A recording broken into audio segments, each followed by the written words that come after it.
7 years ago, during what now feels like ancient history, the Earth was saved by the venerable Hercule Satan from the likes of the villain Cell, who was poised to terrorize the entire universe had it not been for the efforts of the Earth's strongest martial artist, bravely putting his life on the line for the sake of all. Well, this was a story known to the public anyway. Those with their ears to the ground know that the Earth's true saviors, Son Goku and Son Gohan, gave everything they had and more for the sake of the Earth's defense, and it was due to their efforts and not the hubris-filled lies of Hercule Satan that allowed the Earth this current period of prosperity and peace that it was now enjoying. Goku gave his life in the effort to fight Cell, leaving the Earth's defense in the hands of his son Gohan, who was now 16 years old, and after some prompting from his mother, was poised to enter Orange Star High School for a life of normalcy amongst his peers. Well, as normal as it can get for a Saiyan hybrid such as himself, because as they say, some old habits die hard. This new saga of DBZ opens with a bank getting finessed by some regular ass humans, while our new main character Son Gohan is taking the Kento-un to his first day of class in the city and peeps the action. Unable to help himself when he sees wrongdoing, the young adult Gohan prepares to step in until he realizes that he'll completely blow his already flimsy cover by just straight up entering the bank with no form of disguise. So the man turns Super Saiyan before getting busy, assuring himself that the dye job will be enough to trick any nosy neighbors who may want to know more about the superpowered fighter. Gohan immediately hops into the fray and wants nothing but problems, proceeding to smoke the robbers while still in his school fit like any self-respecting slice of life protagonist should. I'm gonna keep it a whole buck with y'all though. Seeing this man out here fighting crime in Gotham, boxing up humans like he isn't the son of an absolute alien genetic freak was my first clue that something was off, and despite the glow up, Son Gohan may not quite be the man he used to be. The fact that these humans didn't just explode or go into a permanent coma following these ones they were catching from the Son Gohan immediately threw me off. That's a story for later, because now, with the criminals dispatched, old Peter Parker here is looking to make his way to school before he's stopped by some random girl with a mad aggressive attitude, asking him what happened here like she's the feds, before Gohan lies to her face and skedaddles off on his magic cloud the first period. The girl is identified as Videl, and is clearly someone of importance from the way she's addressed by the bank manager. He tells her that this was the handiwork yet again by the mysterious Golden Fighter, marking the third time this random dude has jumped into the middle of an active crime scene, chalked the perpetrators, and proceeded to race. The manager provides a key piece of info to Videl this time though, informing her that maybe she and the mysterious Golden Fighter are peers because he had on the same badge for Orange Star High that she was wearing. The morning continues on and we see Videl at school chopping it up with her homie Sharpener and arguably the best girl eraser. Please don't at me, as they gossip about the dude who just lit up those criminals before the school day started. This is when young Son Gohan enters the chat. He's introduced by his professor as an absolute dweeb who aced all of his exam and is new to the area. In the back, my girl Erase is already plotting on him, blinded by the new Kid Riz and ushering him back to the empty seat right next to her. Eraser introduces Videl as the daughter of Mr. Saiyan, and before Gohan can begin cooking up her lion-ass pops, Videl recognizes Gohan as the guy back from earlier this morning near the bank and wonders why he seems to match the description of the golden-haired fighter that arrived at the scene so accurately. The homie Sharpener, annoyed at this dorky new kid taking up all the female attention that rightfully belongs to him, starts throwing shade without warning, sizing Gohan up and telling the ladies to really take a long hard look at this man and ask yourself if he has hands. Answer's obvious. Sharpener is straight one of those dudes you knew back in middle or high school who would claim y'all were cool, but the moment you start getting any type of play from the ladies, he's right in the back and the first to tell them all about your IBS and that one time you started crying in class on presentation day because your social anxiety. Dude is an absolute villain and a welcome addition to Gohan's harem and the Orange Star slice of life adventures. After they get done pressing Gohan about being a hillbilly and his lack of muscle definition, it's time for a period switch and they head outside for gym and a good old fashioned game of baseball. Coach asks the new kid Gohan if he's ever played before. He remarks nah, but he's read up enough to know about it and the rules and have a general idea of how to play.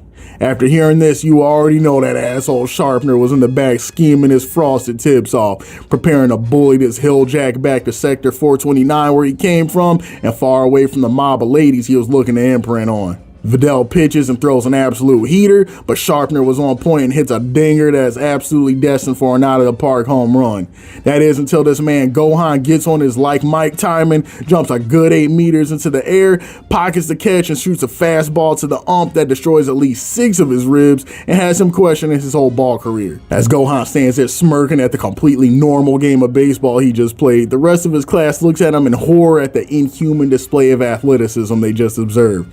But the game one over. Sharpner, acknowledging that this bumpkin may be a bit more physically inclined than he thought, decides that he ain't even gonna give this dude a chance to smash a dinger on his fastball, and instead plans to make him look as weak as possible, aiming a fastball directly at his head that will force him to cower and lose at least -5 reputation and charisma points on the female affinity charts. Sharpner lets loose and the fastball is right on target, aimed directly at Gohan's dome. As Sharpner begins to smirk and prepares to soak in the limp-wristed satisfaction that can only come from picking on someone who feels weaker than you, New Guy does the unthinkable and face tanks the fastball. For a moment, everyone in the class is in pure shock, sure that the fastball moving at that speed killed the New Guy, or at the very least turned his brain into instant mashed potatoes. But in a moment, the fear grows even greater when they see that Gohan is completely unfazed by the hit and just jaunts over to first base as if Sharpner invited him to a pillow fight as opposed to launching a cannon full speed at his skull. The end of the day fast approaches, and as Gohan hits his locker and prepares to leave after undoubtedly the wildest first day of school any of them have ever had, Eraser pushes up on him, asking what he's got planned and if he can give her a ride to her crib after school. See, now a brother like me, you know what, I respect y'all too much, let me not even get into that. All I'm gonna say is that of course, Gohan let the bag fumble, telling Eraser that unfortunately his whip is only a one-seater before heading off of school grounds and vanishing into thin air, much to Vidal's dismay, as he ponders if this is what every dude in school has to put up with, before getting the idea to head to Bulma's to see if she has any ideas about how to help with his little identity problem. So we make our way to Capsule Corp and we see my second wife Bulma in full-on auntie mode, hitting us with a mini dress and cigarette combo guaranteed to make any grown man crumple to his knees. Gohan asks Auntie Bulma to help him cook up a new fit so every Yahoo in Satan City ain't barging in on his one-room house with pitchforks pressing his family about the heroics. He also asks where young Trunks is hiding, and it's revealed that he's in the training room getting busy with his pops, and she's pretty sure his goal is to make the youngest brief child an even bigger menace than Gohan was when he fought Cell. Gohan takes a brief jaunt down the hall where he sees a little terror young Trunks sweating bullets after getting out of the trenches with the prince. Despite his worst, the man just didn't have it in him to hang up the gloves after all. After Gohan greets Trunks, we get one of my favorite small interactions in the arc when the prince begins walking out the cut, hands in his pockets, and he peeps Gohan for the first time presumably since the Cell games, and the homie Vegeta stops for a second, sizes Gohan up, and ruthlessly tells him that he can smell a bitch on him from a mile away, and that it's a mistake to let peaceful times get you soft before continuing his journey to the living quarters to renovate his wife's cheeks. When I was younger, I thought this comment was just an in-character insult of Vegeta being an asshole, nothing too special. But as I've gotten older and have gotten to peep the series through a different lens, you begin to realize that there's layers to this comment. Science. Have layers. For all the crap I give Vegeta, due to someone who typically speaks with purpose. Even the self-glazing that he is iconic for serves the purpose of either getting into his enemy's mental or ensuring that they realize the pride of a Saiyan warrior is nothing to be taken lightly, a fact that is integral to who he is as a character. Vegeta is a character that has no desire to chop it up with lames or enter into unnecessary social interactions unprovoked. So him taking time out of his day, however briefly, to admonish Gohan about his decrease in power and warn him of the ills of growing weak during times of peace says a lot about his relationship to the young Saiyan. As much as it browns his bread that Goku and his spawn are stronger than him, he has a begrudging respect for that strength. As funny as it is to think about, Vegeta has been around Gohan for most of his life and has been watching the kid throw hands since he was barely out of diapers. The prince acknowledges that Gohan is a warrior of elite caliber, so seeing Gohan in his current state and hitting him with the bitter truth was his version of your cool uncle taking you to the backyard away from the rest of the fam and telling you to tighten up. It hurts, but it comes from a place of honesty and because he cares about you, though that can be an extremely bitter pill to swallow when the truth hurts your feelings and ego so damn much.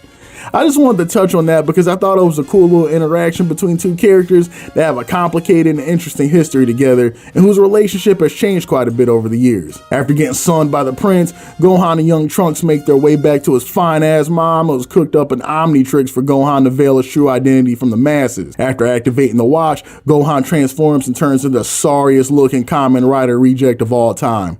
The best part is little Trunks' commentary, who at first is completely gassed up about Gohan getting a secret identity, and he asks his mom for a device himself. Then when Gohan hops out the cut and he sees what he actually looks like, but he sees Gohan looking like a whole entire buffoon and deads the idea immediately, telling mom he'll just stick with his Capsule Corp fits and Gohan got it.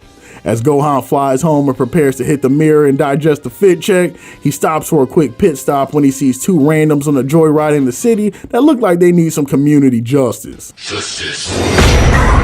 As Gohan makes his way to the ground, Beavis and Butthead are understandably asking just who the hell this nerd in the Halloween costume is that's pretending to be sheriff.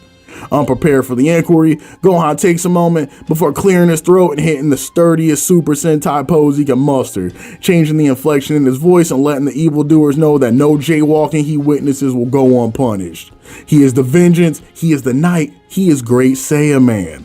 The two Joyriders take a moment to let all this settle in, unsure if this whole thing is just a hoax or if someone really just turned this man loose from the local asylum. As the seconds pass, they can't help themselves but bursting out with a full belly laugh as the flaccid display of vigilante justice this bozo thinks he's about to dish out.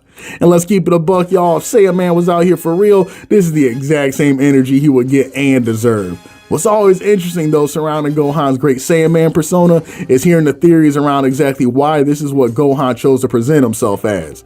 In the past, I never really thought about it all that hard, but thinking about it now, I have to wonder with Gohan being as socially isolated as he is, if his definition of cool and heroic hasn't been shaped purely off of shows on television and comics he's read, as opposed to what other kids his age who are more socially inclined might gravitate towards. A major popular idea I hear get thrown around a lot are the Ginyu's influence on Gohan going all the way back to the Namek days. I've seen quite a few folks online spitballing the idea that somewhere in the back of Gohan's mind, he retained that piece of himself that thought the Ginyu's posing and theatrics were top notch, and through the persona of the Great Saiyaman, he has been able to finesse all those poses and the energy from the OG Toku Sentai squad and mold it into his own brand of cheesiness, no pun intended, all his own. After getting ruthlessly mocked to his face, Gohan has a trauma response and gets intensely pissed off, stomping the yard so hard he creates a crater below his foot that sends rocks flying everywhere.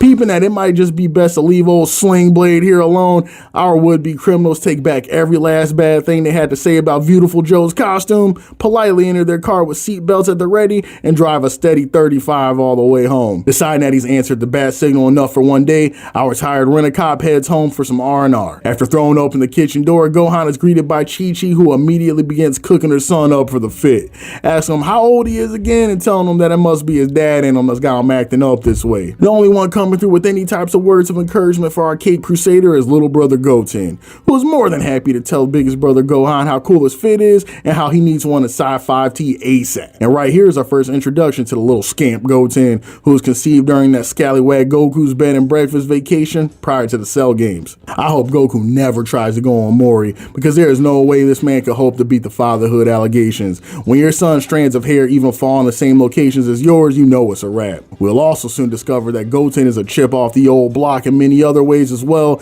as the Buu Arc and this Great Saiyaman Saga in particular continue to go underway.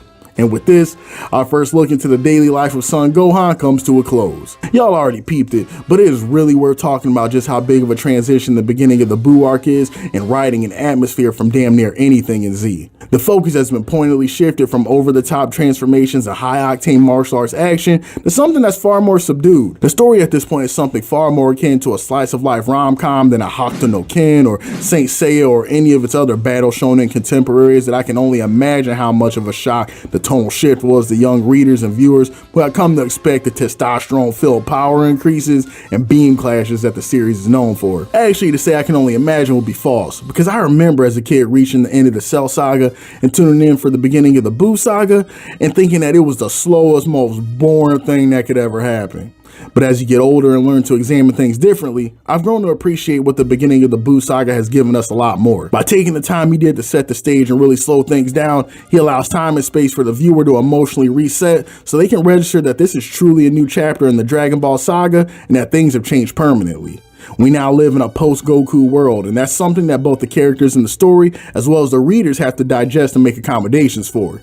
This is now the tale of Son Gohan, and the manga as well as the broadcast version do a lot to make sure the viewers realize this. Everything from the beginning and ending theme changing to the time skip and atmospheric differences in the story all work together to paint the picture that times have changed and the changing of the guard has taken place. That is until Toriyama's feet get a little cold and we kind of go back to our comfort zone. But that's a story for another time. Homies, thank you all for tuning in to this episode of Gohan's Slice of Life Adventures, and keep your eyes posted for next time as Gohan's stalker gets closer and closer to the truth, leading our boy inevitably closer to the ring, as the stage gets set for a new World Martial Arts Tournament to begin, and some familiar faces throw their ring in the hat from both near and far.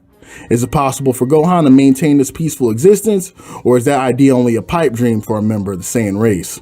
Be easy, y'all, and I'll catch you again in the next video. Last time on Dragon Ball Z, we officially hit our Shippuden arc as the narrator revealed the goings-on since Son Goku's heroic sacrifice and Gohan's final eradication of the terror that was Cell. The world entered an age of relative peace, with the most pressing conflicts being those committed by card-carrying members of Jobber Nation looking to make a quick buck for themselves on what is now Satan City, named after the world's strongest martial artist who is cataloged in the history books as being the one who took down Super Perfect Green. Gohan was grown and is now a 16-year-old city girl living in a lonely world and looking to take the midnight train going to Satan City, specifically to attend Orange Star High School and assimilate into the life of a student, just as he and his mother had hoped for all these years. But Gohan couldn't help himself from the heroics just a bit, and his antic-stopping petty theft and crime in the city led him to crossing paths with Videl, just a city boy born and raised in South Detroit, whom also just so happened to be taking the midnight train to Orange Star High School, and for a time, these two were just strangers waiting, searching up and down the boulevard for the dastardly shadows lurking in the night. But fate may have other plans for these two, and who knows, maybe one day with just a simple smile they'll be able to share the night. But for now, our story goes on.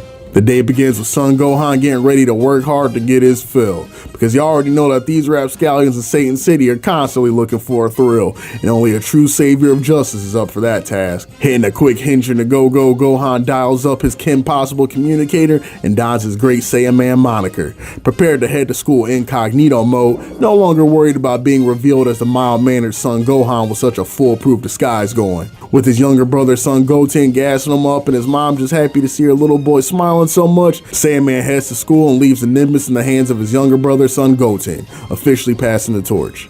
Upon Gohan's arrival at school, the anime gives us a pretty hilarious filler episode where Gohan believes his identity is discovered after a female classmate on the rooftop peeps him transforming and tells him that she knows his secret and will 6ix9ine the information expeditiously unless Gohan agrees to be her boo thing and take her out. For the next 17 minutes, we're treated to Son Gohan's slice of life bliss as we watch the obsessed Angela, as she is known in the dub, fiending over my man Son Gohan something dangerous. As Gohan attempts to come to grips with the fact that he's being blackmailed into spending time with this lady, his mom starts telling stories about how his pops rips her up by her explaining what a date is, and how a boy should do whatever he thinks the most enjoyable thing he can do with a girl is when taking her out. And y'all already know, because it's Son Goku we're talking about here, the first thing this man did was throw a punch at his would-be wife, and the two spent the rest of the evening scrapping. Following Chi-Chi's uncontrollable panty melting session, the episode continues with Gohan taking old Angie out for a movie while he falls asleep in the middle of a popcorn bucket handy session. Tragedy strikes, and as Gohan, Great Saiyaman and Videl work together to save civilians from a burning building, the episode ends when it appears that Angela is about to let Gohan's cat out of the bag and inform Videl of her classmate's alter ego. But what actually occurs are grade A Toriyama shenanigans, when it's revealed that Angie is more blind than the refs at a New England's Patriot home game and tells Videl that Gohan's secret is that he wears teddy bear undies. O cholera, czy to Freddy Fazbear? Exposing her peeping Tom behavior, catching Gohan changing clothes in the school some weeks back. When Gohan asks about the day before and what she saw on the rooftop, Angie tells Gohan she couldn't see squat up there because she wasn't wearing her contacts, and wonders why his creepy ass will be on the roof with no pants on anyway. Gohan's lack of attentiveness and potential status as a predator. Take a seat right over there. What was on the agenda tonight? I was just gonna take her out and show her around. Take her out and show her around where? My teddy bear underwear. Puts a nail in the coffin in his relationship with Angela, whom he is sure must be bedridden at home considering the way he treated her on their date. The episode ends when Gohan gets his first lesson in the hellscape that is modern dating, as good old Angie is seen pushing up on some random at school, cooking up poor Gohan for being a simp and wearing toddler undies, while Gohan's brain malfunctions and makes a note to get the link to those Sigma Male podcast playlists from Vegeta. Shortly after this, as Gohan returns from his Tinder misadventures, he returns to a seat to find Videl leaving class as a lecture begins following a call from the mayor of Townsville that there is crime afoot in the city and only the strongest Powerpuff Girl is prepared to take on the job.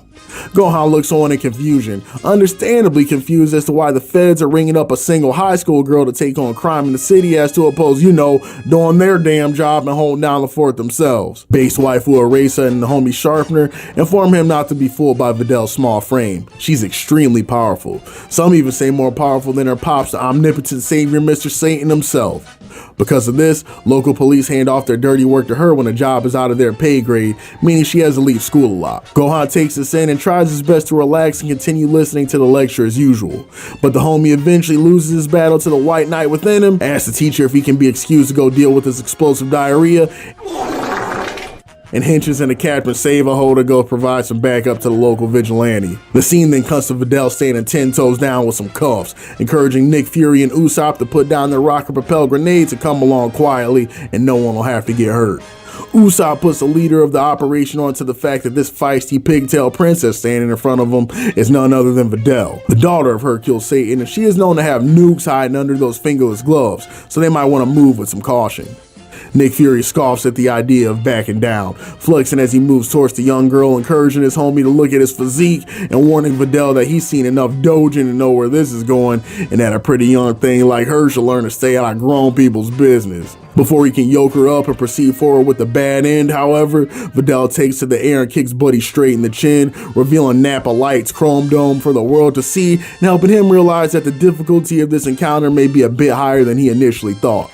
Man then goes full shonen pro tag mode and is like, alright, now it's time to get serious, before proceeding to get mollywopped up and down the highway in absolutely embarrassing fashion. I mean, she's just chalking this man, while his homie peeps the whole affair on the sideline and prepares the blicky so they can end this thing pronto. Ideally, before having to explain to the homies back home how they have to eat their meals through a straw after an encounter with a single high school girl. This is when Captain Suck-Ass makes his heroic appearance, showing off his demonic grip strength by grabbing the criminal's gun, squeezing it and turning it into scrap in a matter of seconds. And it's at this point that despite the ridiculousness of the fit and the unintentional hilarity of the theatrics, everybody present knew that whoever this great tire man bozo is, he meant business. And one thing I want to comment on real quick is just how unserious at least the beginning of the Majin Buu arc is compared to nearly everything we have in Z. As nutty as it could get at times, and Kami knows it could, Z by and large took itself and its melodrama pretty damn seriously.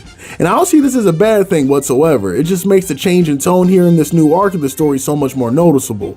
For lack of a better word for it, this Boku no Gohan experience we're getting right now following the Cell Saga is absolutely wacky. It's full of hijinks, has much more comedic tone, and even a number of fourth wall breaks that you would absolutely not see in Z unless it was a filler episode where the team decided to go ham on some of the creative liberties. The whole thing is much closer in tone to the original Dragon Ball, and you can almost feel the fun Toriyama was having coming through the page, as well as the sense of relief he was experiencing and getting back, at least for a while, to the more whimsical and adventurous tone he was originally known for. And that's something that I feel he anchored onto throughout the entirety of the Buu Saga. Even though it definitely returns to the fight-filled, transformation-laden shonen spiciness the series become known for, it feels as though Toriyama felt much more comfortable with taking things less seriously this go around, even with the stakes being so high, and keeping humor as a cornerstone throughout the totality of the arc. I've seen some people describe the Buu Saga as a step below previous sagas or even unnecessary, and I'm sure it is an opinion I've regurgitated at some point in the past too. But having done this rewatch, I feel there's so much to love about this arc of the series, and in many ways it's Toriyama at his most true to form. Now, after seeing Kamen Rider Green turn his pistol back into alchemic dust like Thanos with the Infinity Gauntlet, the would-be criminal can't help but ask just who the hell this whack job is. And this is exactly the moment this minute's Gohan has been waiting for, as Big Man lets out a devious smirk and with zero shame begins the sturdiest ham-boning session of all time. Ham boning. Taking literally 2 pages of choreography in the manga before he finally, through exasperated breath, exclaims that he is the Great Saiyaman and that resistance is futile. Upon seeing this, any moisture Videl has been experiencing dried up faster than a reheated chicken cutlet, and then the criminal, certain his rep in the underworld, would be dealt a mortal blow if he allowed himself to be caught by this asshole of all people, got on his Naruto timing, threw a smoke bomb, and proceeded to commit the race through the nearest highway. For any normal vigilante, this may have proven a problem, but the Great Saiyaman Man is nothing if not full of surprises, and in moments takes flight to the air, hammer blows the goon on the top of the head and brings her back to Satan's daughter without much ado. Upon Upon returning, Videl thanks the not-so-mysterious hero for his assistance, and in an act of Death Note level 4D chess, leaves him with just a quick question before allowing him on his way, asking Gohan how he managed to get out of the classroom since they were in the middle of a lecture while all this was going on. Gohan proudly exclaims that it was actually pretty easy, telling her that he told the teacher he needed a quick bathroom break and that he actually needs to be heading back soon. Like Yagami, this man is not. Oh, here we go! I'm the man with the plan to uplift the good and root out the bad till we're living like we should. Hi-ya! Now you understand that I'm the Great Saiyaman! That's when old Phoenix right here lets out a big fat objection and verifies that she knew this lame ass here was actually Gohan and she could smell it a mile away. After coming to grips with just how much of a rube he is, Gohan begs Videl not to spill the beans about his poorly disguised identity, discussing how his goal is to just live a normal life, and if the public finds out they got a Kryptonian living among them, things will undoubtedly get quite a bit crazier both for himself and his loved ones. Videl ponders Gohan's proposal, and instead hits him with a counteroffer, agreeing to continue going along with his Great Saiyaman ruse as long as he agrees to be a part of the next Tenkaichi Budokai coming up. Videl shares a brief history of the tournament, and also how, strangely enough, the previous champ just so happens to share the same family name as Gohan. Growing increasingly more terrified of Videl's Facebook detective work, Gohan slowly begins to realize his options are narrowing as Videl continues, stating that a match between the two former champs' kids is sure to get the crowd going. But if he should refuse, she can't be held liable for what the public may learn about the true identity of the Great Pepsi Man. Reluctantly realizing he's in checkmate, Gohan agrees with Videl's demands and states that he'll sign up for the tournament, and will also provide Videl with lessons on how to fly, another demand she devilishly snuck in before dropping the boy wonder back off at school. As Gohan returns to class and gets ruthlessly cooked up by the instructor and his classmates for the cheek-busting experience he must have had keeping him in the bathroom for that length of time, the young hero slowly begins to understand that civilian life might be more complicated than he naively imagined just chilling back in the mountains with mom. And it's right about here that one really starts to get the feeling that the winds of change are coming over our peaceful slice of life existence with our boy son Gohan. Following the Videl fiasco and getting cooked up by his classmates in school, Gohan returns to Bulma licking his wounds, informing her about the blackmail job and how he'll be in need of another disguise that meets the Budokai's regulations. That's when this man's son Gohan dons one of the most out-of-pocket fits of all time. Keeping his green and black onesie fit he borrowed from Android 16's closet and accessorizing with a pair of Gucci sunglasses and a bleach white do-rag that he had to have borrowed from Mr. Popo's crib because there's no other explanation for it. Was my man Gohan out here trying to join the swim team? The fit is just egregious, bro. Gohan really don't got anybody that love him out here for real, or else they would have died before letting him come out like this. After getting side-eyed by young Trunks for the fit violation, who else but the Prince of all games should come out the woodwork wearing a tank top at least 2 sizes too small and eagerly waiting to inform the young warrior that if he's entering, the Prince will be as well. And while he may have been the alpha dog 7 years ago, something about that do-rag is telling him the tier list may have been amended since that time. Then, in an act that can only be described as mob hysteria, the crew hears another voice stating that they'll be entering the tournament too. Team 4-Star had it right on the money, because the way Vegeta was looking around in fight or flight lets me know little homie thought the intrusive thoughts had finally won.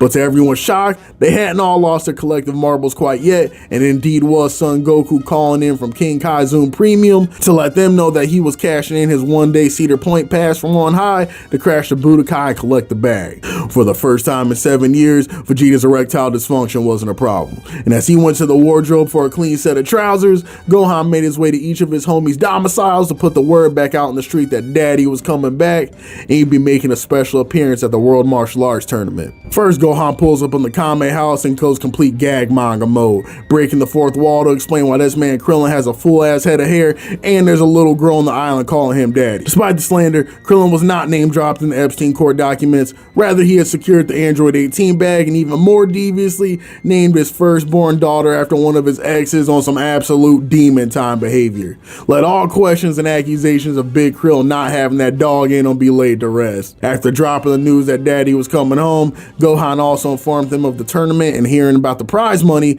18 ears perked up real quick, and all but Vaughn told Krill they'd be entering the running as well. And y'all already know Drip God Big Krill had something to say about Gohan's cape and do-rag combo. There was no way that boy was leaving the island without Unk saying something. With the self-esteem in further disarray, Gohan's next stop was to Lookout, where he got Dende, Popo, and Big Green up to speed on the happenings. Never being one to threaten with a good time, Big Green adjusted the turban and declared that he'd be making an appearance at the Budokai as well, and encouraged his stepson to do something about that do-rag before his request becomes a demand. With the most pertinent of the Z-Warriors notified, Gohan made his way back home to inform his mom of his father's conjugal visit date coming up at the tournament, which Chi-Chi was more than ecstatic about because they were once again almost destitute, and Gohan taking the dub would seal their family's rags to riches story for some time to come. And right here is where those winds of change in the story I was talking about really get set into motion. The moment Big Papi Goku got reintroduced into the mix, you can tell they were about to start heading into a different direction with the story. And while I would be lying if I said there wasn't a certain electricity in the air at his reintroduction as well as the upcoming training arcs, it's also true that there's a bit of sadness seeing the slice of life Gohan era come to an end as the changing of the guard looms on the horizon. Me Ryan aside, Toriyama is one of the most interesting storytellers I've ever read about, in the sense that his ability to go with the flow of a story and have events be spurred on by characters rather than pre-canned set pieces in his mind is something that few are able to do. And even while acknowledging the imperfections and the plot holes, the man's ability to craft a layered and interesting narrative purely off the back of his own creativity and craft entire volumes worth of coherent story on a week-to-week basis is nothing short of madness. I'm gonna stop myself for now, but next time I want to share with y'all some of the excerpts from translated interviews I read with Toriyama about the Buu Saga and how his likes, dislikes, and burnout came to heavily shape the direction the series would veer into. For now, Gohan's decided to utilize his brother Son Goten as his new training partner. After finishing their morning stretches and jog, Gohan informs little bro of the training plan for the day. Gohan's decided that he needed to work on shaking the cobwebs off his fighting instincts and reaction time. So in order to test his reflexes, Gohan powers up and asks his brother Goten to stand in front of him while hurling rocks as hard as he can, which he'll dodge in order to mimic how fast strikes will be coming at him in the heat of battle. After telling his little brother where to stand, Goten speaks up with some trepidation like, are you sure about this, biggest brother Gohan? Because I know you fast, but I kinda got a heater on me and this could end up real bad. Gohan laughs off his little brother's warning, reminding him that this is big brother Gohan he's talking to, and he's positive that the pint-sized powerhouse is absolutely nothing to worry about. Despite his caution, Goten heeds his big bro's words, reels back, and lets a rock fly.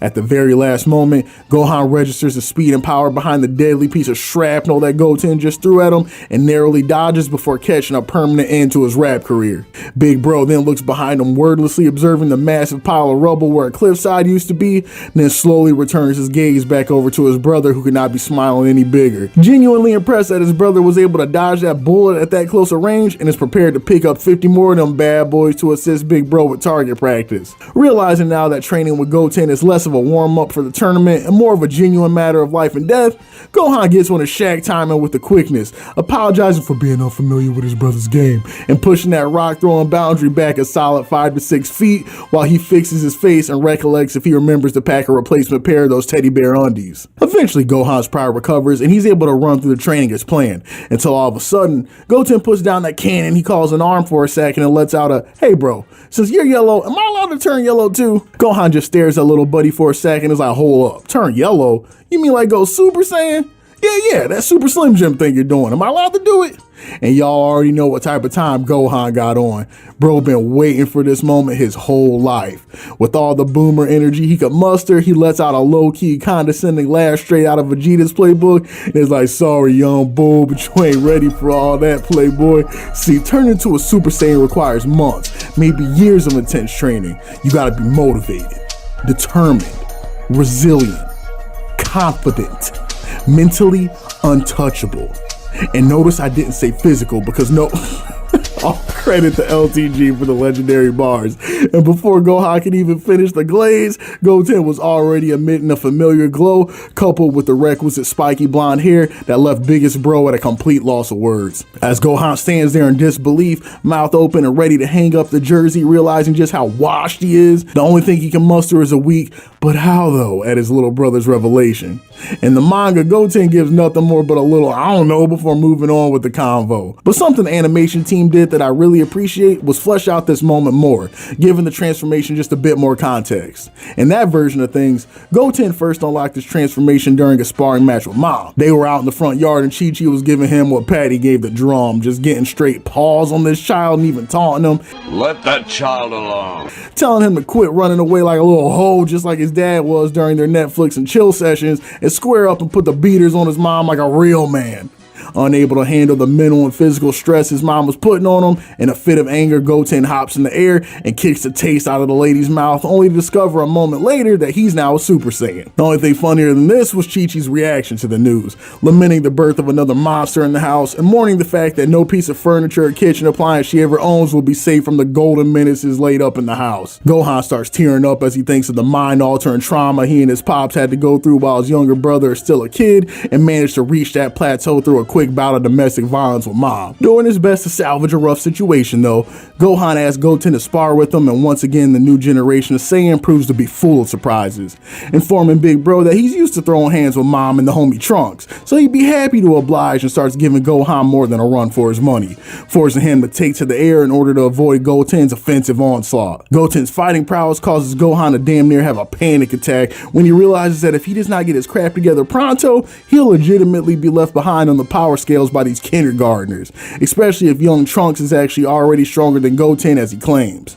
And just for the cherry on top, Goten almost gives his brother his 13th reason when Gohan peeps the fact that Goten is unable to pursue him in the air.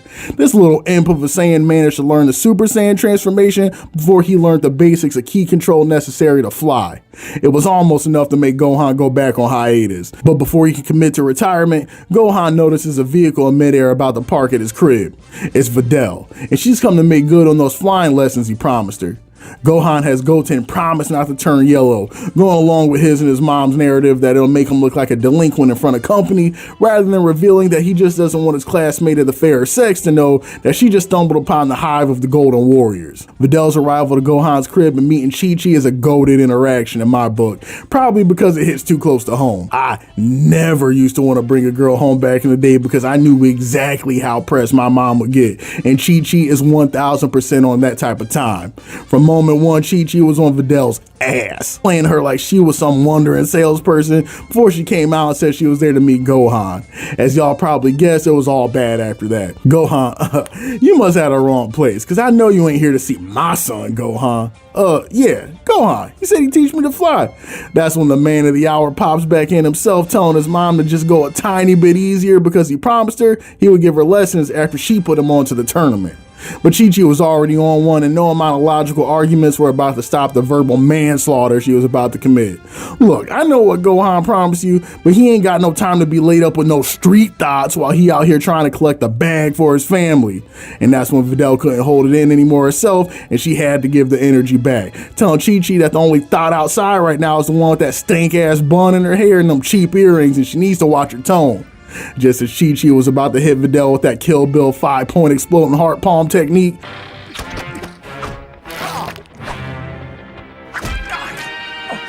young Goten enters the chat and talks about his mom and dad got married at the tournament.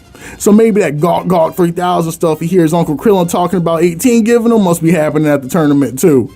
Goten's interjection sends Chi-Chi on a sordid trip down memory lane, allowing them time to escape so Gohan could work on making good on his promise. Gohan begins explaining the concept of ki to Videl and how flying is just a simple matter of harnessing one's inner energy to move around at will. Videl, hearing Gohan speak on all this nonsense mystical mumbo jumbo, asks him blatantly just what exactly the hell this ki stuff he keeps talking about even is. Goten then immediately proceeds with an example, yelling out like this, placing his arm forward and shooting a blast that leaves a pile of nearby rocks absolutely in shambles, just like Videl's brain after witnessing that last demonstration. Gohan nods in approval and was like, yeah, like that. That right there is ki. Videl, still mind blown, gets on a Hercule timing and immediately dismisses as magic, a trick, or both, because no human being she knows are out here shooting artillery shells out of the palm of their hands. Training is broken up by a brief intermission from Chi-Chi, who warmed up them dinosaur nuggies for her boys to chomp on during their training, while allowing Videl to partake only because she just so happened to be there and it'd be rude not to. As they get into a discussion of the food,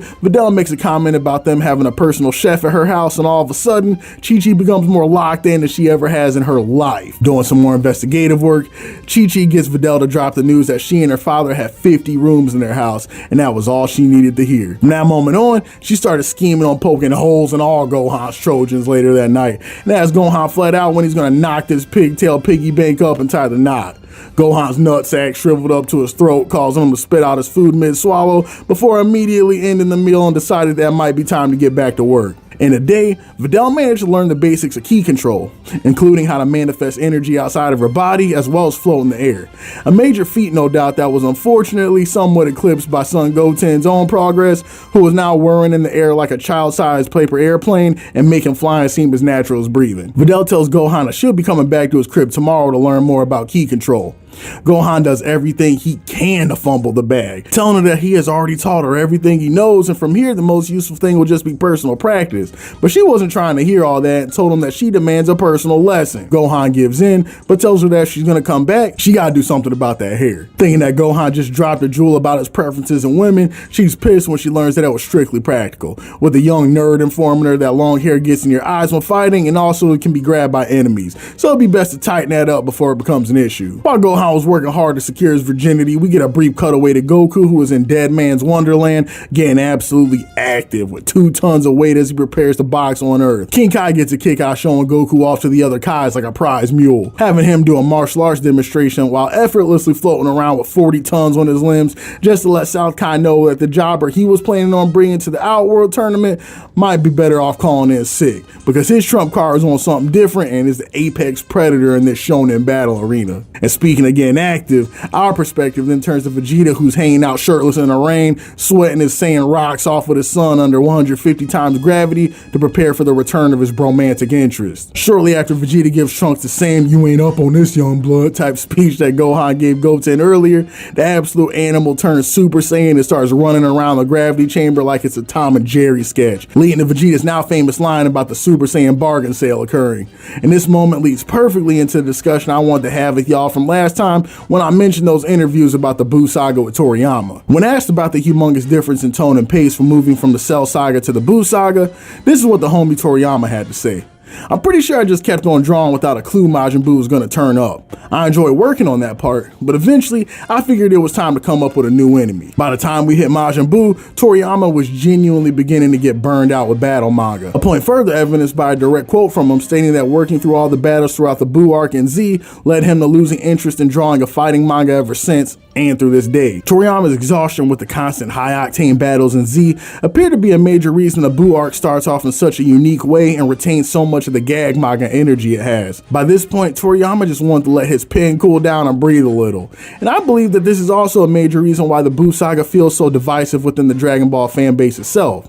For those who know Z as the progenitor and face of battle manga, seeing the wacky hijinks, slow pacing, and slapstick humor of the Buu Saga can make it feel out of place in the heritage of Z. But for those who have been with the series for the long haul and are also familiar with Toriyama as a creator in its totality, and not just with his work on Z, the Buu Saga feels a great deal less jarring. Dragon Ball, and especially the original series, has always been a series that placed a feeling of adventure as well as a healthy dose of humor at the forefront. And because of this, the Buu Saga for some people feels like a more of a return to form than a departure from what makes a series great.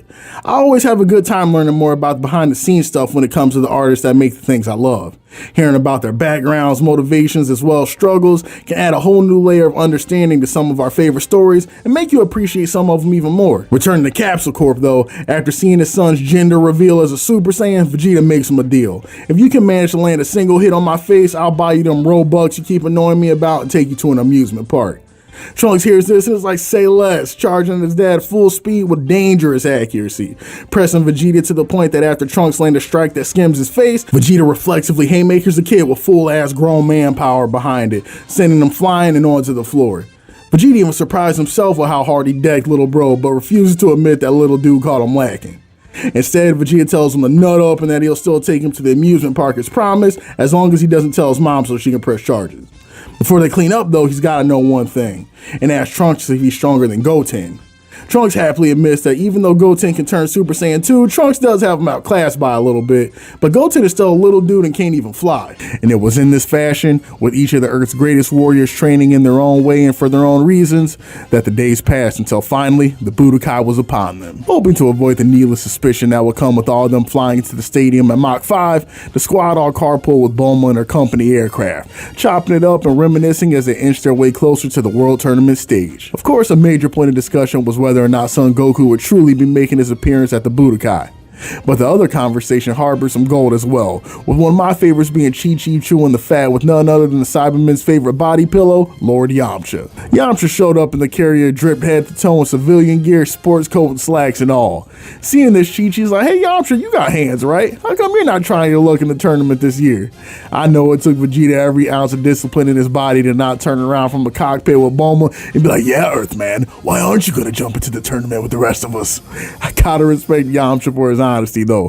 The man absolutely refused to tell a tall one, immediately letting Chi-Chi know that his days of playing Karate Man are over and that he already knows beyond a shadow of a doubt how crazy they would have him looking if he donned that combat uniform and stepped up to the concrete. He's more than comfortable sitting back in the stands with a tub of popcorn, getting reacquainted with his ex in the hopes that Pa ain't the only kitty he'll be seeing later that night. While Yamcha game plans his diabolical activities, Gohan speaks up to the rest of the peanut gallery and informs them that they should make a collective rule to not go Super Saiyan at this thing. Vegeta, who's been waiting years to flex his gains at this point, immediately starts staring daggers at Kakarot's Hellspawn like, hold your washed up horses there, buddy, and go back just a minute.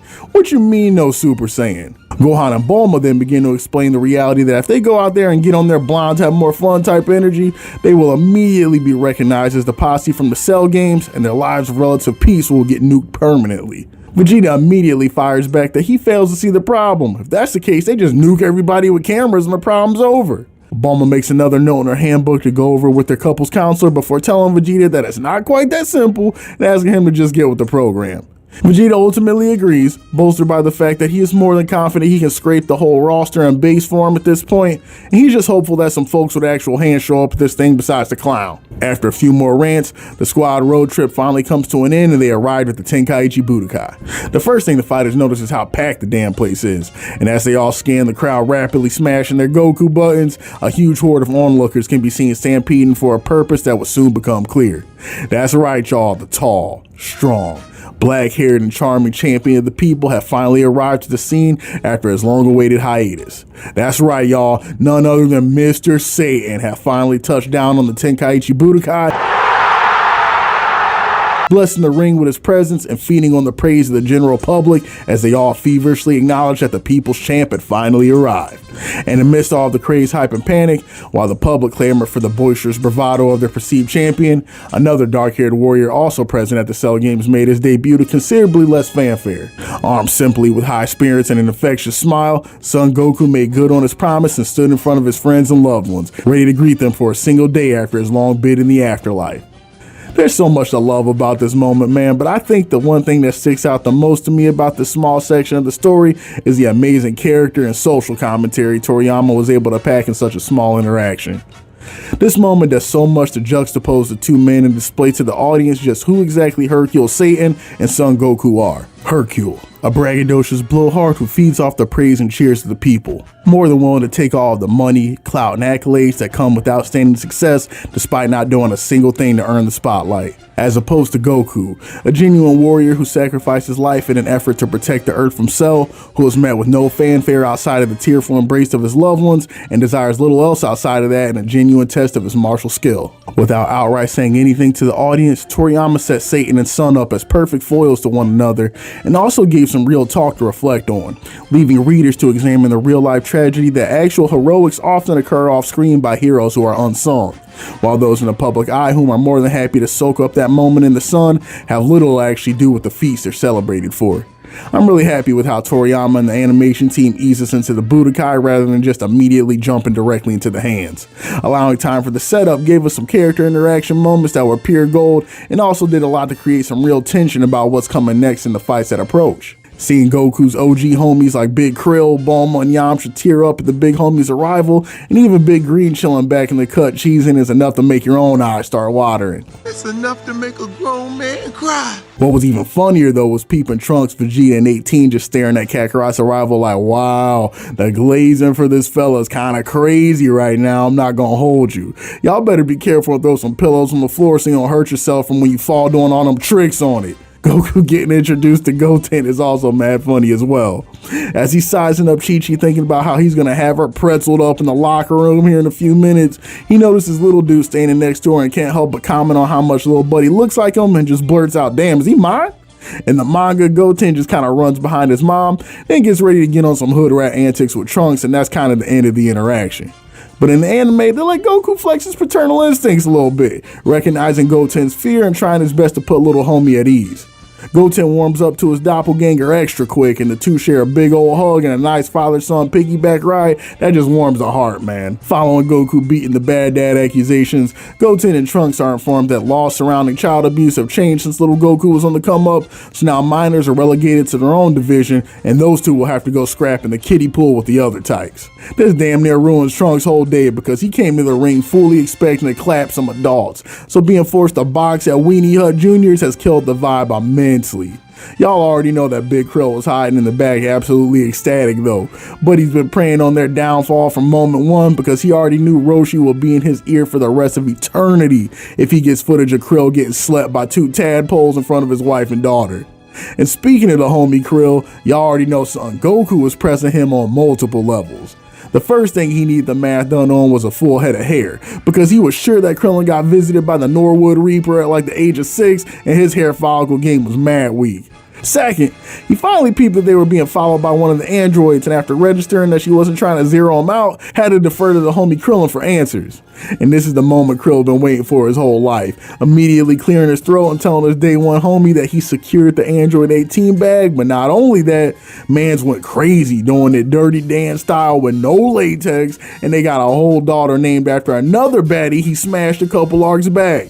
At this point, Goku's whole mental is cooked and he's truly stuck, trying to calculate how Krill shot up the club in a robot and came back with a whole ass organic child. And as Krillin works on explaining the finer details of how he got his firmware compatible with 18 software, the ever vigilant Big Green has been on his A game. He's been back tracing and nuking every camera in a 50-foot radius to ensure the Z-Homie's anonymity remains intact, because he already 100% knows the type of time they were about to be on, and if the footage got out, consequences would never be the same. I'm gonna tell you right now, this is from her father. You bunch of lying, no good punks. And I know who it's coming from because I back traced it. And I know who's emailing and who's doing it. And you've been reported to the cyber police and the state police. Sir, is there anything we can do for you? You're looking a tad green. Go away! I always look like this. Wow, look at all the piccolos. Continuing their journey to registration, the squad comes into contact with none other than Announcer Sama, the big homie who's been announcing for the Tenkaichi Budokai since Goku was inch high to Roshi's cane. Let's just give a moment of silence to a card carrying certified OG right here. This man has been on the grind longer than most of y'all been born, and has watched that little ragamuffin son Goku literally grow from a boy who didn't even know how female anatomy works to a full-grown man with 2 kids blowing his wife's back out on the regular. Salute to Mr. Announcer for being the daddy that stepped up. We could all use a positive male role model like him in our lives. Announcer Kun straight starstruck seeing Goku and the Z crew again, reminisces with the homie Goku on the good times back in the day, and how to be frank, the Budokai has been suffering from a severe drought of hype for some years now due to the lack of hands in the current competition. The announcer also lets Goku know that he's more than a little suspicious about Hercule being the one to little body sell, and is pretty sure another dark-haired menace is the actual GOAT, but he'll let that go for now. The announcer asks Goku what's the deal with the strange headgear he's rocking, and that's when Goku lets the man know that he's on leave from being dead and with permission to go box some humans on Earth for 24 hours. But he stares at Goku for a minute and he fixes his face and tells him like, you know what, big dog, you got it. If there's one thing I learned over the years, it's the fact that nothing you say or do can surprise me anymore, bro. Announcer homie then shoots a quick glance over to Green and politely asks him to refrain from smoking the ring this time before skedaddling and making preparations for the show to get underway. Going along with the theme of solid gold character interactions, next up is the qualifiers to see who has enough horsepower to get busy in the Budokai, where participants are required to try their luck at the punching machine in order to solidify their place. And of course, who else should go first but the Budokai's reigning champ, the invincible Dwayne the Saint Johnson. Hercule enters the ring and demands silence. Slowly, the people savior gathers his energy, aligning his chakras and setting his focus on the target in the manner only a veteran warrior of the highest caliber could. Then, like a flash of lightning, with the power of a full stick of dynamite, Satan unleashes the wrath of the one secret art that he used to finish off the monstrous Cell, unloading a raw megaton punch onto the machine and leaving the crowd in awe. After a moment passes, the device reaches a stunning 137. As should have been expected of the champ's natural talent, Satan set a new record on the punching device, leaving the rest of the competition with some massive shoes to fill if they dared hope to take on the world's best. Well, this was the mindset of anyone there that wasn't part of the Z crew, because the only thing they had on their mind was how they avoid breaking the thing when they let loose on it and wearing Yema's blue Hell 10 Shinhan one. Krill let Goku know that Tien said he won't be seeing their shiny bald asses ever again following the Cell games. Now, at first, my thoughts were like, man, Tien mad cold-blooded, going completely radio silent on all his homies he's known since those Crane School days. And then I started thinking back on the Cell Saga, where this man had to watch Vegeta Cell and damn near doom the Earth when he had the match won. One of his best friends placed the world on the edge of Armageddon for some robot box, had this man shooting Kikohos for 4 hours, watch his best friend literally sacrifice himself to save his life, and deal with getting beat within an inch of his life when the main villain decided he would just asexually reproduce some miniature copies and put him through arguably the worst day of his life. When all those intrusive thoughts started flooding in, best believe I changed my tune and prayed for Ten Shinhan to have a blessed day after making out the trenches. There's just so many things cool about this little puncher machine side quest before the tournament. Not only is it comedic watching how each of the individual members of the Z Squad approach the mandatory tournament gimmick, but it really puts into perspective just how overpowered these kung fu connoisseurs are when stacked up against traditional human competition. Mr. Satan got a 137, which is considered insane within the competition standards, to the point where his score was the record from which the rest of them were being measured.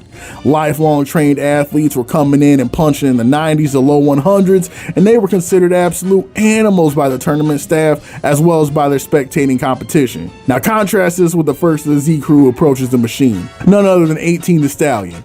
Now by this point, we all know 18 got that dog in her. She gave Vegeta just off his Super Saiyan transformation 2 compound fractures, and the dude's free throw arm ain't been the same since. She got future Trunks having flashbacks and night terrors to this day. But to keep it a buck, by this point in the story, she is absolutely not the strongest out the lineup anymore. And even after being warned by her hubby not to blow their cover and barely putting her mitts on the machine, this woman scored a 774 off of a love tap. Before stepping up to the plate, 18 had hella jobbers plotting on those apple bottoms, but y'all already know the tune changed immensely once they peeped the Amazon strength. Thinking the machine was broken, the TOs recalibrate the device and they're like, alright, She-Hulk, try that mess again. And even then, with the lightest touch she could muster, she was still hitting for an easy 193. And this was the tail of the tape with the whole cast. Krill coming in with a quick 203, Piccolo with a 210, and funnily enough, Goku coming in with the lowest out of the bunch at a 188.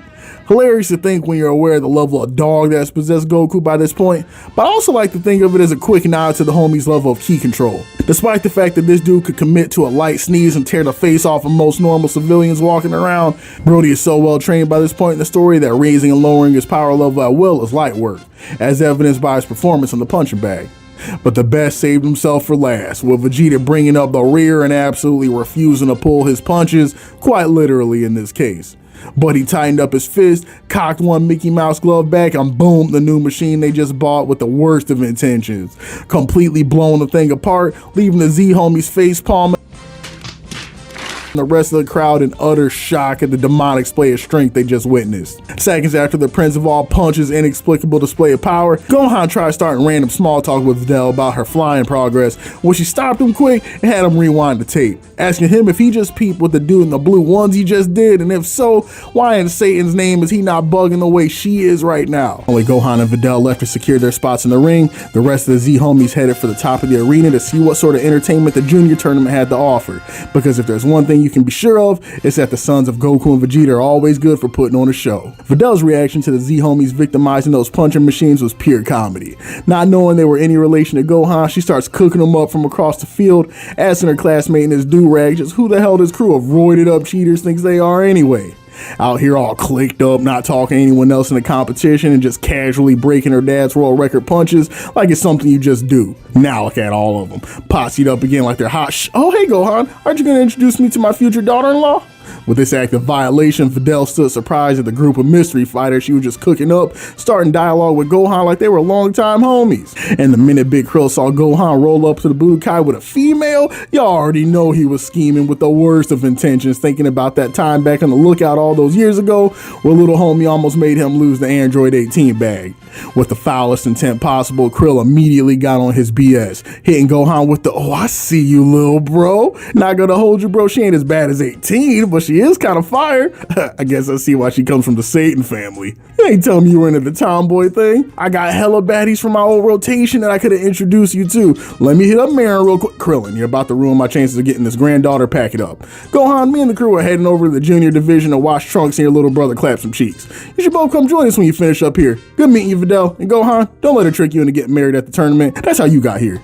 And with that last bit of TMI, Son Goku and company made their way to the stands to watch the newest generation of Saiyans cook. By this point, Gohan is just waiting in the line press trying to figure out why everything is moving so slow. But Videl needs the tape to be rewinded all the way back so she can get some answers. Gohan, you know those fellas? Absolutely. You saw homie in the dusty orange gear with the game-winning smile. That was my pops. Wait, your pops? I thought you said he cheated on your mom and they got divorced or something. You told me that man was gone. Videl, you got it all wrong. I meant gone. Like, did you see the halo that man had over his head? Bro's deceased. He just cashed in his afterlife commissary points for a one-day good behavior pass to fight in the tournament. As Videl sat there, mouth open, attempting to explain to Gohan just how little that explanation clarified anything, the junior tourney was set to begin, and who else but the world martial arts champion Hercule should open up the show. Coming through with his patented Richard Nixon double P signs, Hercule galloped his way to the stage, took to the air, and intended to enter the middle of the arena with a flip that would dazzle the audience and set the tone for the excitement they could expect from the upcoming underage blood sports division. But what instead happened was Buddy tripped over his pocket, cracked his cranium on that hard-ass tournament floor, and spent the better part of 30 seconds writhing around in agony as the public tried to assess whether this was a bit or if Hercule just bit the big one. I'm not even that type of dude that cracks up off of slapstick humor like that, but there's just something about Mr. Satan getting his pockets ran that makes me laugh every time. It's like he was built for it. Following Hercule's nightmare levels of public humiliation, we enter the backstage of the juniors tournament where we get our first taste of the chemistry between young Trunks and Goten that's going to carry this arc on its back for at least half its runtime. I don't know if I really appreciated it on my first watch of the series, but the banter between Goten and Trunks is absolutely top tier and is low-key one of the reasons that I actually mess with the anime version of the Buu Saga more than the manga in many spots. There's so much characterization that takes place in the ad-libs and subtle character interactions of the anime-only Buu Saga that makes the characters feel living and breathing and takes the comedic relief to the next level.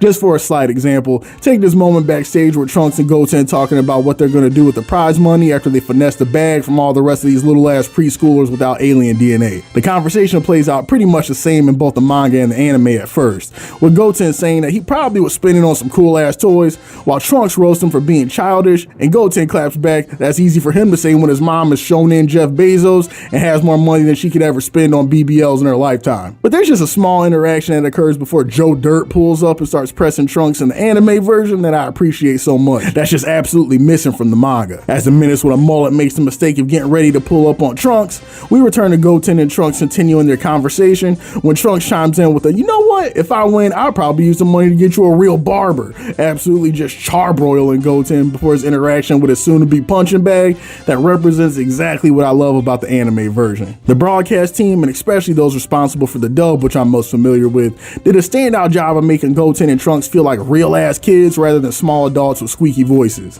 The little additional banter they added to the script between these two does so much to endear them to the audience, and it's something that the anime as a whole does very well in this arc.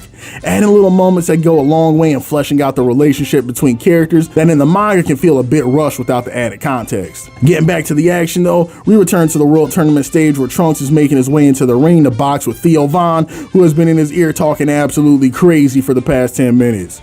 Up top in the nosebleeds, Bulma and company prepare to watch Trunks get busy when a loudmouth BBW makes her way to the seat next to him, complaining about how her Nikon broke, so she can't watch her son put the beaters on this 8-year-old in 4K. Bulma tried, but could only listen to the nonsense for so long before going full petty mode and yelling for her little boy to knock the bed bugs off that trailer dweller and bring home the gold. As the announcer yells fight, Kurt Russell asks Trunks if he has any final words, to which Trunks replies with a perfectly executed leg sweep and a launcher combo that sends oofy doofy mans like Rod Stewart 11 feet in the air and crashing back down on the concrete neck first. That's gonna leave a mark. Rendering him unconscious instantly and leaving Trunks as the new crowd favorite. And Bulma up top was left no choice but to add a little fuel to the fire, flexing on Michael Bolton's mom with her quickness as he left the stadium in a stretcher. The anime then treats us to a montage of the garbage tier fights that go on in the tourney before it's Goten's turn, lending some credence to the announcer's comments that the tournament really has been absolutely cheap since Goku and Jr. did their thing back in the day. The peace that overcame the Earth since those times left the competition with a severe drought of homies with hands. Eventually, though, Goten's turn arrives and he just so happens to be matched up with Mitch Trunchbull's second son, who also thinks he's gotta get to the ring after hitting his growth spurt early and getting sturdy on middle schoolers. Bulma can't help but remark on how she knew that ugly ass boy that stepped into the ring looked familiar. With a face like that, it just had to be the brother of the kid who had Trunks' Capsule Corp 8s tattooed on his backside. In quick fashion, the announcer declared the fight on, and it appeared the trash talk gene did not fall far from the tree, as David Spade's brother couldn't stop himself from cutting a promo from the moment the bell rung. My favorite part of the whole thing is Goten's innocent reaction to the threats and the intimidation. Rather than being upset by the insults and the name calling, he's just confused as he proceeds to block the kid's attack with a single hand and even finger, genuinely wondering how someone this weak is able to talk that much. Goten even pleads with the kid in the middle of the fight to take things seriously, because if this is really all he's packing, he's gonna get behind that vending machine and take another nap. Channeling all his strength and doing his best Dio impersonation, David Bowie here attempts to muda Goten to death, using everything he has in the tank until Goten decides that he's seen enough, chin checks the kid with the slowest punch he can muster and puts the kid to sleep instantly. Amazing the crowd, believing Mommy Thickums in the stand none too happy. Blinded by rage at seeing both her sons get slept by the pre-K Taekwondo club, the BBW baddie lashes out until her rampage is quickly put to an end by Chi-Chi, who refuses to have her payday interrupted by the emotional outburst of a crazed Karen.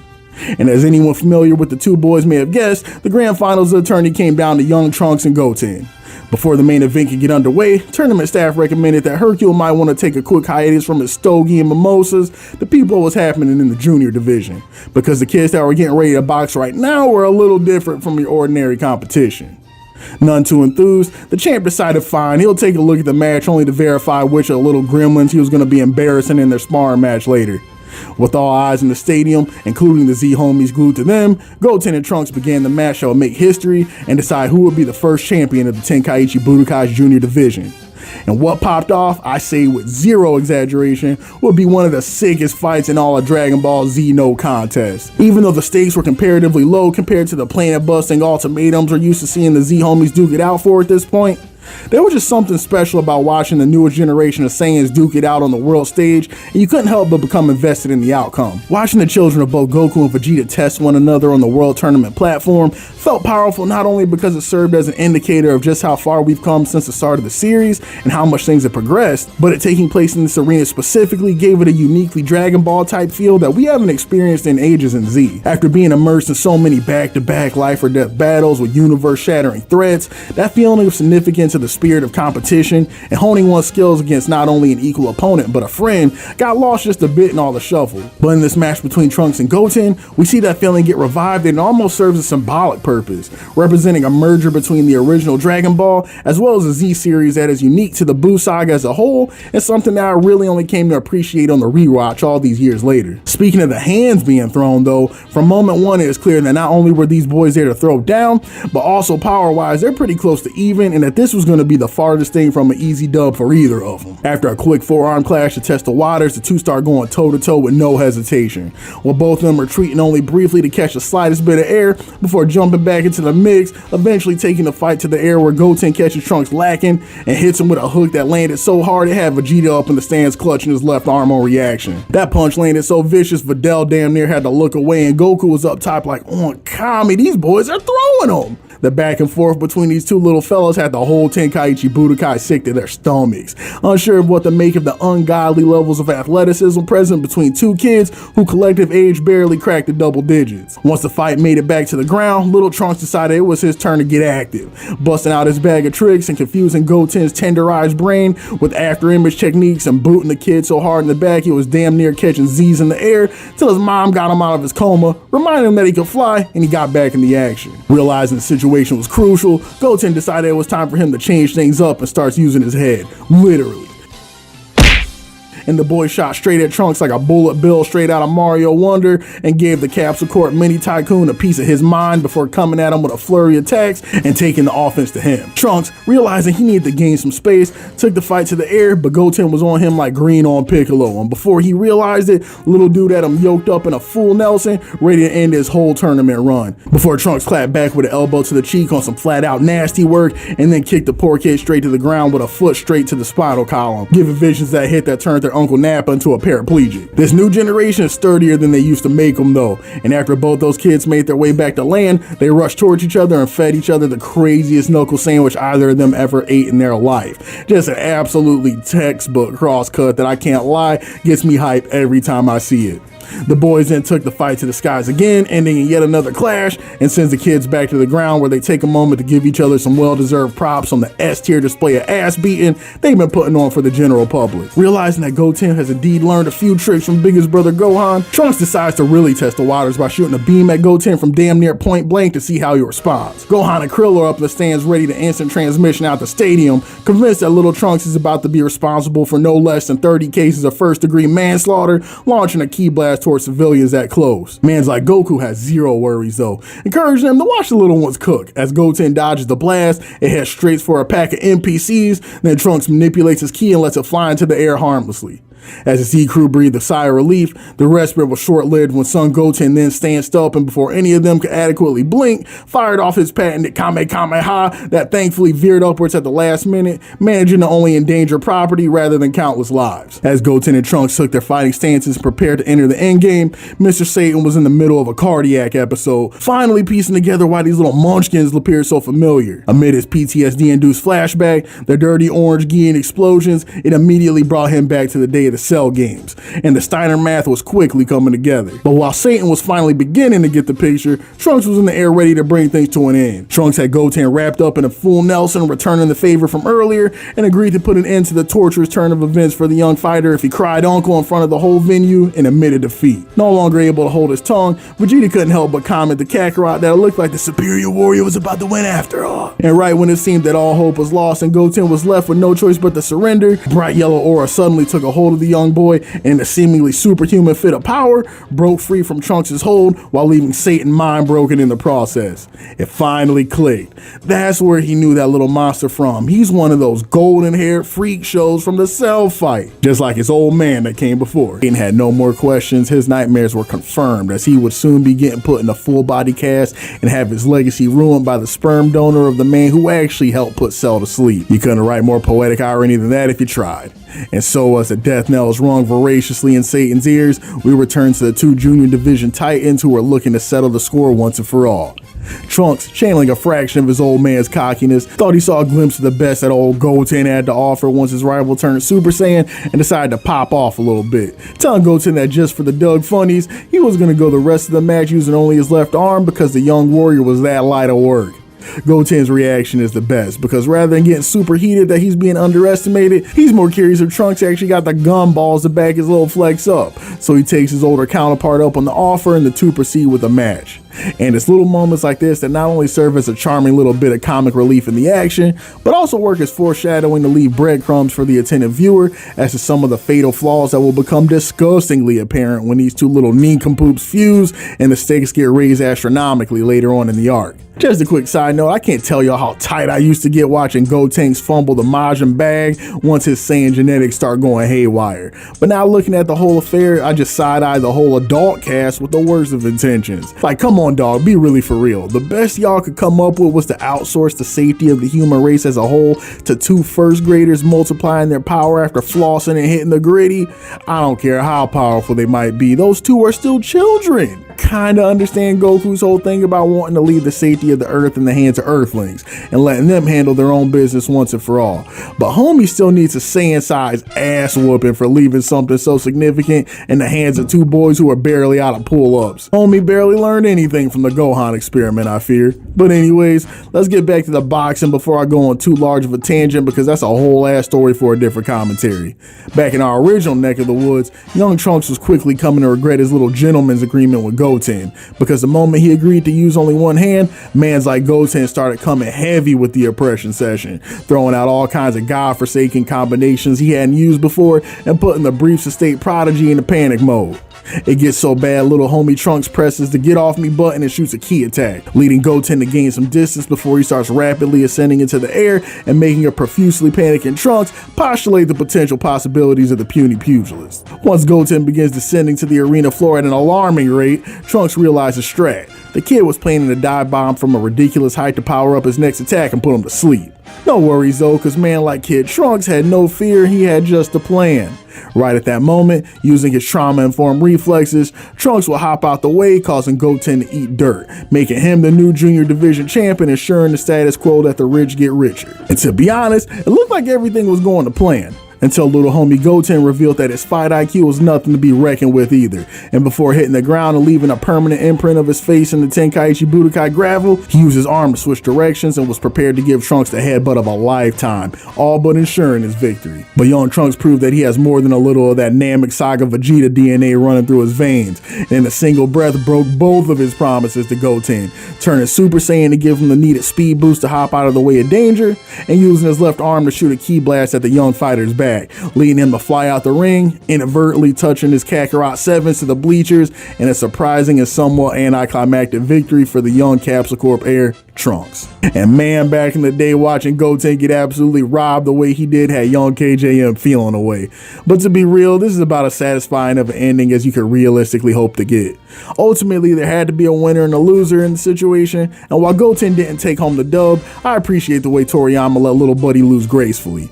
He didn't take an L by getting curb stomped by Trunks in an overwhelming display of power. Rather, his naivete and thinking Trunks would absolutely play by the rules no matter what happened led to a momentary lapse in caution and a loss on a technicality that once again leaves some narrative breadcrumbs exploring why Goten, and specifically Gotenks, may not be ready for the mantle of savior being thrust upon them by the older generation. One thing I like a lot about the Buu Saga is one of its major overarching themes that runs throughout the whole arc. That being that the winner of a fight is not always determined by raw strength alone. There are so many parts throughout the Buu Saga where our heroes and even Buu himself has an overwhelming strength advantage over their opponent, but through flaws in character, personality, or strategy, they fumble the bag and leave the door open for an upset.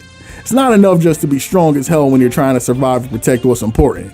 Winning, and winning consistently, requires experience, the right strats, the correct mindset, just a little bit of luck. When any of those things is missing, you risk leaving your chances for a dub up to fate and the goddess of victory rather than your own hard-won abilities and competence. And once that happens, you're gambling. And there are some things you just don't want to leave in the hands of a dice roll. But now I'm getting into my Kaishi bag, and that's a video essay for another day. Back in the Junior Division Finals, Trunks was being celebrated by the masses for his historic youth tournament victory. As y'all might have guessed, Son Goten was none too happy about the robbery that just transpired and started to press young Trunks heavy about his lack of gentleman's etiquette. And Trunks' reaction is perfectly written and exactly what you would expect from an older kid who just got caught lacking by his junior but still wants to seem cool. Look, bud, don't even make a big deal out of it. My back just started tingling out of nowhere and it just sort of happened, you know? You can't even come at me because you did it first. And if you really want to be technical about it, I didn't actually hit you with my hand, I shot a ki blast. So if we're going to keep it a whole Senzu, technically my promise is still good. But if you really got to be a baby about it, then tell me what new skin you want on the Dragon Ball FighterZ obby. Now I'll take some of the Robux I'm going to have with my prize earnings and get you something, you little wiener. Even funnier than Trunks' copes though was Vegeta's reaction seeing his son catch a dub off Kakarot's second born. Vegeta was up top patting his homie Goku in the back like old golfing buddies talking about, "Oh, too bad, Kakarot. Guess we know which of our sons got the dominant genes now, don't we? Guess being gone with the milk for 7 years really does a whopper on your bloodline's power level, am I right?" This man could not have been more proud and more petty if he tried, and I had a big ass goofy smile soaking up every minute of it. But while Vegeta was having his best day so far on this goofy planet they call Earth, Hercule might have been having his worst. Backstage, as preparations were being made for the youth tournament winner to spar with the world champ, Hercule was abusing his prefrontal cortex for any possible way out of this ass-beating Kevin McAllister was about to pull on his middle-aged short and curlies. After confirming that Trunks wasn't in need of a break after his match with Son Goten, at the behest of the roaring crowd, announcer Sama called out for the invincible Mr. Satan to make his appearance and blessed the ring with his martial prowess to show the young champ that he was still 10 years too early to match up with him in the ring. With a smile on his face and tears in his eyes, Satan kept his best poker face and emerged from backstage barking loudly at Trunks, hoping that maybe his mouthpiece would be good enough to help him escape the inevitable. Hercule's exaggerated reactions really sell the feeling of pure terror he was battling with, but what was even better was homie just exploded on Goten. Little dude was in the back like, "Got money!" just cheering on his homie in the most innocent fashion possible. When Hercule turns around to him close to sobbing like that one R. Kelly clip, "Don't you know I'm fighting for my life out here?" Do not tell this man to do his best. Homie's Goten was so lost. Poor kid was just sitting there staring at the man like, "What'd I do?" with pure confusion. With 0 ounces of respect, the moment Trunks was about to begin his sparring match with Satan, every member of the Z crew started packing up their lawn chairs and sodas like, "All right, nothing more to see here. Guess we start warming up ourselves." When Vidal was like, "Hold up, y'all know that kid, right? I mean, don't y'all want to see how he stacks up against my pops, the world champ?" Barely able to keep his composure, Gohan and his do-rag try their hardest to help his girl save face, looking over the rest of the crew like, "Yeah, guys, I mean, this could be a good fight. Don't you want to see how it turns out?" And I cap you not, without breaking stride, they just keep it pushing like, "Yeah, whatever you say, big dog. See you at the other side of the stadium when you wake up from that fire-ass daydream you're having." I promise, this is the type of stuff that makes you wake up in a cold sweat at night. Just the absolute worst kind of disrespect. There's truly nothing worse than when you get roasted by someone who's being genuine. The Z homies weren't even trying to cook up her pops like that, but they have such little respect for dude that their sincere response was worse than any possible insult they could have come up with. Below, the champ decided that he was going to go out, he was going to make it look good, feeding into the crowd by throwing off his Satan cloak in dramatic fashion and wowing the audience with a unique kata demonstrating the supremacy of Satan-style martial arts. Trunks deserves the display and is absolutely certain that this guy has to be pretending to be this ass, because there's no way that someone who has earned the title of martial arts champ of the world could possibly be as washed as what he's seeing in front of him. Convinced this had to be the case, Trunks started getting serious, hitting his warm-up and preparing his body for the upcoming war of attrition. When Satan peeps that little dude is actually about to box him seriously and literally screams at him to stop stretching this instant and hear him out. Satan tries to convince the young animal that the fight they were about to have was just a little exhibition, a game really, and it's nothing at all to take serious. Trunks looks at this grown man straight in the eye and says, "Hell no, I'm going all out. I know what you're trying to do. You're just trying to pretend to be this trash when in reality, you're going to start our match and you're going to pull out the real stuff to try to catch me off guard." Satan, second after second, realizing that arguing with an 8-year-old is like arguing with a brick wall, pleads to the young fighter with tears in his eyes, telling him that he's being a childish brat. To which Trunks' smart ass replies, "Well, that's what I am, so I guess it's age appropriate." Hercule, seeing the entirety of his life flash right before his eyes as the announcer prepares to begin the match, goes for one last gambit, invoking the powers of his inner Colin Kaepernick, dropping to one knee and screaming out in agony. As the confused masses watch their savior, unable to understand what they're seeing, Satan saves them the trouble and announces that it was something that he was hoping to keep secret, but his old knee injury he got from fighting off Cell back in the day has started to flare up, and he doesn't know if he'll be able to continue the exhibition. I know if Vegeta was peeping this, he probably had his 2 cents to be sure to let the crowd know that there's only one technique Satan's got that can involve him dropping to his knees to stop Cell, and there will be no injuries because he always packs an extra set of knee pads. On the surface, concern for the champ, but a big part of me likes to think that he's a massive troll. Announcer Sama speaks out in concern for their hero and begins beckoning for a doctor to come take a look at the damage. But then, in what can only be described as an act of bravery and sheer force of will, the champ, struggling with all his might, makes his way to his feet and enters a fighting stance, determined to not let the people, his people, down. As Trunks prepares himself by throwing punches at mock speed while shadow boxing, old Uncle Hercule decided that he wasn't out of tricks yet and had one more play he would like to make before finalizing his will. While the kid may be a monstrous powerhouse, he's still exactly that, a dumb kid. So if I, the perfect marriage of both knowledge and power that is Mr. Satan, can use my fully developed grown man brain to outfox this kid, I may still survive. So Satan approaches the now warmed up young warrior and tells him about a ritual between champs. A champion's ritual, one might even venture to call it. Where in a show of good faith, two champs deliver just the lightest tap to the face that they can muster as a showcase of sportsmanship between two world-class competitors. Having never been a tournament champ before and having no real reason to think the savior of the people will be lying, Trunks goes along with the plan and agrees to start things off with a love tap. Satan, thinking that he at long last has finally found his out after the stomach-churning turn of fate that he had experienced, began showing his ass in the only way Mr. Satan can, returning to the ring with his patented double peace signs and taunting young Trunks as the announcer gives the okay for the games to begin. Feeling extra spicy and without a care in the world, old King Farquaad over here moves his massive cranium right next to Trunks, thinking that everything is about to go exactly as planned. Trunks will tap him, he's gonna sell as hard as humanly possible, pretend to be KO'd, and in the process save both his public image as well as his life. And honestly pretty brilliant plan, all things considered. The only thing he didn't account for is the reality that a Super Saiyan's very lightly is just a bit different than a washed world champs. And Trunks' light jab sends this man Satan into the shadow realm right next to Yukimoto's grandpa. And the slow-mo effect the animation team added was pure unadulterated kino. Every flap on Satan's lion-ass face was clapping like an OF's model Instagram reel as the people's champ got duffed into the side of the stadium wall. It left a full body imprint and man just fell to the floor motionlessly. And this is no exaggeration. Peeping Gohan and Vidal's contrasting reaction after watching her old man literally get put through a wall made me laugh out loud like a nutcase when I was reading it. Gohan is sweating bullets through gritted teeth like, God damn, Trunks, did you honest to calm have to do the man like that? And Vidal's eyes are just completely bugged out, unable to reconcile the fact that the strongest fighter in the world, her own pops of all people, got slept by her crush's nephew in front of the whole world and he high-key might not ever be able to walk again. I can't even fathom how much it took this man Hercule Satan to stand up on his own too after that. But lo and behold, Buddy struggled to his feet, turned his chest to face the audience, and full-faced belly laugh talking about some, oh shucks, you really got me, kid. That's a real dynamite punch you got there if I do say so myself. Buddy's gaslight domain expansion was so strong it even had little Trunks who threw the punch second guessing what happened. Looking at his fist and looking back at Hercule and wondering, wait, so did I hurt him or is he actually mad strong? He just couldn't get a read on the dude. And here with the young fighter's bewilderment and the champ's belabored breathing is where we'll call it. Homies, I cannot express how much of a kick I got out of this whole affair.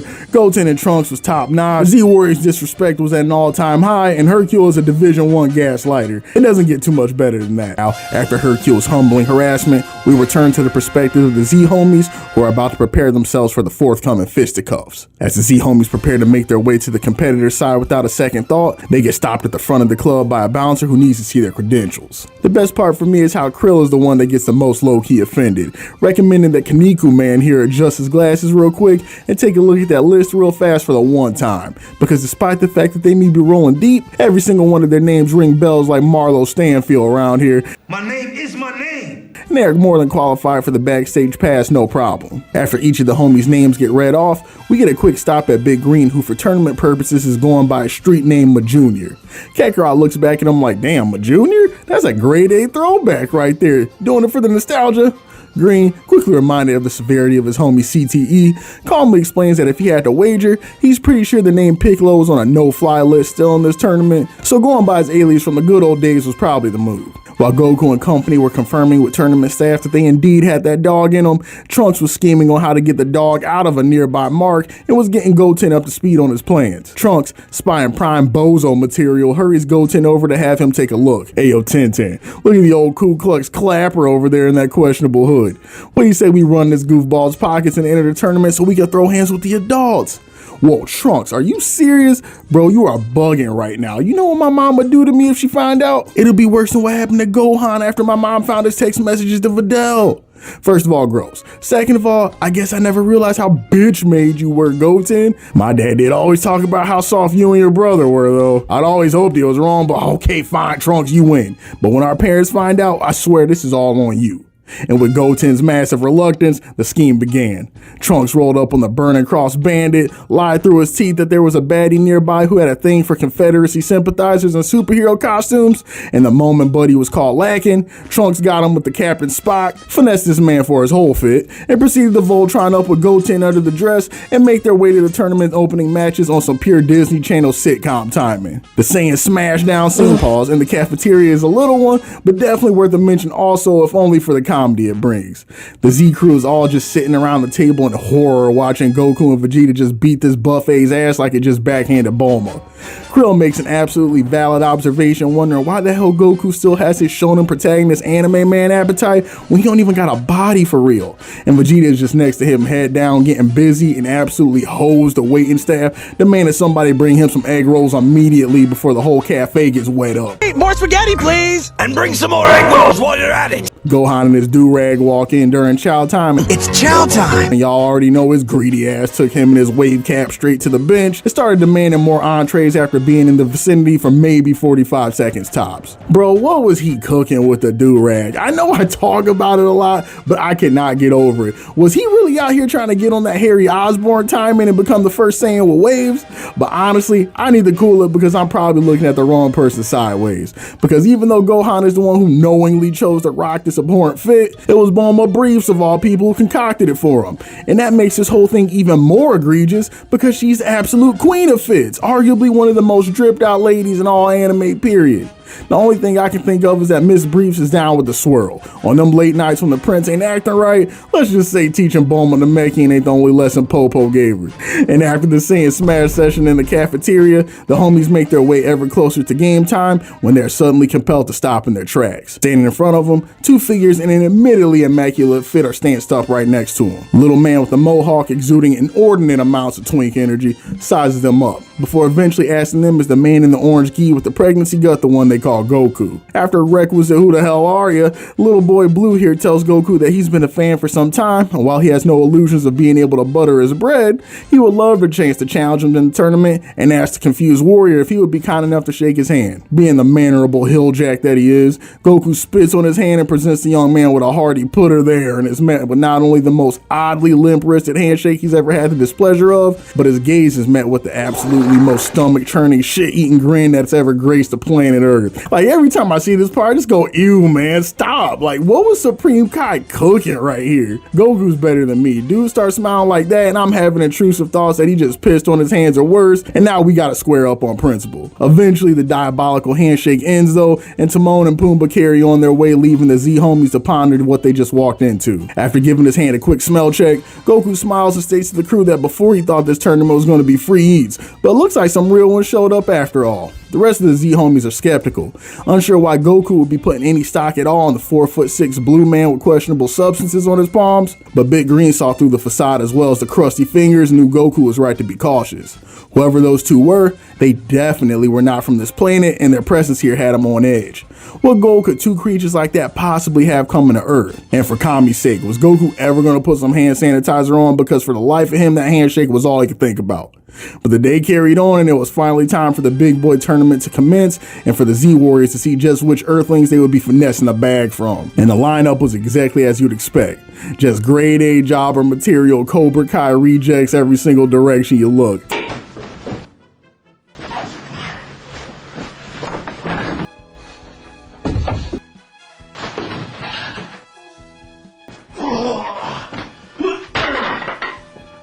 First group of D-bags we get a look at are the two Proud Boy lieutenants, clearly on gear, standing down and standing by with a strange M on their head, which for now we're going to assume has to do with the requirements for the McDonald's sponsorship terms of service. Next up is Goten and Trunks in their Captain Ku Klux uniform, and they couldn't look any more conspicuous if they tried. Then you got my favorite, that's right y'all, none other than Killer. Like, where do you even start with this man? I mean, off rip, this dude is just a walking, talking violation from square one.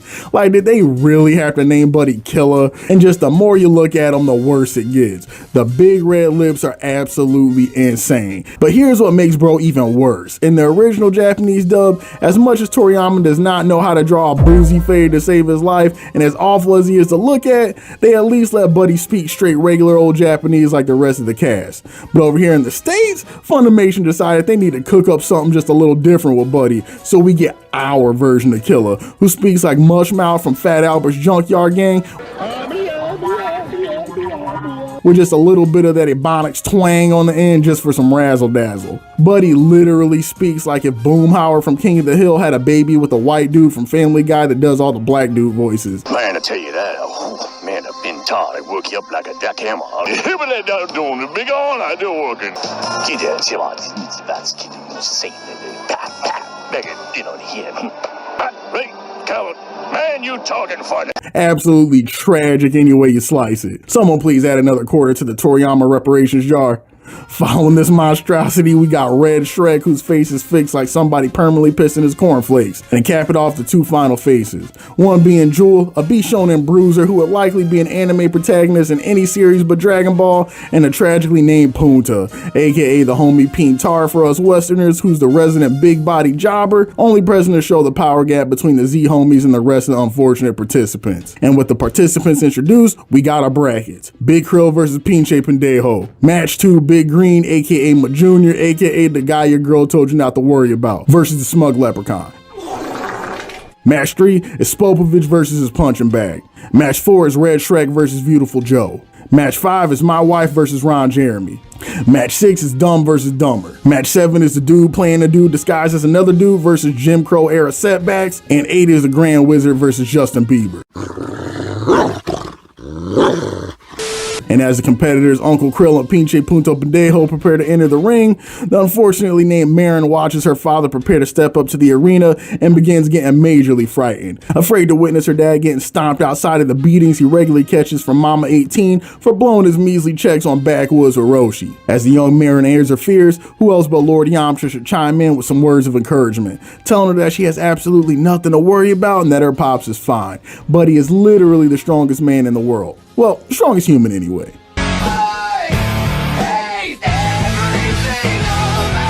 And right here with this one statement from the C-listed benchwarmer at this point, Toriyama would single-handedly set back the Dragon Ball power scaling community centuries and perpetuate an argument that still persists to this day. Far be it for me to act like I'm above it though. Leave your pick in the comments for who you think the strongest human is.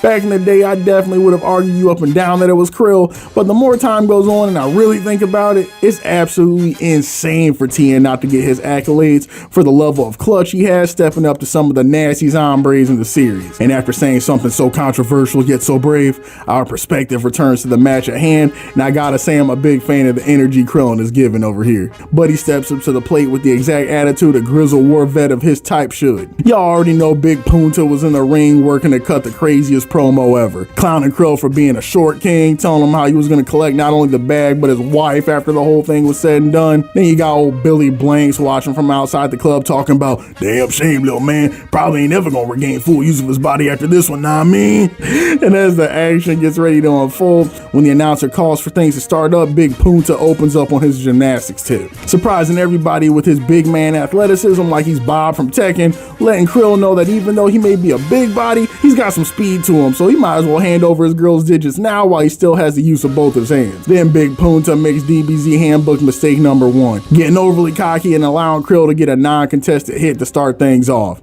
Krill, with all the enthusiasm of Charlie Brown get ready to kick a field goal, is like, damn, free eats I guess, puts his whole hand up inside this grown man's belly button, slaps the entire taste out of his mouth and kicks Buddy so hard he dents the stadium concrete, losing with both a ring out and a KO under his belt. How you lose 2-0 in a best of 1? That's insane, man. Shade to the Sonic Fox versus Perfect Legend 13-0 sweep, I fear. Wasting no time, next up we got my homie and one of the realest to ever do it, Big Green versus the mysterious Shin. Now this fight is one the Z homies were coming with some expectations with, after Goku made the comments about this tournament having some real ones with hands after all. While my man Ma Jr. may not have Super Saiyan 2 level dynamite in his fist, that dude is an absolute force to be reckoned with, and the Z Warriors, including Vegeta, acknowledge this. So seeing how Little Boy Blue stacks up against one of Earth's mightiest hitters will be a good gauge of just exactly what they're dealing with. But the whole thing starts off weird off rip. Even when Piccolo knows he doesn't have the hands to fight what's to come, Buddy rarely if ever has shown nervousness or a reluctance to fight against a worthy opponent. But before even stepping into the ring, this man Shane had Piccolo sweating like DJ Academics in a Migos interview. Just what type of time was this man on? And you best believe Shin could smell the bitch pheromones polluting the air too. Buddy was just taking in a huge whiff of the bus ass. And after getting his fill, the menace just stares Piccolo in his eyes and is like, alright little buddy, you're right to be nervous, but you'll be finding out what's coming very soon. For now, just enjoy this work you're about to catch and take a load off, champ. And it was here where something inside Piccolo snapped and Buddy was like, nah, y'all got this one. Ref, Ref! Yup, call the fight, I forfeit. Gohan peeped his stepdad Piccolo getting bitched out like Aiden Ross and almost lost his lunch. Him and his do-rag both were in absolute shock. Even the announcer was like, hold up, Big Green, am I hearing you right? You said you ain't gonna throw him? Man's like, Piccolo just said absolutely correct, and walked off like LeBron James putting on the shades and grabbing his man purse in that one meme. And while it's easy to clown Piccolo, y'all do not know how much respect I got for a man or a Namekian who's willing to put his ego aside to make the move he feels is right. But he was straight like, look, y'all can call me whatever y'all want to, but at the end of the day, something's making my tummy hurt. I'm not about to fight that man. And as Piccolo leaves the ring, Goku gets serious for a second and asks Green what's going on. Because Piccolo's a lot of things, but soft ain't one of them. And asks the homie, is this Shin dude really as powerful as he thinks? To which Piccolo responds with an emphatic yes with zero hesitation, telling Goku that the difference between them is too great. Now this wording is actually super interesting because when it's translated like this, that statement can mean a couple different things. On the one hand, you can take it at face value as Piccolo confirming with Goku that yes, Shin is actually just that raw, and me and my cape and turban want absolutely no smoke from that azul-colored demon with a mohawk. But the second way is pretty interesting, and major shout outs to the homie Laughing Stock Media who pointed this out and gave me some food for thought as well. The second way you can interpret this is as Piccolo having respect for his station in the world and refusing to square up with a divine being he perceives as above him in the role he now occupies as the Guardian of Earth. Piccolo's reluctance to fight Shin is more complicated than fear about Buddy's power level. And a phenomenon that I can only imagine came as a result of his merger with Kami, Piccolo has now gained a much greater insight and respect for the role of balance in the universe, and him putting the paws to Shin would be tantamount to a human squaring up with the deity of whatever religion they worship in one of those YouTube boxing matches. It's just beyond the realm of the absurd and something that you just don't do, even if you do got that kind of dog in you. From the kingdom of heaven, please welcome God. But as Piccolo put a premature end to his match, it was now time for the third round, and one of the competitors wouldn't be so lucky. The next fight in the tournament is Spopovich versus Videl, and it's definitely a fight to remember for all the wrong reasons. The tournament was set to continue, and the crowd went crazy waiting for the people's champ, the tiny but mighty Videl, to step up to the stage and take Spopovich's candy ass back to the cleaners pronto, just as her dad had done at the previous tournament. As Videl made her way to the fighting grounds, we get a brief cut to Supreme Kai, whose usual smugness has given way to a look of caution and concern directed at Spopovich, who was making his way forward to the arena as well.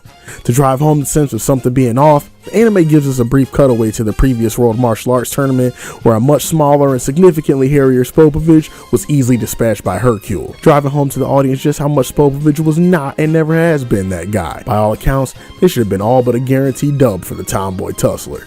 With the combined cries of everyone in attendance, Videl, known as the daughter of the most invincible man the earth had ever produced, wasted not a single second going to work on Spopovich, showcasing her superior speed, hitting Buddy with 100 crack fists of the North Star, followed by a jumping kick delivered with her Doc Martin straight to the side of Spopovich's jaw and sending the man flying across the arena in a record time.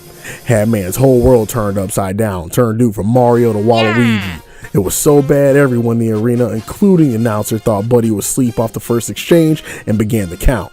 And announcer Sama was mad disrespectful about it too, talking loud as hell in Spopovich's ear the moment he thought it was raps, like Joe Rogan up in the octagon. Bro didn't even have time to register if he was concussed or not before getting the mic straight to the face.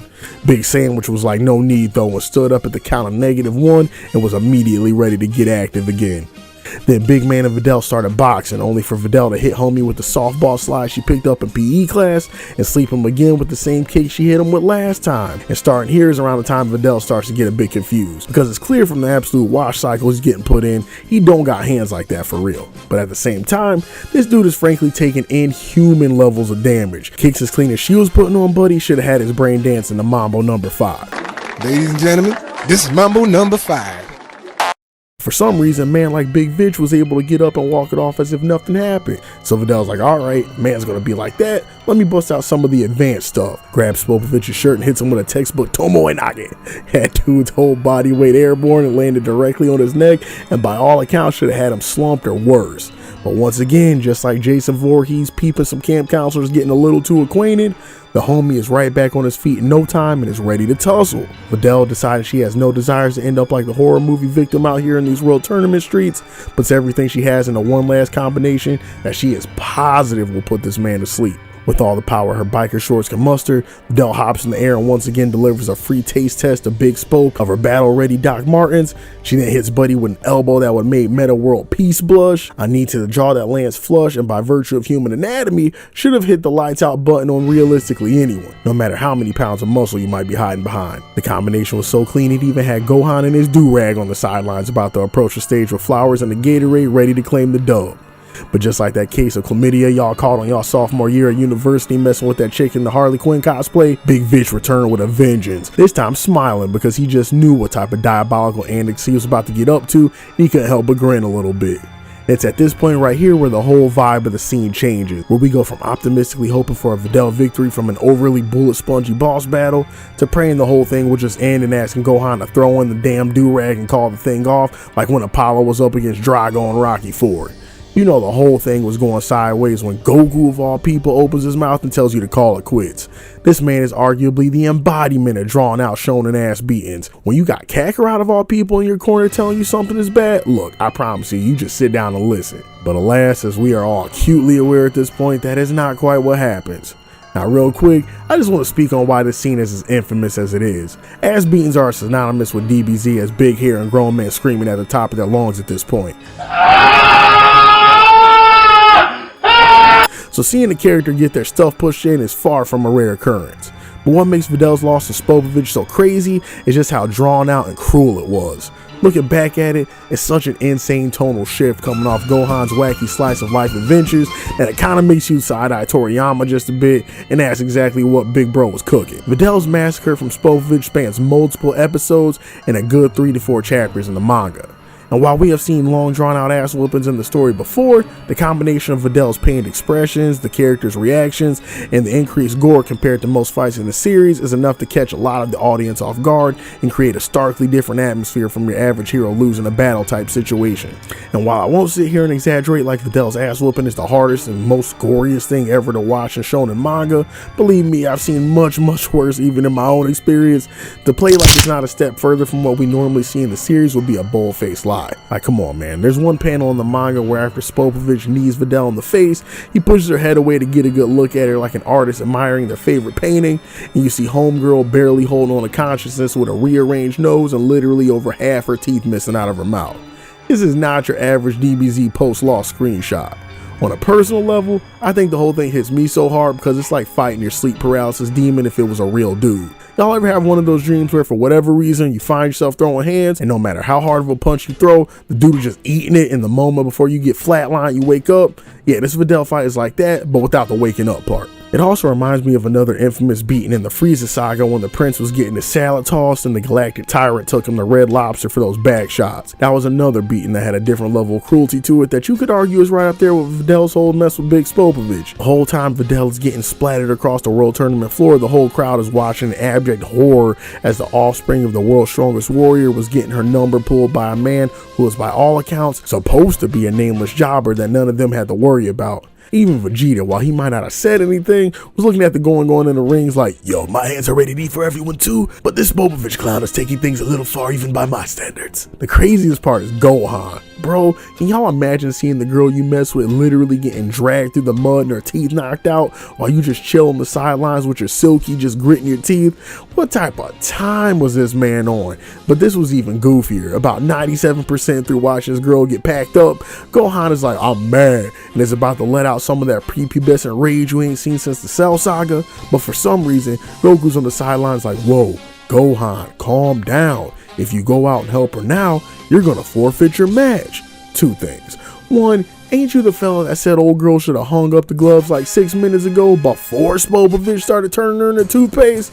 And second, I might forfeit my place in the tournament. Be for real, man. Ain't nobody thinking about this funky ass tournament where your girl might be in a home health care drinking out of straw for the rest of her life as she gets her insides turned into pudding by a man quadruple her size. And y'all best be sure Spopovich wasn't done having his fun up there, but he went up to Videl's mangled semi-corpse and decided that in order to finish his finest work, he wanted to do a quick homage to American History X and place his size 19 Red Wings on the poor girl's head and begins crushing her skull. It was here when Gohan finally decided that he'd seen enough, when at the same time, Yamu, Big Vitch's homie, yells out to him that time's up. Quit playing with the roadkill and take the dub, because apparently they had other fish to fry.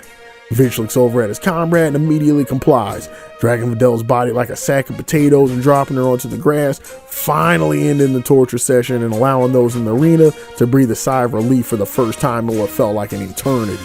First order of business, Gohan rolls up and grabs Videl because Kami knows this lady is in need of a first responder with the quickness. Knowing how drastic the situation was, Goku asks the homie Krill if he's got one of them things on him to help her get up to speed ASAP. But unfortunately, Krillin tells him that he's dry at the moment, speaking on how none of them were expecting to really have to box like that out here for real, so they didn't come armored up like they usually do. Goku then decides to make a quick pit stop at the Plug's house to ensure that his best chances of a lineage don't come to an end off a freak accident against a random jobber. As Gohan prepares to fly Videl out, he glares over to Spopovich and tells him that he's got something for that ass next time they link up.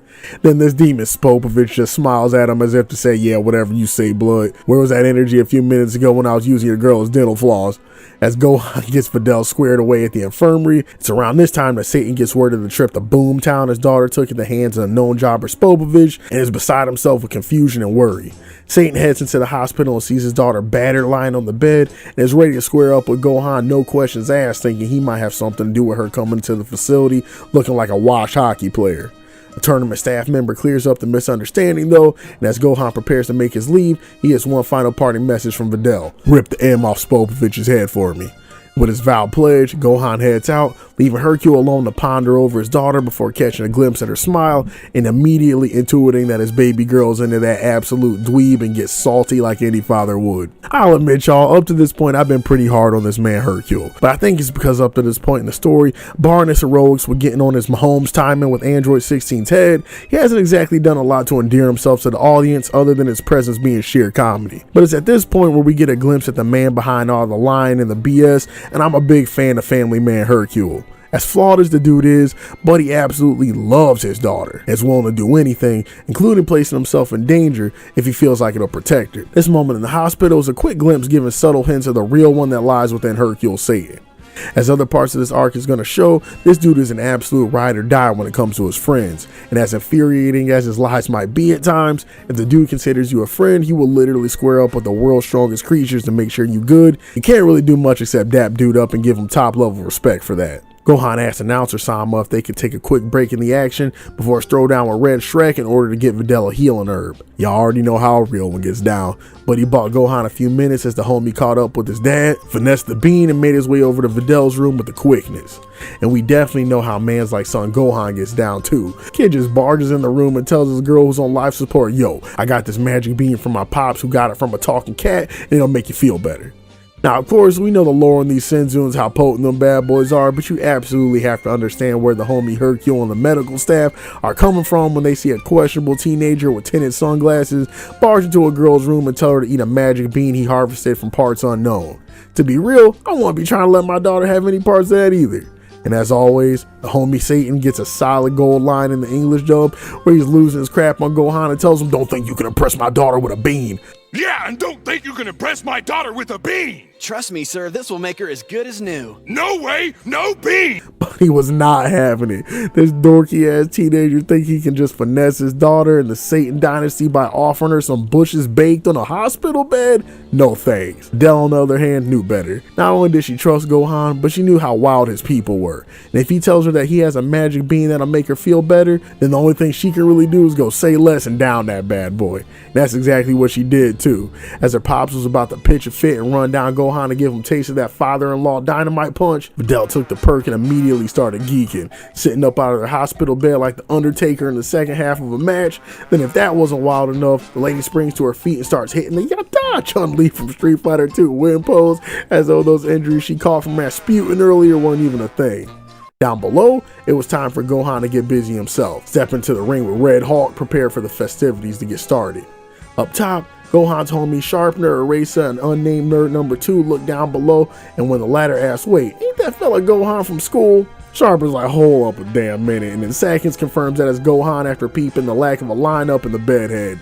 Unsure why dude would claim to be the Great Saiyaman in the tournament despite the fact they all know he ain't got hands, his buddies from school start to cheer him on anyway, exposing his full government and leaving Gohan shocked. believing that it must have been the do-rag flying off that was the giveaway. Throwing away his Clark Kent shades and finally exposing his true self to the world, Gohan took a fighting stance against Hellboy in a fight he was sure wasn't going to be an easy one. Despite the fact that announcer Sama called it though, Kibbles and Bits refused to take a fighting stance, and even more strangely, he made an extremely specific request. More accurately, a command of Gohan. Stop the half-stepping and turn Super Saiyan right now so I can find out if you're actually worth rolling with us or not. At this point, Gohan had an excessive number of questions, namely how this dude knew about Saiyans and if he genuinely expects him to transform in front of all these people and blow his already lackluster cover. It's also during this time that Daddy Smurf rolls up to the Z crew and politely but sternly makes a request to the team, informing them that in the next few minutes things are about to get extra active, but whatever pops off, let it happen. You already know Vegeta didn't take too kindly to that, mentioning to the verbose stranger that he had killed a number of blue people for far less, so why in Kami's name should he listen to a damn thing he has to say? And it's at this point that Big Green speaks up, telling the rest of the team to watch their tone in the presence of Kaioshin, the god of God, and that if he tells you to shut up and let him cook, you shut up at your table and wait for the plate. Supreme Kai informed Goku and company that he's almost positive that both Spopovich and Yamu intend to gank Gohan shortly after his match with Kibito, but to not be alarmed as this is all according to Keikaku and he believes they don't want to kill him, but rather they're after his energy. Back on stage, despite his trepidations at first, Gohan decided to humor his ring buddy and give him the show he was looking for. But that's not all. Gohan decided he was feeling a bit generous and was willing to take things a step further, and he was going to show Clifford a power beyond even that of the once legendary Super Saiyan transformation. With little warning, Gohan began to gather his energy, and in a short time, the arena was surging with newfound sense of heat and pressure, his hair now golden as he was surrounded in an aura of lightning and blinding light. Those in the audience stared at the ring dumbfounded, sure that the World Martial Arts Tournament budget had finally gotten out of hand, as the theatrics were now going too far. But despite their skepticism, some in the stands felt there might be more going on than the simple blockbuster movie special effects, recalling the Golden Warriors that showed up to the Cell fight and beginning to piece the puzzle together bit by bit. Videl stared at her Boo thing in shock as well, wondering just what type of Area 51 shenanigans she signed up for deciding to play doctor with this country bumpkin from school. Now Big Red stood in shock as well. The smug, dissatisfied grimace his face seemed to permanently carry, giving way to open-mouthed confusion and beads of sweat upon the realization that there are people occupying the earth with these kinds of hands on them. Even Gohan seemed drunk off his own power a bit, smelling his own farts as he asked his flabbergasted opponent what he thought of his new look and if he still wanted to square up seeing the type of time he was on now. One of the only people in the arena absolutely unimpressed was none other than the Prince himself, watching the goings-on in the arena completely straight-faced and honestly low-key pissed. More than happy to share with the rest of the room that he could smell Gohan's garbage power level from there, and that the kid honestly had more fight in him before he could even grow nut hair back when they were boxing the insufferable bastard Cell. This part right here is a significant moment for a couple reasons, homies, so let me take a moment as the mayor of Yap City to rap with y'all real quick. For one, it's yet another indicator of Vegeta's level of respect for Gohan. As much as the kid gets on his nerves, seeing his fall off low-key might piss Vegeta off more than anyone else there because of the potential he sees in Gohan to be the ultimate Saiyan warrior, a culmination of battle experience and raw talent that is so rare to find and yet is seemingly wasted on a child who seems to be more than okay with accepting mediocrity. And it's this aspect of Vegeta's anger that I really want to talk about, because more than any character, I feel like Vegeta's feelings towards Gohan echo a large portion of the fan base and who they want Gohan to be. So many people just want to see Gohan step into his shoes as the undisputed GOAT, to take the torch that had been passed to him by his father, embrace his mantle as the Earth's protector, and get off the roller coaster of inconsistency and strength he's been riding since the beginning of Z when he was introduced. And while I completely understand the frustrations, I was definitely there when it came to Gohan too for some time. I think when you look at Gohan this way, you completely ignore a huge part of who the character is though, and that's the reality that the homie, at least in my own mental, does not see himself as a fighter necessarily. For example, right, have y'all ever found that you have a talent for doing something that you low-key have no interest in doing? I know I have 1000% experienced this in my own life, and if I was a betting man, I would guess each of y'all at least once have come into contact with an activity that you seem to have a natural proclivity for, but would be hard-pressed to have the motivation for even if somebody paid you to do it. To me, this is what fighting is to son Gohan. Within his DNA, the fella has the potential to be one of the greatest dogs the Saiyan race has ever put to task. But the reality is that in his mind, being the greatest fighter ever sounds as enjoyable as using the Dragon Balls to which a Zenkai boosts his cell back to life as his roommate. This isn't to say I think bro hates fighting, I think homie just sees it fundamentally different than his pops and Vegeta do. For them fellas, ball is life. If you ain't spending at least 18 to 20 hours out of the day throwing hands, then what are you really doing? But for Gohan, it's more that he knows there are bad guys out there and that they need cooked. And it can be fun to spar with the homies and stay active, but his pops needs fighting like Fleece Johnson needs booty, and it's just not that serious for young Gohan. And what happens when there's an activity that you only really mess with on the side or out of obligation? You fall off. There's no way you're gonna be able to compete with somebody who eats, drinks, and breathes their favorite activity while you only dabble with it when you have to or you got the time. And this is how I see it with the bro Gohan and why he rises and falls so crazy on the tier list on such a regular basis. But he absolutely has the potential to be that guy, but having the potential for something and having the desire to be that something are mad different, and this is the part that Vegeta doesn't get or really even care to get if we're keeping it a buck when it comes to Gohan. I'm open to conversation though, homies. If y'all interpret Gohan's character in a different way or you got a unique perspective, hit me up and let me know your thoughts. You already put me on a mad perspectives. I would have never peeped alone, and that's the type of stuff a guy can't help but appreciate. Getting back to the matter at hand though, following Gohan's key charge, Big Spopovich and Yamu took a particular interest in the Golden Warrior. Then out of nowhere, Yamu pulls out a comically large turkey baster with a pointed end, and the two begin rushing the ring with devious intent, preparing to do God knows with that medieval contraption. Gohan peeps him out of the corner of his eye and cocks his fist back to give them the craziest why I oughta either of them had ever had, but suddenly his muscles tense and he freezes. On the sidelines, Supreme Smug has his hands outstretched, and it appears that for whatever reason, he's the one keeping Gohan frozen in order to be assaulted by the two Goon Lords. While Gohan is subdued, Yamu and Big Vitch gave Gohan the Rikers Island special, with Spopovich getting behind Gohan with his musty ass arms and choking him out, while Yamu came in from below and shanked Buddy in the rib cage with the world's deadliest turkey baster. All Gohan's friends could do was watch in horror as Yamu brought Gohan to his knees with the soul sucking of a lifetime, leaving him breathless and powerless by the end, wondering where he was and just what the hell happened. Gohan ain't felt a sensation like that since Chi-Chi left him and Videl alone home for a few hours when she took Goten back to school shopping. After seeing Gohan been thoroughly drained, Kaioshin informed the absolutely lost Z-Crew that he'd be following the two bald banditos and that they were welcome to follow if they wish to learn more about the situation. Goku agrees and prepares to follow the Kai, but is stopped immediately by Vegeta, who asks him just where his highfalutin candy ass thinks he's going. Vegeta continues, reminding him that the only reason he showed up to this absolute farce of an event was because he thought the two of them were going to get the box. So he'll be damned he just lost however many hours out of his life watching these low power level having a waste of space slap fight only to get blue balled by his tango partner. Goku's like, oh shucks, buddy, lighten up. I mean, if this Kaioshin fella is as important as they say and he came all the way here, don't you think it'd be interesting to find out what's going on too and follow the trail? Kakarot, the only thing that's about to be interesting about this afternoon is all the different ways I'm gonna have my size 8 Saiyan boot print up your tailpipe if you don't give me my match. Big Green, realizing that he's losing time to all this Saiyan foreplay about their upcoming match, tells him that he's leaving and begins to make his way towards the direction Kaioshin flew off. Goku begins to head out too, promising Vegeta that if he follows and plays along for now, he'll make sure they get their scrap in later, Scout's honor. Then this man Kakarot does what he does best and pawns his kids off to another person of color, this time Kibito, who agrees to look after Gohan while he heals up and to take him to their location once he's back on his feet. Upon confirming the babysitter, Kakarot headed out along with Piccolo and Supreme Kai on the Spopovich and Yamu's trail. Back at the tournament grounds, medical personnel were coming to take a look at Gohan's shiv wound when Kibito arrives and tells him that he'll handle it from here.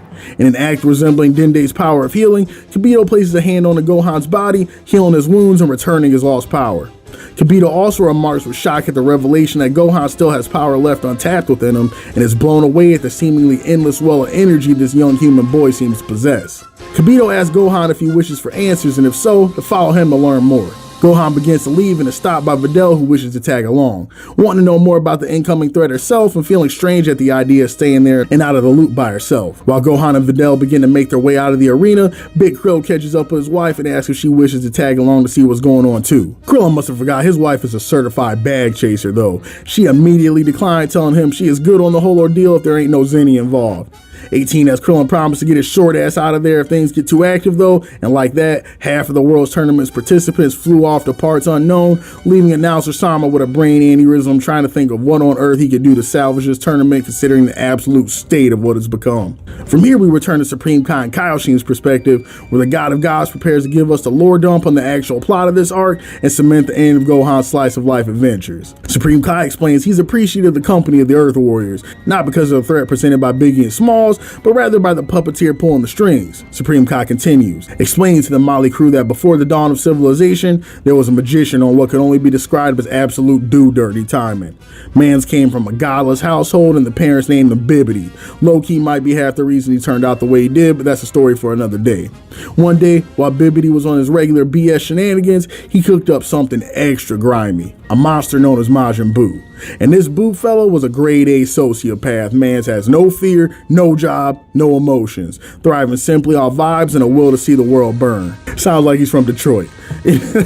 My bad, y'all. Detroit homies, don't kill me. Even in its infancy, after a few short years, Majin Buu had several hundred planets as notches on his body bag belt. And mans like Vegeta couldn't help but think to himself, shit, only a few hundred planets in a few years? That's rookie numbers compared to Saiyan timing. This Boo fella's softer than this blue man's mohawk. Look, I'm gonna give you one pass on talking about my mohawk, Vegeta, because now this mess is serious. Vegeta could only look on in horror after registering that this dude just Professor X'd him, and now his intrusive thoughts weren't even safe. Supreme Kai's lore dump continued though, explaining to Vegeta that during the time Majin Buu was concocted, there were 5 Kaioshin, each with enough mustard in them to destroy Frieza with a single ki blast, and all 4 of them got mopped by Majin Buu low div. We then switch to Kibito, who was given a similar lore dump to Gohan and Videl, as he proceeds forward with the story, informing them that the amount of energy it takes to keep an absolute force of nature like Majin Buu under control was astronomical. So Babidi sealed him away until the time was right. Babidi then made his way to Earth and was preparing to unleash the chaos of Majin Buu onto the unsuspecting planet when he got murked by Supreme Kai, who left Majin Buu sealed away, thinking that this was the only real option since Babidi was the only one who could break the seal on the Boo's Pringles can. But there was one major oversight. Kai's surveillance team got caught lacking and they were unaware that Babidi got some cheeks at some point and had a whole son he named Babidi, who was on just as trash a timing as he was. So now the goal had become clear. The Z crew, with the help of Kibito and Supreme Kai, were looking to stop the resurrection of the brain of terror Majin Buu at all costs. And the only way to do this was to put the grippies on Bibidi's son Babidi and put an end to the cursed family tree once and for all. Doing their best to process the lore dump, Goku asked a follow-up question, wondering just how strong this Babidi guy is and what kind of fight they can expect coming up. Supreme Kai informs him that this may be a different kind of battle compared to what they're used to. Bobby, if he's anything like his ugly ass pops, will be weak in physical strength, but possess great magical ability that makes him a threat despite his frail size. Specifically, Bobby has a special ability when it comes to taking the darkness that hides within a fighter's heart and overwhelming them with those desires so they come under his control. Poor Goku, not fully grasping the company, speaks up and is like, man, thank goodness everybody we have here is extremely pure of heart with only the best of intentions. Like, man, wouldn't it be crazy if one of us were just like not fully completing our character development arc yet and totally held on to hatred related to our inferiority complex and years of battlefield trauma that shaped the entire essence of who we are into adulthood? Man, that would be wild, huh? And as Vegeta's eyes glazed over, we return to Kibito, who informed Gohan that basically Buddy got used as a giant yellow decoy to verify Spopovich and Yamu's intent. Supreme Kai was pretty sure of their goals already, but by allowing Gohan to get shivved up, he was able to confirm their allegiances to Babidi, whom ordered them to absorb a large amount of energy to serve as a catalyst for Majin Buu's resurrection, which if they did not hurry, would be approaching a lot faster than any of them would be prepared for. Returning to Kibito, in mid-flight with the high school pair of Moors, he speaks up to the two tag-alongs and tells them if there's any hope of them catching up with Papa Smurf and the rest, they need to pick up the pace expeditiously, because this leisurely stroll they were taking right now was not going to cut it. Videl speaks up and is like, hell you mean faster? My eyeball's already halfway out of my socket now keeping up the pace we're going. Gohan looks over and proceeds to little body Videl, telling the youngin that she did well to keep up this far and he would be excited for her to see him cook, but from here on out the block is likely to be a little too high to continue, so she should return to his mom and the Munchkins to catch them up to speed on the situation. Videl expresses her disappointment but agrees to turn back, realizing at this point her tomboyish charms would only serve as a potential life-threatening distraction, so she should do what's best and move to the supporting cast, not realizing she would be holding that seat for the rest of her Dragon Ball career at this point, but it is what it is. Before settling in a C-list purgatory though, Videl wanted to confirm one thing with her alien lover, that he truly was the Golden Warrior and that it was actually him and his crew of incomprehensible homies that pushed Cell's wig back 7 years ago.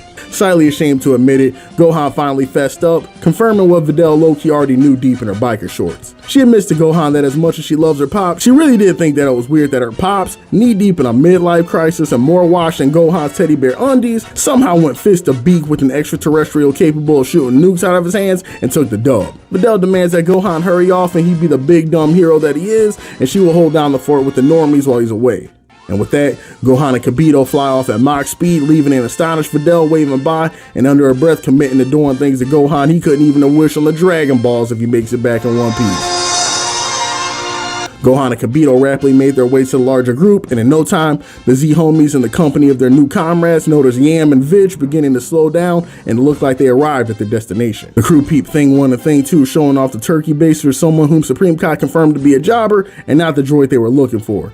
And while all this was occurring, Gohan surveilled the landscape and in the manga was immediately made angry and uncomfortable by the berserk tier gore on display, where Bobby and company appeared to have quite a bit of fun literally ripping apart a family as they established their new home base. Kibito's pissed at Bobby's cunning, discussing how the damn son of a naked mole rat must have buried his ship underground to elude them because he knew they were coming for his hairy brown ass. Piccolo, having learned from the comedy of bag fumbles that was the Cell Saga, wants to waste no time and suggests they go flatline the whole lot of goons immediately as to not even risk the remote chance of the Hellspawn's resurrection. Unfortunately though, Kaioshin did not catch the failed compilation that was the previous arc and decided that instead the best move was to sit back and wait, believing that there's no way the baddies would risk destroying their ship by reborn and Boo inside, so they still had time to assess the situation.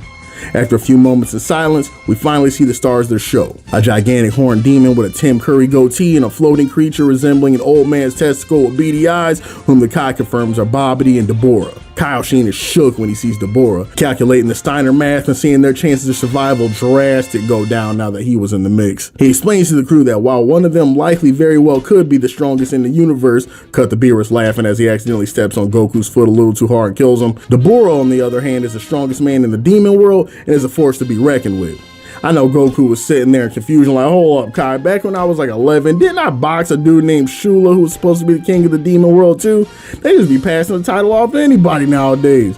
Vegeta looks on completely unimpressed though. You keep saying that if this Boo asshole comes back, we're all cooked. But all I see is an overgrown imp with bad facial hair and an abomination that looks like my father-in-law's ball sack, and this is what I'm supposed to be cowering over. I ought to kill everybody right here and now for even fantasizing I could lose to something like that.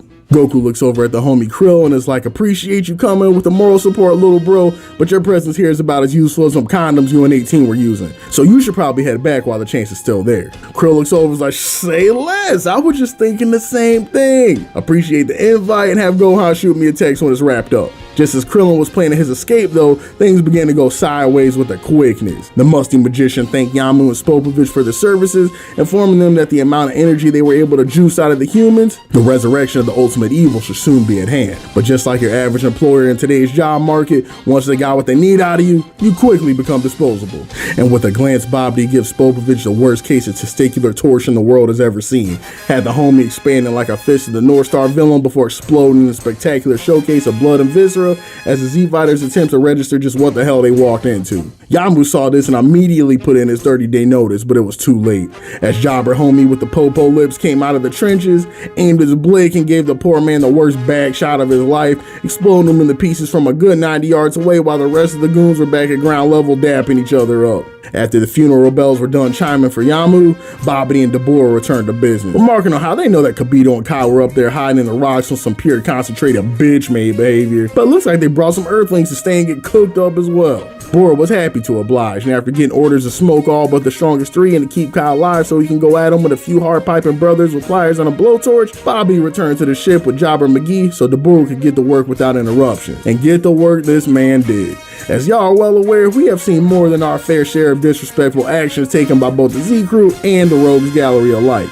But when I tell you that Kibito got done crazy, like I genuinely laughed at how unceremoniously they let this man get off like he was some random no-name in West City when Cell touched down.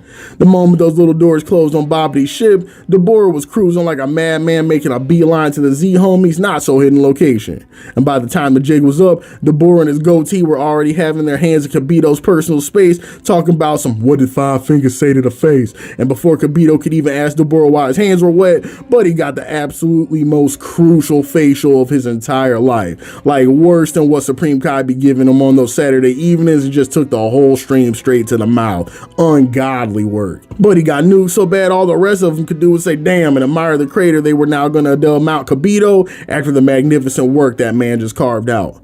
But best believe Dabura wasn't done. Tell me why this trifling ass demon then starts gargling from the back of his throat and hawks a loogie straight on Krillin's face and Piccolo's fit, just hell bent on retaining his place as the most disrespectful antagonist of all time. Lil bro don't even know how lucky he is that backwash turns people into stone, because if he would have gave Big Green a chance to register what happened, I swear to you they would have had to censor the word he was about to catch from my Namekian brother. There are two things you do not do to black folk. One is talk about their family, and the other spit on them. That man's Namekian ancestors were about to possess him with the righteous fury of 1,000 plantations if Buddy had not had that magical spit popping off. He can't do anything but put some F's in the chat for poor Krill. Buddy knew a good 10 minutes ago that his human ass had absolutely no business rolling up to Majin Boo's house like he was about to collect rent. Then when he finally swallowed his pride and was about to walk away and live to smash cheeks another day, he gets spit on by demonic Tim Curry, leaving the poor dude bricked up in front of his homies for the rest of eternity. Then of course we get our walking lore dump Supreme Kai, who gives us a story behind Dabura's magical saliva, giving these dudes the heads up hella late. Like, bro, be absolutely for real. This man did not give these fellas any types of heads up on what type of time Dabura was on until the loogie had already left his mouth and it smacked Krill in the face. Then Buddy wants to talk about, oh yeah, by the way, watch out for his magical spit. Has magical properties and is OD dangerous, my bad. Krillin should have flipped this man the bird in his final moments as a testament to how assed out he left them unnecessarily. But anyway, Supreme Lord tells him that Dabura's spit has the ability to leave any man it comes into contact with rock solid, and the only way to get back to normal is to get things to a climax and finish the man off. After that, they should be able to get soft again. Kakarot then turns over to his blue companion and smiles gingerly, remarking that all they have to do is finish the dude off to get his buddy's rocks off. Say less. I thought it was going to be something difficult. As Dabura generic villain cackles his way back to the ship in order to bait the Z Warriors, Vegeta comments how there has to be a less zesty way to describe this whole situation, but he'll allow it only because he was starting to get bored of the monologuing and he's been itching to strangle somebody for months now, and it looks like this is his best chance. As the Saiyan flies off, Kai finally remembers when he reviewed the tapes of the Cell Saga and decides that if he wants to avoid a solar system spanning bag fumble, the best option would be to come with these goobers and make sure they don't do anything too outrageous and endanger the well-being of sentient life as they know it.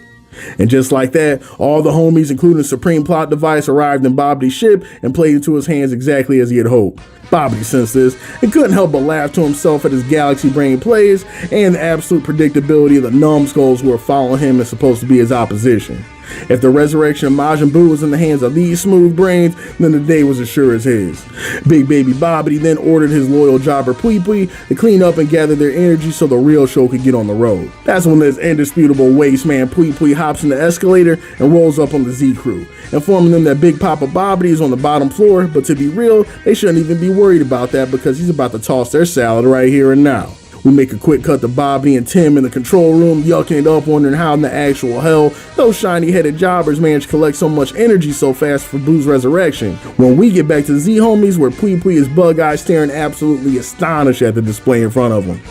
Babidi is now peeping the whole thing in his 480p crystal ball in disbelief that these cavemen are really sitting in front of him in the middle of his lair, Rochambeau for who's going to be the one to push the wig back on one of his elite guards. And who of course would emerge victorious but the prince of all Jonkin, grinning ear to ear that he finally gets a chance to show his best buddy Kakarot while he's been stewing in the crock pot all this time while he's been yucking it up in the land of the non-living. None may have been more shocked than Kai, who couldn't believe the pair on these fellows that not only were they playing schoolyard games to see who a box of warriors decorated as Kid Muscle over there, but also they were playing a Running Bros Pocket solo, when it would have made much more sense to give this man the Mahito treatment and beat him silly while they had the numbers.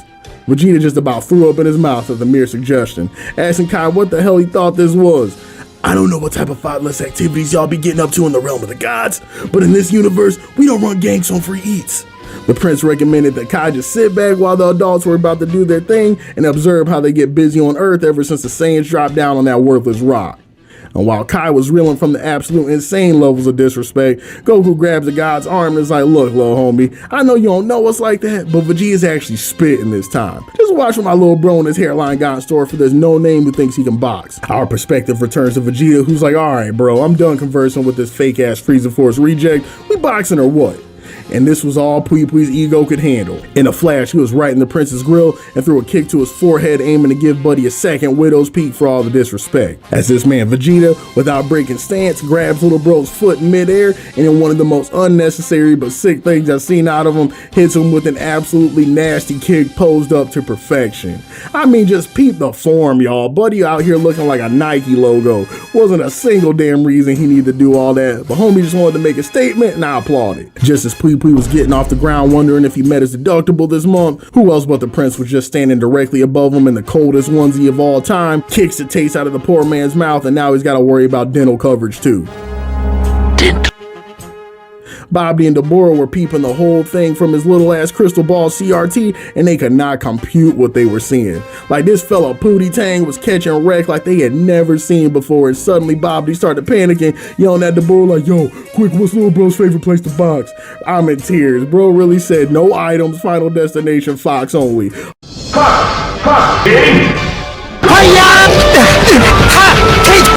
Like changing the terrain where the ass beating occurs was really about to do something. Pui Pui, once he registered to change the scenery, got back with his bull immediately and started speaking spicy again.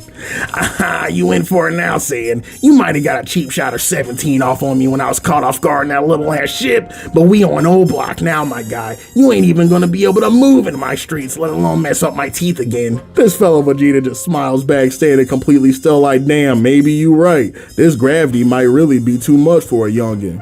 Bro, when you got the Z homies in base form talking crazy to you like this, just pack your duffel and call it. I promise it's not worth it. If you can't even make them hit the generic wipe them out, guess it's time for me to get serious, Shonen Pro tagline, then you have no business being in here, little bro.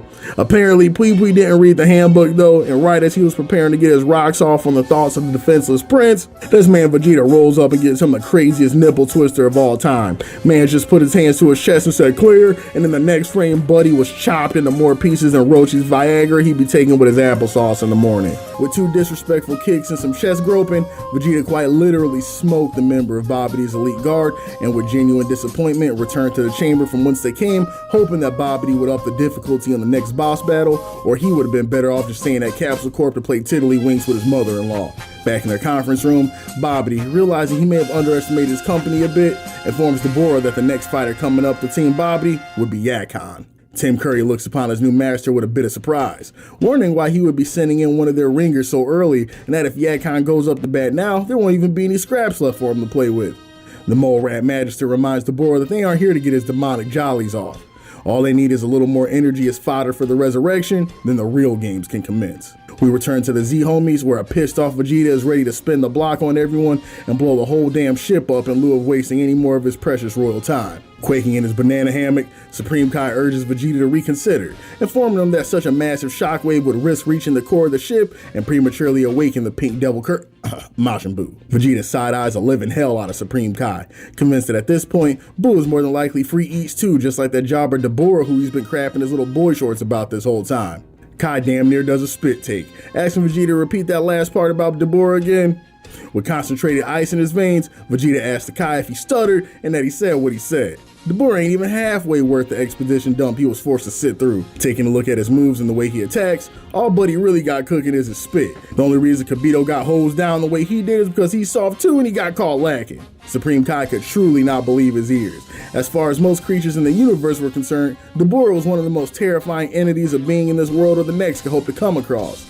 But there was this middle-aged Saiyan with a widow's peak and a onesie telling him that one of the most feared fighters in the cosmos was barely worth him missing out on his mother-in-law's Sunday afternoon happy ending. He had to confirm, so he looks over at Goku, whom he mistakenly views as a voice of reason, and about vomits in his mouth when he vouches for what he thought was simply Vegeta's cockiness. Yeah, I didn't really want to say anything because you seem really freaked out about him, but at this point, I think my youngest might even be able to give that Dabura guy swirly. He might have missed the last season, but 7 years ago, my son absolutely cremated this green guy named Cell. If Dabura popped up around that time, we might have been worried, but at this point, Buddy's a little late on making the Z Warriors roll gallery cut. Supreme Goofball could not believe his ears. If these Saiyan fellows were being honest, and from their performances so far in the tournament and in the ship, it seems like they could be, just what type of monsters was he dealing with, and how in his name did that not pop up onto his radar till now?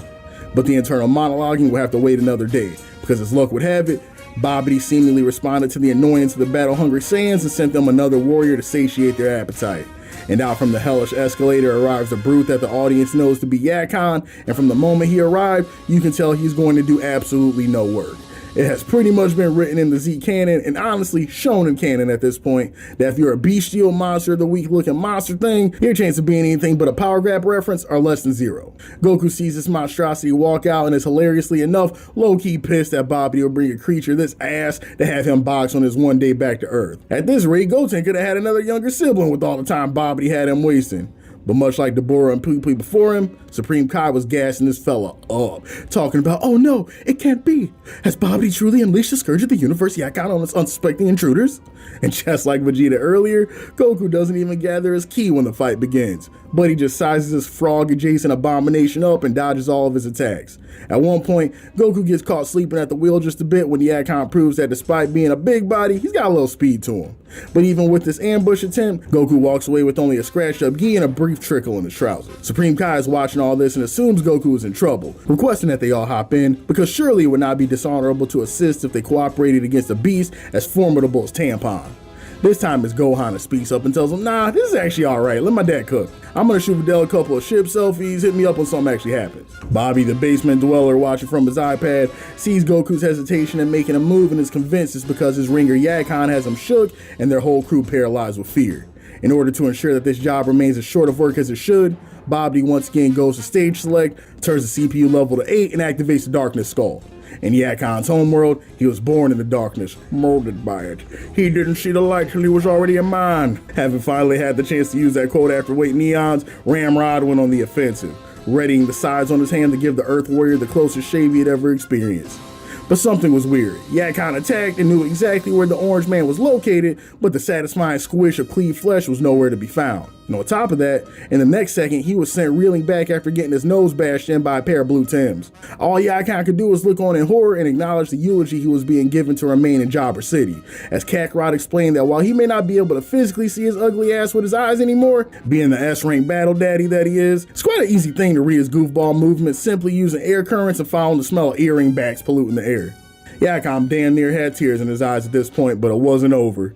Just to drive the dirty turkey baster even further into Yakon's ribcage, Goku let him in on a little secret, that if he really wanted to be the one to fill Yakon's dark soul with light, he had just to move, and in moments, the once pitch black abyss was now full with a blinding glow, and the source being none other than the Orange Man in front of him, who now appeared to be emitting immense amounts of heat and light with some kind of godforsaken transformation. And real quick, y'all, can I lament the fact that as one note as it kind of is, this fight with Yakon is the closest we get to seeing the Z homies, and especially Goku, using their noggin in the fight as opposed to overwhelming number go up hijinks since like the beginning of the series. And even the irony with this is that the climax of the fight ends up coming down to the fact that Goku's number is so overwhelmingly high that Yakon just can't compute anymore and explodes because of how little sauce he has.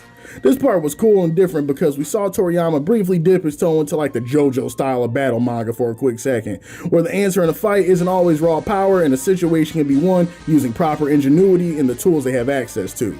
See, the fight with Yakon doesn't end with Goku powering up and punching a hole through Yakon's nutsack with his elevated strength, as is the fate of many battles once Super Saiyan Cork is popped.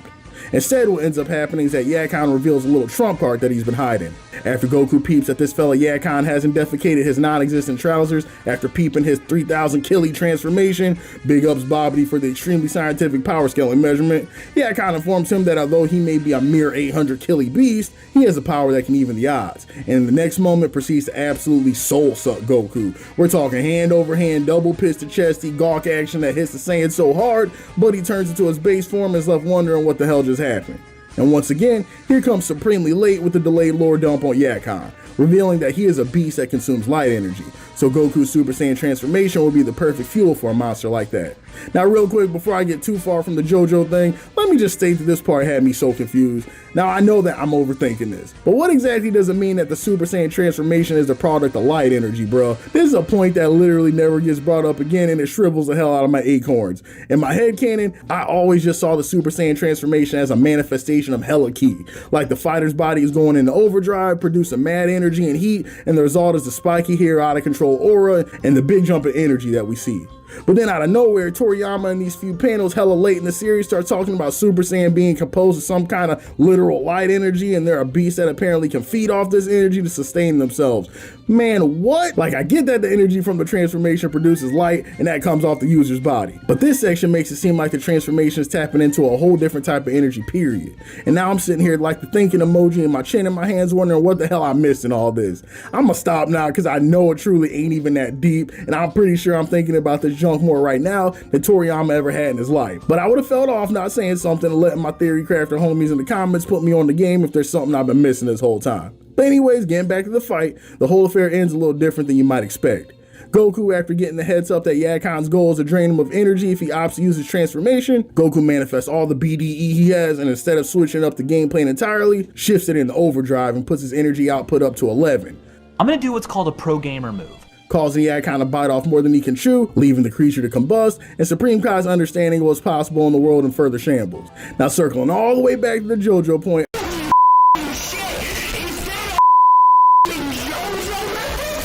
I thought this was a cool skirmish because it involved Goku using that hard-ass Saiyan noggin along with his OD chakra storage to take the dub rather than running up the homie, punch him in the belly button, and send him the snake way per usual.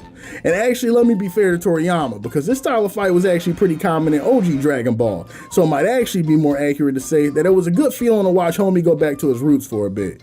Ultimately though, Yakon was a bit player in the sideshow carnival that is the Buu Saga. With him wrapped up, Babidi was starting to get extra shook. So Deborah decided that the Demon King himself would step up to the plate and end this farce against the upstart Earth Warriors to avoid any more interruptions in Kirby's resurrection. As Deborah raced on a Segway to greet the Z homies, Kai and the three of them took a brief intermission to cook up Gohan as he awaited his turn to show off what he was capable of, or maybe more accurately, incapable of. Goku looked over to his son with pride in his voice and was like, "You're up, my boy. I left the title of Earth's Savior in your hands on my deathbed, and I am dying, no pun intended, to see how far you progressed since we took out Cell back in the day. By this point, you should be able to solo me and Vegeta in base form."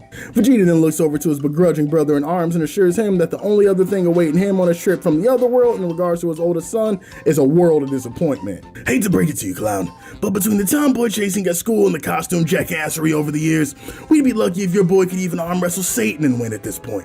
Just look at the absolute state of him, Kakarot. Look how they massacred your boy. When he would get mad, even the heavens would tremble, and now he's out here wearing do-rags and chasing white girls like those imbeciles on television my son watches. Our race is cooked." My characterization of Vegeta aside, seeing what's happened to Gohan truly makes this man's stomach hurt, and I die every single time Vegeta starts cooking this kid up. Supreme Kai continues watching the whole affair and continues to be astounded at the lack of urgency in these fellas.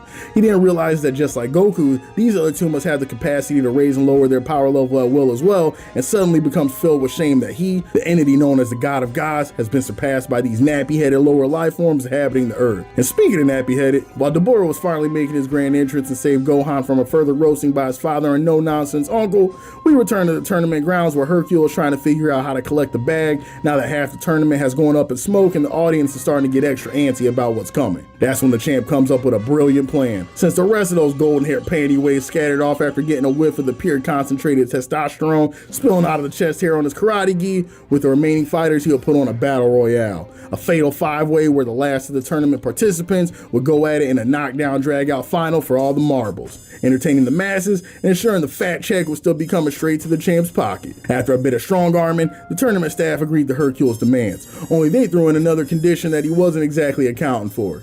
Due to the champ's overwhelming power, a typical free-for-all battle with the fighters really just wouldn't be entertaining enough to keep the audience, so they decided to make the tango a 4-on-1, where the four no-names would run ganks on Satan in the hopes that their numbers would be able to overwhelm the sheer ferocity of the Earth's true savior. Before Afro Man could even protest, the A1 Gaslighter announcer Sama was already in the ring calling the shots and the handicap match was a go. Before the circus could get underway, the remaining jobbers were already looking to form alliances and the attempts went exactly as well as you would expect. Killmonger and his unfortunate fate sought to begin world peace by uniting the Black Panthers and the Klan, approaching Mighty Mass with the olive branch. Y'all already know what type of time Trunks is on though, and the minute he saw this bozo with the bad haircut and fish lips roll up talking about an alliance, every bit of his Vegeta DNA came out of his body, telling the bench warmer to go find a traffic cone to sit on and ain't nobody out here checking for Satan. The only one we're keeping an eye on is Krillin's wife, and it's not for how crazy she's doing them apple bottom jeans she got on. And speaking of 18, she was rolling up to the ring preparing to collect this check to get her daughter out the hood. Jewel, the self-proclaimed ultimate lady tamer, starts pushing up, telling her that a lady like her shouldn't be by herself, and she sticks with him, she'll be catching a dub in more ways than one. Without me having to tell y'all, you know what type of time she was on, with 18 the Stallion telling him that he got a good 2 seconds to move his stank-ass breath to the side before the only family jewels he was left with would be in name only. As soon as announcer homie rang the bell, it was immediately apparent that tragedy was afoot, as both family jewels and Toriyama's intrusive thoughts immediately got put to sleep by 18 and the masked Hermano with absolutely zero pomp and circumstance. When Hercule saw how quickly those 2 goons got sent to the cleaners, it took every hair on his chest not to break out sobbing. But y'all already know that the only thing a real champ can do is pull through. And so when he saw that it was time for him to take on the Stallion and the Grand Wizard and a Nicki Minaj, he raised both fingers to the heavens in an effort to let the people know that there was no fear, and the champ was indeed here. Trunks saw this and all it did was piss him off for real, but he decided that if he wanted to bring that grown man check back to Capsule Corp so his mom wouldn't install that basketball court in the dining room like he's been hoping, he should put his utter distaste for the one they call Hercule Satan to the side and focus on the real threat standing in front of him, the lady that everyone in his family just called 18. There were so many questions Lil Trunks had about this lady. Why come every time he brings her up in front of his dad, he starts tearing up a little and holding his arm? And why come they call her just 18? He thought it must have been because she was a rapper or something. But most of all, why come every time he sees her forehead in his reflection, he gets this weird feeling like in another universe or something, she has done things to him and his family that would bring the creators of the Geneva Convention down to their knees. These questions will have to wait another day though, because right now, the only thing that matters is securing the basketball court so he can continue running Goten's pockets for the foreseeable future. And it appears that 18 must have been thinking the same thing, because in a fraction of a second, the two are rushing each other down and coming to blows in the middle of the ring faster than Johnny Sins. And before anyone in the arena could process it, the femme fatale 18 and the tiny but mighty Manlet Mask were up in the air tagging each other back and forth in a flurry that was only rivaled by the show those golden-headed orphan boys were putting on a while earlier in the youth division. It's easy to forget about this scrap between 18 and the Sand Boys simply because how much crap is going on at any one time throughout the Buu Saga, but this fight is worth revisiting because it's pure comedy all the way through, and it's 100% because of how Goten, Trunks, and 18's personalities play off each other. From the moment the scrap begins, Trunks and Goten are in each other's ear just as much as they are 18's, with Trunks yelling for Goten to just pretend like he has hands for 5 minutes and move properly so he can get a lick in, while Goten is getting Trunks up to speed on how difficult it is to properly dodge when you got sweaty Gooch taking up half your vision, and if Trunks knew how to throw a proper punch, the whole thing could have been done forever ago. And the whole time 18 is just watching this, wondering, 1, how this mighty mask bozo can follow her up all the way at this height, and 2, if Buddy just had a psychotic break in the middle of the boxing match, because if so, she is not about to fight an unmedicated clan member and she needs to put this dude to sleep with the quickness. And in that vein, 18 clasps her hands together and sends the duo flying down to the ground for what in reality should have been for the count. But collecting the check would not prove that easy, and Goten and Trunks used their little dirt nap as a temporary moment to reassess their strategy and figure out a new game plan. As they sat there dusty and concussed, Goten was like, "Look, Trunks, I'm a level with you, chief. We're getting cooked." Trunks immediately grew irate, telling his other half thanks for the observation. He couldn't tell while he was picking the rest of his teeth up off the ground.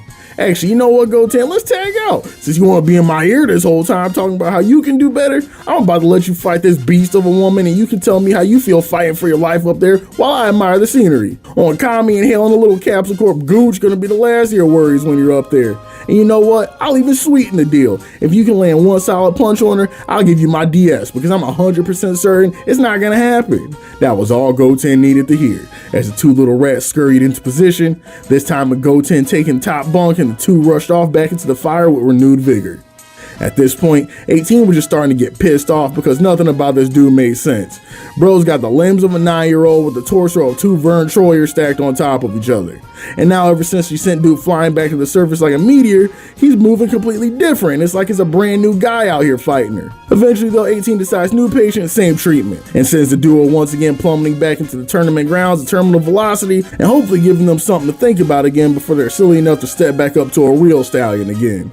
Then these fellas decide that it's time to take the Mickey Mouse gloves off, and Trunks and Goten turn Super Saiyan after narrowly dodging a ki blast from her, powering up to deliver the favor back at her. Goten senses how salty Trunks is, and how absolutely he's fiending to get his get back, and he attempts to reason with Bro. Remind him that the goal isn't to send Marin's mom to snake way in front of all these people, maybe he should bring it down 1, maybe 2 notches. Trunks ain't listening though. All Buddy can hear at this point is the auditory hallucinations of his dad and a wife beater, making him do 1,600 push-ups and 1,000 times gravity, telling him how his MetaQuest is going in the wood chipper if he ever hears about him losing a fight to a female android of all people. And then this man lets it rip like a gnarly Beyblade straight at 18's glistening forehead, going directly for a kill shot. 18 smiled after seeing the gold Nora, recognizing that trash transformation anywhere, and was a bit more at ease finally registering exactly who it was she was scrapping against. As she prepared to tank the blast though, moments before it came at her, she realized just how nasty a work it was and dodged out of the way, leaving it hurtling towards the stands as Trunks attempted to foreshadow the treatment the World Tournament attendees were about to get from his old man once he returned to the ring with his mama's boy tattoo. Deciding she couldn't risk the bag by prolonging the fight against these two delinquents any further, Android 18 looked over at Goten's parents and hit the emoji shoulder shrugs as if to say, this is why you need to take better care of your kids, before cooking up a Kienzan and sending it straight at the boys with the worst intentions. Seeing her bust out this hood classic brought a smile to my face for a couple reasons. Not only because we haven't seen anyone pull this rabbit out of the hat for what feels like ages now, but thinking about the nuclear levels of game Big Krill had to be putting on her while he was teaching it. Nah, baby, you doing it all wrong. See, your arm needs to be here, then you put your hip over for full range of Actually, better yet, let me get up behind you real quick and show you. 1,000 zitty, that's how Marin came into the world. Had Roshi peeping the whole thing on the island like, that's my boy. Taught him that move before I taught him the Kamehameha. Turtles ain't the only thing about to get destroyed tonight. The Destructo disc being fired off, though, proved to be the final nail in the coffin, as their lack of coordination proved to be the end of their mighty mass persona, and the costume ripped, revealing to those left in the audience with a room temp IQ that this was not in fact the fighter known as Mighty Mass, but the two junior division finalists up to Inspector Gadget level hijinks and making a mockery of the World Tournament stage. As soon as they saw their moms getting up out of their seat and announcer Sama yelling at them on the mic, Trunks and Goten goes to the ring with the quickness, telling the announcer that his tournament was cheeks anyway and to send his check to his P.O. box so his dad doesn't cash it in for Rogaine again like he did with his Christmas money. And now, with the bit players out of the mix, it was finally time to crown the champion. Who was truly the strongest under the heavens? Would it be the savior of the earth, the strongest man alive and far and away the crowd favorite, the man who needs no introduction, Mr. Satan? Or would it be the newcomer, the blonde bombshell, the beautiful and deadly dark horse of the tournament, who some might even call a stallion? None other than the enigmatic 18. Standing across from her, each of them occupying their separate locations in the ring, while Satan did his best to make a proud face and encourage his fans with his usual bravado, all he could see was death cloaked in a blonde wig staring back at him. It's like when a person walks near a vast cliffside and has this inexplicable urge to jump. The thought of it scares you in a near submission and you know it's a bad idea, but a part of you can't help but look anyway. And as for his opponent, she could not have been more ready. Her usual stoic demeanor now giving way to a modest but detectable grin, as if knowing for a fact that the man barely standing across from her's life was very much in her hands. Like a cat playing with a half-mangled mouse who allows it to run away far enough to think it's safe, the whole time it's one pounce and an urge away from being swallowed whole. Up in the stands, there may have been someone even more excited than 18 about her upcoming meal ticket, as Master Roshi danced around like a sewer dweller who just hit the Mega Millions, as he fantasized about 18 and Krillin finally paying their 7 years worth of back rent and chipping in for the rotation for once in their commie-forsaken lives, rather than promising to get them next time. As Satan battered his brain trying to figure out a way of the almost guaranteed public humiliation ritual he was about to experience, 18 gave him a few other things to ponder. She gripped him up like a vice and put a headlock around him so gnarly Hulk Hogan would have quit making racist burners on Twitter for a minute just to shed a tear. And completely involuntarily, Satan produced a shriek from the tippy top of his vocal cords that he didn't even know he could make, as he watched every last second of his near half century on Earth pass him by while this stranger who was supposed to have no motion ragdolled him like an Unreal Engine beta test dummy. And between the blood-curdling screams, Satan could swear he heard the young lady attempting to say something to him, and in between his heart palpitations, he realized he was right. In no position to argue with their demands, Satan for the first time shut his lips as a black woman was talking and allowed her to state her business before assimilating into the sweet release of death. Hey, yeah, you listening to me, Macho Man Randy bitch ass? Got a proposition for you. Seems to me like you like being the champ. As his bladder shut down and he prepared to enter the final stage of grief, he wondered where this young lass might be going with this. Hey, you listening, old man? Nod your head once if you can hear me before I rip your nutsack off feet first in front of all these people. Hercule didn't even know what that meant, but he nodded anyway because he was pretty sure whatever she meant, she wasn't exaggerating. Yeah, that's what I thought. So how about this, big fella? I'll let you keep being the champ. Only thing I need from you is 20 million zenny for taking the fall. See, that ain't so bad, right? You get to keep being the city's golden boy. I can make rent, put my daughter through school, and I can finally move into a house where a 107-year-old man and a literal pig aren't trying to put me on X videos every time I need to hop in the shower. Everyone's a winner, right? Hercule couldn't believe it. He was sure as his palms were hairy that this was the end of the man known as Hercule Satan, but here Blondie was giving him not only his life, but allowing him to keep his reputation, and all it would take was a few lousy zenny. He might have to reschedule a couple of those trips to Thailand he was planning, but all things considered, this was nothing less than a gift from the gods. But 18 was beginning to lose her patience. She tightened the lock again just to remind this numbskull what kind of situation he was in, and once again asked the man the question. Well, less of a question, more of a threat. Did they have a deal? His reputation and his life for 20 million zenny? Or should she just turn him inside out right here, let his fans know he's faker than Bulma and Chi-Chi's friendship? With a final yelp, Satan wholeheartedly agreed to the arrangement, telling 18 the 20 mil is hers and that he's willing to play ball if she is. 18 then got into her WWE bag and flew away from Satan violently, as if the force of his thunderous muscles had finally propelled her backwards and toward the edge of the arena. And like that, the show had begun. Upon seeing 18's loss in the power struggle, the crowd began to roar, eagerly awaiting their hero's next move as he prepared to show this cocky upstart what a real martial artist looked like. But not, of course, before he cut a promo. This man Satan is too much, bro. Really cannot help himself. Despite being in the ring with a lion who was being gracious enough to give him an out, Satan starts getting in his bag, going full disrespect mode. Bro was letting it all out, calling her all sorts of broads and sweet cheeks, talking about her forehead, calling her man short, all sorts of absolutely profane gutter trash, and embodying fully the old adage of give a man an inch and he'll take a mile. Reaching the limit of what she could handle, 18 mutters under her breath, "You got one more time to say something about my forehead before I cut this deal and rip your mustache straight off your face. Time's up, douchebag." Hercule read that one loud and clear and proceeded to finally move in for the kill. 18 gut checked Buddy just to remind him whose rodeo this was, and then gave him his final instructions. Grab her and throw her across the ring, then hit her with whatever god-awful finishing move he had planned so she can sell it, collect her check, and never have to step foot in this circus again. Hercule obliged, and after tossing her away, Satan prepares his Hisotsu Satan Ogi, Satan Miraculous Special Ultra Super Megaton Punch! The attack hits 18 square in the face, and for a moment, the audience is breathless, sure that he must have killed her unleashing such a mighty blow on an unsuspecting young girl. 18 was likely in more disbelief than the audience, in pure unmitigated shock that this was the most power this man could produce. And mid-match, she couldn't help but ask, "Bro, is it really over? That's actually the best you got?" Satan, clearly no stranger to this kind of conversation with a lady, bashfully tells her, this never happens. I must be stressed from all this hype, a little performance anxiety." And with yet another unsatisfying climax to add to the laundry list, 18 goes flying out of the ring in dramatic fashion, a good 15 seconds after the blow had already connected. Satan, realizing that he was on the cusp of a PR nightmare, came up with an excuse only a champion could scheme of.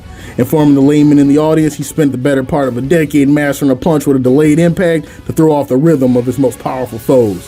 After training alone in the wilderness, fighting bears and throwing 10 million punches every day shirtless in the rain, I finally mastered it, and today was the debut. Satan raised his arms in victory, and the baffled crowd sprang to their feet, and all they just got to witness martial arts history in front of their eyes. The debut of the Satan Miracle Beautiful Super Genuine Punch had won the day, and the people's champion had once again maintained his throne. And while Satan soaked up the glory of his immaculate victory, 18, as she walked out of the venue, left him a quick message. "I'll be by tomorrow 5 p.m. If y'all have my zenny ready and unmarked bills and a set of no more than 6 duffels, I'm gonna come to your mansion and have that place looking crazier than Osama's foxhole in 2011. Have a great day." And here, with 18's promise to her tag team buddy, is where we'll call it. Homies, this episode was mad fun, can't even lie to you.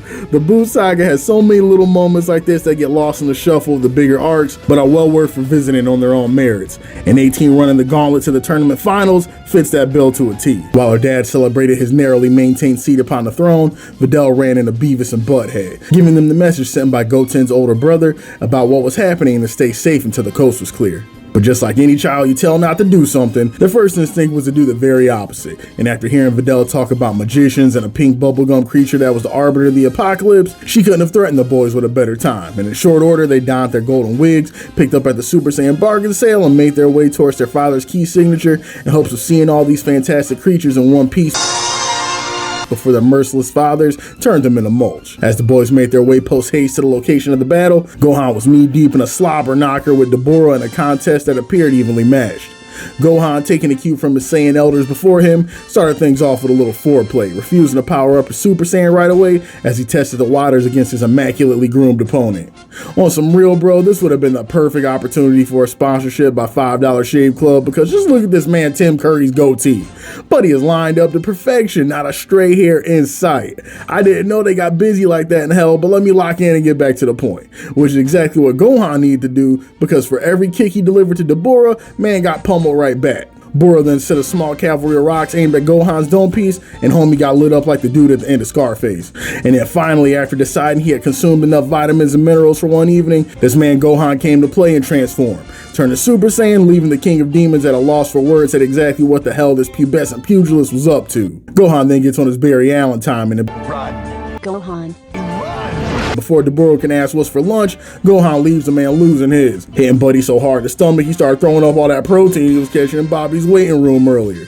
But our washed up warrior wasn't through yet. Gohan took to the skies and blew Vegeta a kiss real quick, telling him this was for you, old buddy, as he began wasting all the ki he could muster in an energy blast volley that I can only imagine was done to send a message more than it was to end the scrap. Because at his big age and how many ass whoopings he's been on the receiving end of fighting with the prince, you can't tell me this fella didn't know that wasn't gonna work. And like clockwork, as the dust began to settle from the gratuitous waste of ki, Tim hit a substitution jutsu, lining up right behind Gohan, giving him a 3-piece hook combo that left bro yodeling while his Pops and Vegeta were looking from the sideline in shambles. And as the fight wore on, Supreme Kai couldn't hide his amazement, truly impressed that a mortal had the stones to stand 10 toes down against a Demon King and actually put in some work. And let's just comment on real quick how Gohan want to be Goku so bad in this section, bro. He even gets this little moment where Dabura knocks him in the water and he stays submerged down there for a while, recalling shades of what Kakarot was cooking on Namek with Frieza. Man, like Gohan even tries the same plan, shooting some energy blasts from the submerged water, hoping to catch Dabura slipping. Unfortunately for him, though, Dabura saw that old ass movie before and clapped that nonsense away faster than the racist cheeks went. You know what? Let me stop. Gohan didn't know that them boys in the Makai realm be religiously watching Namek Saga recaps on movie night simply off of how mad Frieza gets watching his fade get ran on repeat. Cell's got multiple copies of that DVD and make sure Frieza got front row seats every Friday in HFIL drive-thru. Hey, yo, Frieza, watch this part. It's my favorite.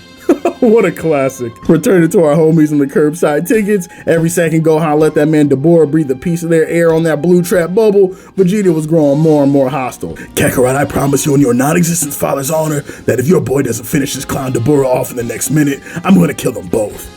There is no proper excuse for your son being more powerful back when he was knee-high to Nappa's ass, compared to now when I have to wear my goddamn platforms to see over his idiotic headdress my fool of a wife concocted. And I swear, Kai, if I hear you gas up this pitiful performance one more time, I'll be adding you to the list too.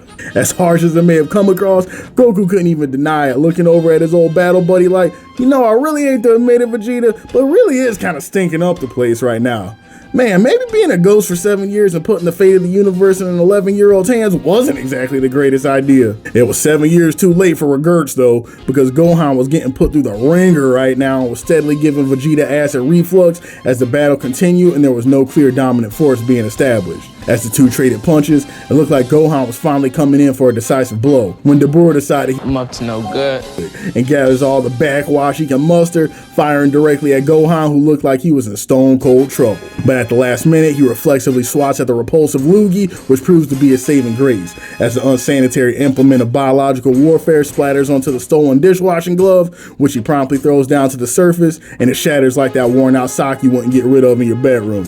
But I need y'all to riddle me this real quick, right? So just a bit earlier, I understand how the homie Krill ended up a part of Stonehenge because Buddy took the Loogie straight to the face, no chaser. But somebody gonna have to explain to me how Piccolo ended up stone then, because if I'm not tripping, Buddy only got hosed up on his thick ass cape. He had a whole couple articles of clothing between him and that magic spitball. And yet somehow, my man's sitting there just as bricked up as Krill like he got done tongue kissing Medusa. Come on, Toriyama, RIP man, but any excuse to keep the green man down. Returning to the battlefield though, Dabura had another ace up his sleeve, as Gohan came to collect for him, almost ruining his chance to consummate his relationship. Dabura lifts his arm into the air and by the power of Grayskull summons a saber and tells Gohan that he isn't the only one trying to relive past arcs, and starts getting busy with his new machete to give Gohan a first-hand replay of that episode 120 special. Gohan is quick to put a pause on that flick though, letting him know that he's had enough nostalgia for one day and stops a sword mid-slash and then does him one better, exposing the quality of that Temu tier butter knife by turning slightly to the left and breaking the whole thing in half. And all Dabura could do was act like he was surprised, screaming, "What?" Like he didn't hop online and pick that thing up for $4.99 off of AliExpress with them coins he built up during the holiday season. While Gohan is working through his asthma attack and Dabura is reeling from secondhand embarrassment, by now the Prince of High Expectations had about all he could watching these two palookas duke it out for the crown of most disappointing in the arc.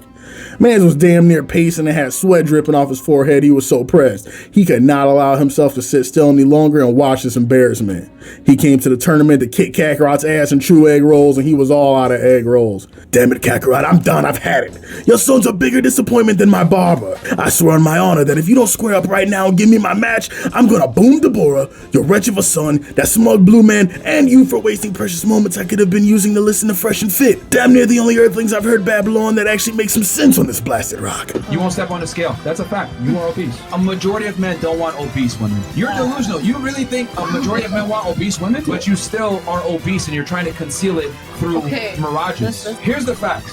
You're obese and you're lazy. So you are obese, which is the definition of fat. The moment Dabura heard Vegeta utter the words fresh and fit and making sense, he knew his work was done. He immediately called Babidi to transport them back to the spaceship with the quickness because he had just digested some new info that would hasten the reawakening of Buu much faster than he could have ever hoped. Bob, annoyed at the prospect of keeping the spiky-headed thorns in his thorax alive any longer than necessary, but morbidly curious at the apparent game-changing discovery his second-in-command made, approved Dabura and company's return to the office. As Bura scuttled off with a mischievous grin down the company escalator, a baffled and slightly miffed Gohan yelled out, "What the hell was the idea? You can't just fly away in the middle of a beatdown." Even he knew that. Dabura couldn't help but fire back. "Run away? Me? From you? Sorry, dear, you got it all wrong. I just so happened to find the perfect companion for you, so my services are no longer needed. But before I go, I'll give you a hint. In the past, they were known as something of a bad man. Back in the day, I understand you made a friend named Yamcha who died, making that Earth woman Bulma something of a widow. Well, let's just say for this man, Bulma isn't the only widow who's piqued his interest. Dabura!" "Apologies, master. On my way." And as the Z-homies attempted to decipher the devil in the details, Dabura himself returned to Bob's side to deliver his findings. "Master, most fortunate news." And as Dabura continued his revelations, culminating in his reveal of the Saiyan's enjoyment of the Fresh and Fit podcast, Babidi couldn't help but rejoice, for he knew at that moment that the perfect candidate had been found, and Majin Buu's revival was much closer than they had realized. Returning to the ship, Supreme Kai was racking his brain as he digested Dabura's words. Widow? Piquing his interest? Widow? Widow's peak, and as he slowly turned to the Saiyan in the blue onesie, his worst fears were confirmed. All of a sudden, Vegeta began holding his head, experiencing a worse migraine than when Trunks is downstairs screaming at the top of his lungs on that damn gorilla tag. On top of this, his power seemed to be going out of control, as if he was being overwhelmed by an energy that his body could barely contain. Supreme Kai, seemingly the only one with a grasp on what was occurring in front of them at the moment, pleaded with Vegeta to fight the intrusive thoughts. He attempted to explain to Vegeta that right now, Babidi was attempting to infiltrate his mind palace, and if he was allowed to enter, he would gain control of the prince and he'd become the puppet of that rodent abomination. "Kai, for once in your confounded blue existence, would you shut up? If I have to sit through one more yap session, I'm gonna— Ah, yes, perfect. The mind control is going even more smoothly than expected," gloated Bob, as he input more cheat codes in his crystal ball. "How about we release those pesky limiters on our Sigma male friend and let him have a quick go at his buddies?" Then in moments, Vegeta let out a blood-curdling scream as his power shot through the roof. Gohan attempted to plead with Vegeta, begging him not to fall under the villain's control, but his efforts were as impotent as his fighting prowess post-Cell games. And in a few seconds, an ominous end, same as the one falling upon the noggin of Big Vids and Yamu at the World Tournament, seemingly seared its way onto his forehead. Vegeta's transformation was now complete, and he had the Majin tramp stamp to prove it. In the heated confusion, Bobby decided he had a fantastic idea. A fight as grand as this one was deserving of a different kind of venue. "Parappa-da-rappa," Bob shouted, and instantly Kai and the Z-homies found themselves in the middle of the World Tournament stage, staring back at an audience just as bewildered as them as they were looking back at it. Babidi got on his walkie-talkie and began delivering his next set of orders to the Majin Prince. "Remember what that imbecile Spopovich did to the Earth Girl? Yeah, I want you to do that to those ingrates standing next to you, but worse. Don't be afraid to have a little fun. Get creative. Hell, you can even oof them for all I care. Really not my concern anymore. Vegeta, breathing heavy as hell, more vascular than he's ever been in his life, looking like the M on his forehead stands for methyl testosterone, told Bobby to stand down and stand by. He could hardly care less about a single one of these jobbers breathing his royal air in the stadium.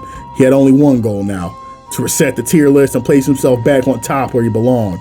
Kakarot and his peasant-filled lineage had been allowed to gallivant for far too long without consequence. He was here to regulate, and it was time to mount up. Back at Star Command, Bobby couldn't believe his tympanoid organs. Despite seemingly having undergone the full Mama's Boy transformation, the ornery Saiyan was still somehow able to exercise a certain level of independence over his body, which shouldn't have been possible. At this point, though, it was of no consequence to Babidi. All he needed was for the branded prince to incite enough hood rat activities to provide Boo the remaining fuel he needed to rise from his grave. And whatever happened in the wake of that was these Earthlings' problems to sort out, not his. Returning to the World Tournament, the supporting cast of the Z-Homies looked out of the stadium, and a few of them thought stuff was sweet as they looked out in the distance and saw Goku and the rest of their lovable scamps all gathered around in one piece, no Luffy. Soundly beating the dementia allegations, Roshi was the first to peep that despite those being their comrades, something was way off, and they should watch closely what's to come in the next few minutes, because he had a feeling things were about to get more crooked than Sun's hairline. The most terrified of all may have been the people's champ, as he got on his Courage the Cowardly Dog time and peeping the family reunion of the golden-headed heathens from the Cell games, who he was sure made their appearance to either steal his spotlight, his life, or both for all the credit he took for the heroics 7 years back. Vegeta put an end to the wondering in quick fashion though, as he raised his palm straight ahead, directly at his low-born rival and fired off a nuke with ill intent. Goku tried to tank the blast, but he was caught off guard at its speed and power and was blown away, being forced to watch in horror as the attack devastated the stadium grounds right behind him, blowing away a sizable portion of the arena and the audience right along with it. In that moment, all the audience and Vegeta's friends and family specifically could do was stare wordlessly in awe of the atrocity their ally, loved one, and friend just committed. And right here, with the Prince's gauntlet being thrown in decisive fashion, is where we'll call it. Right here, homies, we're coming up on one of the highlights of the Boo arc for many. Despite it being pretty early stages into the saga, Vegeta's Majin transformation is prolific for a number of reasons. Not only for the quality of the hands being thrown, but for the look it provides to the man behind the gloves and why he was willing to go through such lengths to have one last match with the Earth's true champion. Realizing that there could be no turning back now, Goku placed all his focus on his longtime rival, prepared to finally settle a score that had been years in the making. Our perspective returns to Vegeta, whose wry smile just barely managed to hide the pain and desperation boiling underneath the surface, as he gives an ultimatum to the man he feels responsible for his current anguish. You will fight me, clown. That is, unless you want even more worthless lives weighing on your conscience for your refusal to give me what I'm owed. Goku glares back with a mix of confusion and subtle pity, chastising the man who's supposed to be his greatest rival for deliberately letting himself be enslaved in order to indulge his fantasies. Gohan and Kai look over damn near at the same time. Hold up, this man purposely let himself catch the Majin tramp stamp? But for why though? But time was up. Vegeta once again raised his hands and in a flash, destroyed yet another section of the World Tournament's venue. He was no longer asking. As Goku stared at him in utter disappointment and disgust, the English dub of this moment gives us a line that I absolutely love as Vegeta looks Goku in the eye shortly after the assault and says, "Tell me, is it slavery when you get what you want?" This line has so many layers, man. It is so good. This right here is a grade A reason why I will always advocate for people both watching and reading the series, because it's truly a different experience depending on how you consume it, and watching the ways different moments get fleshed out between all the different versions makes a rewatch something a little bit different every time. Real quick, let me just nerd out in the Vegeta bars fast. This line is so godlike because it really showcases just how desperate and not okay Vegeta has been after all these years following Goku's death. There's two things I feel that are key to Vegeta's character. The first one we'll hit is the homies' experience on the Frieza Force. If we go all the way back to the Saiyan and Namek saga, one of the most significant pieces of character development is Vegeta's hatred of Frieza for enslaving his people and making a mockery of the strength and pride that the Saiyans founded themselves on. A man like the Prince was so geeked about those Zenkai boosts precisely because he thought with his newfound power, he'd finally be able to knock the lipstick off that smug androgynous reptile and regain a sense of karmic peace knowing that it was a Saiyan who zeroed out that demon after all he and his lineage had been put through. And the other key to understanding Vegeta is the significance of that all-important pride my man goes on about that we briefly mentioned earlier. Vegeta has proven time and time again that he would literally rather endanger his own life. Actually, scratch that. He would endanger the fate of the entire universe as everyone knew it before he would depend on the power of others to overcome a challenge that he felt he should be up to himself. And here, with the inoculation of the Majin tramp stamp, we see Vegeta fold on two of his core principles in order to get this boxing match with Kakarot. Not only was he willing to run the risk of being enslaved by that utter waste man Babidi, but he was willing to depend on the magician's power that he hadn't earned, because at this point he felt that was all he had left to lean on. The only thing that he could point to that still let himself and others know that he was Prince Vegeta. So this leads us all the way back to that initial quote, is it slavery when you get what you want? I would 100% argue that it is. While homie can sit there and cap all he wants about getting what he wants, which for people who know Vegeta know he's in crazy levels of denial at that moment, bro was absolutely still enslaved. He just so happens to be answering to a different master this time. Bro is a slave to his own mental. That feeling of jealousy and bitterness to Goku is what's been keeping Vegeta from his highest peaks, outside of his hairline, since he lost that beam struggle in the wasteland all those years back. And if you really want to get deep about it, this whole section of the story is low-key about freedom, and is the reason Goku is so heated at Vegeta for acting the way he is. Not only is bro not a fan of the innocent loss of life, but the idea of the prince squaring up with him because he's being ordered to, rather than doing it out of his own desire to test his limits, discuss that man Goku in a fundamental way. Because if we talked about in the past, Goku's basically the essence of freedom and self-improvement, and his journey to reach the apex of power with Vegeta goes way farther than some villain of the week's world domination plans. Goku strives to better himself not because he's worried about someone he knows knocking him off the tier list or losing his reputation as the GOAT, but because deep in his heart, that's what gets this man out of bed in the morning, and if he wasn't doing that, he wouldn't be being true to himself. So at this point in the story, the clash between Vegeta and Goku represents a clash between two concepts. What's stronger? A man driven by insecurity and competitive bloodlust to reach the top? Or the man whose only goal is to break his barriers little by little each day, only limited by the work he puts in and the pinnacles his mind can imagine? Alright y'all, I'm done glazing for a second, but can y'all see why this section gets me so hyped? There's so much going on underneath the surface. I will never let anybody tell me that Toriyama wasn't in his bag crazy on this one. Back at the World Tournament, after Vegeta's most recent display of brutality, Gohan steps in and impotently thinks that few discouraging words will be what it takes to drive his old buddy, old pal Vegeta back to his senses. The moment he sees that waste of Saiyan genetics step into frame though, all the Majin Prince has to do is move his arm to knock Saiyan Man on his ass, telling him there's no room for justice on what's about to pop off in the next few seconds, and to stand down and stand by while he chops it up real quick with that circus clown of a father. Goku fires back like, damn, why gotta be all that? Then immediately powers up to Super Saiyan because he knows they are past the point of no return. Kai, realizing that this is no mere posturing and these two are really about to go at it full throttle and send the whole universe on a ticket to Majin City one way, steps in. Once again, he mistakenly views Kakarot as the voice of reason, telling him to reconsider the match this instant, and that by going along with the fight, he's basically handing Babidi the dub and dooming the planet to annihilation. The plea falls on deaf ears though, as Goku, with all his awareness squarely focused on Vegeta, completely ignores the god's cries for rationality and asks the Saiyan across from him a question, confirming one last time that the hands that are about to get thrown are strictly of Vegeta's own volition and not because he took the Majin Glizzy directly to the dome piece and can no longer see straight. Vegeta smiles back like a kid in a candy store and barks back without hesitation that the clown knows his Cedar Point fun pass to Earth expires within the day, and he will literally damn himself to hell before missing out on the chance to finally settle the score. Gohan once again pops off, trying to inject rationality and logic into a situation that is already beyond that, when he asks if it even matters what his reasons are when the fight shouldn't be happening in the first place.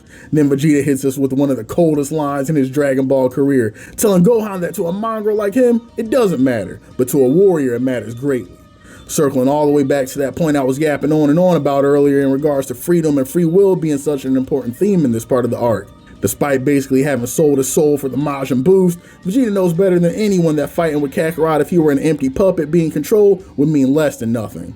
The reason their fights hold weight is because of their mutual love of the game, both of them being dogs that love nothing more than a good scrap to test their limits strictly for the sake of it. In this moment, Vegeta acknowledges that while he is off the Majin pack and has got him acting a little different, he is still the Prince of Saiyans and his choices are his own. The Supreme then starts looking around wondering where he lost the plot, because he can swear that the dude that was supposed to be the god of gods and overseer of countless realms was being ignored like a crying toddler in the middle of an adult conversation. Just to be sure he didn't lose his voice without realizing it or something, he yells for the two mortals in front of him to stop this nonsense at once and that he shouldn't have to remind them of this, but the fate of the galaxy is worth more than their meaningless catfight. If by now Vegeta wasn't at the end of his rope with this fella, that sealed the deal, because the minute he heard meaningless, he let the blue man have it. Meaningless? What could you possibly know of meaningless, Kai? How about you come back and talk to me when you spent the better part of your life enslaved by a man who thought of you less than garbage and reduced your numbers to single digits? You go through that kind of hell and tell me what means more than power, what means more than the strength you gather with your own 2 hands. I am a warrior of noble blood who was destined to take the throne of a mighty empire, and yet I was bested, overcome by this mongrel of a Saiyan at every turn. This piece of garbage even saved my damn life. He took my pride, and the only way to repay such an insult is with his own life. Man, chills, bro. Every time I hear Prince get the popping off in this section, this moment is so sick because for the first time, we finally get a look at what is going on inside Vegeta's head and exactly what it is about Kakarot that triggers him so much. It's not only that Goku surpassed him in power, it's the fact that for Vegeta, this was his whole identity, and without the pride that he had in his strength, what was he? He was a prince without a court, a would-be king forever damned to second fiddle because the empire he was promised was destroyed by the man he was too scared and too weak to stop. If even his own power wasn't enough anymore, then Vegeta felt like he had nothing left and that emptiness was too much for the dude to bear. Having 0 ways to cope after refusing to see the damn better help counselor Bulma kept throwing in his face at family dinners, the only outlet he had left was Kakarot. The homie projected all of his insecurities, anger, jealousy, and general fear about the situation onto the only man he ever felt surpassed him, and by throwing away his humanity and besting him in combat, he hoped to be able to justify his might makes right philosophy and avoid dealing with the true problem, the fact that the Earth and all his homies had changed him in a fundamental way, and that the Prince of Battlefield Bloodlust now had a son and a baby moms, and attended cookouts on Sunday with Yamcha while playing badminton in the backyard.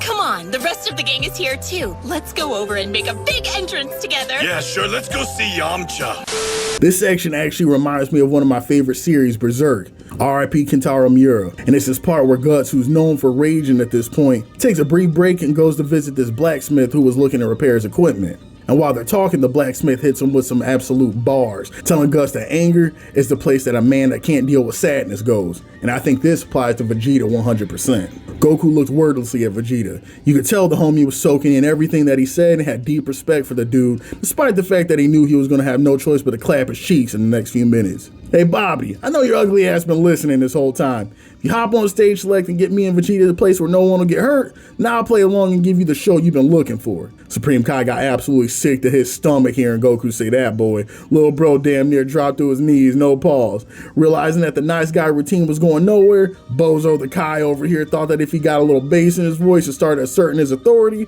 the Earth fellows would have no choice but to comply. Because what were they gonna do if he stepped in? Boom, a god? Goku, I will have no more of this. If you want to continue, this fight will have to happen over my dead mohawk. Goku stared at the man in silence as everyone, including Vegeta, awaited his next move. That's when this man Goku did the unthinkable and raised his hand directly in front of the Kai, no words spoken, just key charging and vibes. Even Vegeta looked at bro and was like, well, I'll be. I mean, I already knew I was going to hell, but color me surprised, Kakarot. We might make a Saiyan out of you after all.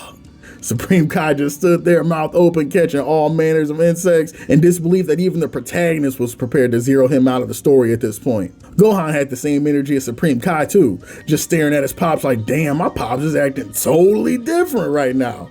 Goku continued key charging though, and the beam of light in his hands grew stronger. This was a standoff that Supreme Kai knew he wanted no parts of. Realizing the jig was up at this point and grieving the reality of how little motion his name carried in the streets now, Shin stared at the ground and hit the Winnie the Pooh, oh bother, and told Goku, do as you wish. Back in the spaceship, Babidi was busting it wide open sexual style and hitting the gritty as he watched Supreme Kai get little bodied by the Saiyan knuckleheads. Once he got tired of hitting his victory emote, Babidi agreed to Goku's request and used his level editor to take them to a secluded wasteland where the two could get nice and intimate with few witnesses. In the World Tournament arena, we get a quick glimpse of Satan gassing up the announcer, letting him know that those freak shows were lucky they ran away because his IBS was just starting to clear up and he was able to move his legs again. Then our view returns to the main event where Shin reluctantly decides to move forward with Plan B, telling Goku his intentions to bring his son with him to the Inner Sanctum, where the two of them will try to cook Babidi and Deborah in the air fryer and put a stop to the ceremony before Boo's able to reach full power.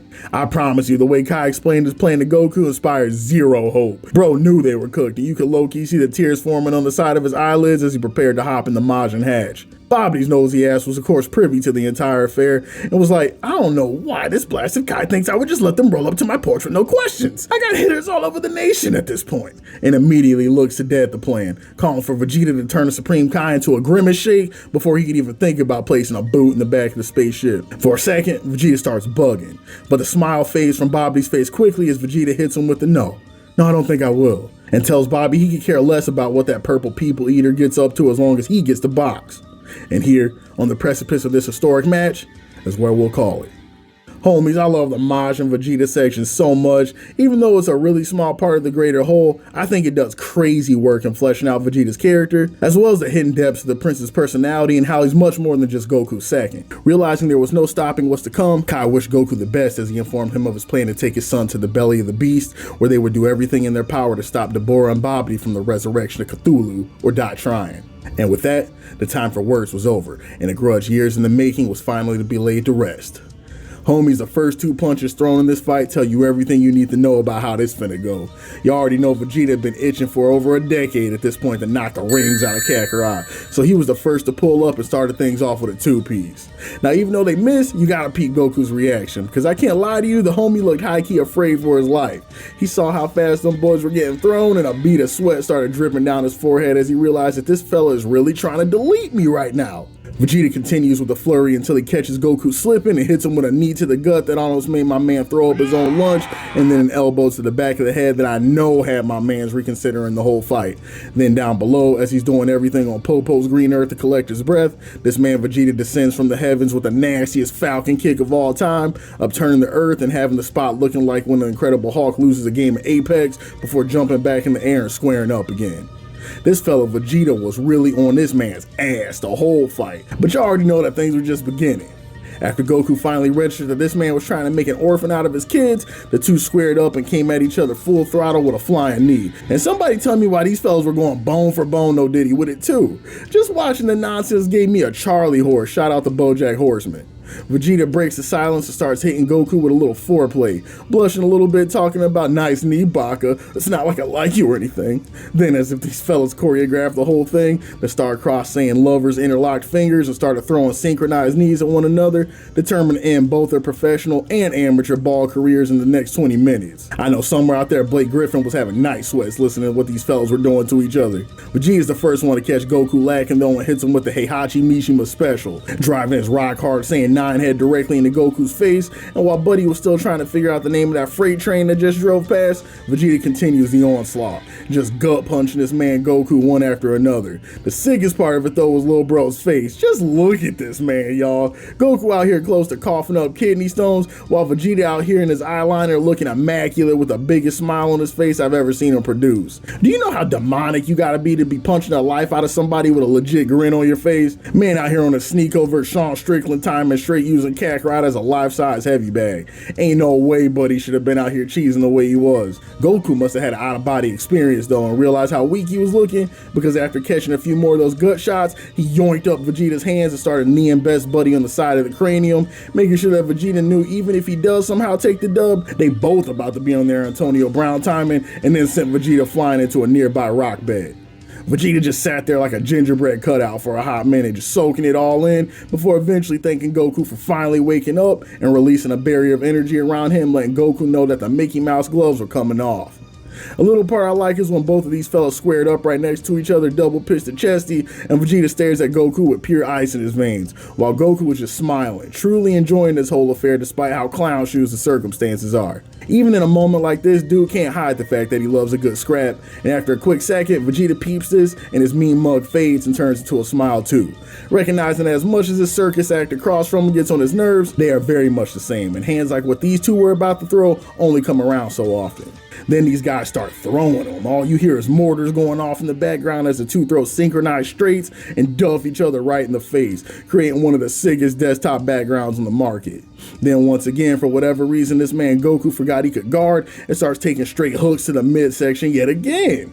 Bro wanna be Rocky Balboa so bad, but it gets worse. As Vegeta gets a little extra elevation and knees this man directly in the back of the neck, knees him again in the gut, while simultaneously elbowing him, turning this man into the letter U before the cameraman had to cut to some B-roll because there was no way he could show us how bad Goku was getting cooked and have the footage stay up on YouTube. As the two continue with the slaughter, trading blows back and forth, Kakarot decides he's feeling petty and that he needs to get his lick back for all those gut checks he was taking, getting some distance and hitting Vegeta straight in the breadbasket with a rider kick, leaving the man speechless.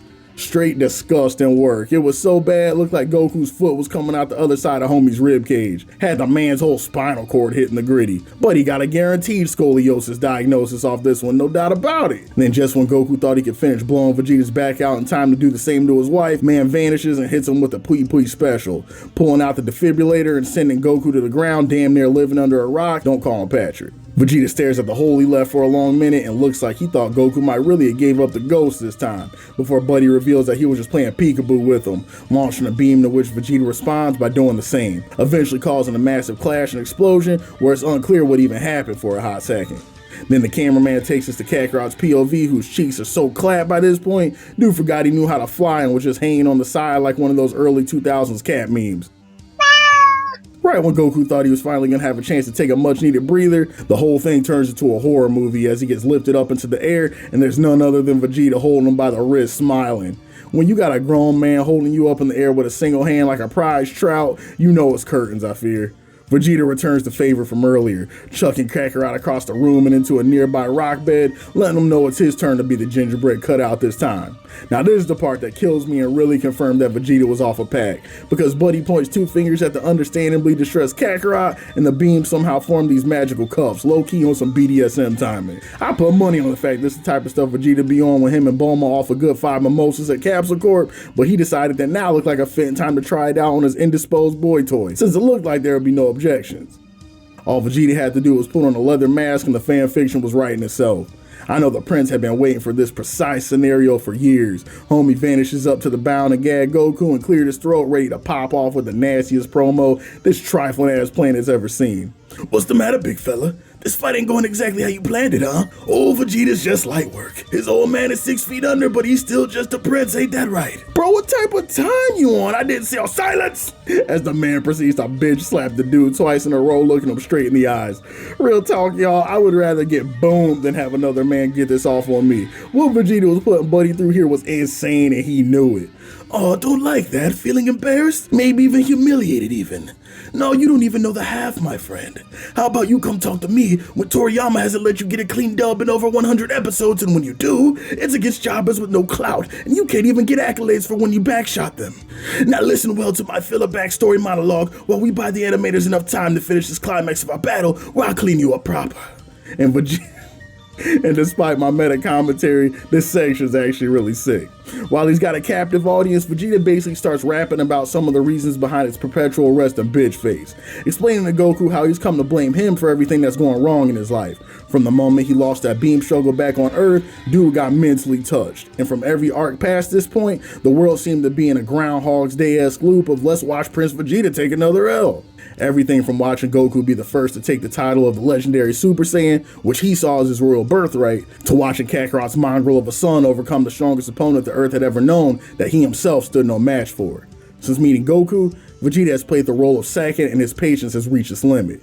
Then the prince goes in his bag for yet another bar, informing the Clown King Kakarot that every breath he's allowed to take is an affront to his honor, and on the honor of his royal name, the humiliation could no longer stand. Then as Vegeta raises his arm and gears up for what looks like the finishing blow, this man Goku hits him with the "I got one more in me," and pulls a move that had your boy in tears. Rather than busting out the rocks like a normal man and then coming at Vegeta, this man Goku hits Vegeta with a sacrilegious two-piece, using a rock formation that previously served as his gingerbread home as boxing gloves, punched this man Vegeta in the next week, and then sending him into a hillside on the other side of the map. This was straight on some Tekken 8 type energy. Goku socked the prince so hard he knocked him into a new level. As Goku follows up, he gets into the cavern and starts going full Zen mode, giving shades of the Yakon fight where he shut his eyes and let Vegeta know that he might not be able to see his vertically challenged frame at this moment. He can definitely smell the lack of basic hygiene. And then just like an RKO, out of nowhere comes an energy blast. But Goku was on one and blocked that nonsense out the way. But that's exactly what this menace Vegeta was waiting for, as he yokes him up in a Nelson and starts whispering sweet nothings in his ear, telling him that after this next move, he's quite sure the clown will really start to get the point, as he rushes the seemingly helpless Goku straight towards a nearby rock, looking to put a galactic donut straight through his midsection. Goku collects himself in time though, blowing Vegeta off no diddy, before launching the classic straight at him, and right after Vegeta returns returns the favor and the two get into a beam struggle right in this little ass room. Now I might be wrong, but I'm pretty sure in the English dub as the camera panned outside the cave, you can hear these two grown men screaming their special moves at one another at the top of their lungs like professional LARPers. I'm almost positive you can hear this man Vegeta screaming Galick Gun when he clearly suited up for a final flash. But he really said screw it, it ain't like either of these moves ever worked anyway, and just threw out the first name that came to mind so he could match Kakarot's energy. After the two finished shooting up the club, they just kind of stood there for a hot second, admiring the work like, damn, we really are those guys for real, before engaging in another not so quick flurry before breaking for some pillow talk, which always makes me laugh, but even more so when you know the context of the smoking gun Goku's been hiding this whole time. Vegeta, ever cutting a promo, tells Goku that even though he's getting his senzus pushed in, he's got to admit that Goku must have been getting pretty sturdy up there to keep up with him after inhaling that Majin pack. Then this man Goku has the nerve to be like, yeah, Vegeta, you're pretty good too. Your stamina's going up quite a bit, and I can tell you've been working on some new tricks. Goku really out here playing in this man's face the whole time, acting like he didn't have a whole new ass form he could have erased the rest of Vegeta's hairline with if he was really feeling like being that guy. Now don't get me wrong, I know Goku didn't want to do it as a show of respect to Vegeta. Homie knew he would have been the Prince's 13th reason if after working as hard as he did the past 7 years, selling his soul to the devil and risking universal annihilation only to watch this fella Goku go hold my sacred water, erase his eyebrows and hit that SSJ3, but he would have boomed himself on the spot.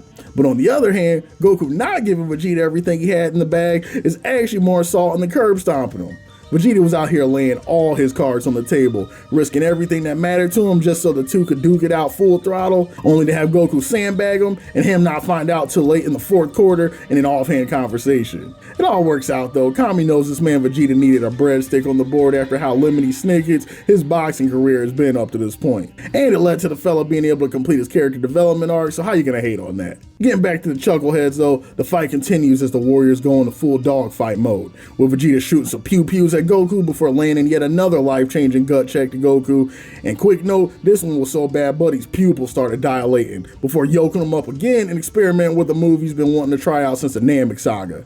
In the middle of their scrap when he was getting mulched, Vegeta's intrusive thoughts must have won out at some point and had this dude thinking about how Zarbon did him back in the day, because he got himself in position behind Kakarot, hit him with a Ryu Hayabusa patented Azuna drop before decking him a few times for good measure, and the fight made its way back to the ground. Here's where we start to get into the climax of this damn near half-an-hour war between these two animals, and you probably got money on the fact that it once again begins with Vegeta spitting bars at Kakarot. Goku stares stanced up at Vegeta across from him and starts glazing unprompted, giving Vegeta a low-key sneak diss with the fact that homie isn't asleep already. He knows Vegeta been putting in an insane amount of work to close the gap, likely even more than he was, and he knows for sure he was out there getting active in the other world. Vegeta quickly deads that though, graciously asking Kakarot to remove his polar pop out of his mouth when they both know it wasn't enough, and that's the whole reason he let Babidi riz him up.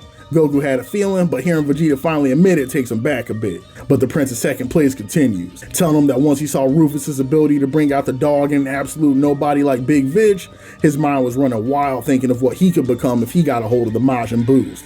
So he allowed his brain to get tongue-kissed by the Magister in hopes of finally evening things up. Seeing Bozo the Saiyan wipe out Yakon the way he did let Vegeta know that all the work he did up to that point wasn't enough, and it started stacking on his mental just how much he had changed. Man started to realize that the Capsule Corp Dimmadome he had been receiving really started to put him in a chokehold.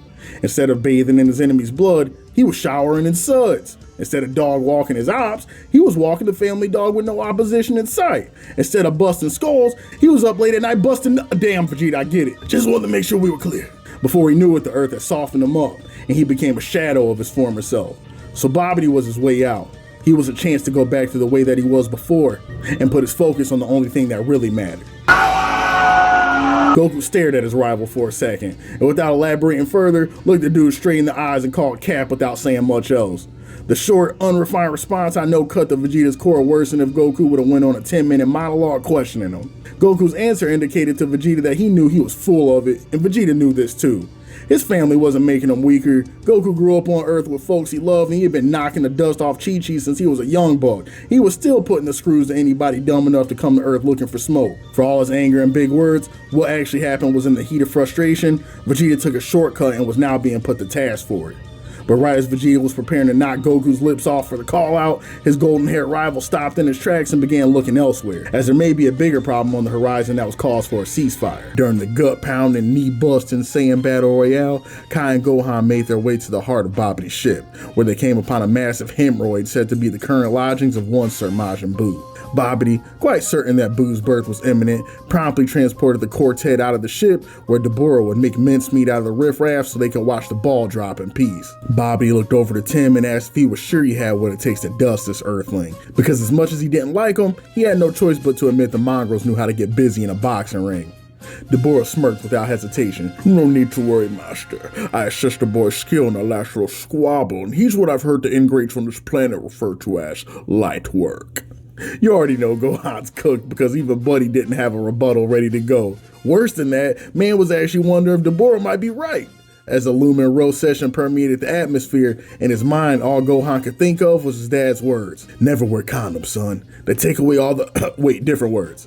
"Remember how pissed you were against Cell back in the day, son? I swear on your mom's OnlyFans that if you can do that again, there's not a person out there that could beat you." Gohan sure didn't feel that way though. He was angry, extremely angry. But it wasn't the same way it was against Cell. And he couldn't force his mind into that place right now either. I like this little inner monologue a lot, because it shows how Gohan is still wrestling with the greatest enemy he's had since childhood. Homie's insecurity. On paper, Gohan has all the tools to make for the ultimate warrior. A healthy body, intelligence, unfair amounts of chakra storage, years worth of battlefield experience. If you were looking at Gohan's stats on the spreadsheet, man would damn near be a 99 overall and completely unfair in nearly every respect. But the issue with Gohan is that for all of his abilities and gifts, the man does not believe in himself. And no matter what these red pill coaches might try to tell you, that kind of confidence and self-belief isn't something you can fake. If it ain't there, it ain't there. And so Gohan's battle has always been a psychological one, where he's constantly looking for the spark that'll help him bring out the best in him when his belief in himself fails. It's such an interesting take on a shonen protag because it's the opposite of what we so often see. As much as it drives the fan base up a wall, I think Gohan's doubting himself is exactly what makes him so interesting as a character. And it's also a reason that his ultimate transformation affects those around him so profoundly. It's Gohan smoking on that Vegeta pack, where all of his self-doubt as a race and in mind, body, and soul, he finally realizes that he's that guy and is ready to do the job his pops ordained him to do so many years back. Well, that is, until he isn't. But that's a story for another day. For now, we return to Gohan and Kai preparing to square up and run this 2-on-2 when in the midst of knuckling up, Babidi's bus-ass detectors start lighting up off the charts and the man's full attention goes from them to his globe. Homie then starts emoting and at the top of his lungs and screams, "It's real! The One Piece is real!" Now he starts losing it off the fact that this pulsing hemorrhoid at the center stage has now reached full power, meaning that right now, it's morphin' time. Supreme Kai and Gohan start staring at each other panicking, like when Courage the Cowardly Dog loses Muriel, wondering how in the name of Universe 7 is Buu already at capacity for resurrection. With reluctance, Gohan explains that it's more than likely his pops and uncle's fault. Both of them are fighting at a Super Saiyan 2 level right now, and this Buu guy must be breathing in the fumes, getting absolutely lifted off the back of their skirmish. As we do a brief cutaway to Vegeta and Goku blowing each other's backs out, we return to Kai and Gohan as they prepare for the worst day of their lives so far. Oh, this is the worst day of my life. The worst day of your life so far. Kai, absolutely dumbfounded, loses any semblance of calm and decorum and tells Gohan to get his diving suit wearing ass out of the vicinity pronto. It's time to bounce. But Kai, what about the bad guys? We can't just leave this Majin Buu guy here to do whatever he pleases, can we? Gohan, I'm going to say this as nicely as I can. You are ass. You're washed. You're 2021 Carmelo Anthony. You're Jordan on the Wizards. You had your day in the sun, big fella, but you are not ready for Majin Buu. Get the hell out of Dodge right now and don't even look back. This is not a discussion. Gohan, feeling humiliated and unable to wipe the Saiyaman from his blood, summons his inner Piccolo and Ki charges, determined to be the dad that stepped up in his final hour. Summoning everything he has in reserve, he shoots a Kamehameha wave at the kidney stone housing Majin Buu, hoping to relive his glory days in the final moments of the Cell Saga, thinking that if he just gives everything he has at this pivotal moment, the worst can be averted and the day will be saved. But I can't even hold y'all, even the Kamehameha wave he fired in comparison to the one he fired off one-handed, I might add, against Cell, just did not measure up. It's like the IRL version of your Kamehameha versus the one your girl told you not to worry about type deal. I ain't never seen a Kamehameha that looked like it needed some blue chew before. They just really would not let this man Gohan get a dub on the board for anything in this section. Like, the power-up section was so sick. Buddy's jacked, gave one of the best monologues he ever has in his whole life. Then this is what we get. And y'all want to know the worst part? The Kamehameha was yellow. Yellow. Where do they do that at? I know Buddy wishes he would have spent those last 7 years a little bit different now, but as we say in the business, it is what it is. The beam is fired and dissipates as it hits the egg. Then all of a sudden, the massive ball of flesh just kind of hops into the air and flies back down, leaving everyone in the room wondering what in the world is even going on anymore. And after a few moments of breathless silence, the egg begins to come apart and Bobby starts geeking and handing out L's like that Floyd Mayweather meme, prepared to watch his new creation pile drive his persistent pursuers. But as the egg opens, to his horror, there's nothing inside. You can smell the smugness in the air as Supreme Kai grins at how the turns have tabled. Well, if it isn't the consequences of your own actions. Bad day for you, Rufus. Looks like Gohan's last urine-colored beam attack turned out to be enough to disintegrate your little pet after you spent all this time gassing him up. Buddy was in his Pokeball so long he was weak enough to get swatted by my third string. No offense, Gohan. Dabura tried to salvage the situation. Don't worry, Master. You still have me and my immaculately groomed goatee, as well as that balding Saiyan with the attitude problem. You never needed this Majin Buu character in the first place. If looks could kill, Babidi would have just ran Supreme Kai through 70 times over, but the boastful guy wasn't done. Now then, Gohan, why don't you go ahead and show that temper tantrum you kept talking about earlier, and show these fellas what a real party looks like. For some reason, Gohan appeared to be sweating and shaking, under his breath barely audibly muttering that an incredible energy was here before shooting his gaze up above. Above them all, an ominous cloud of smoke began to congregate overhead. Gohan and Kai's stomachs dropped, hoping that if they didn't say it out loud, it wouldn't be true. They were not so lucky. In short order, the clouds came together and eventually settled into the silhouette of what appeared to be a rotund mass of concentrated evil. Gohan shrieked, "Is that E40? Star Wars? No. Yoda? Yeah. But Supreme Kai recognized that size 62 waist anywhere. Majin Buu was here, and their goose was all but cooked. As they gazed at the heavyweight annihilator, only one thought permeated both sides. Is this really the guy? Dabura looked over to Rufus and was like, Master, whose man is this? There's no way in the hells that this is Majin Buu we spent all the energy and time to summon. Bobby himself stared wordless, taking a quick glance over at Kai, who was the only one in their presence that knew what the guy actually looked like. Gohan levied the same question Dabura had at the Supreme, wondering if this was truly Majin Buu, the planet-busting, spine-cracking, universe-shaking menace that he had been attempting to scare them all to death about since he arrived. In Gohan's head, the only thing that he could see this guy shaking was the table at the buffet. Planet-busting terror vibes ain't exactly what this man was giving off at the moment. The beads of sweat and the hateful glare on Kai's face confirmed that this was actually the correct guy though, and their next move should be playing with caution. Our view finally returns to the wasteland where Goku put a pause on his date with Vegeta after sensing an immense power off in the distance. Vegeta was like, oh nah, not today buddy, I gave up everything for this scrap, and the last thing I'm about to let your monkey ass do right now is blue ball me. Vegeta, you really gotta start saying no Diddy after some of this stuff, but please just take like a second and see if you can sense it too. This Buu dude might be no joke. Utilizing all self-control, Vegeta landed and briefly sensed the energy surrounding them. I felt it, Kakarot, and now I'm even more sure than before that I was absolutely correct. This Buu asshole's definitely free eats, and that weakling Kai's been gassing him up all this time for absolutely nothing. And let's be honest, clown, we knew this from the start. From the moment that purple soy jack showed up at this tournament, he's been one disappointment after another. And if I wasn't already an atheist, I damn sure would be now, because I'm expected to worship that. Then hell seems like the most acceptable alternative anyway. Nah, Vegeta, something's off. I'm telling you, shut your damn mouth, Kakarot. We are not stopping this fight. Our view comes back to ground zero where Babidi is attempting to create a truce with Buu, informing them that he is the son of his original creator and that he's also the one that released him from his seal, making Buu what is known on Earth as his bitch. This fellow Buu immediately revealed the type of time he was on, hitting Rufus with a cold shoulder before giving him Shonen Disrespect classic, sticking his tongue out on some schoolyard nonsense and letting Babidi know that's a no-go on this whole master thing. Gohan watched on confused, but it was Dabura who was first to speak up in opposition, declaring the Majin Buu experiment a dud. I refuse to believe this fat pink nitwit is a universally feared Majin Buu. His power is mediocre, with his foolishness only being eclipsed by his massive waste. There's nothing to be gained from him except maybe his vast knowledge of fast food locations across the multiverse. That's when Majin Buu, not entirely certain, but pretty sure this dude was cooking him, and not in the way that he liked, began gearing up for a squabble, channeling the spirit of Harambe and Donkey Kong as he set plans for putting this dude through a wall. The board people what was happening, it was like, oh, so you want to get active? Ain't nothing but space and opportunity here, big fella. Come make the biggest mistake of your life. Gohan watched on, not entirely convinced yet that Deborah was wrong, and the Majin Buu allegations may have been a bit overblown. Kai asked his young companion to watch closely. I know you guys think I'm soft, but just watch what happens. Then, as if responding to the Kai's words, for a moment a switch appeared to flip in Buu as an open smile ripped across his face, and his eyes opened just enough to reveal tiny, unstable pupils locked onto their target. In a flash, Majin Buu hit Deborah with the Three Stooges special, doinking him in the eyes with two of his outstretched fingers, somehow made all the worse by the fact that the gloves have no individual finger openings, before sending Deborah, who was now doing his best Stevie Wonder impression, directly into a nearby cliffside with a single kick. All stood surprised as Buu managed to dust the formidable Deborah with a devastating two-piece, making the villain whom Gohan struggled against for so long appear as a complete non-factor. Bobby couldn't have been happier, glazing the bubblegum-colored bruiser up something fierce as he complimented him for taking Deborah to the cleaners.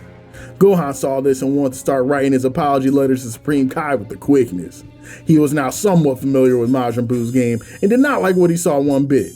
But returning to the perspective of a couple homies we haven't talked about in a bit, while their pops were busy caving one another's heads in, and Gohan was busy letting everyone down again, the two tykes sensed the insane energy spike that occurred when Buu went ape on Deborah and decided that this is where the action was and where they needed to be.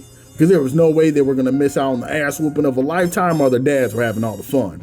And speaking of the deadbeats, back in Random Wasteland Area 236, Goku finally got Vegeta to smell what was cooking and back off on the aggro a couple notches. Look, Vegeta, I know that for whatever reason, just seeing me breathe sometimes is enough to raise your cholesterol, but you can't lie to me and tell me you didn't feel that.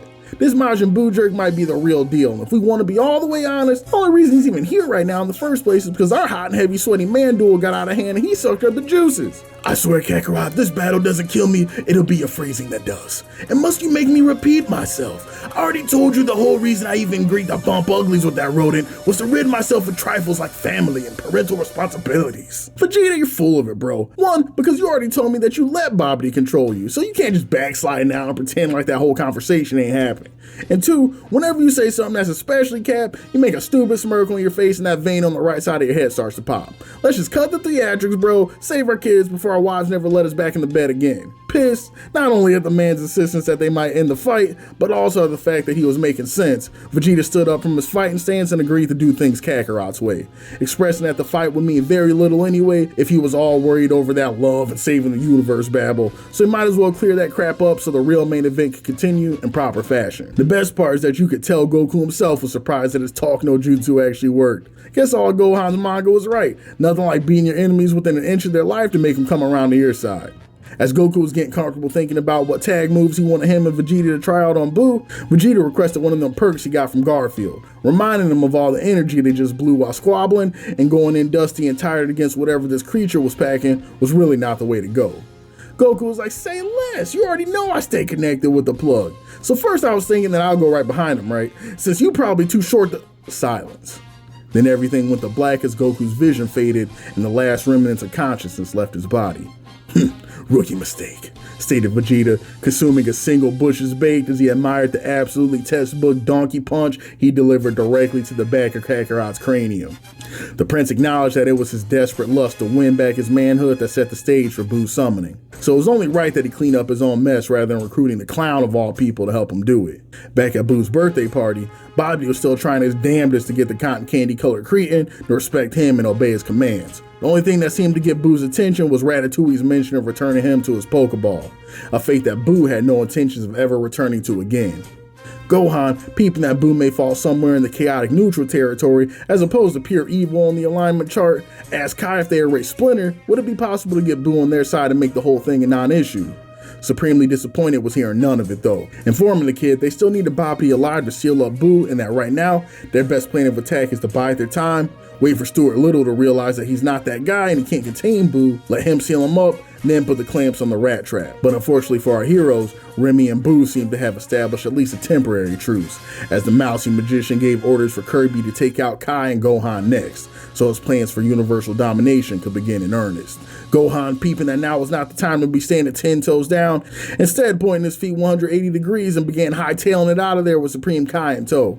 Don't worry, Kai, I may not have hands anymore, but if there's one thing I do know I'm the best at, it's running. There's no way Majin... Man didn't even get to finish the thought properly before Boo floated spread eagle directly in front of him, making Gohan lose the last vestiges of any confidence he had before Boo discombobulated the Kai right in front of him and planted him in the ground with a single hammer fist delivered with the most evil of intentions. And here, with Gohan beginning to seriously calculate his retirement plans, is where we'll call it. Homies, Majin Buu has arrived and things in the arc have changed permanently. I used to hate Boo's guts watching back in the day, but his unpredictability, coupled with him being pure comedy in the worst kind of way, has grown on me with the passage of time. Bruh, on the rewatch, can I just tell y'all how low-key anxiety-provoking and scary movie-esque this part of the story is? In approximately 2 scenes, Boo had everyone look into his eyes and confirm that he was the captain now. Supreme Lord Dump has established since the very moment he was introduced just how hellish of a creature Boo is, and the way Toriyama as well as the animators on the TV version use body language and exaggerated expressions on Kai's part to sell his fear and desperation do so much to make this scene of a 700-pound bubblegum man dancing before he puts you through a wall way more nightmarish than it has any right to be. And y'all know how much I love some Supreme Kai slander, but I gotta give dude props here. As scared as he was of this fella and as much as he knew the treatment he was about to receive, Buddy did his best to stand on business and fight back, getting in his Jean Grey bag and trying to use key and telekinesis to win some of his personal space back and create enough time for Gohan's overshields to recharge and get back in the fight. No John Halo. Even after getting discombobulated and hammer-fisted, the Purple Messiah stood up once again, 10 toes down against Boo, invoking his Emperor's Haki in the vain hope that utilizing techniques from other anime might give him the faintest shot against the Majin Alpha Supreme. This only made things worse, however. Much like his other pink cousin from a different multiverse, Boo absorbed the technique and sent it flying back a supremely sorry 100-fold, launching the dude a good 50 feet. And one thing I didn't peep until watching the show again on this go-around is how the TV team did what they like to do and really drew the hell out of this ass whooping, bro. Don't get me wrong, Kai got his ass beat in the manga too, but the TV airing gives us damn near a whole episode of Supreme Kai getting melted, complete with Bobby in the background hitting the Cotton Eye Joe for every tooth Kai loses, and Gohan sitting in the rocks for a good 20 minutes just watching the whole thing like, damn, this dude's really getting his ass beat. Well, how long the beating goes on for in the animated version, it actually ends up making Gohan look even more sorry than he should, because as an audience member, you're sitting there watching like, really, bro? You got hammer fisted one time by this Majin Buu fella, and now you out here paralyzed for a half hour? Even your boy Kai stood up faster than you, and Boo's been playing Gaga Ball with Buddy's head this whole episode. After knocking Kai around some more, Boo decides that he wants to try out a move he saw playing video games in his Pokeball for the last few years, and hits a quick Bowser down smash, putting his full body weight on Supreme Kai's spinal cord, making him regret deciding to ever come to this planet in the first place. Honestly, y'all, watching this whole thing play out really does get me wondering just what the hell was this dude's plan in the first place. I understand him coming to the World Tournament and playing 4D chess to figure out where Babidi was in order to figure out where the resurrection was going to take place. But once he did, just what was Buddy's plan? Homie's reconnaissance was clearly trash because 1, he had no idea just what type of time these Earth dudes were on, so he was gambling bringing them in as allies from the jump. 2, Buddy had no idea Bobby had linked up with Deborah, whom clearly had Kai pressed and doubting whether he had what it takes to run dude's fate or not. For all that smugness, this man did not show up to Earth with any type of viable plan at all for real. Just a mohawk and vibes, gassed up off the fact that he's Kaioshin and nobody in Universe 7 really got hands like that besides Boo for real, and he's still incubating, so now he was gonna get in his bag. Now look at him, mohawk in disarray with a 900-pound demi-fiend crushing his pelvis while naked mole rat emotes in front of him, all because he didn't want to do prep work. Always do your homework, people. Don't end up like Supreme Kai. Thankfully for him, Gohan finally took a couple good swigs of his inhaler and was able to get a little breathing room, hitting Boo with a dynamic entry to avoid the involuntary snoo session. Gohan was sad too. Man put his whole body weight behind that kick only for Boo to tumble out of it with a 9-star gymnastics floor routine like nothing happened. Boo decided that he'd seen enough of this dude Gohan for a little bit and made up his mind. hitting him with the see you again at the halfway point of the arc beam, sending Gohan into the stratosphere, looking like a brand new contestant of that hole-in-the-wall game show before Kai luckily had mercy and exploded the beam in midair before his MacGuffin got sent into the sun. As Gohan landed in the jungle for his arc-long nap to think about what he's become, Kai was still back in the wasteland floor dealing with deep leg thrombosis, praying for a shonen miracle to come save him from another thwomping. Rufus gave the order to snuff out Kai, to which Boo responded that he's hungry, so he'd actually prefer to just eat him to take care of things. Bruh, I was dying because even Babidi had to look at him like, bro, what did you say? And before he could begin unpacking that last statement, a spear from off screen came in and pierced Hannibal directly through his midsection. Deborah, of all people, had risen from third string villain purgatory in order to claim his rightful place back from Majin Buu. While this is happening, good old Goten and Trunks arrived on the scene to start staking things out, trying to piece together what's going on as they observed the purple dude from the tournament with his legs turned to jello, while Satan just threw a spear through a sentient piece of Bubblegum's ribcage. And speaking of piecing things together, the boys just so happen to land right next to the statues of Krillin and Big Green, when Trunks, admiring the magnificent craftsmanship, pushes a little bit too hard and explodes the homie into no less than 7,000 pieces as Goten looks on in terror. The first time I watched this, I was in shambles. No pun intended. I really could not believe that Madman Toriyama just nuked one of my favorite characters out of existence off the back of a 4-panel gag. As much as it broke my heart though, it's completely on brand because Kami knows Toriyama is not afraid to hurt your feelings and completely end or subvert entire storylines at the drop of a hat. Rest in peace to the GOAT, nobody out here like him. After watching Trunks catch his first body at the age of 8, our view returns to the nondescript Wasteland 3, where Deborah was attempting to inform his previous master of the folly of recruiting Majin Buu. Letting him know a creature that large and frontal lobes that smooth could only serve as a liability. Attempting to control him was as useless as trying to find a flaw in his goatee. Master, you must rid yourself of this pink abomination this instant. Who will you call upon to solve your sudokus when they become particularly puzzled?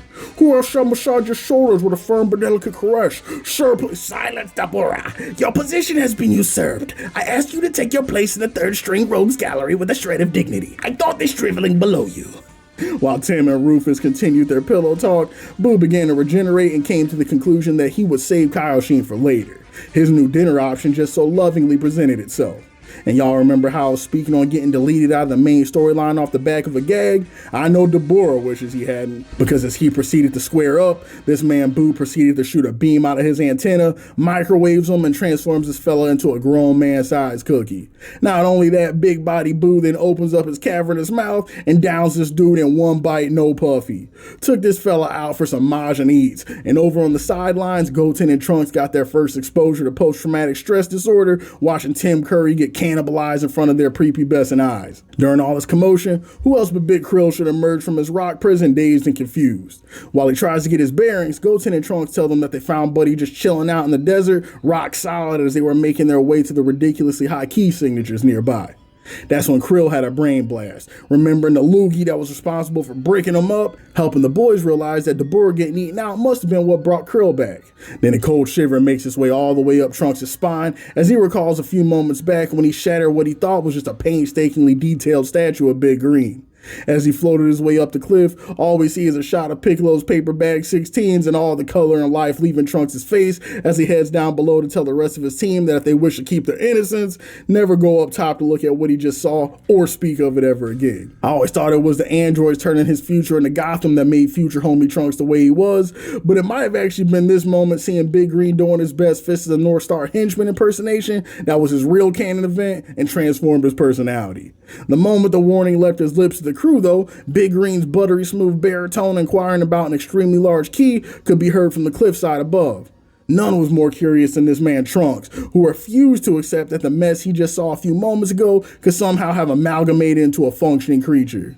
Then Green just writes this off like, yeah, as long as my brain's intact, I can keep regenerating. Nah, buddy, you don't get to write this off like this is something you've been doing all these years. I'm getting on you. Dude watched Cell regenerate from his nucleus and says, shit, baby bro can do it. Ain't no reason Big Green can't. For years, we've been watching this man bring back damaged limbs or donut holes in his chest at best. And every time he did it, it had this man in the infirmary on low battery, hand on his CPAP, talking about how much regenerating that limb took out of him. Now you're gonna sit here and tell me that this man somehow is now able to get that full body Gears of War Hammer of Dawn treatment, hit a revive, and be walking around talking like it's no issue because his medulla oblongata remain pristine. Nah, you can miss me with that, Piccolo. These dudes just love making up powers when it's convenient. I'm gonna need the Z Warriors to relax and decide what's real and what ain't, because they ain't keeping me up late at night gaslighting me like this trying to figure out what type of time they're on.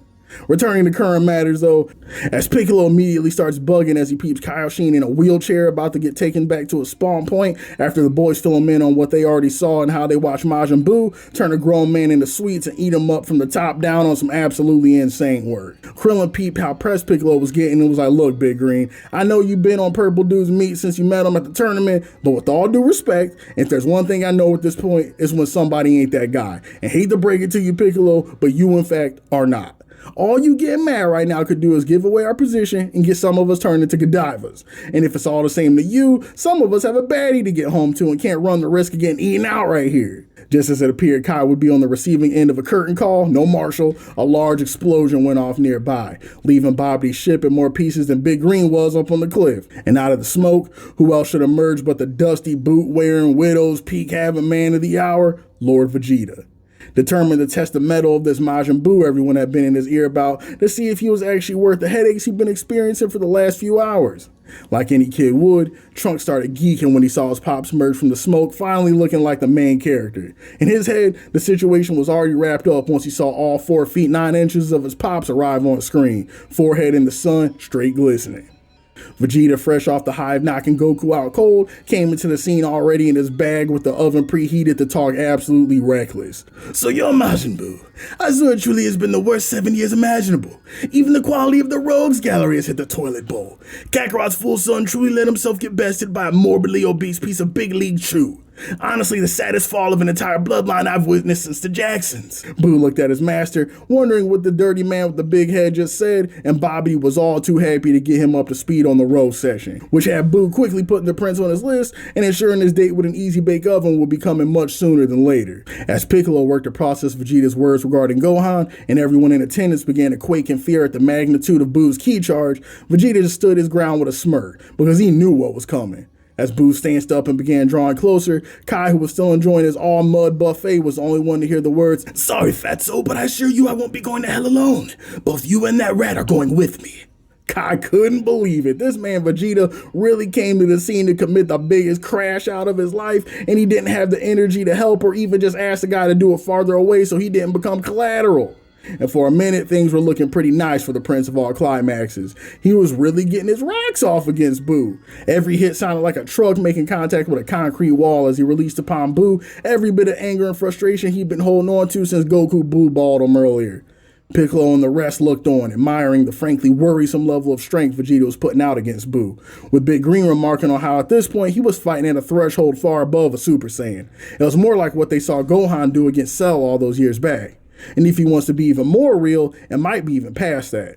As much as he hated to admit it, frankly, Vegeta had been possessed by the spirit of that dog, and all they could do was admire how far the man had come. Vegeta, having enough of getting his hands dirty, gathered his energy and shot a beam of concentrated power that had everyone, including Boo, worried what would happen if the thing connected.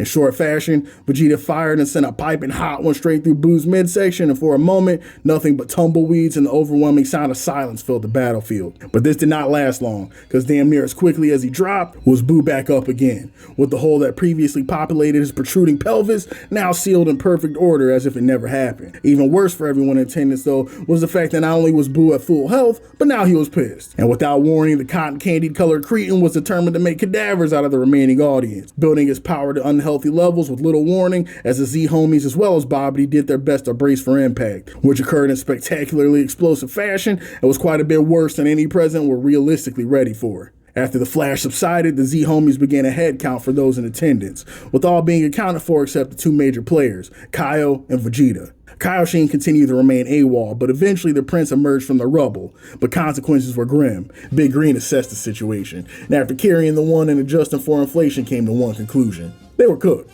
Gohan got sent to King Yama's lobby, Kaioshin was up in smoke, and their only hope was the man he watched job for the last 3 arcs when things counted the most. Trunks, sensing the energy in the air, looked over to Green and asked him, "Hey, you see how strong my pop's gotten, right? I heard the rumors, but my dad isn't gonna job this time, right?" Right, Piccolo? The Namekian couldn't even bear to look the child in the eyes because he knew his countenance would reveal the truth. Returning to the battlefield as Vegeta stared down Buu with his 3-point arm yet again in shambles for the umpteenth time in his life, he had a sinking feeling something real bad was about to happen. Across from him, the pink pugilist let out a sickening smile, literally waving bye to Vegeta as he warned him in the most carefree of tones that he would be ending his life in short order.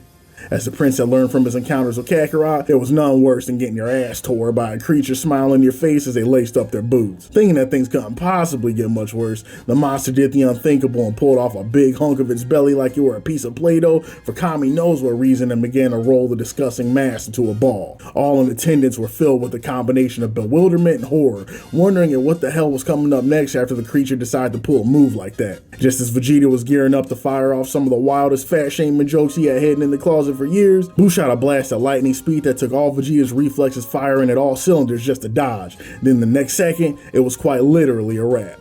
Buu fired off a pitch from the mound with pinpoint accuracy, leaving Vegeta absolutely covered in whatever godforsaken substance Majin Buu just so happened to be made out of. The delicious goofiness of the substance aside, the prince was in real trouble, because no matter how hard he strained or what muscle he pulled, he could not escape the peach-covered prison he found himself in. Brother like me personally thinks he should have just took Riley Freeman's advice. Eat your way out of it, nigga. Take a bath. But unfortunately, the prince was not privy to this advice and began getting absolutely thrashed by the Michelin Man.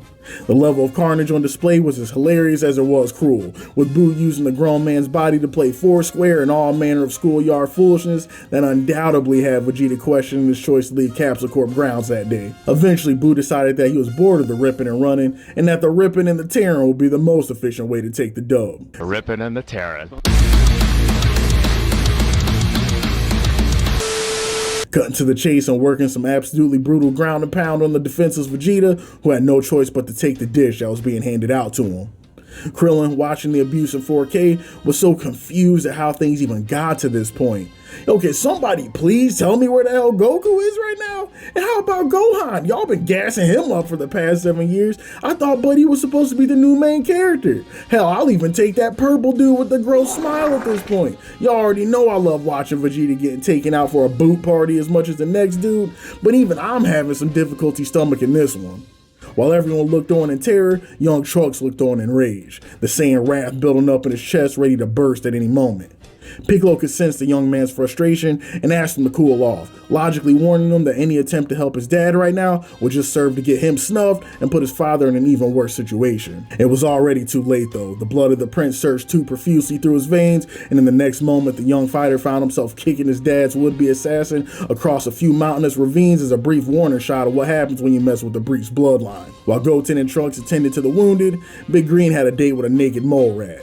As Babidi pondered the identity of the new attackers, Big Green rolled up to him Bruce Wayne style to inform the magician that while he may no longer be top billing when it comes to the Arc's A tier, he should be more than enough to dispose of the rodent problem they seem to be having. Bob, sensing the 7-feet-tall green man's killer intent, attempted to talk his way out of the situation, reminding the Earth's former guardian that if something bad were to befall him, there would be no one left to seal Buu and save the universe from his reign of terror. Big Green already knew better though. Pandora's box had already been opened and the dominoes were already falling.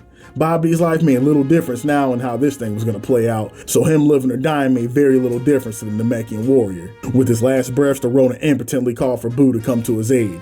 Disgusted at the cowardly display and already annoyed at his mere existence, Piccolo raised his arm and in a single swift motion split the foul magician in two. A lowly fate that was probably still too good for the creature that would doom the whole universe for his own foolish errands. Vegeta, now back on his feet, assessed the situation and saw Buu on the horizon ready to go for round 3 and finish their little heart-to-heart. And right here, games, where we finally get the payoff for all these years of Vegeta being an absolute knob. And real quick, homies, can we rap about how this kind of payoff is something that is pretty unique to anime and manga in a number of ways? Now, in any form of media, character growth and development is a fairly common occurrence, as one would hope, right? If you're watching a movie, playing a game, or reading a story and there's no sense of rising or falling, progression or regression, everything just remains static and exactly as it was the moment you began the journey, barring certain storylines where this very lack of progression is the point, for many audiences, this would quickly become dull and repetitive, with many low-key potentially feeling like they would have wasted their time being forced to endure a story where nothing significant changed. But for most mediums, this rise and fall and sense of progression occurs fairly rapidly when you put it into perspective. It lasts as long as the book, movie, or television show happens to go on. But for manga and anime, and especially when taking into account the most popular of stories, these stories can be years in the making, where the audience can quite literally come of age right along with the characters, making it a fundamentally different level of attachment that's able to be established between the audience and the narrative than is possible in so many other artistic mediums. I think this is why you so often hear stories of people talking about how certain anime, manga, and video games as well as being life-changing experience for them that literally change how they view the world. These audiences literally grew up right alongside the art that they loved, growing from elementary or middle school kids whose biggest worries were others making fun of them for what they enjoyed, into full-blown adults with jobs, taxes, their own children, whom they are now introducing to the same media they cherished at those ages with the lessons they gleaned from it. And this is why something like Vegeta's speech to Trunks is so moving for so many. We got introduced to Vegeta all the way back in the beginning of Z, during the Saiyan Saga, where he was damn near an irredeemable piece of waste man garbage and would continue to remain that way for a very long time. We watched this dude nearly kill our favorite characters upon his introduction, commit war crimes against innocent Namekians in the Frieza Saga, and literally doom the Earth on multiple occasions to satiate his ego and power level inferiority complex. This the same dude we saw literally choose boxing androids over saving his wife and newborn son when given the chance in the Android Saga.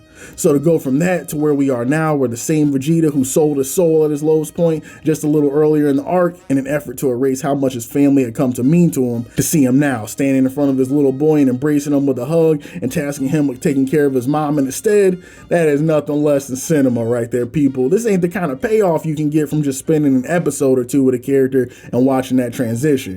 This is the kind of character development cash-in that you can only get when a character has time to be fleshed out for years and you get to watch them succeed, fail, laugh, cry, and struggle until it all culminates into a moment like the one we get here, where we see them grow from a man willing to sacrifice anything for personal gain to the kind on the cusp of making the ultimate sacrifice for the sake of those who used to fight to the death while asking for nothing in return. That right there, homies, is why people, including myself, love them some Vegeta. Returning to our newly minted Family Guy. Hey Lois, I'm the legendary Super Saiyan. After the loving embrace with his son, he went back to what he does best, Spock neck chopping the young Breach to state air and putting him directly to sleep. Goten watched this and was unbelievably offended, demanding an answer for the Chris Brown adjacent antics. How you go from giving your son a hug for the first time in his entire life at the age of 8, which is already some insane work, but to go from that right into knocking him out cold when he's trying to help you is beyond my 7-year-old mental. Just what kind of, and right here is where the rant stopped, as Vegeta with a quick uppercut to the solar plexus knocked the son of Kakarot out as well, leaving the mess to be cleaned up by the resident babysitter Piccolo. Big Green, already aware of his duties, rolled up to the scene and asked, "Hey, this is just a guess, but you're planning on crashing out big time, aren't you? You don't even know the half of it, Green Man. But just one question. When I die, will I see Kakarot over there as well?" "What, see Goku? You mean like in heaven?" "Buddy, need I remind you of all those Namekians you nuked back home, let alone all the nonsense you got into on the Frieza Force? Hell, even just today, I'm pretty sure you killed a good 200 people before your battle with Goku." "Damn, I get it, Green Man. I was pretty sure. I just wanted to make sure. Just take the boys and get as far away from this godforsaken spot as you possibly can." Without wasting another moment, Piccolo fled the scene, leaving Vegeta to face Buu alone as the warrior had intended from the start. Buu noticed Green on his way out and was preparing to hunt them down for leaving his birthday bash early, but Vegeta made sure that Buu knew he wasn't going anywhere till the two of them finished their little game. As Vegeta steeled his resolve, Piccolo continued scooting out of the premises, picking up Krillin along the way. Big Krill, noticing the bald and beat down artist was still back at the crater, asked why he wasn't getting out of Dodge right along with him. Through gritted teeth, he informed Krill that he had no choice but to let the warrior stand on business. Even knowing damnation was imminent, Vegeta still made his choice and for the first time in his life was fighting for something outside of himself. There was no way he refused to honor that choice. This was the hill that Vegeta quite literally chose to die on, and now the only thing left to do was to respect the man's choice and see how things play out. Back at the scene, an overwhelming barrier of energy came to surround Vegeta as he stood facing Buu, shockingly at peace considering the circumstances and the output of energy he was emitting. During their fight, Vegeta informed Buu that he learned the run-of-the-mill pummeling would do very little to Buu in the face of his frankly unfair regeneration powers. So that left only one other option, to blow him away so utterly that there wouldn't even be any pieces left for him to regenerate from. And so the warrior's plan had become clear. Using a combination of his overwhelming ki and life energy, he would turn himself into a bomb with the sole purpose of eradicating Majin Buu, ending his existence in the process, but hopefully ending the menace of making amends for the situation that he recklessly played a role in. Looking into the distance, Vegeta took one final moment to say farewell to his most cherished companions, saying goodbye to Bulma, Trunks, and even that worthless circus clown of a Saiyan Kakarot. And then, with his arms outstretched, let everything he was go in an overwhelming display of power that engulfed Majin Buu in the explosion that likely could have been sensed from galaxies away. And thus ended the life of the proud Saiyan, Prince Vegeta. A man who was once Earth's greatest enemy, whom in his final moments proved to be his greatest ally and staunchest protector. For a moment, our perspective shifts to Bulma, Yamcha, and the warrior's loved ones as they attempt to process everything that happened back at the tournament grounds. Bulma was aware that Vegeta was far from perfect, but to see him turn his anger onto innocent lives like that was something that she could not and absolutely refused to understand, as she knew the Vegeta she had come to care for was no longer that guy. Their processing was cut short, though, as a magnificent bout of turbulence shook the aircraft mid-flight, and a cold shiver involuntarily made its way through Bulma's spine. She couldn't help but shake the feeling that the explosion she felt had something to do with Vegeta, and that the consequences were likely something she didn't want to hear.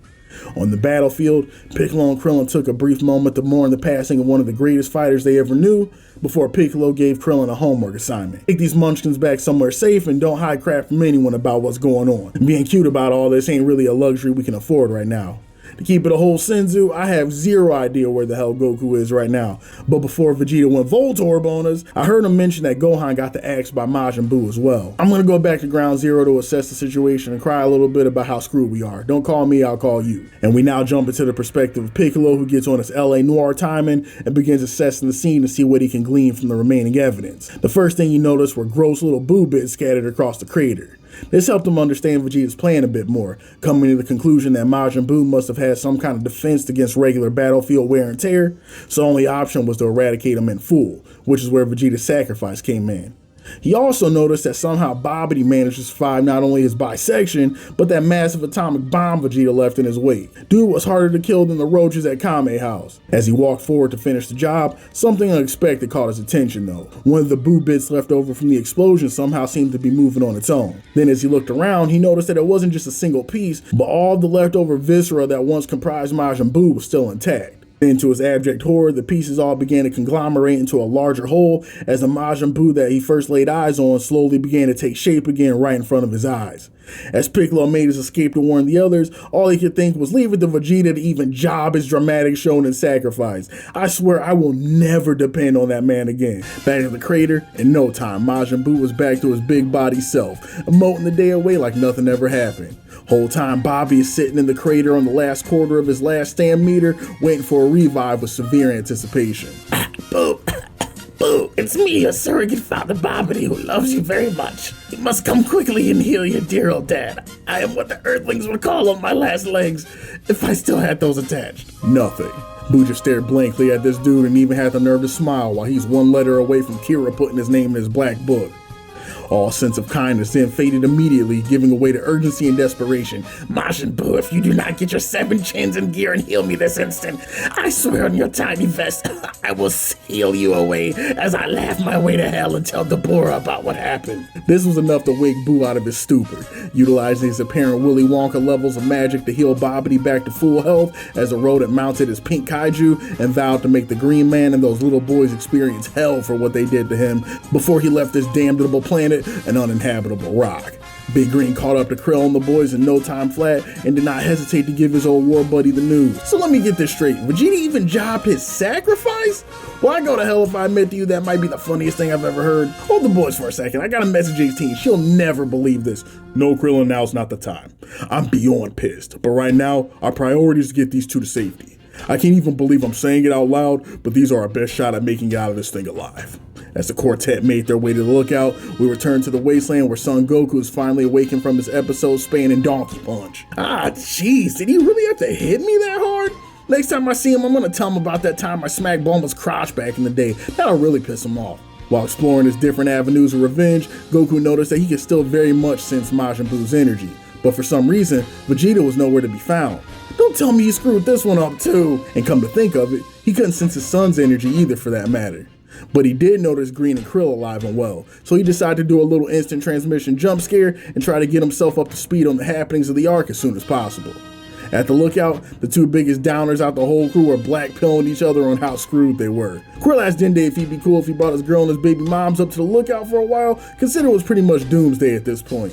Dende agreed, but on the condition that they not bring any extra clothes or valuables, because he saw how long they'd been shacking up at Roshi's and intended for them to be out of his condo long before they established any type of squatters' rights.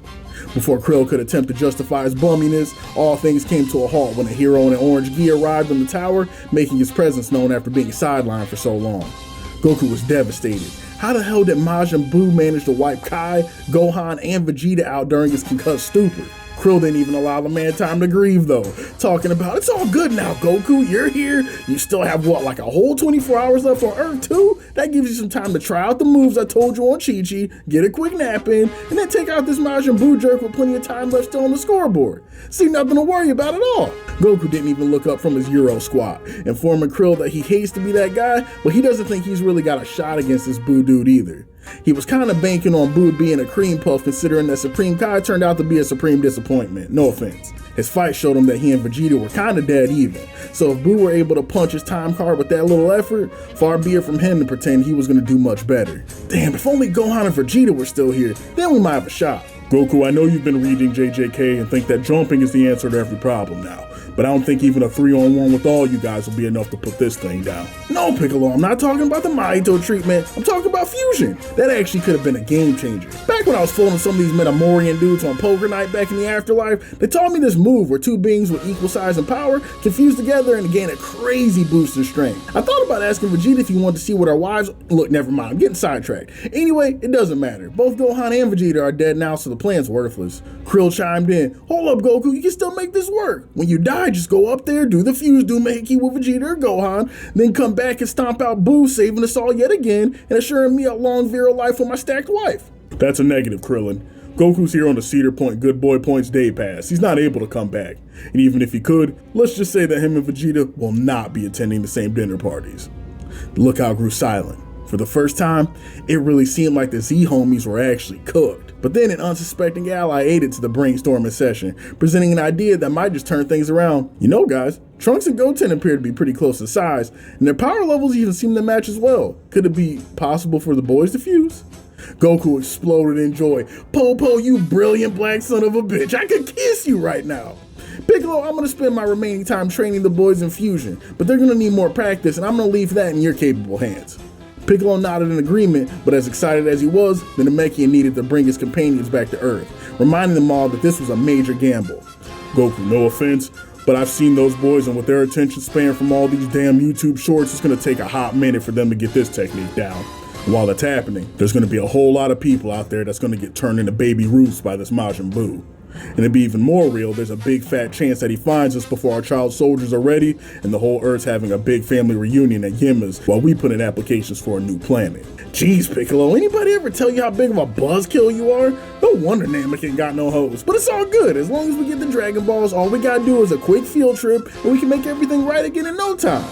Then, as if the heavens themselves were mocking him, the sky went completely black and the whole crew knew that they could only mean one thing. Krill chimed in, reminding them that the B team of the Z fam likely gathered up the Dragon Balls in order to bring back all the people Bulma's baby daddy put in a wood chipper at the tournament. Dende then started to panic, pulling out his mobile Indeed account looking into vacant Guardian positions for other planets, as he reminded them that if they use up all their wishes now, it'll be a whole year before they can put their plan into place, and he's got a sneaking feeling that the Earth may be far past its expiration date by then if Majin Buu has anything to say about it. Only slightly soiling his gi, Goku put his fingers in position for instant transmission, while our perspective turns to the Z-Squad peanut gallery who are waist deep in making demands to Shenron.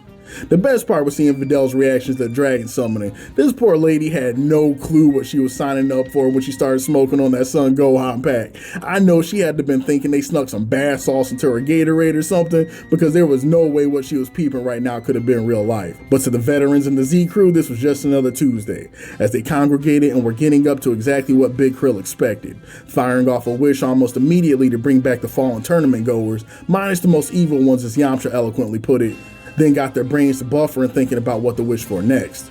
That's when Goku appeared out of thin air, as he does from time to time, and at Dende's recommendation, requested Shenron spend the rest of his evening at Texas Roadhouse, as his services at the moment were no longer needed. With only one wish being used up, Dende calculated the Steiner math and determined that in 4 months' time the balls will be usable again, giving them the slightest chance of making it through this Buu situation with their lives and planet still intact. While Yamcha and the gang began grilling Goku, Kibito, who previously got grilled, was now back on his feet and could not possibly have been more confused. Deciding not to ask too many questions considering the sorry circumstances upon which he got erased, Clifford the Big Red Guardian immediately turned his attention to his purple life partner, picking up his faint energy reading and zooming to his location as fast as his silk press and colossal frame would allow. After a short flight, Kibito found his charge and immediately in extremely sorry state. He always wanted to be there to see Kaioshin get his back blown out, but this is definitely quite a bit different from what he had in mind. Wasting no time, Cliff put his magic fingers to work with the most professional of brotherly caresses and brought Supreme Kai back to full health, to the god's extreme surprise. When Kai came to in order to assess why he had feelings in his toes again and his mohawk was arranged to perfection, he nearly hopped out of his moccasins when he saw his life partner Kibito smiling back at him with arms outstretched. Kai took the briefest of moments to ask why and how he was here, and he knew for a fact that he saw him get hosed down by Deborah, but ultimately decided they had more pressing matters, and his priority at the moment was to reach Son Gohan. Kibito could now sense the enormous key on the planet that had to belong to none other than Majin Buu. Knowing that they were unsuccessful in crashing the birthday bash, Cliff was ready to write the planet off as a lost cause and take Kai to the far side of the universe. But here he was saying that one of the humans they came across was the key to stopping this abomination? For the life of him, he couldn't process it, but then again, just 15 minutes ago, he was worm food on an all-soil diet. So who was he really to judge what was possible or not anymore? As they made their way to the human boy's location, Kai got Cliff up to speed on the goings-on since Deborah banned him to the off-screen filler hell, namely that these Earth Saiyans over here in Universe 7 are as powerful as they are developmentally challenged. With their combination of strength and lack of common sense, it could be exactly what they need to turn the tides on this Buu situation. Shortly after this, the duo arrived to find Gohan slumped in the middle of the forest with woodland creatures, preparing to give him a first-hand lesson on the circle of life. Kai, assessing the severity of Gohan's wounds, decided that putting his plans into action would call for desperate measures, commanding Kibbles to transport the three of them to their realm expeditiously. Kibbles didn't even want to hide his bigotry. Kaioshin, I would have gladly licked the sweat from your loincloth if you asked me to, but there is no way I'm bringing this Ningen back to us with the realm of the gods. His mere presence there will pollute the air quality and cause housing values to plummet 1,000-fold. Beto, there's far too much to unpack with that one statement, so I'm going to ignore all that and tell you for one final time. You will transport us and this Ningen back home, and you will do it with a smile. Have I made myself clear? And so, the decision was made. With great reluctance, Kibito transported the trio to the land of the gods, while our perspective moves to the lookout, where Goku was getting the rest of his friends and family up to speed on exactly how screwed they now were. Almost all of the crew, barring the presence of Bulma's parents, who were once again proving themselves to be the realest of ones, refusing to abandon their pets in the apocalypse, and opting to stand 10 toes down at the Briefs estate, switches at the ready, welcoming Dragon Ball Resurrection should the worst come to pass, as well as Tien and Chaozu, who are still living in polyamorous bliss with Launch and have been completely off the grid for the last 7 years. After taking the census, both Bulma and Chi-Chi noticed that there were a few significant figures still conspicuously missing from attendance. Where the hell were Goten and Gohan as well as Trunks and Vegeta during all of this? As Krillin began to nearly lose his lunch on top of his poor daughter's head. Now where'd you say Goten and Gohan are? It's very pretty girl over there. Goku decided to take the lead on this one. Look guys, you had to find this out at some point, so I'm just gonna rip the band-aid off. First, the good news. Goten and Trunks are fine. They're just taking a quick involuntary nap while we work out a few kinks. Now for the bad news. I'm turning the boys into child soldiers to serve as Earth's last line of defense against ensuing apocalypse, and also Gohan and Vegeta are dead. Majin Buu's birthday party got a little bit crazier than expected. The news went over well, with Chi-Chi only feigning as opposed to committing the double murder self-deletion as all in attendance who knew were initially expected. Bulma, while devastated, held it together just a bit better. Likely because she already had a feeling some time ago that Vegeta was gone, and Goku's current report just served to confirm what she already knew. Before anyone could question Goku further on the whole Weapon X planning process, all in attendance were suddenly assaulted by a grating but familiar voice. Hello, Earthlings. It is the great and handsome Lord Babidi interrupting your moronic cognitions with a matter of great import. In the cities and countryside, the populace instantly began to regret their decisions to mass adopt Elon Musk's Neuralink prototype. It seems like those conspiracy tubers may have been on to something after all. To their great dismay, the dialogue continued. So just a bit earlier, I was planning to subjugate your entire worthless race. I ran into a bit of trouble, and I will be recruiting each of you much as my personal lapdogs to help me track them down. Everyone make sure you have airdrop enabled in your Neuralink and I will send you the images now. And I swear on my honor as a magician, it will not be a high-res PNG of blue waffle. I have matured in my ways since the early days of the internet. In the next moment, everyone's minds were flooded with the images of a motley crew. A green man in a turban with an immaculately nude jawline, and two ragamuffin elementary schoolers wearing karate gis who began to look quite familiar to those who managed to escape with their lives from the most recent Strongest Under the Heavens tournament debacle just a short time ago. Oh yes, I remember your faces, and I humbly request that you surrender immediately, or regretfully there may be drastic consequences for your lack of compliance. Here's a quick selfie of yours truly, and accompanying me is my big body bruiser Majin Buu. He is absolutely invincible as a fighter, so don't even bother attempting to stand up to him. And just as a quick showcase of what I may be forced to do should the green man and his hood rat children refuse my request, I will use the city behind me as an example. Our attention is then forced on the Majin Buu, watching as the pink predator raises his arms, lifting seemingly every individual within the city into the air. Then seconds later, he fires a beam onto the massive crowd, turning them into bite-sized jawbreakers, no Ed, Ed, and Eddie, and hails them all with the ferocity of Tony Montana testing out his own supply. Then, with the countless thousands helplessly filling his mouth, no Puffy, Majin Buu chomps down with all the force his incisors can muster, making a light snack out of the entire city's worth of people, while the Z-forces looked on helplessly, slowly beginning to realize the depth of the evil that had been released upon the world. And right here is where we'll call it, homies. This section of the story is so interesting because it's the first time in a while where we see the Z-crew in what feels like a sincerely hopeless situation. They have absolutely been in awful spots in the past, but there was always some form of silver lining in the background, giving them and the audience hope that a change was just around the corner. Whether it be awaiting the arrival of Goku back when things were rough on Earth and Namek, or having Trunks, Piccolo, and Vegeta to fall back on during the Android and Cell saga, there always felt like there was at least some kind of trump card the crew had left to rely on when things hit the fan. But here at this point in the Buu Saga, things are looking foobar. While Gohan and the boys are definitely X factors for changing the arc, looking at their current circumstances, Babidi has dropped them into an absolutely hopeless situation, forcing them to make an impossible choice. Do Piccolo, Goten, and Trunks remain hidden, allowing them even just a short while to train in the new techniques Goku had hidden up his sleeves, but this means leaving the millions of innocent lives down below damned to hell on Earth while they remain in their fortress of solitude, ignoring the pleas of the helpless? Or do they take the heroic route, give in to the terrorist demands, but dooming their only current hope at a long-term dub in order to avoid more collateral damage, in the vein that Babidi and Buu will end their destructive spree if their demands are met? Hella interesting situation, and one we don't often see the Z-homies forced into. But the rampage wasn't over. After Majin Buu enjoyed his dessert, just like any birthday bash, the only right thing to do after that was blow out the candles. With this in mind, Buu, using all 700 pounds of his lung capacity, gathered up all the air within a good 50-foot radius and proceeded to blow out the candles on what remained of the city, leaving it a desolate, Buu saliva-filled mess. So remember, if you don't want your city to be next on the Buu blowjob list, then I need to see him, and him within the next 5 days, or this whole planet is going on the endangered species list. Oh, I almost forgot. In case you need to reach me, dial 678-999-8212 on your Neuralink, and you can reach me without fail.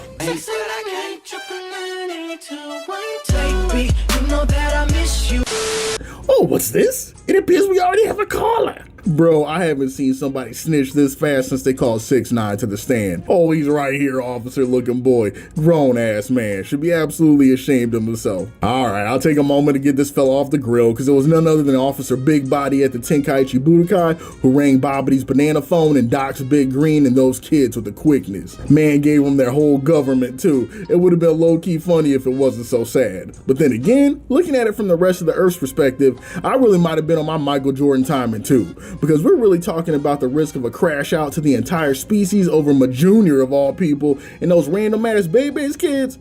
Apologies for the slander, Big Body Tournament staff. Go ahead and continue with your Master Splinter activities. Babidi's little bug eyes perked up for a moment once he got that call, but the second he learned that Takashi didn't have a location to go along with the rest of the report, he put him onto his fervent belief that no good deed should go unpunished, and microwaved his head Kenshiro style before putting out an APB to the rest of the human race, letting them know not to ring his line on some nonsense, and if they're gonna hit him up, have locations at the ready. And with that grotesque display of violence now finished, Babidi skedaddled off into the air while the traumatized Earthlings began preparing wanted posters and javelins in preparations for the upcoming witch hunt.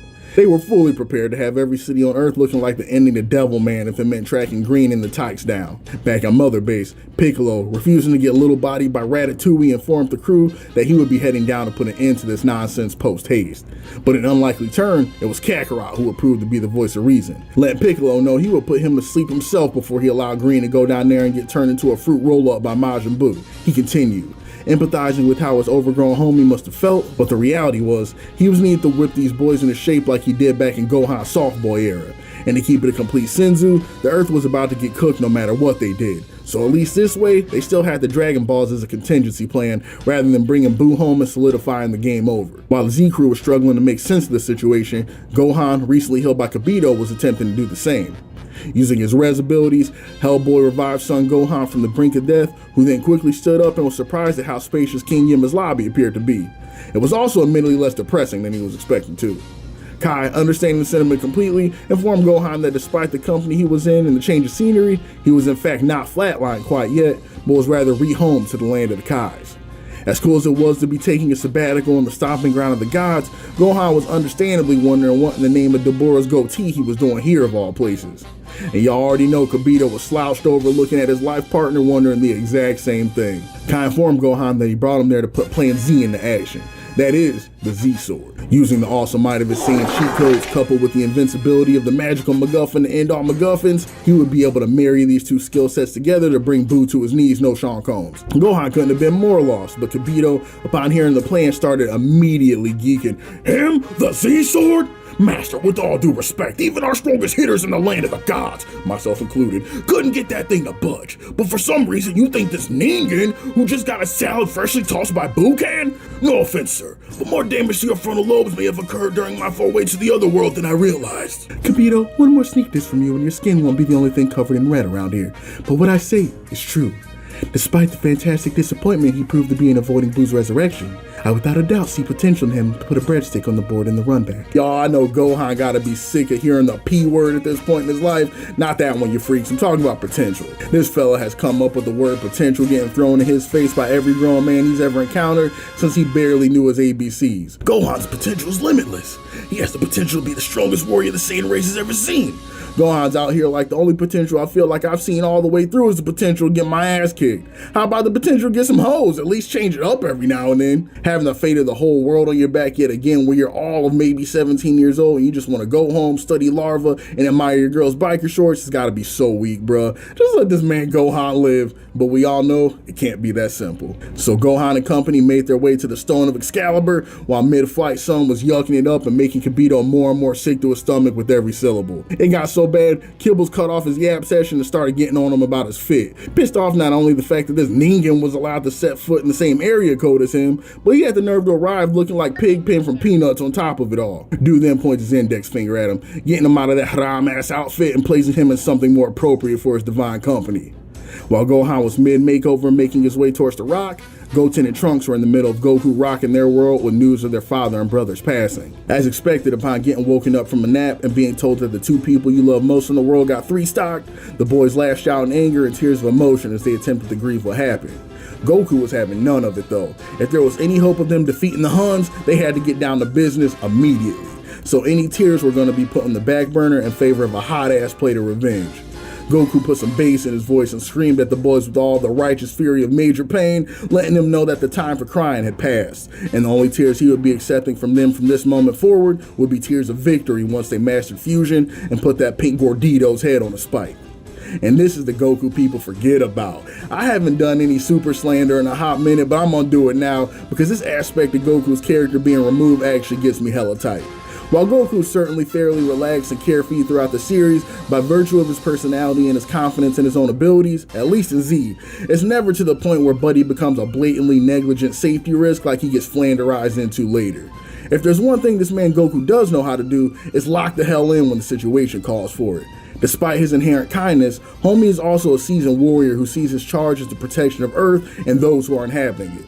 Because of this, Homie is acutely aware that there's a time and a place for emotion, but sometimes in order to get a job done right, you gotta dead all that and get the business in order to prepare for what needs to be done. And here's the thing, right? Super had an impossible job because it essentially has to find a way to develop Goku as a character over the course of a whole new series when that man has already had 2 whole manga series to flesh out who he is as a person.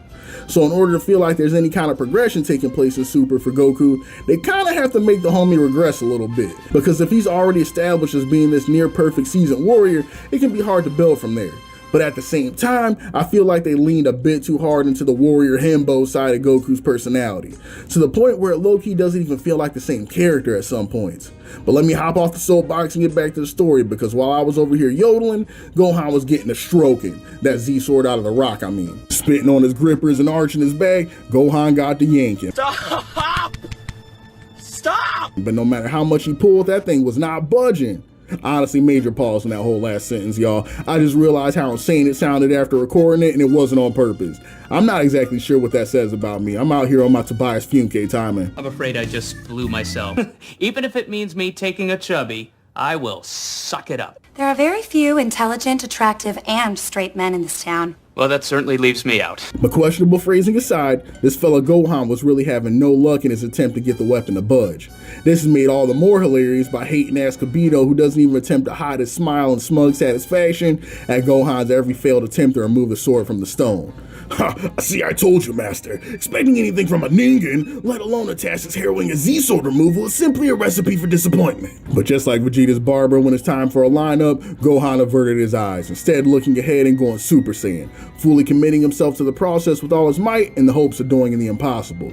Even after transforming, this man Kibito was still in his ear talking about some, Super Saiyan, huh? Fat lot of good that'll do you. Gohan damn near lost his composure. Will you get off my nuts for 2 seconds and let me cook? And his rage-fueled struggling, something amazing began to happen. The Z-sword began to move. Slowly but steadily, the insane might of Gohan's Super Saiyan transformation provided just the fuel necessary to do what had never been done before. Then, moments later, to Kibito's immense shock and overwhelming disappointment, the Z-sword had been removed. Ningens were up again 2-0, and his whole world had once again gotten Thanos snapped. Everything he thought he knew reduced to atoms. Once Gohan hit the ground and Supreme Kai decided that he was finally tired from all the tricks he was doing on it, he got around to asking Gohan, "So, do you feel Ultra Mega Dummy powerful like you can take out Majin Buu yet?" Gohan stood up for a minute, contemplating for a second, and was like, "You know what? I gotta keep it real with you, Chief. Nah." And y'all already know who was chilling outside the club just waiting for any chance to get a word in after being made to look stupid for the umpteenth time in a 12-hour period. "Oh nah, no, I know you ain't saying the Z-sword is light work. That thing has been glazed in the finest of Cambodian breast milk and submerged in the waters of Lake Minnetonka for centuries by our most talented forge masters. Clearly, you're just not strong enough to control the sword. Sounds like you're gonna need to do some actual training, not that half-ass earth nonsense y'all be up to if you want to wield the blade and defeat Boo." By this point, man's like, Gohan just about enough. "Oh, I'm sorry, I didn't realize my puny boy Ningen arms aren't gonna be up to the task. You mind holding it for a few seconds and showing me proper form? You know how us dumb earthlings are, after all. I be forgetting how to breathe and digest half the time and people don't remind me. Boy, when I tell you Toriyama couldn't have made this man look any weaker, mans must have been getting on his nerves too. Cause the moment he grabbed onto the sword, that itch gave him one for flinching, and then he got sent crashing down to the earth faster than when Kagome be telling Inuyasha to sit. Man out here fumbling harder than the Cleveland Browns in the first quarter. And this big red piece of tissue paper had the nerve to be in Gohan's ear talking some insane work, when he damn near slipped multiple discs just looking at the sword. Let that be a lesson, homies. It's always the ones that talk the most. While Kibito was back in his homeland attempting to save face, Goku was preparing to begin instruction with Trunks and Goten on how to pound Majin Buus. Before getting into brass tacks, Goku had to get the boys up to speed on some of the rules of fusion. It wasn't permanent. Even once they mastered it, they could only remain together for about 30 minutes before the bodies signed the divorce paperwork. But in reality, 30 minutes in fusion was plenty of time to banish Buu to the Shadow Realm if they were really about their business like he needed them to be. Now the stage was set and Goku was prepared to give the boys instruction. First he requested they transform into Super Saiyan. But as seconds passed, he noticed the kids just staring at him as though the command never even left his lips. Trunks was the first to speak up. "Yo, where the hell were you exactly when Gohan and my dad were getting put in some wooden pajamas? All I've been hearing for years is people gassing you up talking about, hey, what a hero. But when people out here getting active, you just magically vanish. Not gonna hold you, little man. I was unconscious. Make of that what you will." Unconscious? What, so you were asleep when all this was going on? Hey Goten, you smell that? I swear it smells like bitch in the air, and the only one I see across from us is your dad. Isn't that weird? Yeah, Trunks, you're right, it is weird. I really doubt a dude who was napping while his son and best friend were out trying to save the world really has much of anything to teach us if I had to guess. Piccolo hearing the wild levels of disrespect towards a dude who he has watched single-handedly save the world on multiple occasions had him gritting his teeth and ready to take out his belt to give a quick extracurricular lesson in respect. But funnily enough, it was Goku himself who asked Big Green to chill on the kids for a second and let them speak their truth. Rather than beating his chest and giving the boys a showcase of raw power, Goku instead went the Marshall Mathers route, taking in the harsh words and actually agreeing with them rather than fighting against them, letting the boys know that they weren't wrong and it actually was extremely weak for him to be knocked out cold while the rest of them were fighting for their lives. But that doesn't change the fact that he knows what he knows, and that if they are serious about getting their revenge for their loved ones as they seem to be, his knowledge on fusion is their best shot at seeing that dream through. Warning, part 2 of the Goku Glaze session inbound, but I refuse to apologize because I gotta speak on it. Because this moment right here, as little as it may seem, tells you so much about Goku, man. With how blatantly disrespectful the boys were right here, a lot of people wouldn't have batted an eyelash if Goku decided to go completely ape, no pun intended, and act a complete fool in order to show these boys exactly who they were dealing with. But as we know, reputation and being seen as the strongest really ain't what Goku's about. And this is that point written in stone right here. So many people would have been in their feelings about that comment from those badass little kids because their ego would have gone haywire and made them feel defensive like they had to make an excuse for themselves. But Goku couldn't be any less on that type of time. This man has one goal right now, teach these kids fusion in order to make sure the planet and the people on it he loves see another day. Meaning he will get holed by 8-year-olds every day of the week and twice on Tuesdays if it means the mission gets accomplished. Now imagine if Goten and Trunks had been in Vegeta's ear talking about kind of heat while he was trying to prepare them for war. Majin Buu wouldn't even have to track them down anymore because the prince would have done it himself. But this goes right back to why the Orange Man's the GOAT. His love for the game extends past ego and reputation. Homie's wisdom and pure intentions are the real reasons for his success, and why he continuously seems to make progress while so many others stagnate.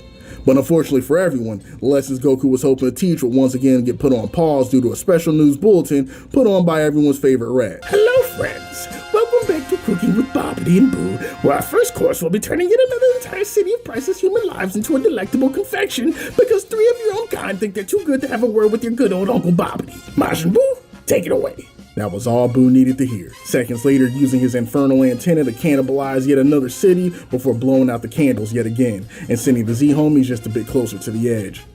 Reflecting his growth from his days as a Namekian terror, Big Green attempted to get the boys to avert their eyes from Majin Buu's delicious carnage. But in the end, childhood curiosity won out and the boys watched helplessly as another town was quite literally consumed without a thing they could do about it. Trunks had reached his limit, reaching out against both Piccolo and even his own better judgment to send Babidi a message. Hey you black plate carrying boot scum, this is Trunks. We're not ready for you yet, but as soon as Goten's undependable sperm donor teaches us this trick, we're coming to beat the brakes off you. And like that, the gauntlet had been thrown and the boys committed themselves to the teachings of Professor Kakarot so they can make good on their newly formed promise. Now from all my conversations with Piccolo, basically what he told me is if I could give you boys a penny for your thoughts, I'd probably get change back. But even still, with the right instructions, I think even you boys will be able to learn what I'm trying to teach. So first things first, both of you power up to Super Saiyan and no back talk this time, or I really will have to show you how Chi-Chi ended up in that full body cast. This time, there were no objections, with the boys transforming and raising their power levels to max just as asked. Goku watched attentively, but spoke up in quick fashion after noticing the vibes were off just a bit. Alright Trunks, I know you got a lot of your old man's DNA in you, so this is going to be hard to do, but I need you to back off on your power level just a bit to match Goten's. Think of it like when you're trying to get that old ass TV to work at Master Roshi's house. You have to be at just the right frequency or the whole thing will be off. There we go, much better. Now remember that feeling, because if you mess it up, Boo's probably going to turn you into a Reese's cup and the whole thing is finished.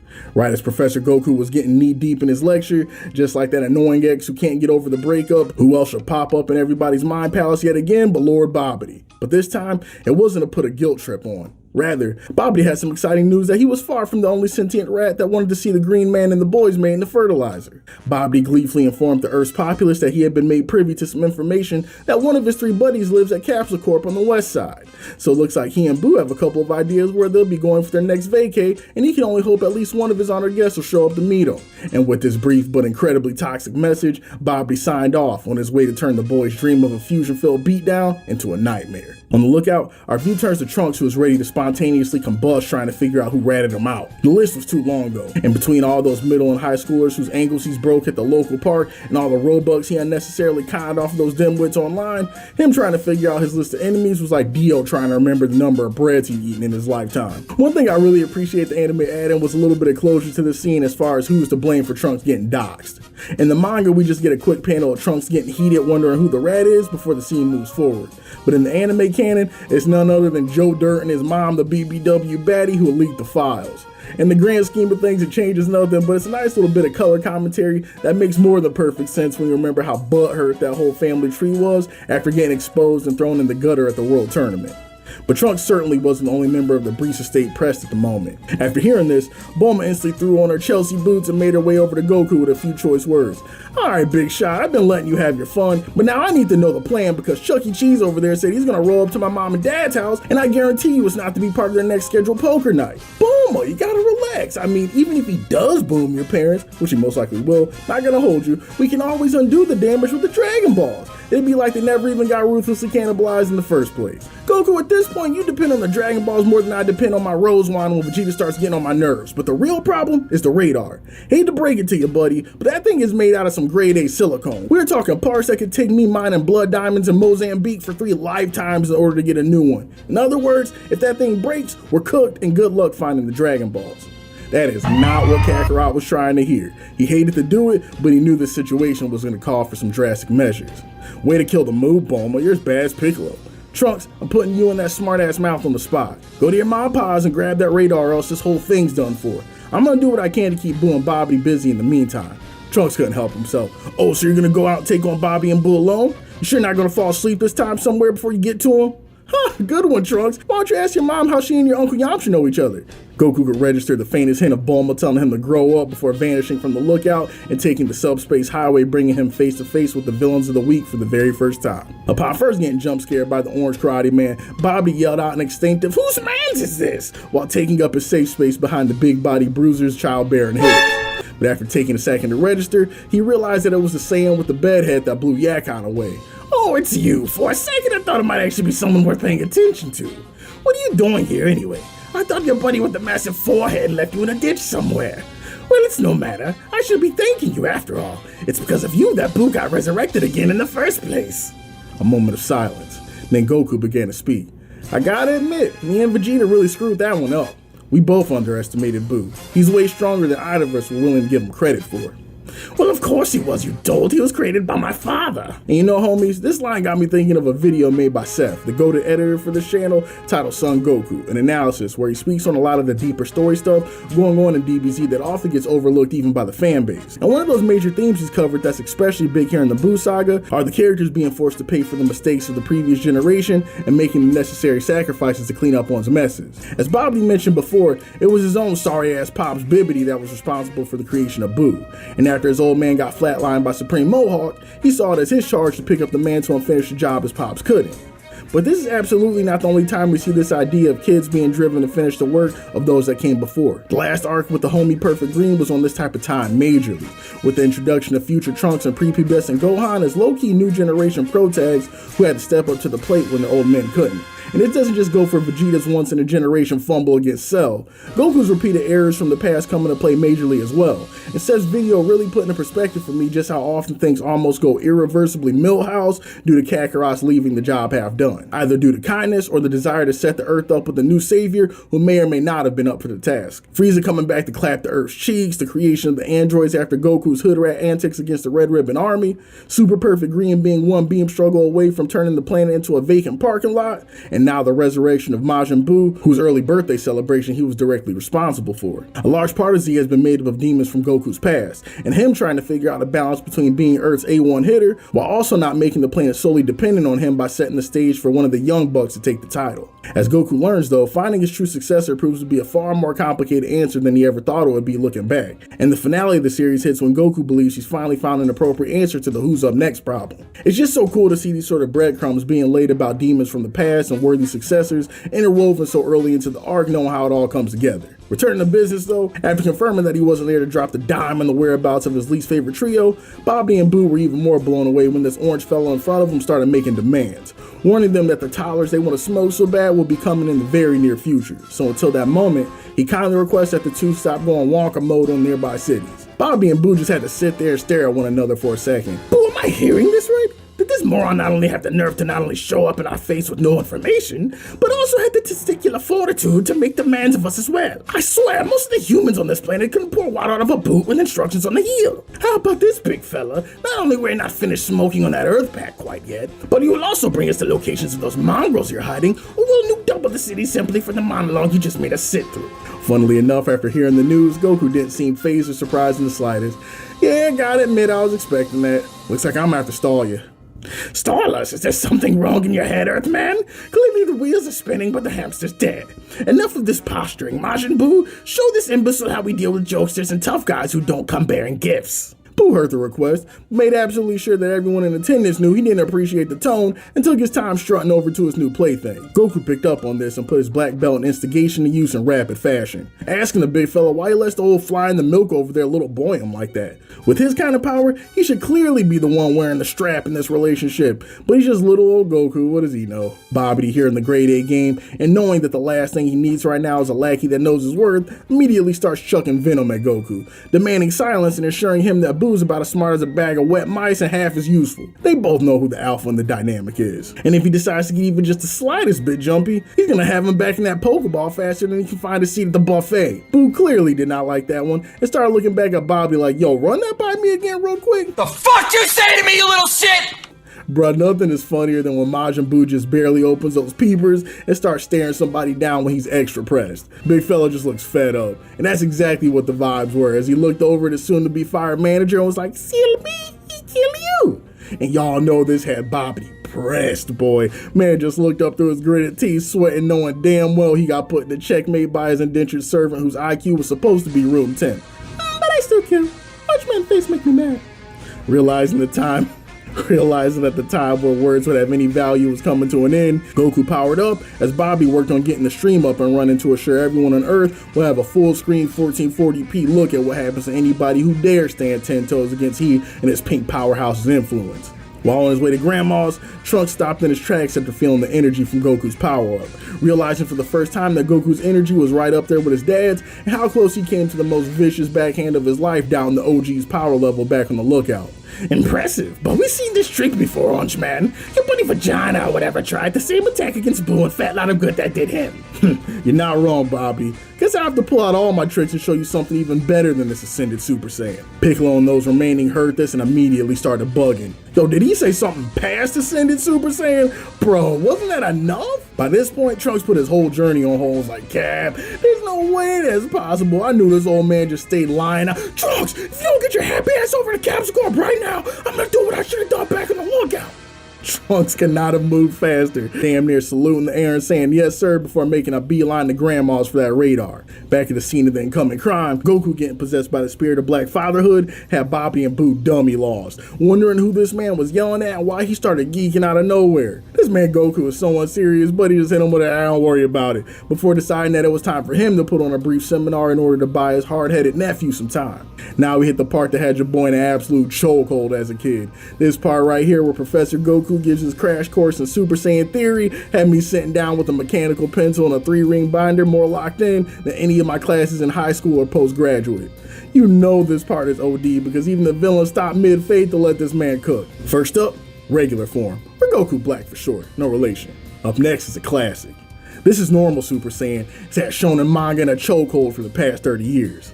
And this bad boy right here is Super Saiyan. Note the streaks of lightning, placement of bangs, and increased line work on my face and hair to differentiate. You can also call this one Super Saiyan 2. This man was really out here doing a transformation showcase like he was showing off cars in his garage. Only Goku, bro. This the kind of privilege you can only evoke when you got a half-good century in the game. You didn't even change that much. Don't be ridiculous. I swear these transformations are gonna be the bane of the series at some point.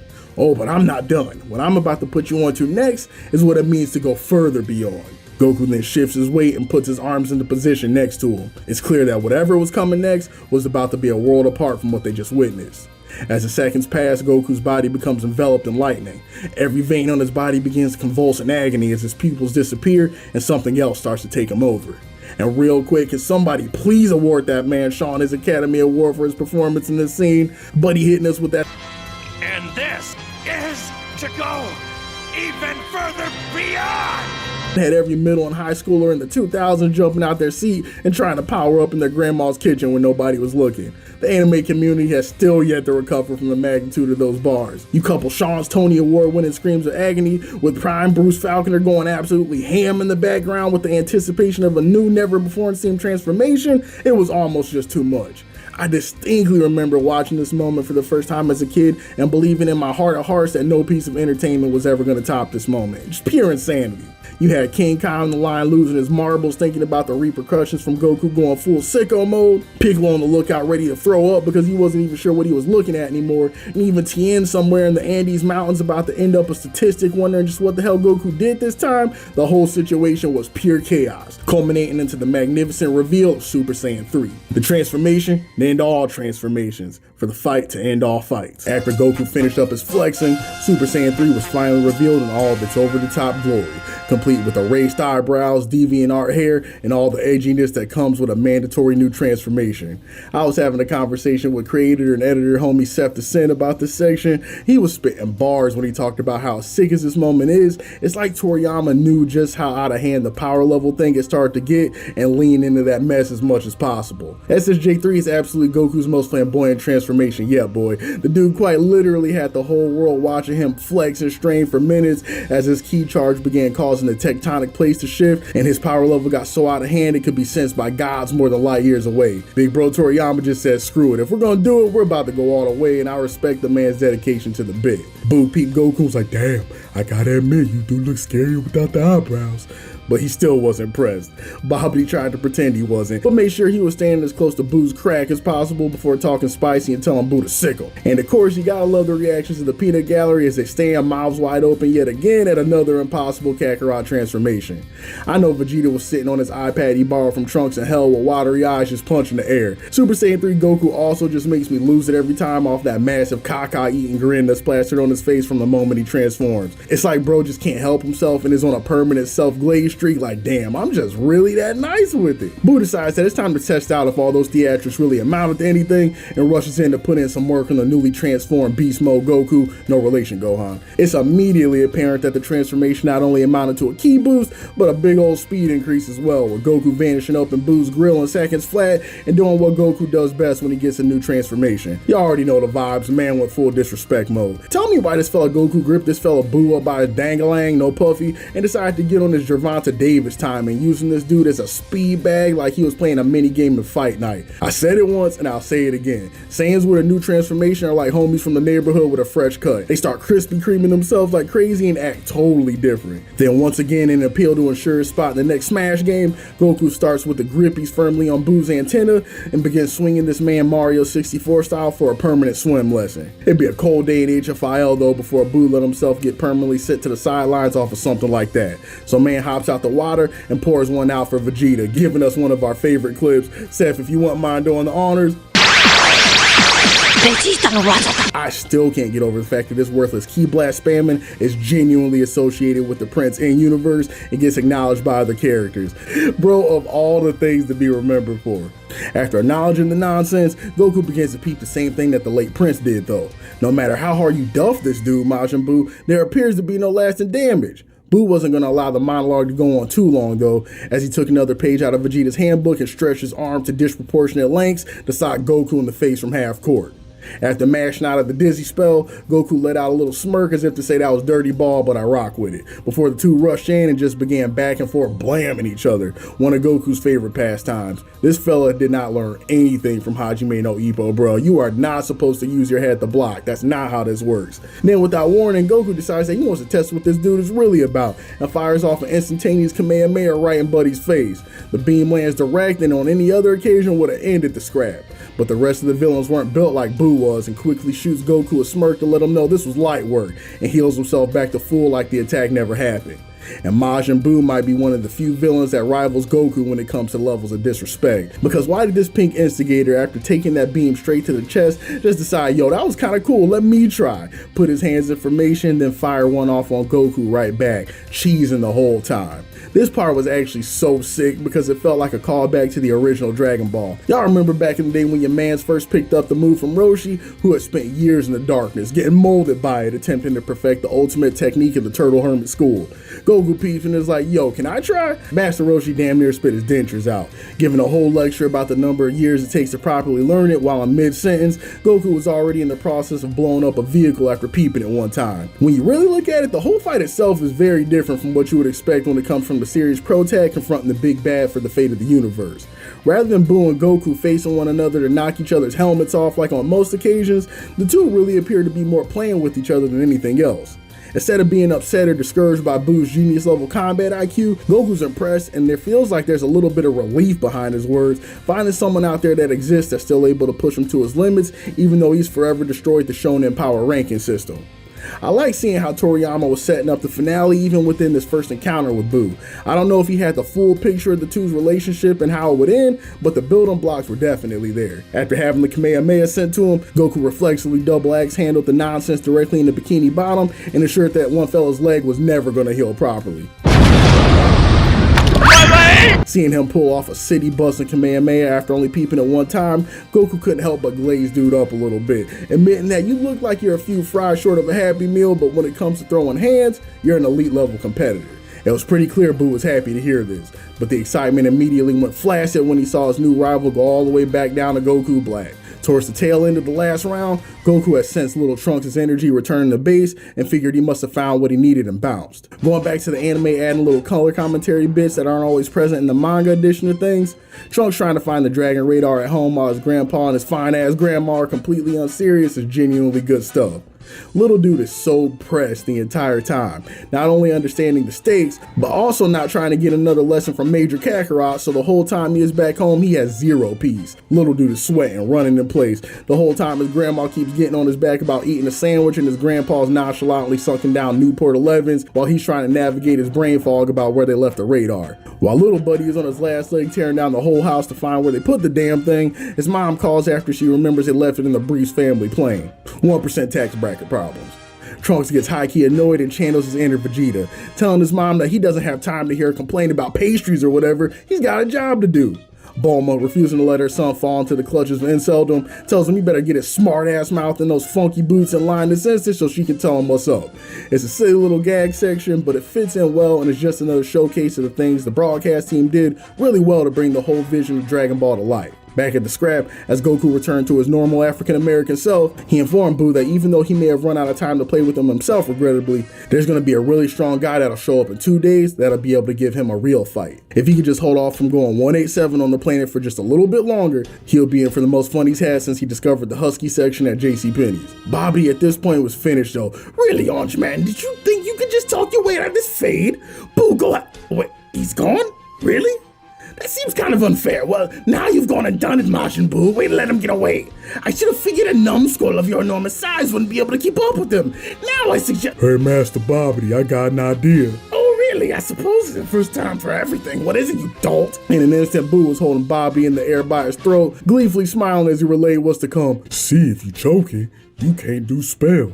I learned a lot from you, but now it's time to die. By the way, when you in hell, make sure you tell Vegeta I'm gonna give his wife a big fat kiss. And just like that, it was over.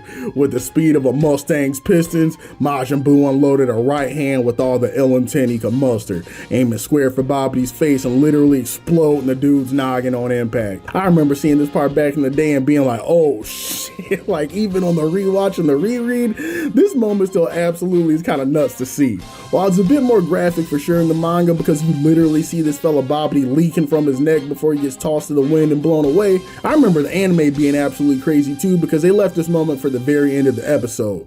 Then when he did it, the moment before he gets his head Kenshiro, he goes first person mode from Babidi's perspective and the whole screen gets a red filter like blood and all you saw was Majin Buu smiling like a demon. Pure cinema. As a youngster at the time, was absolutely one of the most metal DBZ moments I'd ever been exposed to. Then you add the sinister ass next time on Dragon Ball Z Falconer music in the background, actual horror movie. Then the whole scene takes a tonal nosedive in the other direction when Boo discards Babidi's corpse like weeks old leftovers and immediately starts emoting like it's the best day he is ever gonna have in his life. Haven't seen somebody end somebody's career so casually since Kendrick started dropping his Drake EPs. Just an absolute bombshell. Goku, fresh from his transmission, standing back on the lookout, had to turn his head to the side for a minute and let out a nasty smirk after making the realization that his instigation game was still A1.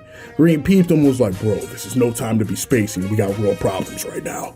I know, but the madman actually did it. He boomed him. Bobby, that dude's whole key signature just fell down the tubes and is nowhere in sight. Piccolo took him in and was like, damn, hold up, you might be onto something. So maybe we're good then, right? Without Babidi in his ear talking absolutely crazy, he might put a pause on all their erase humanity stuff and give us the chance to get the boys in fighting shape. You know, Kamikolo, I'm always on you about being a Senzu half-eaten kind of dude, so I respect you at least trying to look on the bright side. But I'm gonna keep it real with you, Chief. Half the Earth is still about to get turned into a makeshift pastry shop and ain't a damn thing we can do about it either. Majin Buu was like no lies detected and made his first order of business to play the harmonica on multiple city blocks before deciding that he needed to hit the streets for some reconnaissance to see what this Earth thing was really about. Buddy's genuinely just a Tyler with an OD power level, racing through the city messing up the whole floor plan just cause he's charged up and it's fun to do, no actual motive. Let me scratch that though, Boo found a motive pretty quick when he found his poor lady doing her best to become one with the brick wall and thought to himself that he should holler. After the absolute avalanche of fat jokes he internalized between the Saiyans and Babidi, Boo needed a self-esteem boost, so he talked to the woman and asked for her to rate his drip. I gotta give her credit. She clearly sensed that an incorrect choice could possibly be her last, so she started gassing Boo up heavy, admiring the body game, asking him if his size schmedium vest was Dior, whatever it took to not have this maniac go ape. Low-key, I know this one has got to be partly what it feels like to be a woman in a public venue surrounded by where my hug at type dudes. Gotta say just the right thing before Buddy turns into a great ape and spends a block because you told the truth that he's musty and he's getting on your nerves. And just like the where my hug at dudes, when she gave Boo an inch, homie took a mile. Now telling her, since you think I'm attractive, how about you kiss me in the mouth so I know it's real? This part had me so sick because even though she knew her life was on the line, she pretty much told him, you're just gonna have to clear me because I can't bring myself to do all that. I'm Boo, my self-esteem is in shambles. You know how tragic of a case you gotta be pressing a woman this bad and she just tells you I'd rather die? Insane work. But this fella Boo wasn't done. He decided, oh, okay, I know what you into. You like them sexy flexy type dudes. Dudes with an ascot, things of that nature. This man picks up a magazine and determines that, yeah, Earthwomen type must be dudes with the face of a Ken doll and the body of Rick Ross. And then goes in for round 2, determined that that's gonna do the trick. Poor girl almost fainted. At this point, Boo completely gave up, determined that his game must be absolutely trash and deciding, you know what, if you can't beat him, eat him, and turn her into one of the Werther's caramels your grandma's keeps in her pocket for church before contemplating what other type of hood rat antics he wanted to get himself into. Boo gave it the briefest of thoughts, then came to what he felt like the most sound conclusion. If I'm not allowed to pull females, nobody is, and dusted the entire city block, determined that he was going to make an example out of the whole Homo sapien species before that tough guy the orange dude kept gassing up showed up. Up on the lookout as Boo was going on his red pill fueled reign of terror, Goku and Piccolo observed the carnage down below and lamented their options. Goku, do you seriously mean to tell me that our only option right now is to truly watch this pink menace make a trampoline park out of the earth while we get the boys in order? What's to stop this guy from just saying screw it and detonating the whole planet while we sit here with tears in our eyes and our thumbs up our asses? Piccolo, you gotta be careful saying that kind of stuff. It kind of makes you sound like a freaky frog and you're already green. Oh my dear grandma, you freaky as hell. Phrasing aside though, I don't think we're done for just yet. Boo seemed pretty charged up when I told him in 2 days a really strong guy would be coming to meet him. So I think worst case scenario, we got at least 48 hours before we go extinct. The main problem is me. Checking my Fitbit, I think I only have an hour left before I have to go back to being dead. An hour? What the hell happened? There's gotta be more time. So you remember when I did my cool guy Super Saiyan 3 thing down there? Truth is, it's kind of a form you should only use in the other world. If you do it in a place where time flows and the rules actually make some logical sense, it drains way too much energy. Sorry to burst your Dragon Balls, Goku, but it's actually half an hour. Your Underworld Uber will be arriving shortly. Come on, Baba. Now there's no way I'm gonna make that sneaky link with Chi-Chi. The whole trip sucked. Goku, I know we're almost out of time, but I gotta ask you something. So when you did your super de-duper Super Saiyan with the Majin Buu thing and all that, could you have just taken him out yourself at that point? I promise to only hate you a little if you say yes. Jeez, Piccolo, that's kind of a hard one. I gotta admit, I am kind of nice when I'm in Super Saiyan 3, but to be real with you, Majin Buu got hands. We're talking once in a lifetime hands, and I don't fully know what would have happened if we took the scrap all the way. Goku, I know you always accuse me of being that guy, but I gotta know, why didn't you at least try to finish the job? We're talking about a threat here, not only that has the potential to cream our planet, but the potential to vacate entire solar systems without second thought if you felt the impulse.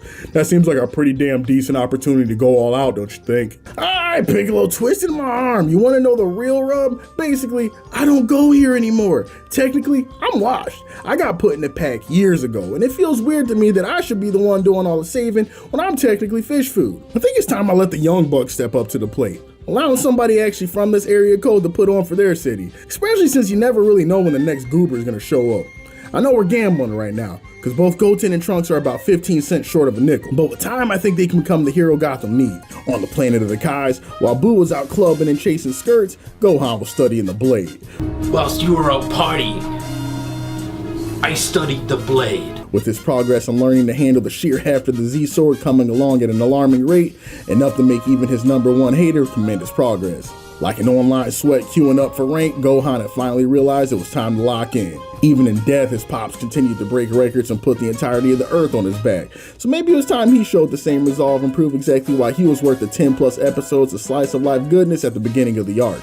Back at base, Trunks had finally returned with the radar and training for Fusion could properly begin.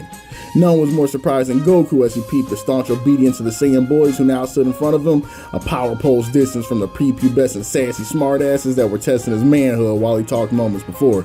Yeah, Goku, looks like Majin Buu wasn't the only one that got straightened out from that Super Saiyan 3 flex. Huh, maybe you're right, Piccolo. See, told you old man's got hands, Goten. Now hear me out, boys, because I may only be able to go over this once. Whew, my apologies for breathing like Yajirobe going up a flight of steps. That form really takes it out of you. Now watch close, because I see the way you guys learn to hit those TikTok routines, so there's no reason you can't get this right. Alright, so your hands start off here below your waist, right? Then you move both of them out to the side, fingers fully extended like a maniac. Then you put both arms to the side like you're about to hit a cabbage patch, while, and this is important fellas, you make sure only your tiptoes are touching the floor on your XG timing. Don't try to act embarrassed, Trunks, we all know you mess with K-pop, it's not a secret. Then after 3 steps, you ball both hands into a fist, getting sturdy as possible before linking your index fingers with your partner and becoming the strongest badasses this planet has ever seen. Pretty cool, right? Crickets. Big Green, normally outstanding for his ability to maintain composure in the face of adversity, had even found himself at a complete loss of words. The earth was cooked.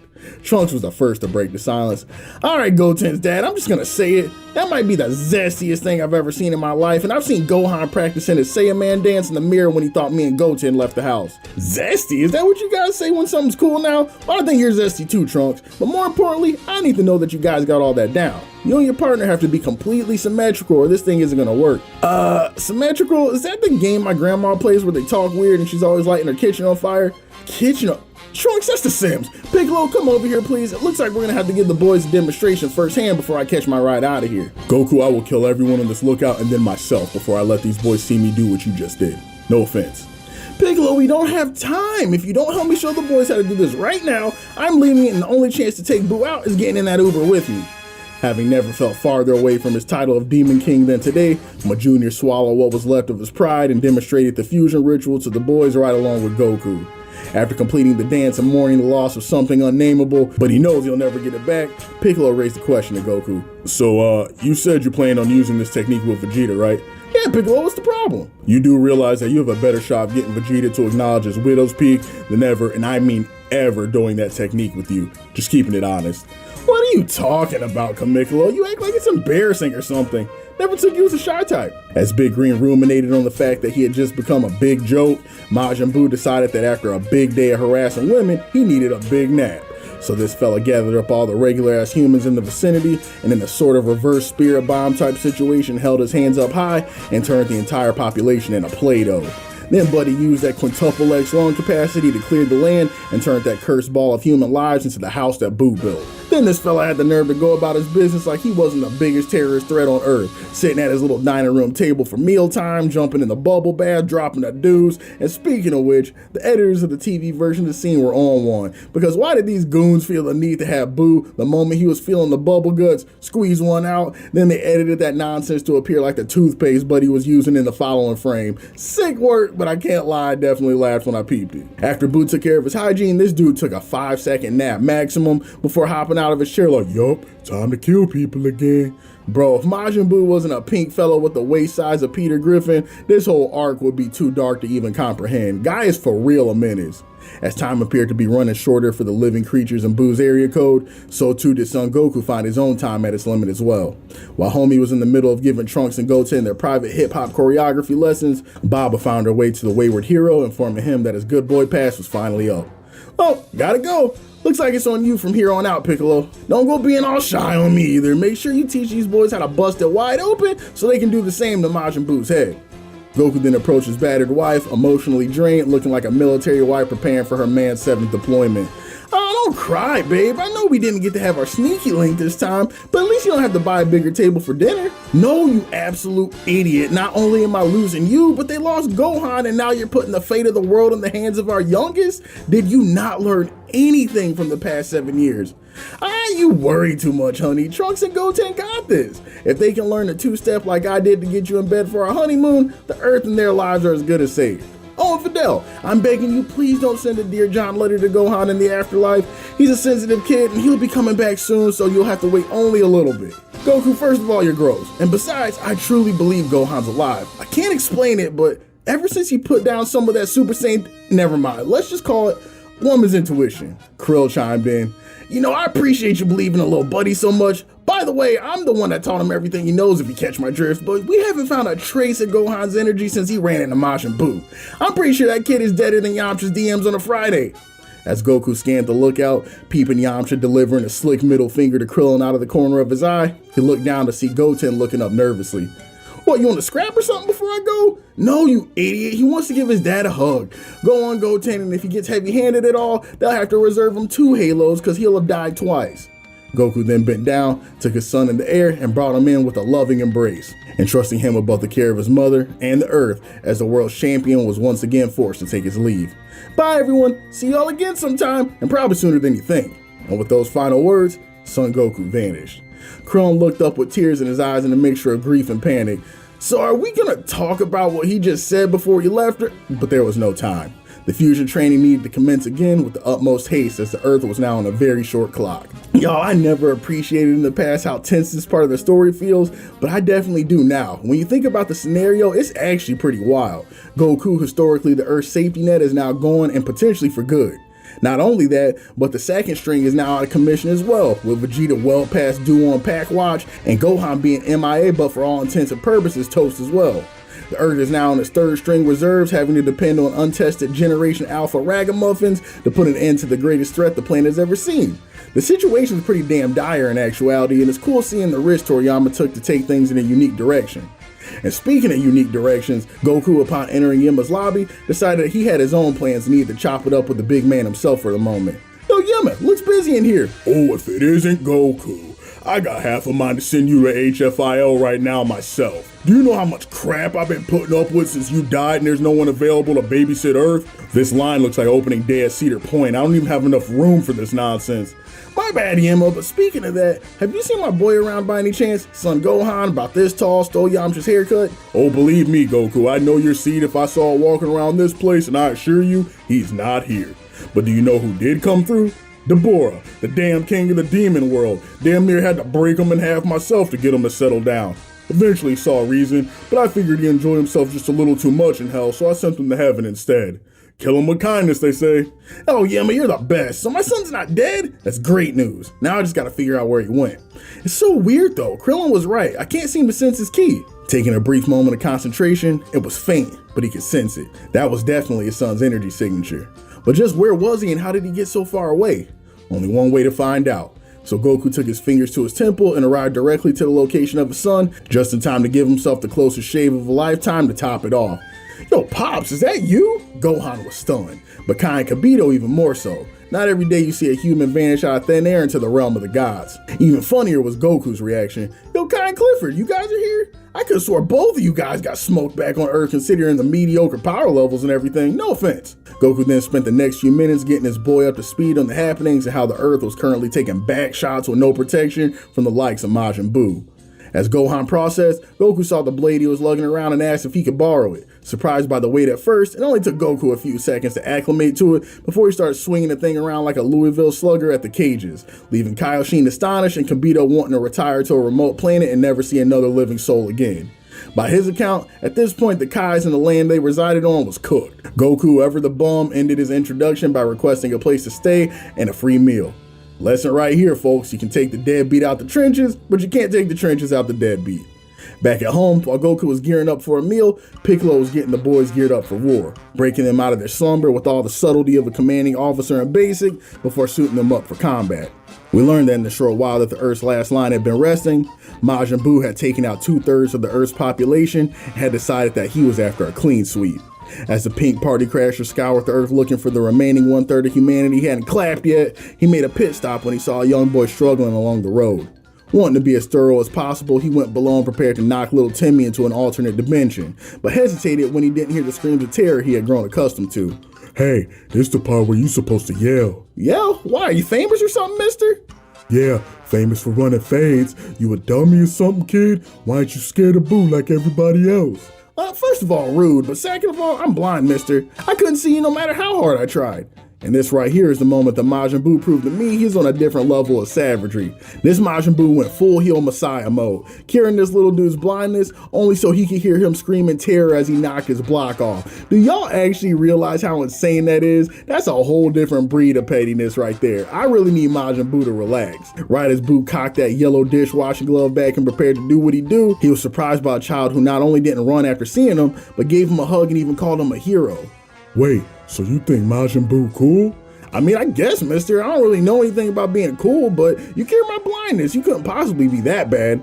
Bro, this next section is so cursed. I low-key don't even know what to think about it. So the kid, in an effort to give Buu anything he possibly could for the miraculous procedure he just performed, gave dude money to get some milk like, here, big fella, this one's on the house.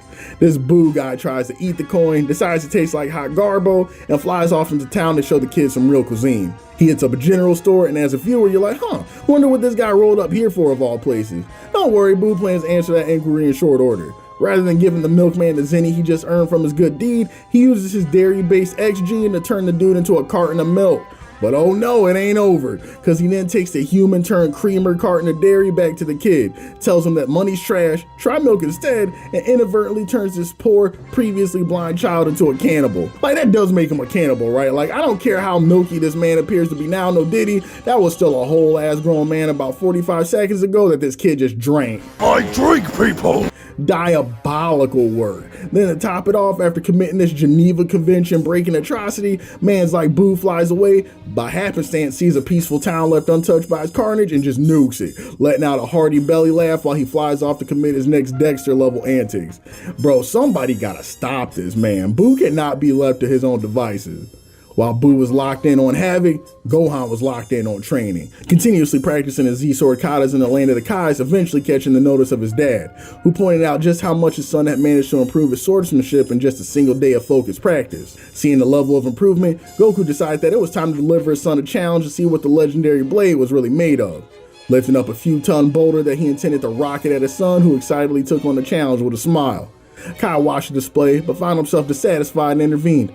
Now Gohan, seeing you cut through a mere boulder with the legendary Z-Sword is far below its esteemed capabilities. Let me see if I can whip you up a more appropriate challenge. In the next moment, a massive black cube appearing as though it hailed from an entirely different dimension found its way floating above Kai's head directly into Goku's sweaty palms. This right here is Kachin, known to be the hardest metal in the universe. I think that should prove to be a more suitable challenge for a tool as mighty as our Z-Sword and its new wielder. Goku was like, say less, bracing himself with the metal in both hands, setting his feet before launching the block directly at his son's dome like he was looking to put him on King Yemma's roster for real.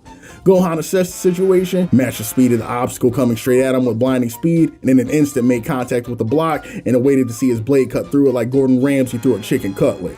The blade tensed, but instantly he felt something was wrong, and the next moment the legendary Z-Sword, the blade wielded by only the strongest of the strong in the land of the God of Gods, had split in two. Kai and Kibito were inconsolable. Their gambit was now finished. The Z-Sword, the tool that was supposed to be the only thing capable of bringing justice to Majin Buu, the greatest of evils, had been broken in half by two mortals playing softball in a father-son bonding effort. Guess you guys should have picked something a little softer, huh? And here, what Goku's naive but accurate commentary is where we'll call it. Homies, I remember seeing this scene in the past and being just as surprised as Kibbles and Bits. Are you truly telling me the ultimate MacGuffin, the weapon of supreme victory we've been anticipating to turn the tides for now episodes on end, got literally shattered off a father-son T-ball excursion? Toriyama's ability to play with the people's emotion knows no bounds, man. Rest in power to the GOAT. As Goku called out the quality of the AliExpress Tier Excalibur, Gohan proceeded through the stages of grief, starting with good old denial. Well, the blade was kind of ass, but I'm way stronger than I was when we started, guys. Maybe the true power of the Z-Sword was the muscles and friends we made along the way? With tears in his eyes and his pride on a ventilator, Supreme Kai could not afford yet another embarrassment to occur on his account directly in front of these Earthlings. Yes, that's exactly it, Gohan. The Z-Sword was only made to condition the body of a user to match Buu. Just imagine how strong you'll be now once you enter Super Saiyan. I wouldn't count on it, Supreme. You know I love my son as much as the next guy. If Gohan fights with Cell, he's going to die. They'd be jokes, though. But to be honest, Buu fighting Gohan right now makes about as much sense as you going back to Earth to handle things yourself. And I think we both know how that would turn out. No offense, of course. Just as they were about to resign themselves to the reality of Earth being Majin Buu's new bachelor pad, a voice from nearby suddenly spoke up. What it look like, youngsters? After the group collectively shaved 20 years from their lifespan, they looked behind and gazed upon the most random sight they could imagine. An old-ass man, no less than 2 eons old, staring back at him as though he wasn't the most random thing this planet has ever seen since its inception. What's good with you? I'm Kaioshin from about 15 generations back. A real OG, if you will. But if you must, you may call me Elder Kai. Kibito and Supremely Surprised were in shock. How was it possible their predecessor, a ghost from the Kaioshin Jurassic era, was now staring them in the face and smiling like the universe wasn't facing the greatest crisis it ever experienced since the Earthlings invented Tinder? No cap, young man, I spit strictly facts. Long ago, an evil, powerful spirit, though admittedly not as strong as diminished Buu, imprisoned me in the blade, and I have only now been unleashed. You see, fellows, he was afraid of my secret power. Secret power? Nah, call me kidding, because you gonna have to show me. Let's hit him with a little bit of light work and see how he handles it. In a split second, Goku placed his arm forward to send a little test the Elder's way. A man claiming to have a wealth of hidden power such as himself should have no issues knocking something like that away. And right now, y'all, on the back of this, I'm gonna tell y'all Goku's a straight hypocrite. Kakarot really wanna sit here and act like he didn't take a whole ass critical hit from that rock that got chucked by human ass Krillin at the Cell games, but you wanna fire off a whole key blast on this old man that's been sleeping for 15 generations to see what type of time he really on, huh? Yeah, I see you, Goku. And then nobody surprised, guess what happened? If you guessed the old man took the facial straight to the dome piece and got laid out, you'd be absolutely correct. Insane work. Kibito and Supreme Kai hurry over, convinced that they just watched this Earthman on an impulse blow away one of the most interesting happenings to ever occur in their well-maintained soil. The hell is wrong with you? Do all Earthlings get off on sneaking poor old men like that? Where'd you panty waist find this dunderhead, boy? It's about as sharp as a bowling ball. Oh man, I knew this dude was just another faker. I heard that, you disrespectful Earth rat. I wasn't feared for my physical strength, you bum. It was my special power that had the whole galaxy shook. Whoa, a special power? Yeah, and it'll be a cold day in HFIL before any of you ungrateful savages get a glimpse. Something about this old man reminded Goku of someone he knew, and because of that, the beginnings of a strategy began to brew in his CTE-infested dome.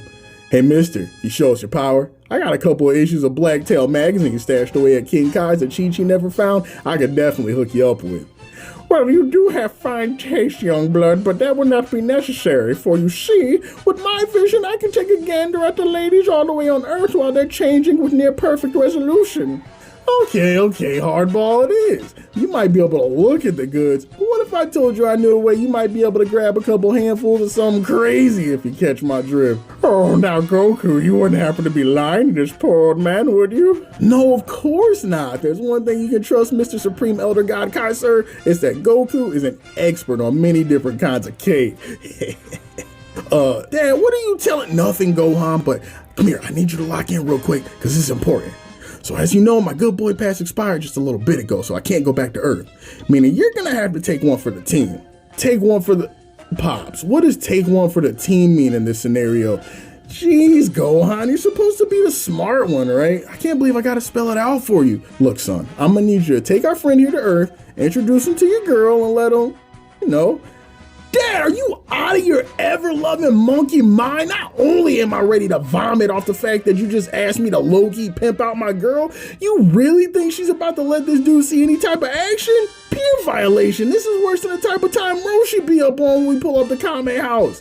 Damn, Gohan, all you had to say was no. Guess I'll figure something else out. Hey, Elder Kai, you and the older chicks by any chance? Shit, brother, like me will take just about anything as long as she's a baddie. I see a man of taste. I got just the one. Somebody even better than my wife if we can keep it a whole bean. Yo, Gohan, get back over here. Change your plans. When you go back down to Earth to put hands on Boo when he teaches you this new move, I'm gonna need you to introduce our buddy Elder Kai here to Bulma. Dad, there isn't enough time in the infinite space we now reside in for me to tell you just how and why that is the worst idea I've ever heard come out of your mouth. Goku refused to budge. So, man, do you really promise this awesome power you keep bringing up is really as good as you make it out? Well, I won't lie, Majin Buu is one hell of an adversary. But with the depth of my knowledge and power, my technique will give us a fighting chance. See, Gohan, it's settled. All we gotta do is put our judgmental glasses aside, engage in a little light flirting, and the Earth is saved. Dad, this ain't just light flirting. I'm pretty sure this is textbook sexual harassment. And why did you never offer my— It's settled, Kai. You got a deal. One hidden technique for one grade A handful coming right up. But I guess that technique won't be the only thing coming here soon, right? All right, mortals, listen well, for I have an ability that no other in this plane of existence harbors. As the eldest of the Kais, my supreme experience and intellect allows me to draw out the potential hidden in a warrior and push it even past its normal limits. Astounding, I know, no need for applause. I mean, it's pretty cool, but can't the Namekian— Silence? Now you there with the noodle arms and disappointing demeanor, you're the one that lifted the Z-sword from the stone, correct? Yes, sir, that's right. Prepare yourself, for I will now prepare to turn you into the greatest fighting machine this or any universe has ever witnessed. Stand over there. Jeez, I always expected it to be a Kai to draw out the blade, but I suppose what they say is true. Every generation really was sorrier than the next. The audience waited with bated breath to see this hard-earned ritual cast by the Supreme Elder. Placing his arms forward, everyone expected Gohan to be engulfed in light or maybe even flames or something. But instead, something even stranger happened. The Elder Kai began doing the electric slide and a number of other assorted dance moves in a circle as Gohan and those crowded around him thoughts for any hope of a dub grew smaller and smaller than Chaozu's pinky. Sir, what? Be quiet. The ritual is commencing and I require nothing less than silence and my utmost concentration. Hey, old Kai, how long is this gonna last? 5 hours, 20 for the power boost. While everyone sat around in awe and horrified, Goku decided that he was gonna take a nap and asked to be woken up when his son was no longer a disappointment. Speaking of disappointing, we return to Earth where Trunks and Goten, under the guidance of their newly minted king babysitters Piccolo, prepared their first real attempt at the fusion technique. Questions abounded from the peanut gallery of the Z crew, with one of the foremost being what the hell they should even call the boys when they combine together. Man, you know, Chi-Chi, I didn't even think about that. Right? Like Shrunken, Gotenks, like anything I could think of almost just makes me want to throw up in my mouth a little. The time for thinking was short-lived though, as Piccolo called the young warriors to attention and had them proceed with their first attempt at fusion. It was so quiet you could have heard a Senzu drop on the lookout. The boys stared straight ahead nervously but motivated because they knew the time for D-Day, or rather B-Day, had finally come. The beginning went well, with both boys hitting the hammer dance as discussed. The initial arm crossing in unison was a success as well. But to the attentive eye, a clear error could be seen as Goten crushed his fist into a ball and Trunks pointed with fingers outstretched. It was subtle, but enough. But before Piccolo could call it out, a blinding flash of light engulfed the lookout. It seemed as though fusion had begun. Everyone sat in great anticipation of the newborn warrior who would be the key to success in fighting Boo. What would he look like? What was his personality going to be? Just how strong was he going to turn out? And as the flash died down, all the anticipation turned to disappointment as out from the light, bursting out of the seams of his pants, stood Rod Wave. There was no way this was the man that was supposed to be the savior of the earth. He couldn't even fight the battle against his own cholesterol, let alone Boo. But there was no mistake. This thick boy was indeed the fused warrior, the long-awaited bonding between the new generation of Saiyan progeny. The whole crowd looked absolutely sick. Piccolo in disbelief, the boys' parents wanting to send them to an orphanage, Krillin and Roshi preparing their best fat jokes, just waiting for the opportunity to strike. But it was Yamcha of all people that spoke up first. Not only that, the man was geeked. Yeah, now I get it. We're gonna fight fire with fire, right? One fat piece of garbage against another. Let's see who's the strongest in the ultra super heavy galaxy belt weight class. No one co-signed. Goten started running and it became a town event. Until about 3 seconds into the jog, Mr. Clump decided he needed to put his hands to his knees to hyperventilate and hit a big fat suck off his inhaler before his heart exploded. Roshi finally said his piece. I don't think it worked. Yeah, no shit, huh? Let me go talk to Lard Ass really quick and figure out how to fix this mess. Alright, tons of fun. I saw the problem. Trunks sold the match. His fingers were extended when they were supposed to be a fist, leading us to this mess. Looks like that jobbing gene runs quite a bit deeper than I realized. This what it is. Alright boys, turn back and let's get this show on the road. I can't. Piccolo had forgotten.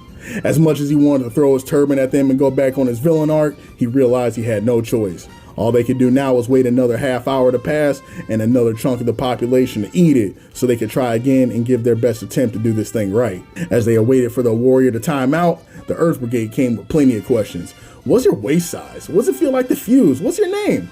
The only one they could really answer was the latter. His name was Gotenks. 30 minutes later. And just like that, their time for fusion came to an end. The boys came apart and had questions of their own, but there was no time, as the green leader knew that every second wasted meant another human wasted. So there was exactly 0 seconds they could afford to lose. The boys fused once again and things on the surface appeared to go perfectly, right up to the last second.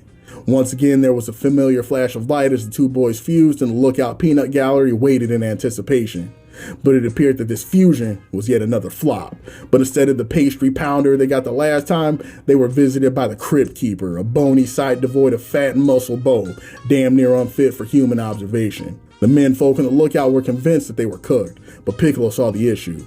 Their fingers weren't centered during the final moment in the fusion, leading to the hot mess they now observed. But as they say, third time's a Dragon Ball, and it appeared old wisdom was correct in this circumstance as well.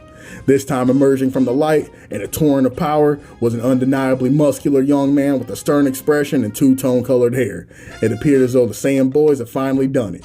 Everyone on the lookout was blown away by the change. If this is what fusion was capable of, then Goku might have been right after all. They just might have a chance against Buu with the might of the new generation. Impressive, boys. Your hard work has finally borne fruit.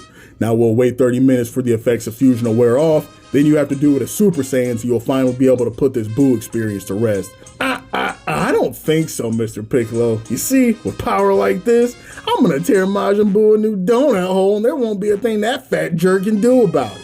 Now you just sit up here like a good little babysitter and watch. It's time for the kids to go play. You absolute ass. Are you really that idiotic? I don't give a damn how strong you think you are right now. You know nothing of Buu's power. If you go down there right now, the only one getting a new donut hole installed is this dill hole standing in front of me.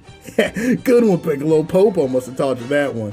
Don't get your turban in a bunch, old man. I'll be back in a sec with Buu's head. And off the lookout, the newly transformed Goten went, with every confidence that he was going to push Majin Buu's muffin cap back with the greatest of ease. Now, both the broadcast version and the manga have really great stuff that I like in this section. The anime's cool because it gives us a whole ass introductory fight where we watch base Gotenks go toe to gumshoe with Majin Buu. And boy, does this fella take an ass whooping. The whole thing is a pure joy because it isn't often in Z that the hero getting their ass beat by the main baddie is played for gags. But Gotenks' watching absolutely is. And watching the cocky mini Saiyan fusion get his brakes rearranged is way funnier than it actually should be. But the leg up in the humor department has to go to the manga. In that version, after hitting his heroic one-liner, Gotenks jets off the lookout with a smile on his face, looking poised to rearrange Buu's guts. Piccolo's calling the kid a damn fool on his way out, but Krillin and Yamcha low-key have faith. The increase in power level in the kid's mouthpiece game actually making them feel as though this kid might be able to do it without even going all out. Then you turn the page and you get treated to this small black figure slowly buzzing its way to home base. You look one panel over and all you see is the entirety of the Z crew laid out on their backs as Gotenks, who looks like he got ran over by an armada of Ford F-150s going on Mach speed, explains with blood on his lips, missing teeth, half his shirt missing, pants ripped, and a goose egg the size of Yajirobe's gut that Buu ran his pockets and took all his lunch money low div. No exaggeration, y'all. When I was reading this part by myself, I actually cracked up out loud like one of those hyenas from The Lion King. There was just something about Toriyama's comedic timing here that just got me real bad. Little buddy was so sure that Majin Buu was a guaranteed fade after the fusion finally popped off, and it ended up looking like Red from Friday post Debo meetup because he was smelling himself too hard and them Saiyan genetics got a little too active. Oh, now y'all want to listen, badass little munchkins. From here on, we got a single solitary day left before everything's cooked. You two are about to sit here and train your asses off, and if I even hear the remote inklings of any lip occurring, I'm gonna finish the job Boo didn't. Now thoroughly humbled, the boys are spending one last day under the tutelage of Big Green, working to get as strong as possible for their meetup with Boo so that the Earth could finally be rid of its nightmare. While the Z-Warriors cowered in their little sissy boy tower, the Earth was preparing its final secret weapon that would truly rid the world of the menace Majin Buu. See, during a single day on Earth, Majin Buu managed to wipe out no less than 80% of the Earth's population.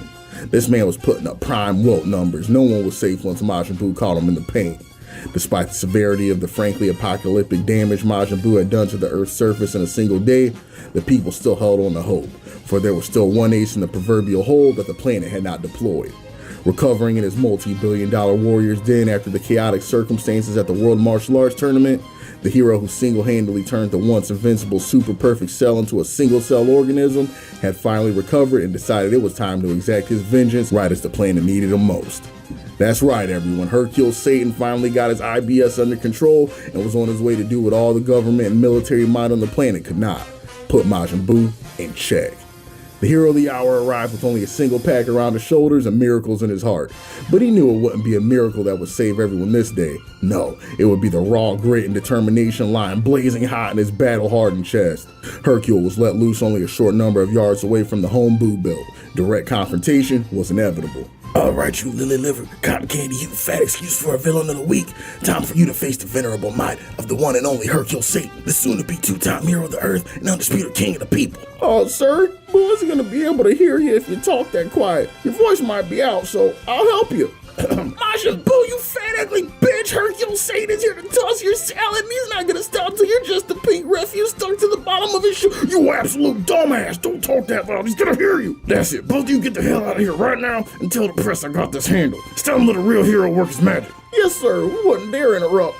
We'll tell the news outlet it's as good as handled. Don't worry, we wouldn't even think of sending any backup or reinforcements over here. Knowing the awesome capabilities of your techniques, all our old school power would do is get in the way of real strength. Godspeed, sir. Give him hell. Hercule put on his best game face, which was admittedly quite good. Every crease on his forehead and wrinkle in his jaw was rehearsed to perfection. Scientifically proven charismatic signifiers that left those he came in contact with no choice but to believe that he was the strongest man to ever walk the earth. As good as the external facade was, though, facts were facts. Hercule Satan was scared crapless, and there wasn't enough money or clout on the planet to make it worth what he was being asked to do right now. And this fella was going absolutely Looney Tunes, complete with a bush prop straight out of Carrot Top's closet. Every step he took looked like it should be accompanied by piano keys.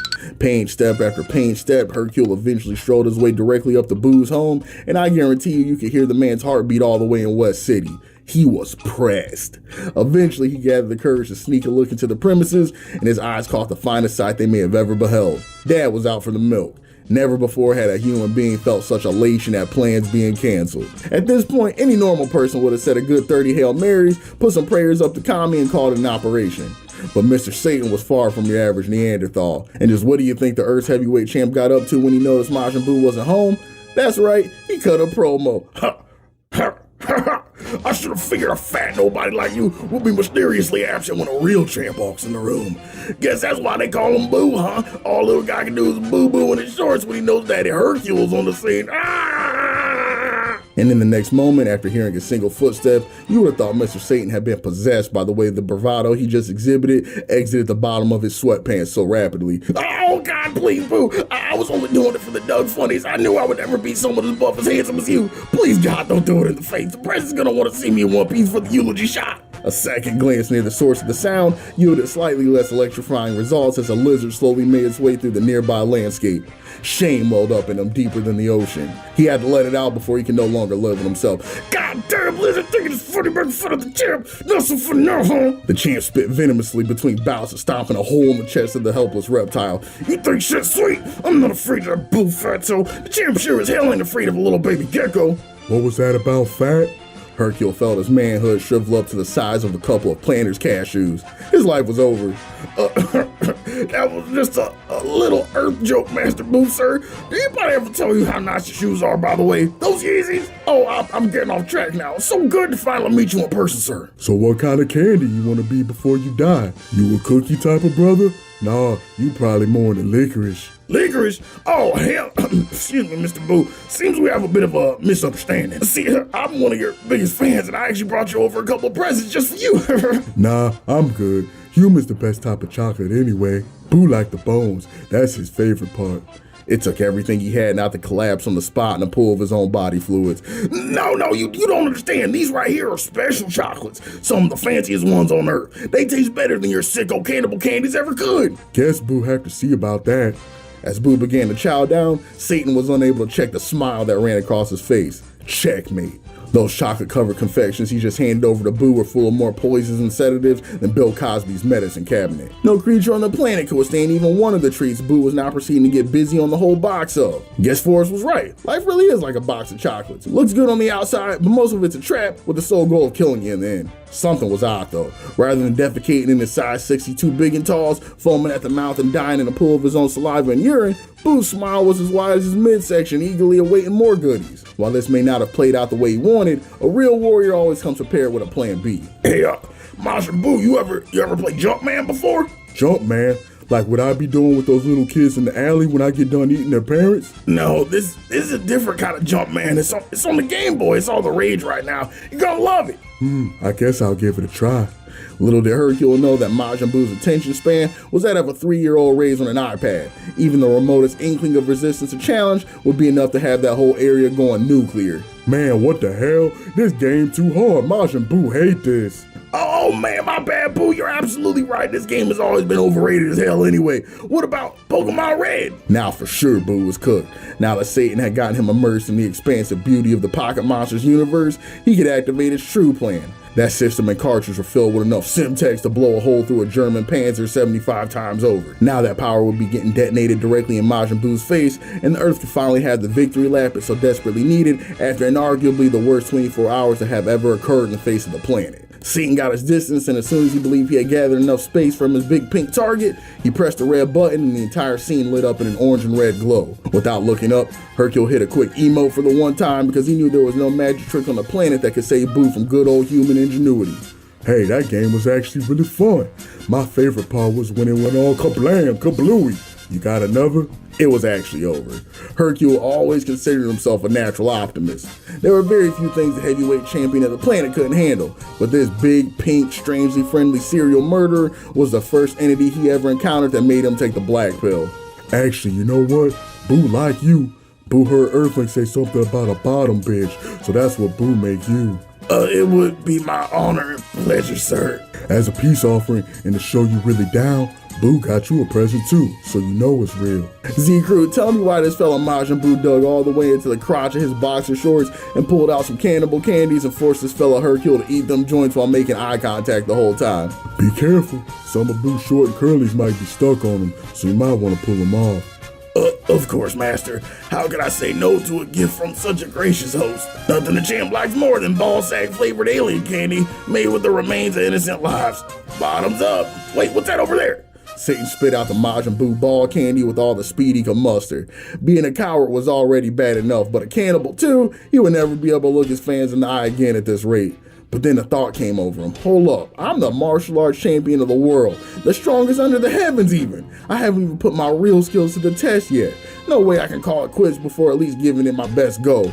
Hey Boo, look over there, I think you dropped your pocket. Utilizing every muscle fiber in his being, he struck Majin Buu in a pressure point that would have ended the life of any other creature on the planet. Hey bottom buddy, I didn't see that pocket anywhere. You sure it fell out? Maybe I was wrong. It could have been a shadow or something. Okay, I'll just kill it then. Boo then proceeded to remodel half the landscape, putting the last nail in the coffin when it came to any chance of Satan resisting. Mr. Boo, in order to commemorate this tremendous occasion of me becoming your day one bottom buddy, could we take a picture so we never forget? Boo guess.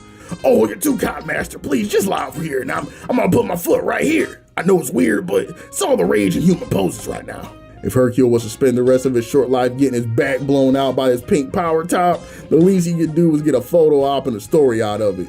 The world can never be allowed to know just how intensely and quickly he sold to Boo the Destroyer. The rest of the day proceeded with the champ putting on his best PR face and becoming the best housewife Boo could have ever asked for. Everything from steak dinners to back washes and the tub room, there was nothing off limits for Hercule to complete. And if his life depended on being the best glazer and meat rider the Earth had ever seen, then dip him in frosting and call him Tiana Trump, because he was bound and determined to see this thing through. Speaking of glazing, while Gohan was still in his meditation retreat growing ever more skeptical that there was a damn thing this purple lecher Elder Kai would be able to do for him or the Earth for that matter, Goten and Trunks were at the end of Big Green's Red Pill boot camp, and it was time to assess the fruits of their labor. Alright boys, time to get started. And if you give me any of that cocky crap when you transform this time, I swear on both your moms, Majin Buu will be the last thing you have to worry about. And with that pep talk now vented, it was time to proceed. The boys both transformed and adjusted their ki until Piccolo verified that it was a perfect match. The ritual can now commence. Both boys took their places, and to be honest, their efficiency and fusion had become a thing of beauty. Both boys were perfect mirrors of one another, even in their transformed state, and the lookout was once again bathed in a familiar ethereal light. And from the explosion emerged not just a perfectly combined Gotenks, but one now boosted by the boys' Super Saiyan strength. Guess you kids can do something right after all when you take the VR away. It's true, your power has become immense, but are you able to actually use it? Let's see how you move around. You sure, Big Green? I mean, if we really went all out up here, we'd blow this silly little rock to smithereens. Let's take this to Earth and I'll show you how I can really cook. And just that fast, the boys leaped from the lookout and directly into further unnecessary trouble. If karma was truly a thing, Piccolo was sure that no matter how evil he was, he had to have paid his dues and then some by now. But there was no choice. The boys left the lookout and so must he. And as his cape flew in the wind, Krillin came to the stark realization that while the necessary power might be hiding within Gotenks, the hopes for the fate of their planet now rested on an individual with the mind of an opposition-defiant 13-year-old with ADHD tendencies, and he just couldn't make himself comfortable with that. Gotenks, high off his power boost, spent precious moments of his transformation doing the only thing that made sense to him at the time. Flexing. After leaving the lookout, Gotenks took a page from Barry Allen's playbook and did a few warm-up laps around the Earth with his babysitter in tow. Now run. Gotenks, run! Before finally finding his way back to the surface in front of a mentally, physically, and emotionally exhausted Piccolo. Geez, Grandpa, took you long enough. I did like, what, 3 or 4 laps around the freaking planet before you even made your way back here? For once in your miserable half-hour existence, could you shut up and stop wasting both your energy and mine? How about this, Green? You go ahead and take a little nappy nap and catch your breath. You clearly need it. While I go down and take care of the business I was born to do. Enough of this boring test crap. Watch what happens when a real winner meets up with Majin Buu. And once again, Gotenks, recklessly and ill-prepared, made his way to Majin Buu's location under the adamant restriction of his worn-out mentor. I have never met a bigger asshole in my entire life, and I've known both their dads for the better part of my existence. That imbecile doesn't even realize he literally only has a single minute left in Fusion. It's gonna be impossible to get the job done at that time, no matter how strong he is. Part of me hopes Boo dog walks his ass again. Maybe a good couple concussions will knock some sense into him. Knowing my luck, he'd probably just let himself get turned into a jelly bean or something, then we're all screwed anyway. Whatever, at this point, I'm tempted to let Majin Buu have his way. I'd rather him blow me up to continue with this babysitting nonsense. Never in my life have I been more happy that we Namekians are sterile. While Piccolo celebrated his lack of balls, Gotenks was preparing to show his off. I bet that pink idiot thinks we're just gonna end up the same way we did last time. Can't wait to see the look on his face when he realizes how screwed he is now. I'll make sure to give him 2 goose eggs for the price of the one he gave me last time. In seconds, Gotenks found his way to the middle of nowhere and directly in front of the house of Buu, complete with his new roommate and boy toy Hercule. With all the bass in his voice he could muster, Gotenks laid the gauntlet. Hey, fat ass, you home? It's your worst nightmare, Gotenks, back for round 2. Get your $5 ass out here so I can cash in and make change. After this braggadocious display, an eerie silence came to envelop the countryside. Even worse than the crickets that now preceded the promo, Goten and Trunks found themselves somehow looking one another directly in the eye, which should have been impossible seeing as the two were now one. Oh no. The realization hit. The fusion had worn off and all the smoke they were excited to catch evaporated nearly as quickly as the door to Boo's home opened to see what human was dumb enough to walk directly up to his porch for a melee. That was funny. I could have swore I heard a human out here screaming, "Please kill me," at the top of their lungs. After realizing that whoever was dumb enough to use his name recklessly vanished quicker than a tumbleweed in a western, Boo returned inside so Hercule could finish reading him an afternoon story so he could get back to his full-time job of terrorizing the earth.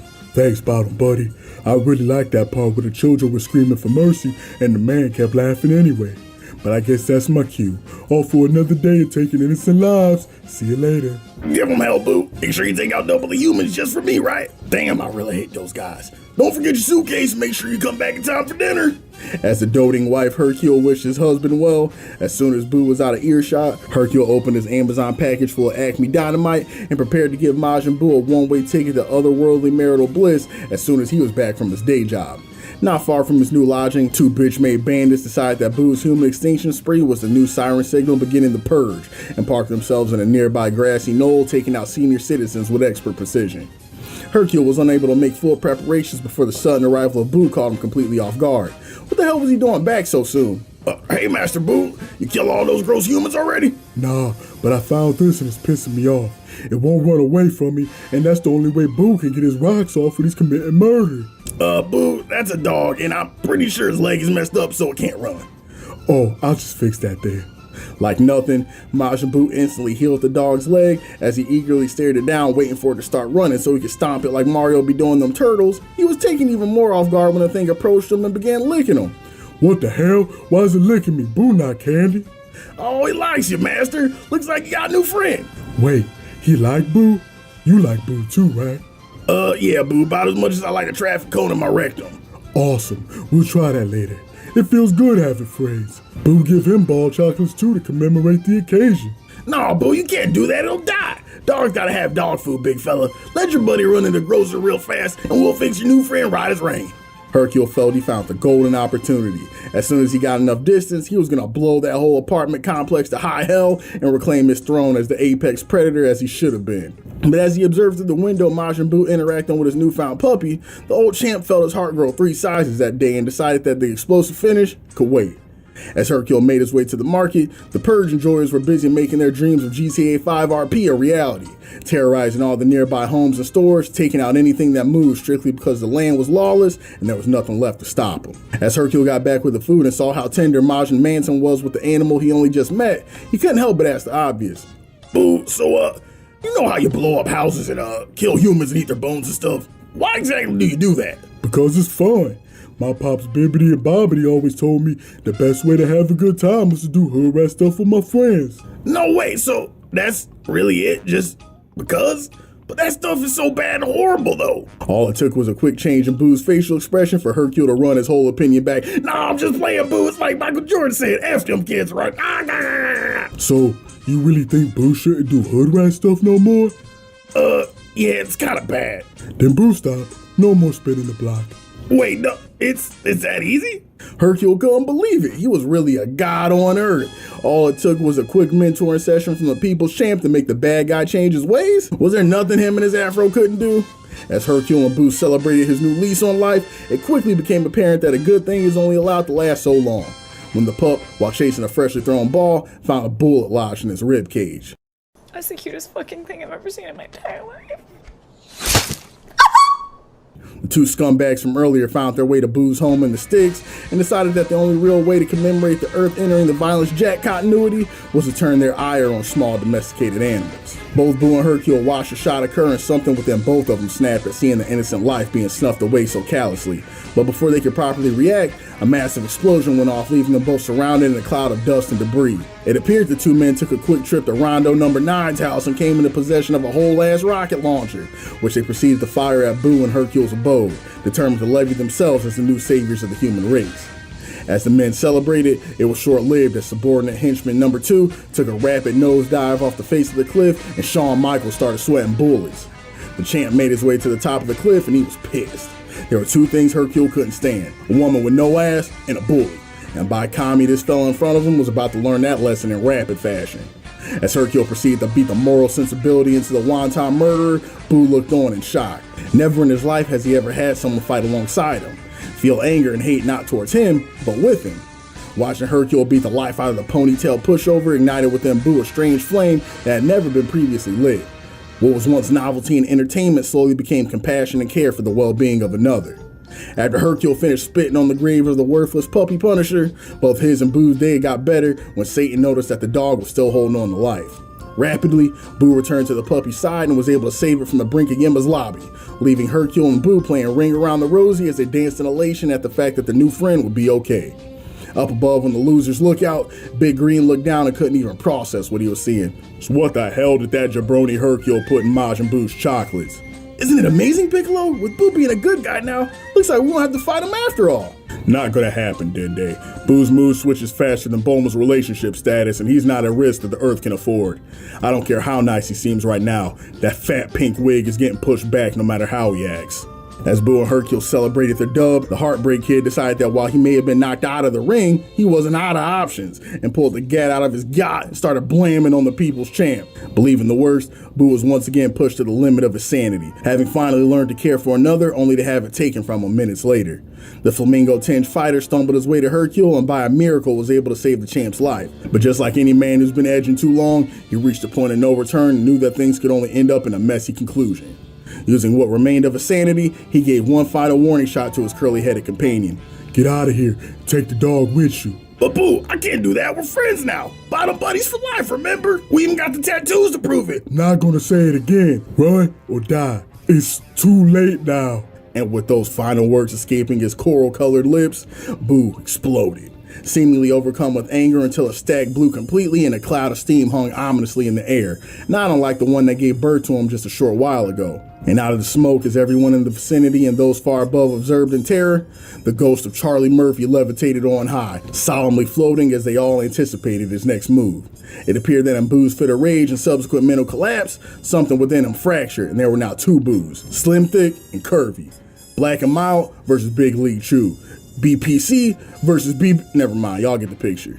And the first thing Slim Thick Boo did after letting out a nasty grin when he surveyed the landscape was roll up on the Dog Pound's #1 op and eradicated his existence in the nastiest 10-1 matchup the game has ever seen. Then once he got that out of his system, for whatever reason, this Menace runs like a mascot from a PS1 era 3D platformer and got directly into his big body cousin's grill, violating all types of personal space regulations without consent. Boo took about as kindly to it as anyone could be reasonably expected to, and blamed his evil twin on the chin to let him know he requires a mandatory 6 feet spread minimum when it comes to interacting with strangers. Turns out that was just a warning shot, because once that happened, the two were off to the races, trading legs back and forth, no words exchanged, in the most vivid example of problems on sight the Earth has ever seen. But as the battle wore on, it became clear that Big Body Boo found himself in the strange position of being the underdog. For whatever reason, it seemed as though he lost most of the power in the divorce, and Charlie Murphy proceeded to step all over his proverbial couch with Tim's on, and not a regret in sight. In a cruel twist of fate, Majin Buu attempted to use his trump card, shooting his cannibal candy beam back at his melanated brother, only to find the winds of change now floating back in his direction, and in the next moment, Boo was turned into a chocolate treat, meeting the same fate as the many victims he had downed before. With satisfaction, BBC Boo made his way over to his taffy-colored twin, and in an act of incestuous violence, ate his brother, whom was also his dad, and as a sickening smile stretched across his face, it was clear something insane was happening. A familiar cloud of steam began to envelop African-American Boo, and as the smoke cleared, a new Boo stood in front of him. No longer slim, thick, or a brick house, this new Boo seemed to embody the best of both Boos that had come before. Then after a brief stretch, New Boo 2.0 let out a primal screech in an exhibition of power that had Big Green nearly sweating out of his brand new turban on the lookout. We are so— Hey Piccolo, what's the matter? Something weird going on down there? Krillin, I know you've been out of the game for a while, but you can at least still sense ki, can't you? Majin Buu has changed. Not only has he been taking his Ozempic, but internally he is now filled with nothing but hate and malice. We thought he was the perfect killing machine before, but that was child's play compared to this. No way, Piccolo. You always did worry too much. Did you forget? We got the offspring of Goku and Vegeta on our side fused. They're the ultimate warrior in the universe, right? Oh wait, it's Majin Buu, no matter how buff he is compared to something like that. Piccolo refrained from speaking because he knew that he might cry if he allowed himself to actually admit how bad things were. Below, the henchman who initially caught the brunt of the champ's rage had finally awoken and unfortunately did not read the bold letters in the jobber's manual telling you not to fire guns at the monster of the week. Boo's attention was now totally fixated on this man, but rather than blowing him away as he could have done without the slightest tinge of effort, Boo decided he wanted to get nasty with it. I don't know what came over this creature, but rather than any old traditional punch, kick, or ki blast that would have immediately done the trick, Majin Buu decided to get on his Danny Phantom bag, fly through the air at record speed, and no diddy got all up inside this man's throat at the speed of light. Entering Glizzy Overdrive.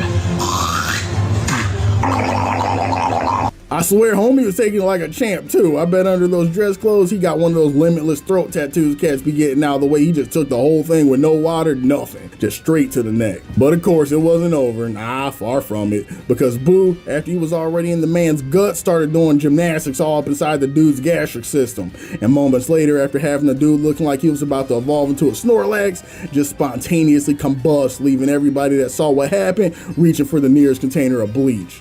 Then as Boo re-encrypts his whole encryption, Souza glanced over at his bottom buddy like, yeah, you like that shit, huh? After flying off to who knows where to do Kami knows what. Satan, after making eye contact and realizing he was still alive, reflexively entered promo mode.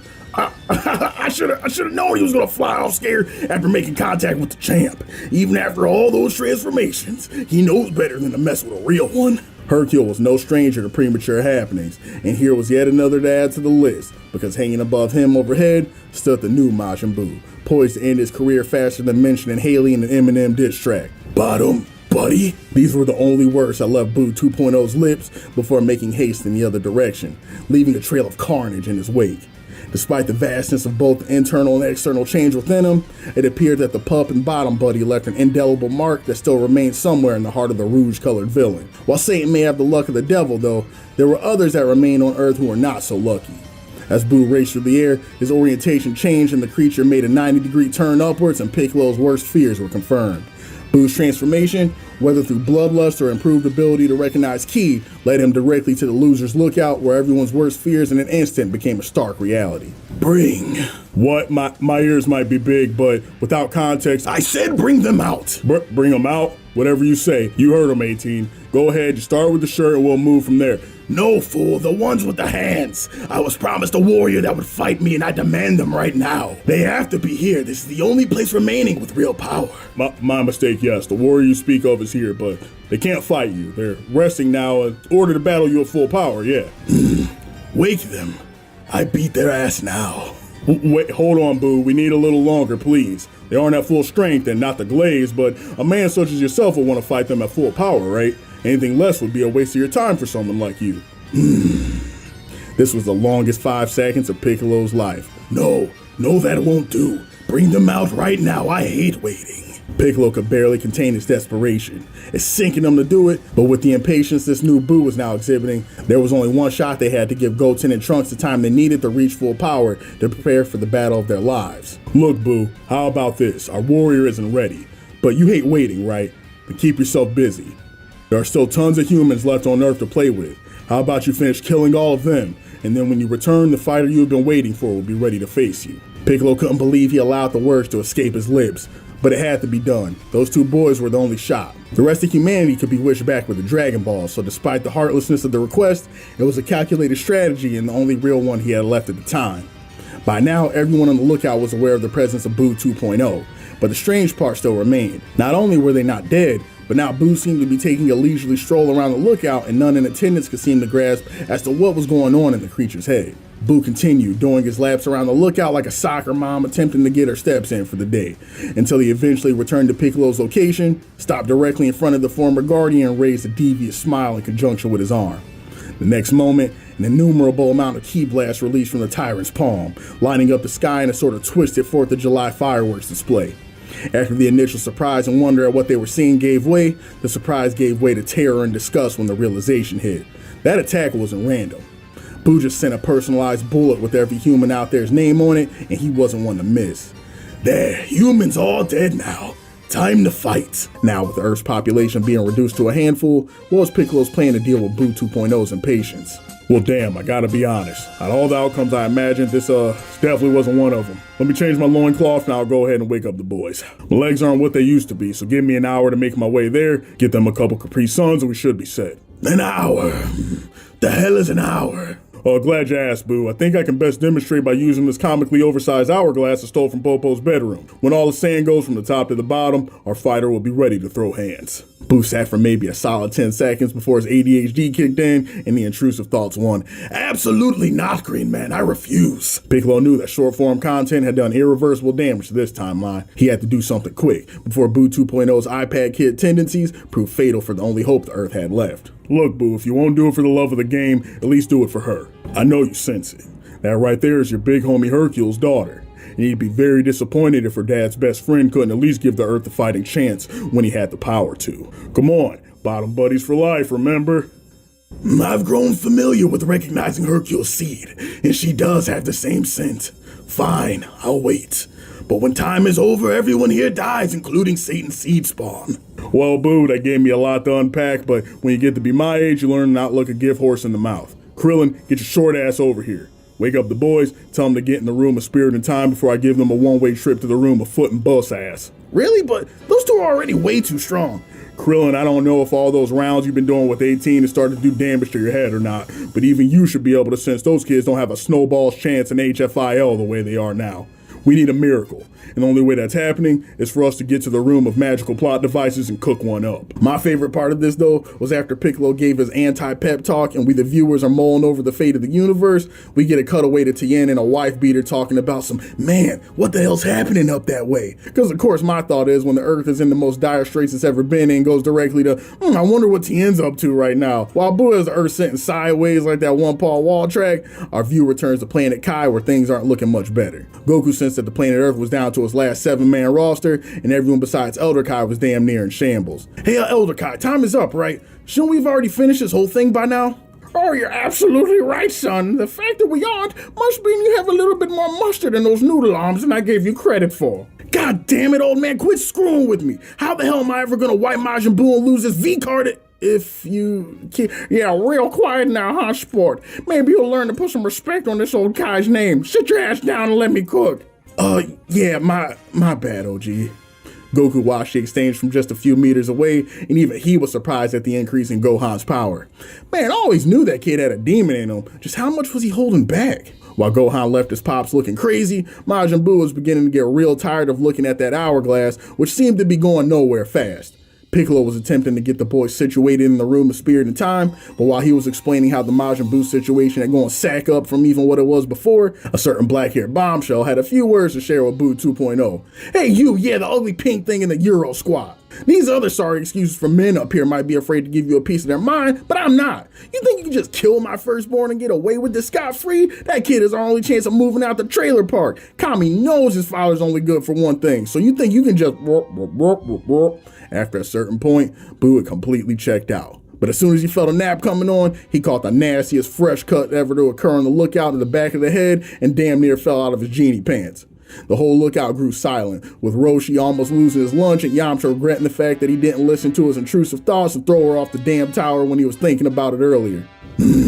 How do you like your eggs? Fried or fertilized. What? I mean, fertilized, of course, but her response was unnecessary. Barely looking up from a squat, he turned the love of Goku's life into a hard-boiled egg, while all the rest on the top of the tower could do was gasp in horror and light relief that things in the camp would be at least 50 decibels lower now that Chi-Chi was lost. But Buu didn't let the poor woman stay hard for long, because just a few seconds later, he walked up to her previous position and turned her preference to scramble. This is your brain on. Yep. Leaving Goten in shock and ensuring PTSD-related night terrors for the rest of the child's foreseeable future. Young Goten was prepared to lose his life for the delicious atrocity Majin Buu completed against his mom, but he was stopped in his quaking size 5 sneakers by Big Green, who refused to let all the work they put in since Boo's arrival get turned over easy by a child's temper tantrum. Goten, you park your nappy-headed ass on that railing right now, and that's an order. I know you gotta be pretty scrambled right now seeing what happened to your mom, but I can't sit here and watch you crack. You and Trunks have become excellent fighters, and the only hope of bringing your mom back is for you and Trunks to train properly and eat that villain for breakfast.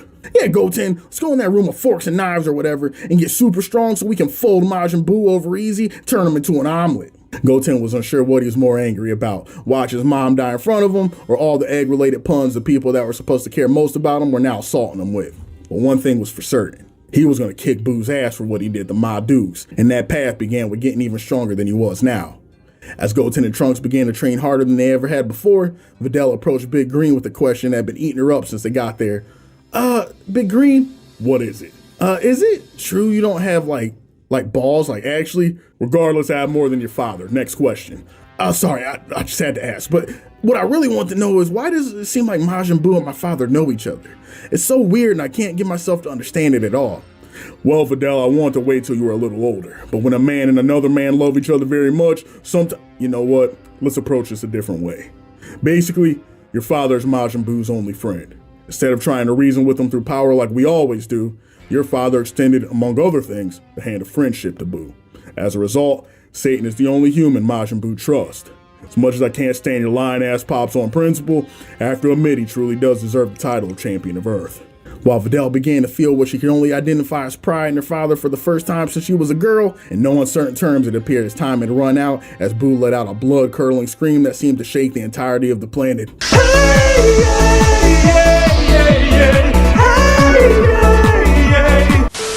Time up. Oh, wait, Boo, it hasn't even been a half an hour yet. Majin Buu, with a flick of his finger, then proceeded to boom a hole directly through the lookout, right below Big Green's feet. They all knew what time it was. As Boo screamed at the top of his lungs, beating his chest, begging, pleading even to whoop somebody's ass, Piccolo only saw one way forward. It was time to fold. All right, Boo, you win. I'll take you to the fighter. With a shit-eating grin that may have rivaled even Kaioshin, Majin Buu followed Big Green and the two walked arm in arm through the many spiral staircases of the lookout to the room of bullets and crime. As he watched the former Guardian take the most haphazard route possible to the chamber, Dende began to realize Green's plan. If he could get Boo to fight in the room of spirit and time, even if the boys disappointed him again, which wasn't an impossibility, he always had the option of sending them away in the chamber like it was a trap out of Saw and ensuring Boo 2.0's rampage would end then and there. The lollygagging was all an effort to give the new Saiyan generation as much time as he could to train and recuperate, because every second was going to count in the upcoming battle of the brain damaged. But Dende wasn't the only one beginning to notice that this trip was taking an awfully long time. Hey, I've seen that charcoal leprechaun man 12 different times now. How much longer? Don't be rude, Popo's a saint. But anyway, the warrior you seek is all the way at the bottom. This is the only way to get there. The bottom? But we just went up the stairs. His time was about up. Piccolo adjusted his Neuralink frequency and made one final call. Boys, it's Green. Prepare yourselves. Boo was on the way sooner than expected.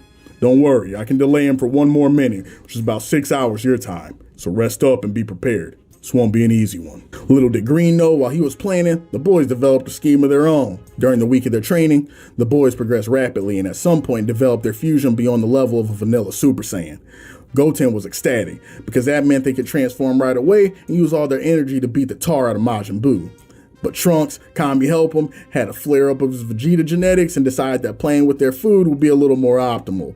They didn't just train that hard for a whole week to wipe the floor with the big bad in less than 5 minutes. How could they flex? What kind of accolades would they receive? Didn't it make a little more sense to add some drama to the affair? Give the people a little razzle-dazzle. The whole story of the heroes pushed against the wall, all of a sudden calls upon a power they didn't know they had, that kind of thing. Then they win. Wasn't that a strategy far more befitting of a warrior of their caliber? And with a hearty giggle, Goten couldn't help but agree. And so the plans were set. Gotenks would spend most of his time sandbagging his time away, then in the final 5, he would lock in and save Gotham as intended. What could possibly go wrong? And you gotta give the homie Sensei Toriyama accolades here because he was working that pen. This whole section with Boo's introduction with Satan and his subsequent transformation low-key pokes fun at a lot of the shonen tropes even Dragon Ball itself found itself falling into at times. Rather than the day being won by the strongest fighter's absolutely insane earth-splitting transformation, or things being settled by the fusion of the children of the two heroes whose power level reached heights unforeseen at that point, it was a washed-up, habitually lying martial artist who ended up befriending the villain of the week rather than fighting him that came closest to gaining victory. Then you have the whole phenomenon of Gotenks in general, the fusion of two young warriors with truly damn near limitless potential to grow, who aren't hamstrung by their physical stature, but rather their mental immaturity that leads them to treat life and death battles like a game to be won in order to impress, rather than struggle to live and survive that it actually is. It's small moments like these that I've grown to appreciate in the Buu Saga that I just wanted to spend a minute to give some flowers to. While I'm over here giving flowers to the GOAT, Boo 2.0 is ready to put some flowers on the boys' grave. Hey, just a quick question, Boo. You hungry? I think Dende and Popo kept some leftovers over here. I'd be happy to... You're stalling. It's time to die. Damn, never mind. Nama can't even be a gracious host anymore, I guess. Anyway, put the hand back down. We made it. Big Green had done all he could do to give the boys as much time as possible. From here on, the fate of the Earth was firmly in the hands of Generation Alpha, and all Piccolo could do was throw up a bit in his mouth and pray. The door to the room of Porkies and Pines opened slowly, and the dense atmosphere of the space slowly settled upon Green and 2.0 as he eagerly awaited the arrival of the adversary he was promised. Da-da-da-da, bus-ass squad, assemble! Echoed its way across the room of spirit and time. Green Man, is that them? Yeah, unfortunately. Boo should kill you right now for making him wait for this. Oh my God, we're so dead. Oh man, Big Green is the only one who showed. Can't believe we worked out this whole routine for a crowd of one. Whatever, time to kick Boo's ass anyway, I guess. Ready?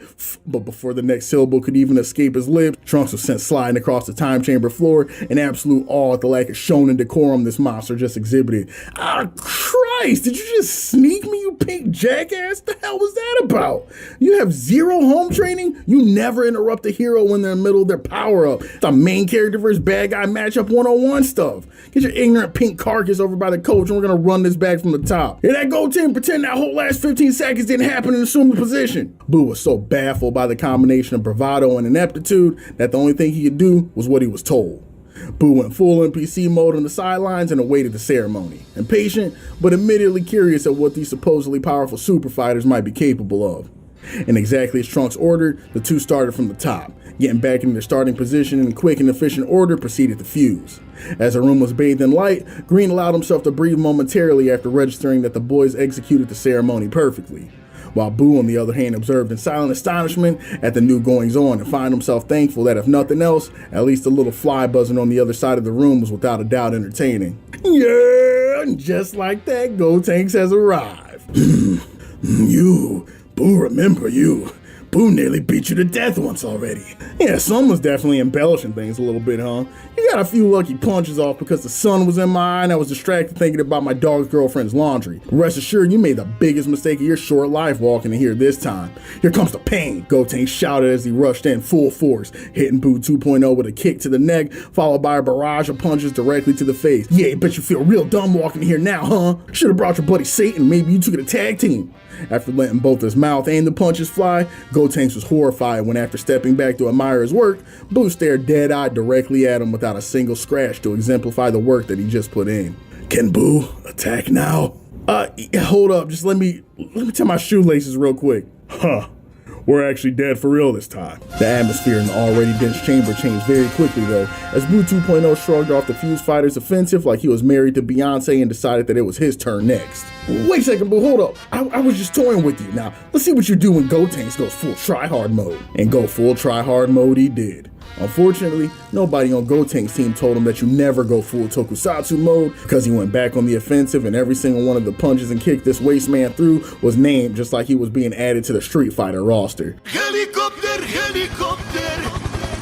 But he was going through the whole shonen anime archive, begging, pleading for one of these moves to work out. Dempsey Roll, Getsuka Tensho, Delaware Smash, Rasengan, but no anime god he called upon heard his cries. Boo, already an impatient man, was beginning to lose it further and found himself reflexively swatting the kid away like you do a gnat that's been bugging in your ear too long. This sent the Z-Squad's #1 Palooka bouncing away across that hard-ass chamber concrete, rubbing his face with tears in his eyes hoping the pain would go away. And Piccolo's secondhand embarrassment and loss of hope in seeing this led to one of my favorite character moments in the series where Green just looks into the air and face palms. I can only imagine the shame not only at the poor performance of the boys, but also the fact that they all let circumstances get so out of hand that these two were their only hope. That green bastard made me waste all my time for this? Boo boy, I'm going to kill you now. Whoa there, thinking highly of yourself much? I'm getting real sick of that fat pink mouth of yours. Maybe it's time to shut it up. In the most flamboyant of methods, Gotenks turned Super Saiyan, bringing Piccolo just the slightest bit out of his existential apathy upon realizing that the kids could transform even while fused. Alright, I guess we'll end you now. Only problem is, I have so many sick special moves in my pocket, which one should I use? Oh, I know, this one's badass. Only problem is, my one-shot this goober. Ah, the hell with it, only Green's in here anyway. Nobody else even in the sauna worth flexing to. Side note, Gotenks is so disrespectful. This fella is really treating this man Majin Buu like an NPC. Buddy went straight to single player on the main menu and didn't even think to give the guy next to him a controller. Boo sitting there absolutely cheesed at the sheer lack of table manners from present company. But fam didn't have long to stay cheesing because Gotenks was sending a donut his way. A galactic donut to be precise. Boo stood morbidly curious as the brat across from him used his ki to form a hula hoop. In seconds the hula hoop expanded around him, then as the kid brought his arms together, the loop contracted, appearing to crush Boo 2.0 from the outside in. The villain began to wail in agony, mouth outstretched as far as his jaws would allow.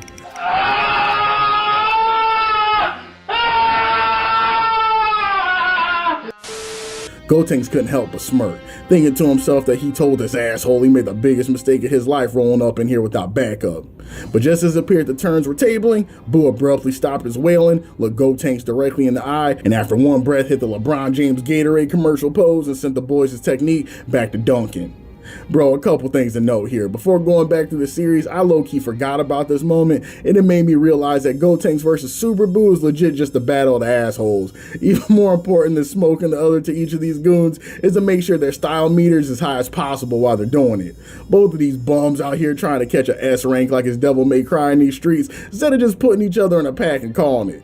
I'd be completely lying if I said it wasn't funny as hell though. And the other thing is just watching this whole ass mess with Buu unfold makes me wish Toriyama Sensei would have just gone as wild with key attacks and their function as he did in these mid to late moments in the Buu arc.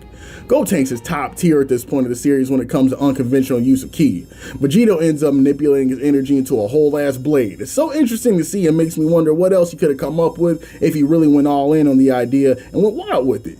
I could see it being something akin to like the Nen system in Hunter x Hunter, where people's powers manifest differently depending on their character. Maybe stuff like how they were trained and junk like that. Just a thought that bubbled up again peeping this scrap on the rewatch. But rest assured, I wasn't the only one that was peeping, because the moment Buu destroyed Gotenks' donut, he zoomed directly into the kid's face and jump scared the hell out of him, preparing to discombobulate him on some Sherlock's home timing before going Hank Hill mode and literally kicking his ass 50 feet in the air before ping-ponging the kid all over the place. As Buu prepared to chase him down for a world-class wonton bomb, Gotenks engaged his Goten genetics and met the fella head for head, no puffy, caving both their heads in and committing to the idea that if I can't beat this douchebag normally, we both coming out of here with CTE.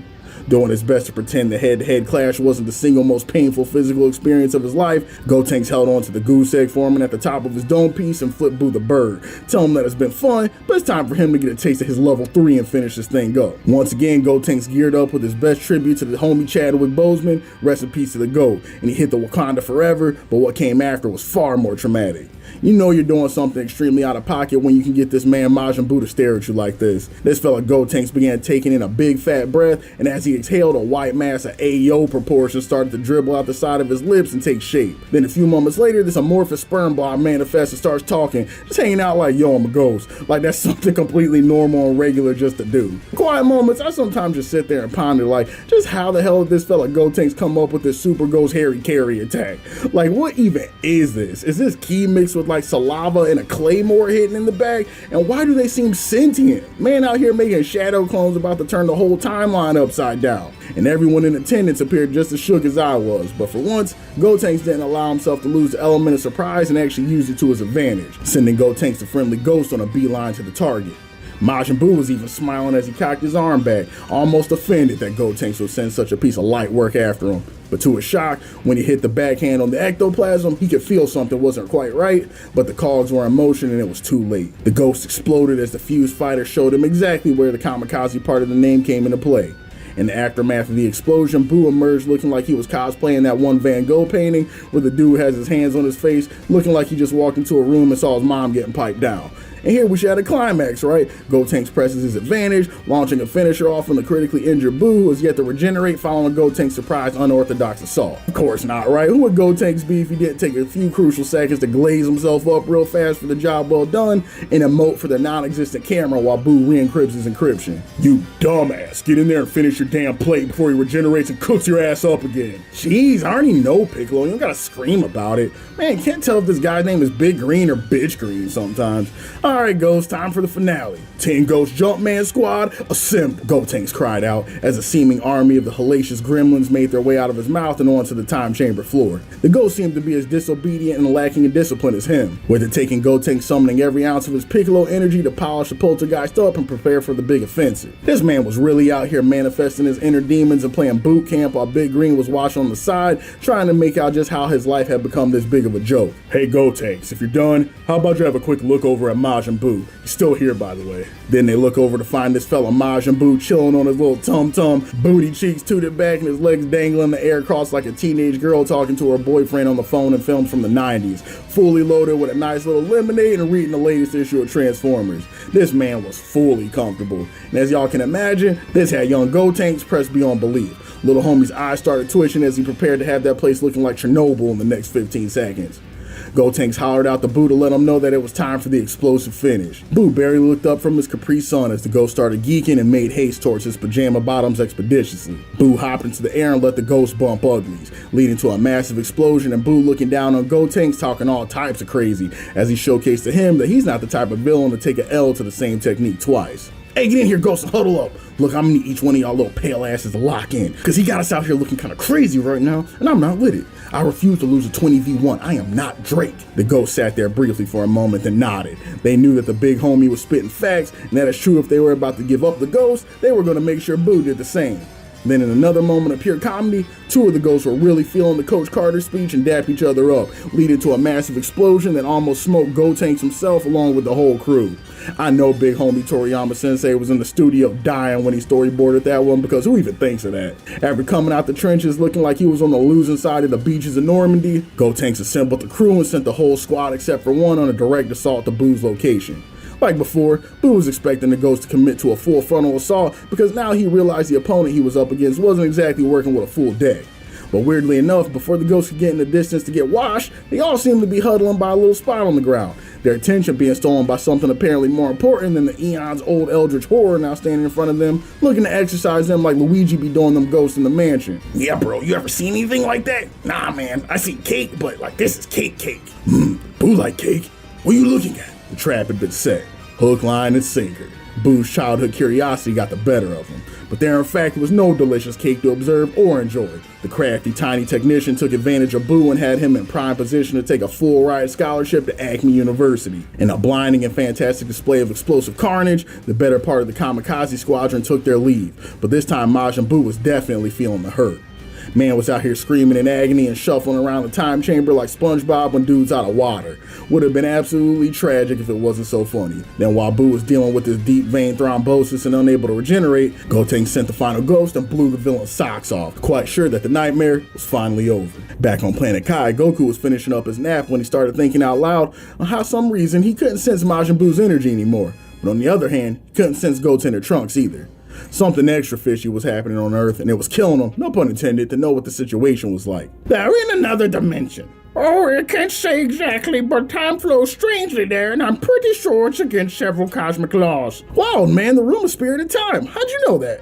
I wonder, did Boo barge in on while they were on the grind? No, the Namek you so tactfully called Big Green led them to the location. For what reason, though, I'm not entirely sure. Wow, Kai, you turned out to be way more amazing than I ever would have guessed. Your ability to detect energy is insane, and because of you, Gohan's now stronger than he's ever been.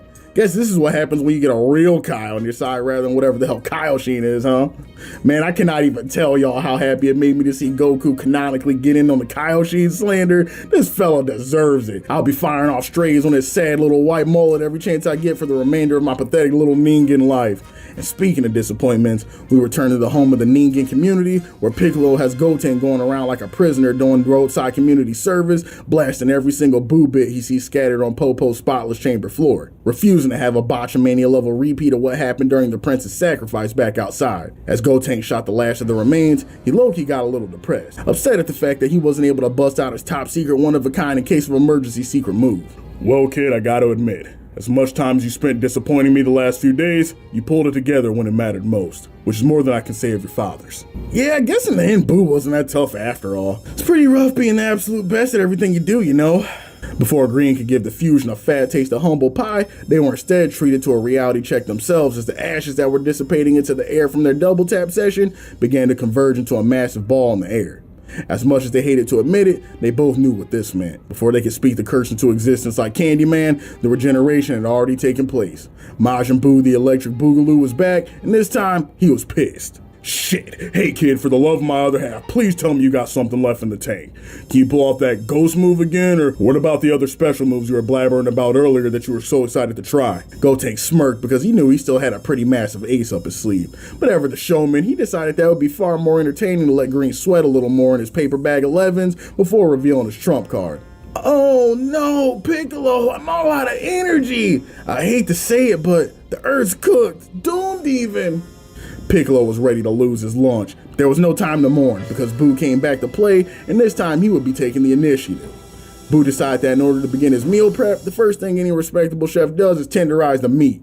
He grabbed Goten by the leg and proceeded to give this fella the Tom and Jerry treatment. We're talking Fred Flintstone, Looney Tunes era Hanna-Barbera antics. Just slamming his kid's face all over the ground to the point where hearing his skull cracking against the pavement went from sickening to damn near comical. After he got bored of it, he brought the little fella closer to allow the sound of Gotenks' agony and despair to ring in his ears like the newest Pink Panther single. That's why your mom's still a hoe. Boo was so done. Even in the middle of being beaten to death, this little asshole just could not shut up and throw in the towel. Boo gave Gotenks a big heaping helping plate of welcome to the family, son, as he watched the dude's head bounce a good 30 meters before springing back into action. Through gritted and missing teeth, Gotenks decided that now was finally time to put Plan C into action. And as he prepared to finally take this thing seriously, a massive explosion could be heard echoing from the front section of the chamber, leaving both Boo and Gotenks wondering what just happened. As the smoke cleared, Green could be seen with his arms outstretched. There, it's finally done. The door I just smoked was the only passage between the chamber and the real world. Sorry, amigo. I don't care how strong you are. You're now stuck in what you might call an everlasting fade. Pull up a chair and get comfy. We're gonna be here for a minute. How are you? I am under the water. Please help me. Here too much raining. With a pained grin, Big Green declared checkmate, informing his new housemates that they would all be getting to know one another real well, as the only way out of the rooms of nickels and dimes had officially gone the way of the dodo. Staring at one another in disbelief, an intense silence came over Super Boo and Super Stupid as they attempted to process the Green Man's words. While Gotenks was in the middle of defecating his freshly knitted fusion slacks, Boo had one single, very important question for the Namekian that would likely determine the fate of everyone currently standing in that room, including Boo himself. Do you have candies? What, in here? Hell no. Got some rice chilled in the other room though, and that's pretty close if you lie to yourself hard enough. Majin Buu was flabbergasted. All the mass murders committed were nothing in the face of the news this smug green bastard in front of him just delivered. Oh my god, Piccolo, you might actually be the biggest dummy to ever grace a pair of paperback 11s. I was jobbing you, Nimrod, cutting a promo so I could release my final move like a real hero does. Do you not recall, I don't know, every single fight you've ever been with in our dads forever? Or is the turban wrapped too tight and cut the circulation off to your brain? You gotta be shitting me. I just damned us to a life of literal purgatory with the two most annoying creatures I've ever had the displeasure to share oxygen with. And you're telling me you had gas in the tank this whole time? Yeah, that was part of the bit, Big Green. A little jokey joke that would have been super easy to understand for someone with the faintest hint of a social IQ. Did you really just call this a little jokey joke? There's not a word strong enough in English or Namekian to describe how much I hate you right now. I just locked us in a room with Charles Manson for the rest of you. I can't even finish that. I'm gonna throw up. Just fix the damn door, you moron. I'll kick his ass and we'll go home. Can't fix the damn door, you idiot. That's why it's called checkmate. Meanwhile, this fella Majin Buu is shell-shocked. But he's like a grunt in one of those war movies where a mortar shell or a grenade goes off in the vicinity and their vision starts to get blurry and all they can hear is a distant ringing sound like you got hit with a flashbang in Siege. This fellow was going through it, and his mental collapsed faster than the Atlanta Falcons in the third quarter, culminating into a hate-filled screech so powerful, so unbearable, it would have brought a tear to Sindel from Mortal Kombat's eyes. We're talking a scream that came from the depths of Majin Buu's very soul. The idea of living in a world without gobstoppers had this fellow so pressed, he mustered all the strength buried within every agony-soaked atom of his body, and the resulting shockwave was enough to blow a hole through the space-time continuum, revealing a small hole that looked suspiciously like the outside world. Majin Buu done it. His love for carbohydrates and annoyance of his present company was so strong that it devastated the very heavens and made the impossible possible.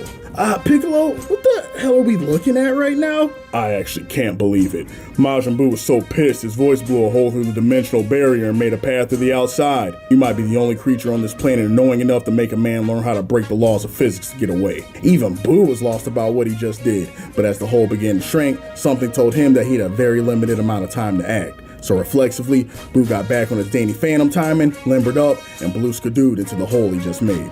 He had escaped, and now the worst case scenario somehow sank even lower.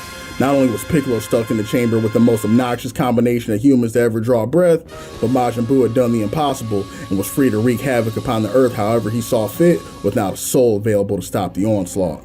On planet Kai, the normally worry-free Goku was being met with some uncharacteristic anxiety. Wait a second, this is for sure Majin Buu's energy, but I thought he was in the time chamber. And if he's back, then where are the boys and Piccolo? Damn it, I would give anything to know what's going on down there right now. Is that so, young man? I heard your wife's quite the looker too. Here, borrow my crystal ball and we'll work out the logistics later. Still not beating the Predator allegations, Elder Kai then threw the anxious saying a crystal ball that would allow those present to get a clear view of the happenings on Earth. Although it was to come, that may be a choice he learns to regret in short order. Back on the lookout, the gang's no good, very bad day had somehow gotten worse. Hey, I'm not the only one seeing that floating thing in the air, right? Yamcha, just what the hell did you put in the edibles this time?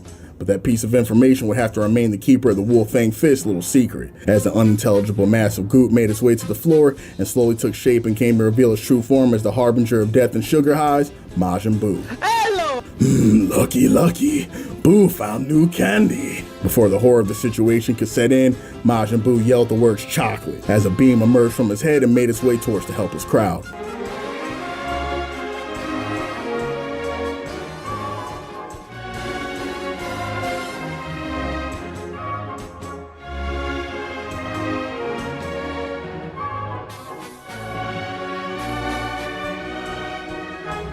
Goku watched the whole thing from the bleachers and perhaps the first time in a long time felt a profound sense of regret as he watched the innocents on the lookout meet the same grisly fate as the rest of those on Earth's surface had found.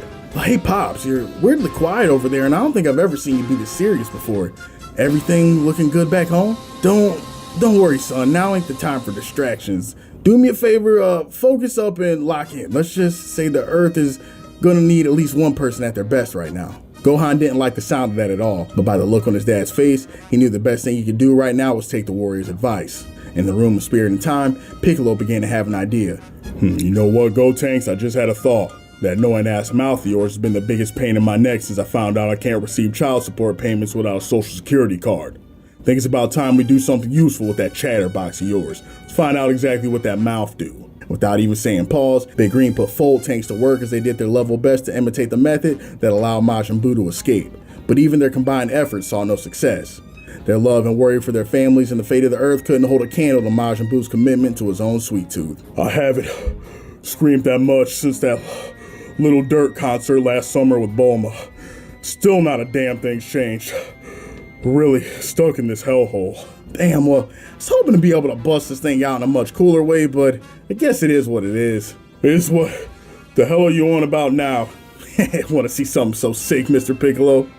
He didn't, but when it came to Gotenks, Big Green learned very quickly that what he wanted often didn't matter. But as he stood next to the kid, his resentment slowly gave way to curiosity, then horror, as Gotenks' power level shot up to frankly terrifying proportions. He hadn't seen a power level like that since. Whew, you like that one, Mr. Piccolo? Hold on, first of all, where'd you learn to do that? And second, you mean to tell me you can do that this whole— Alright, Big Green, no time for the yap session. I can only stay like this for a while. I'm super strong, by the way. Only thing I don't like is the eyebrow thing. No way I'm pulling any females like this. No offense. Anyway, guess better get to work. Gotenks then set his feet, extended his neck, and let out a wail only comparable to the one Majin Buu let out just a few short moments ago. After the ringing subsided, Piccolo was left pale and bug-eyed as he observed a strangely familiar view on the other side of the barrier. Nice, I made a hole, that's what she said. The mission was a success. As much as he wanted to strangle the life out of the 4-foot-tall Neanderthal squatting in front of him for holding back that much, he knew the moment was better spent making an escape and hopped through the hole and onto familiar ground for the first time in what felt like ages. But the victory lap was short-lived, as a bloated Majin Buu stood 10 toes down in front of him, grinning with a face covered in suspicious brown residue that the remaining warriors could only hope wasn't what they feared. What took you so long? And where are your eyebrows? Thanks for noticing the wardrobe change, asshole, but I promise you won't be disturbed for long. I'm way stronger than before. Finally having time to take in the scenery, Big Green's stomach began to churn as he surveyed the lookout and noticed the absolute wreckage his sanctuary had become while being visited by the most unwanted of house guests. Even more pressing than the state of his cape collection, though, was the absence of familiar company, and though a part of him already knew, he had to verify. Majin Buu, don't give me any BS. Just what did you do with the remaining humans here at the temple? Looking him straight in the eye, Buu shared no words but gently tapped his midsection, which was more than enough to validate his fears. No way, you ate them? And they were good chocolates too. For the first time in his short existence, Piccolo noticed that Gotenks seemed to be angry. He was a bit late, but the Namekian was glad to see the kid was beginning to understand the seriousness of the threat they were dealing with. After Ki charged so hard he damn near opened another dimensional rift, Gotenks took a power pose and laid the gauntlet with Buu 2.0. Big mistake, you peak piece of garbage. I swear on my life, I'm gonna give you a nut shot for every piece of chocolate you ate. Prepare for a bellyache! Without hesitation, Gotenks charged in literally head first and sent Blue flying through the tower of the lookout, the first of many casualties the poor Benyu was about to incur. Gotenks followed up with a barrage of punches, but the nimble Buu was shucking and jiving around each blow like the genie in Aladdin, the whole time talking garbage. Oh, poor baby has a temper. What would your mothers think if they could see you now? Maybe if I throw up, we can ask. This was one of my favorite parts of Super Buu as a character, y'all. This dude is disrespect incarnate. But with each transformation, his mouthpiece game just gets crazier and crazier, and if his power level doesn't off you, the venom he's spitting will. This scrap is also another case of the animation team going wild and having fun with it. While in the manga, Buu and Gotenks definitely have a brief exchange of words and punches on the rapidly declining Lookout. In the anime version, things get taken to an 11, where the fight quickly leaves the bounds of the Lookout, and both of these fellows are out here trying out all kinds of wacky ass techniques. With Gotenks hitting Buu with something he calls a splitting headache, where he turns his ki pretty much into a destructo disc with a yo-yo string attached to it and splits homie down the middle before exploding him into little giblets again. And I swear it feels like Gotenks consulted with Ed Boon on these names, because each one of these sound like a fatality straight out of MK11. Then when Majin Buu splits apart, he turns his body into a slinky, wraps Gotenks up and damn near drives his head into a spike before the little dude pops out with a minor concussion rather than a minor decapitation. Then we get a re-up of the Super Ghost Kamikaze attack, where all the little pale-faced monstrosities flip 2.0 the bird before converging on his position and spinning the entirety of the block. Buu winds up looking like a Courage the Cowardly Dog villain reject yet again before fixing his face, yoking little man's up by his outrageous head of hair, and blowing him all the way back to the Lookout where he has to tell Piccolo he jobbed yet again, to no one's real surprise. This is where the anime and manga reconverge, as Buu starts to get angry at the Hanna-Barbera shenanigans that seem to be going nowhere fast, and decides it's time to speed this whole process up.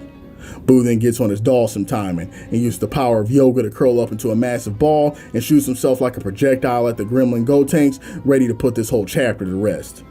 While Gotenks is out here fighting for his life like R. Kelly, Big Green is standing on what's left of his bachelor pad just punching the air, absolutely sick at the damage being done to what's supposed to be perhaps the most sacred location on the entire Earth. The only thing that gets Boo's taffy tighter than candy was watching someone in mental agony. Seeing Piccolo on the verge of a crash out live on stream only spurred Buu on to greater destructive heights, leading the human cannonball crashing throughout the Lookout, so the only thing left was debris and Piccolo's tears polluting the atmosphere.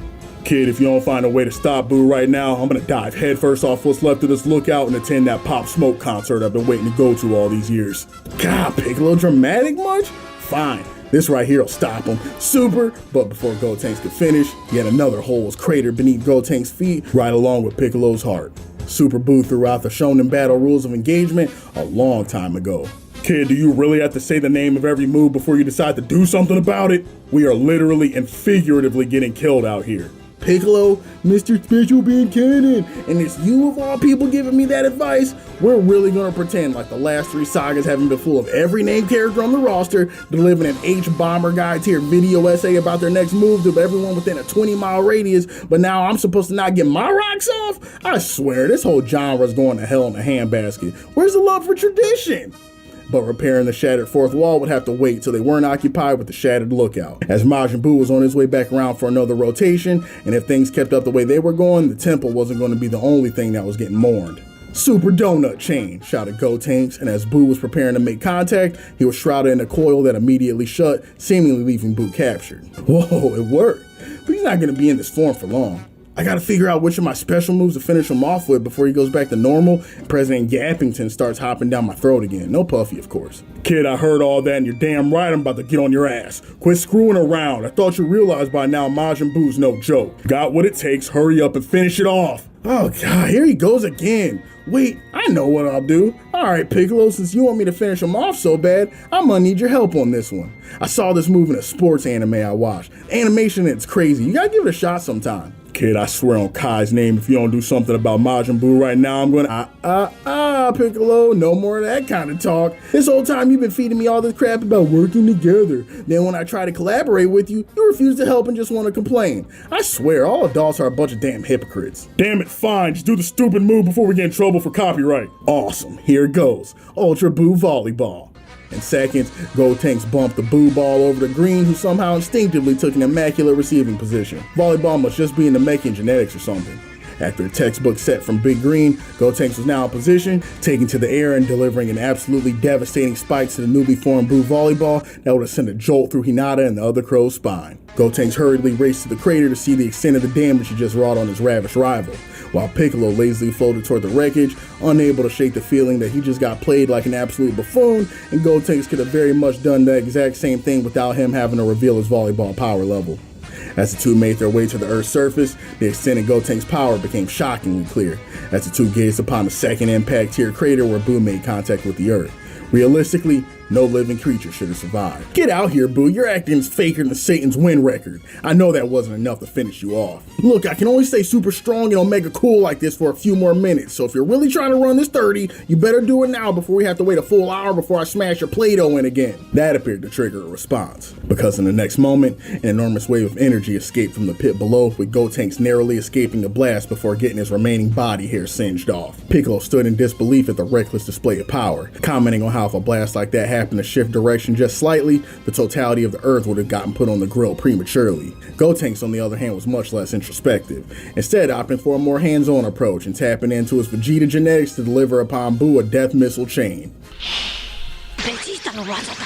Nice try, Goten, but no matter what you call it, an energy blast volley is an energy blast volley. I don't care how fancy you try to make it sound. All my OGs out here will get where I'm coming from with this. Y'all remember how back in the original Budokai they have all those fancy ass attack names for the different characters, which all boiled down to throwing a dude on the floor and hitting him with an energy blast volley? I used to get so tight about that. Had the nerve to call these moves something sick like Goku's continuous Kamehameha or Genyu's Parmesan shower. The capsule activates, then I gotta sit there and waste 7 seconds watching these characters get in their Vegeta bag with these repeat animations, wasting a perfectly good move slot. I swear on Kami, if Spark and Neo pulls one of these, I'm gonna be cooking that game up faster than Yajirobe on the 4th. But I digress. Returning to Gotenks' disappointing display, Majin Buu emerged from the hole looking dusty, but all in all, none the worse for wear. Man, who could have guessed that an energy blast volley wouldn't do the job against Majin Buu, right? The best part of this section though was how wild Gotenks was going with the blast. Little homie was prepared to have that whole planet looking like a slice of fermented dairy until Piccolo had to give the little Ningen a quick pep talk and remind him that if he gets a little too comfy going scorched earth, all it would take is one of the Dragon Balls getting put in the pack for the whole plan to go up in smoke.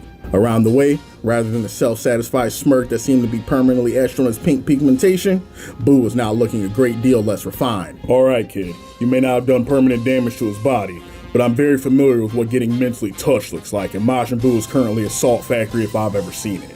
We're talking LeBron and J.R. Smith in the NBA Finals salty. And you know what that means? Anything goes.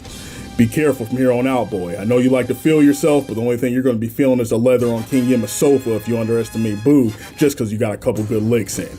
Desperate animals are dangerous animals. Whatever, old man. Where'd you read that on the back of a fortune cookie somewhere? I don't got time for. But Majin Buu certainly did, paying Gotenks back for that headbutt in the time chamber earlier and looking to follow that up with a 2-piece and a biscuit hold to drink. But the boys weren't hungry, quickly shifting direction and blowing Buu's back out, sending every ounce of his chocolate-filled gut through damn near every building remaining within the ruined city.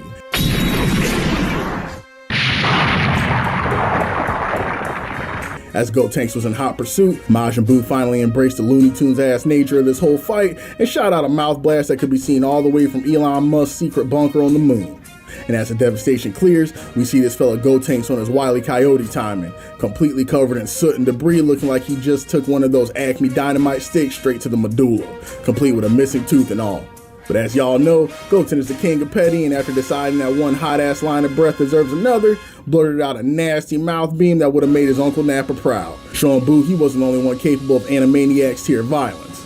I would have loved to see Toriyama go full in on the bit too, just having Buu drop a piano on Gotenks' head or something, then the next frame he's got a goose egg and a mouthful of ivory, taking all us old-ass men in the audience back to our childhoods. Following that mouth blast, can't even lie to you, Gotenks started to go to work on Majin Buu full throttle. And I mean just beating the tar out of this poor pink bastard. Even his ancestors were feeling that work. I know there's gotta be a couple of Kai still chilling in his small intestine talking about keep it down up there type energy. It was getting so hype, you had Goku posted up in front of Elder Kai's crystal ball like it was the NBA Finals. Mouth damn near watering at this wreck Super Buu was finally catching.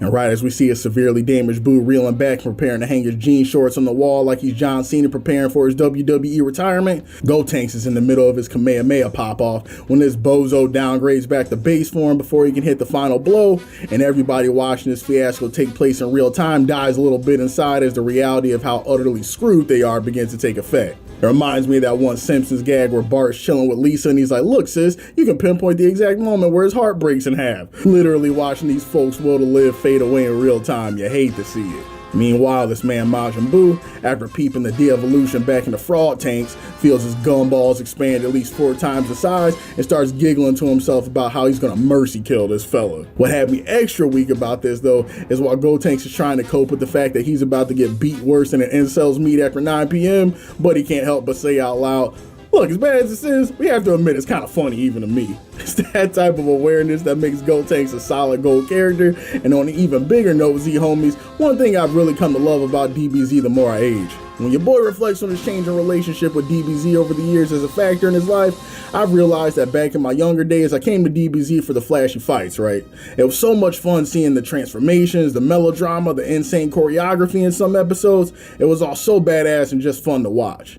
Then in my teenage years, I think I started to appreciate some of the characters a lot more, gaining a lot from the characters' personal values like Goku's perseverance, Vegeta's self-confidence, Mrs. Brief's apple bottoms, you know, the important stuff.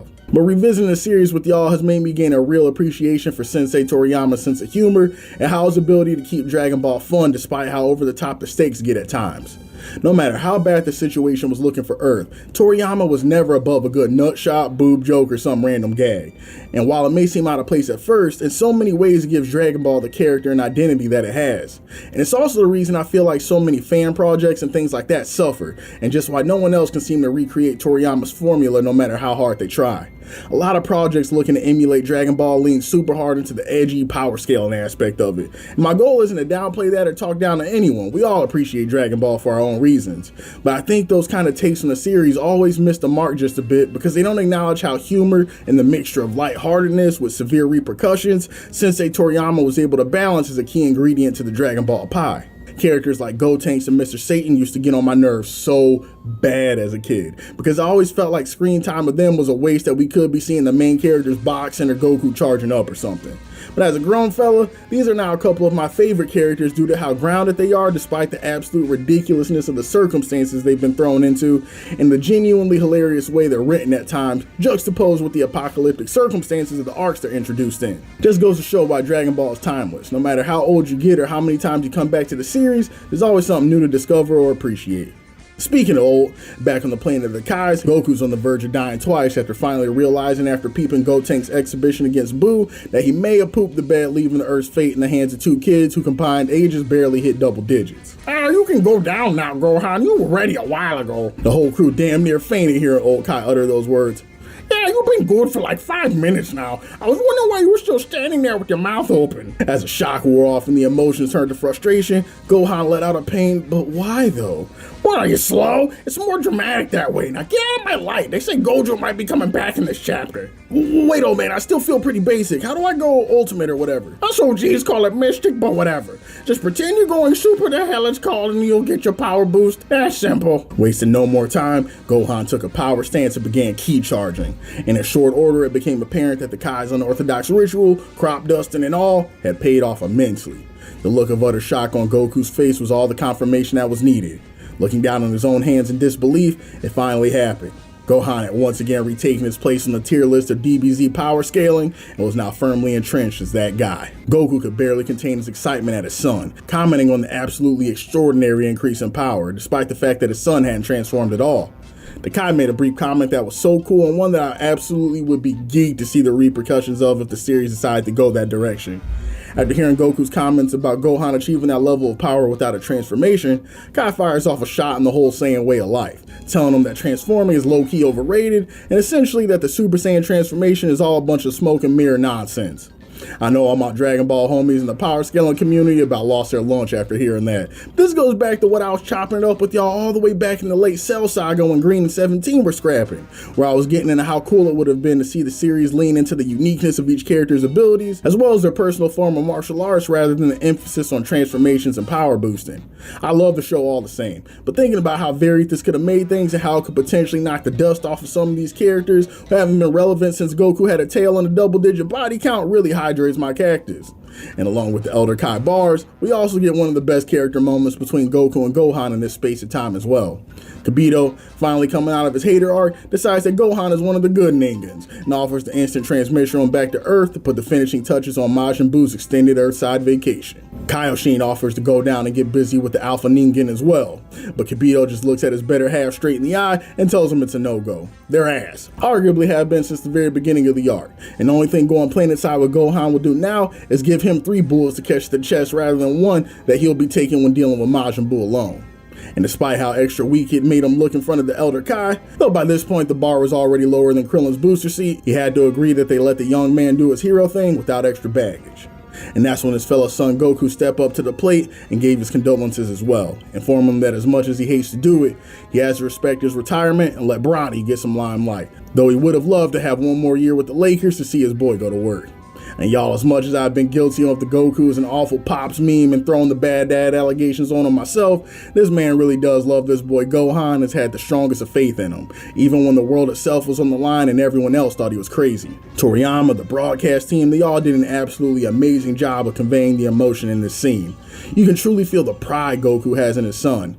Not an ounce of ego or wishing that he was one that got the supreme head start, just a dad reveling in the man his son has become and passing the torch with joy, knowing the human he raised is a solid one and is capable of taking care of the business that needs to be handled. It's damn near enough to put a tear in your eye if I'm going to keep it a whole buck, and wouldn't be the first time DBZ has had me crying outside the club. It's enough to make a grown man cry. As Goku tells his son he'll see him on the other side when the time comes, the two embrace, and it's one of the coolest damn things that's shown in media.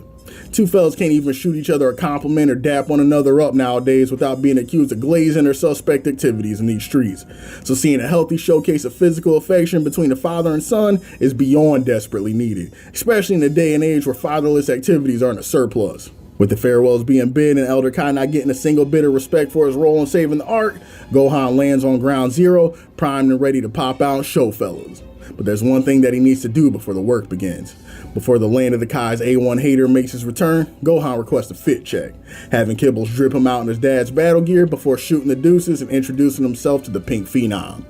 As one of the originators and populating the term aura here in the States, I feel it's only right to give DBZ and specifically this fella Gohan his flowers here. While the vast majority know exactly how crazy he's about to be made to look by the time this hour's up, I'll be damned if seeing our boy Ultimate Gohan, or Top G if you will, decked out in his father's battle gear looking more calm and confident than we've ever seen him, doesn't epitomize the very essence of aura. There was just something about the way the team handled his entrance, man. It low-key reminded me of when Goku first arrived on Namek, where the whole world was damn near upside down, but when our boy popped out of that pod, we just knew the tides were about to turn and a regulation was in progress.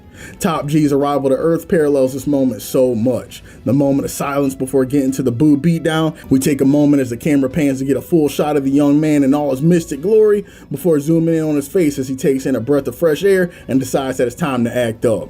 It's something that Big Green is going to comment on later, but there's no signs of the usual anxiety and doubt flung across Gohan's face that's reared its head in damn near every scrap before this. And it feels different from the rage that took him over after 16 got kicked to the curb as well.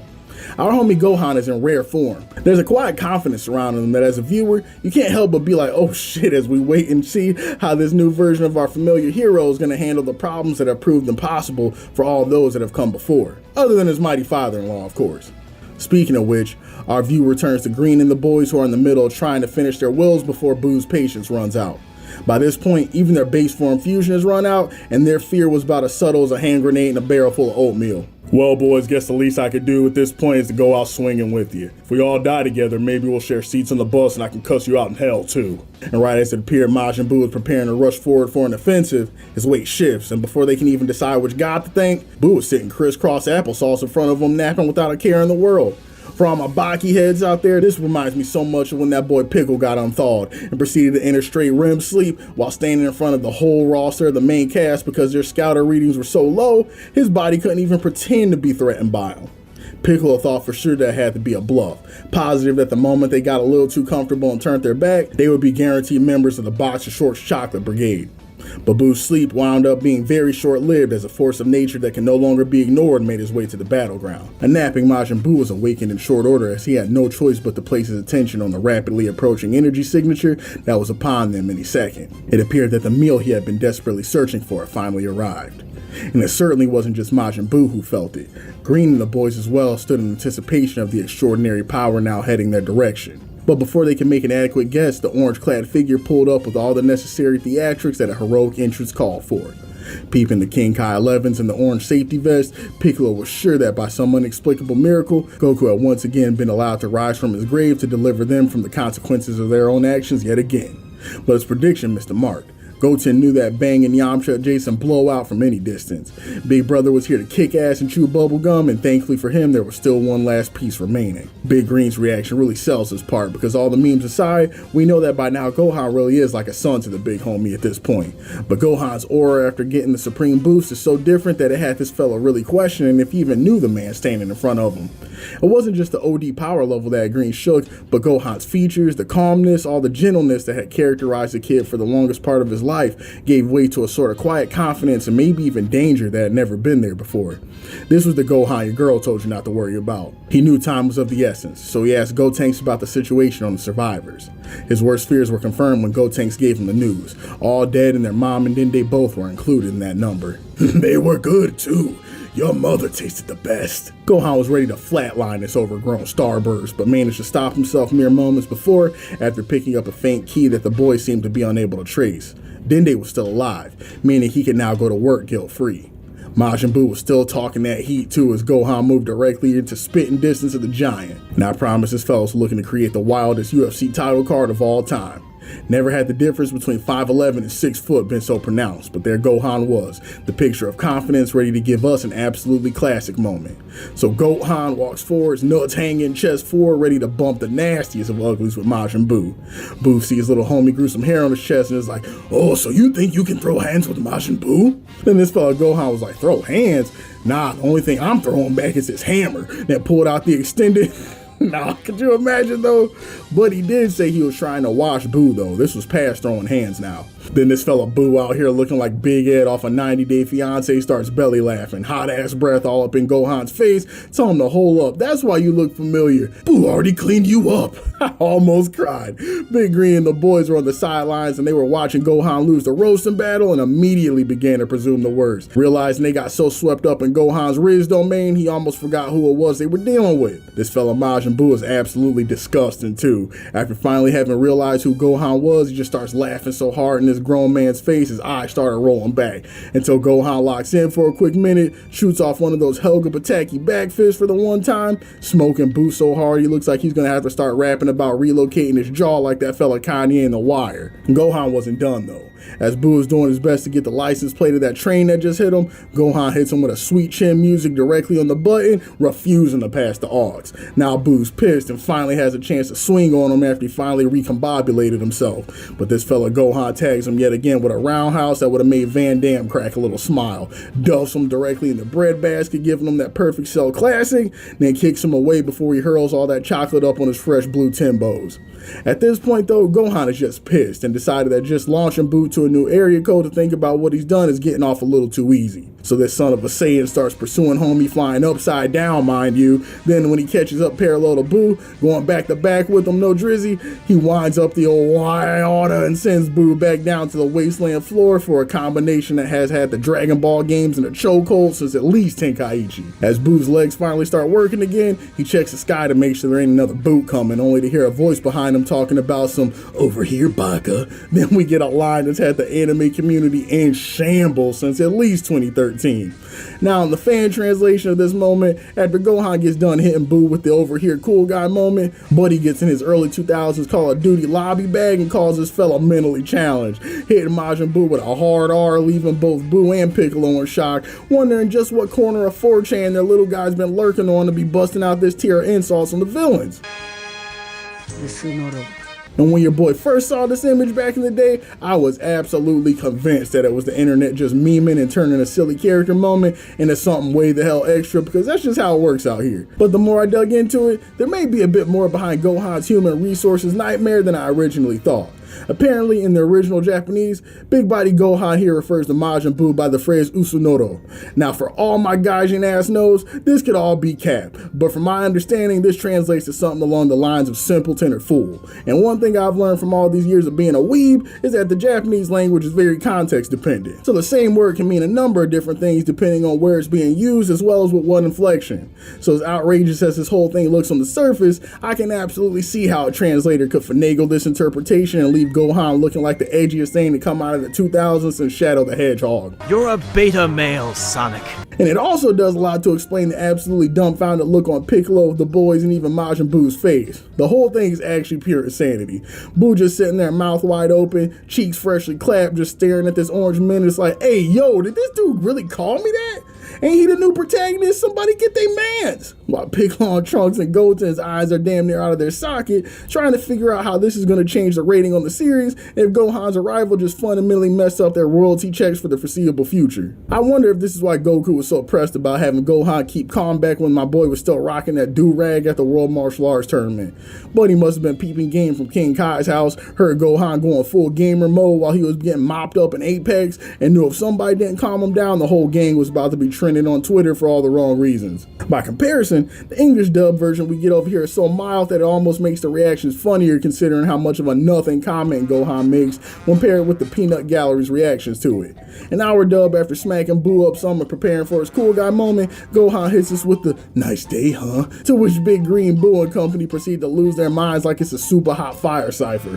Whoa, Gohan, tone it down there. There's kids in the room. Whole time he's sitting there smirking like a Discord mod who learned there's a lady in the room. The whole thing is wild no matter what language you experience it in, just happens to be for different reasons. One thing that remains universal though is that Buu did not like getting sunned by Gohan.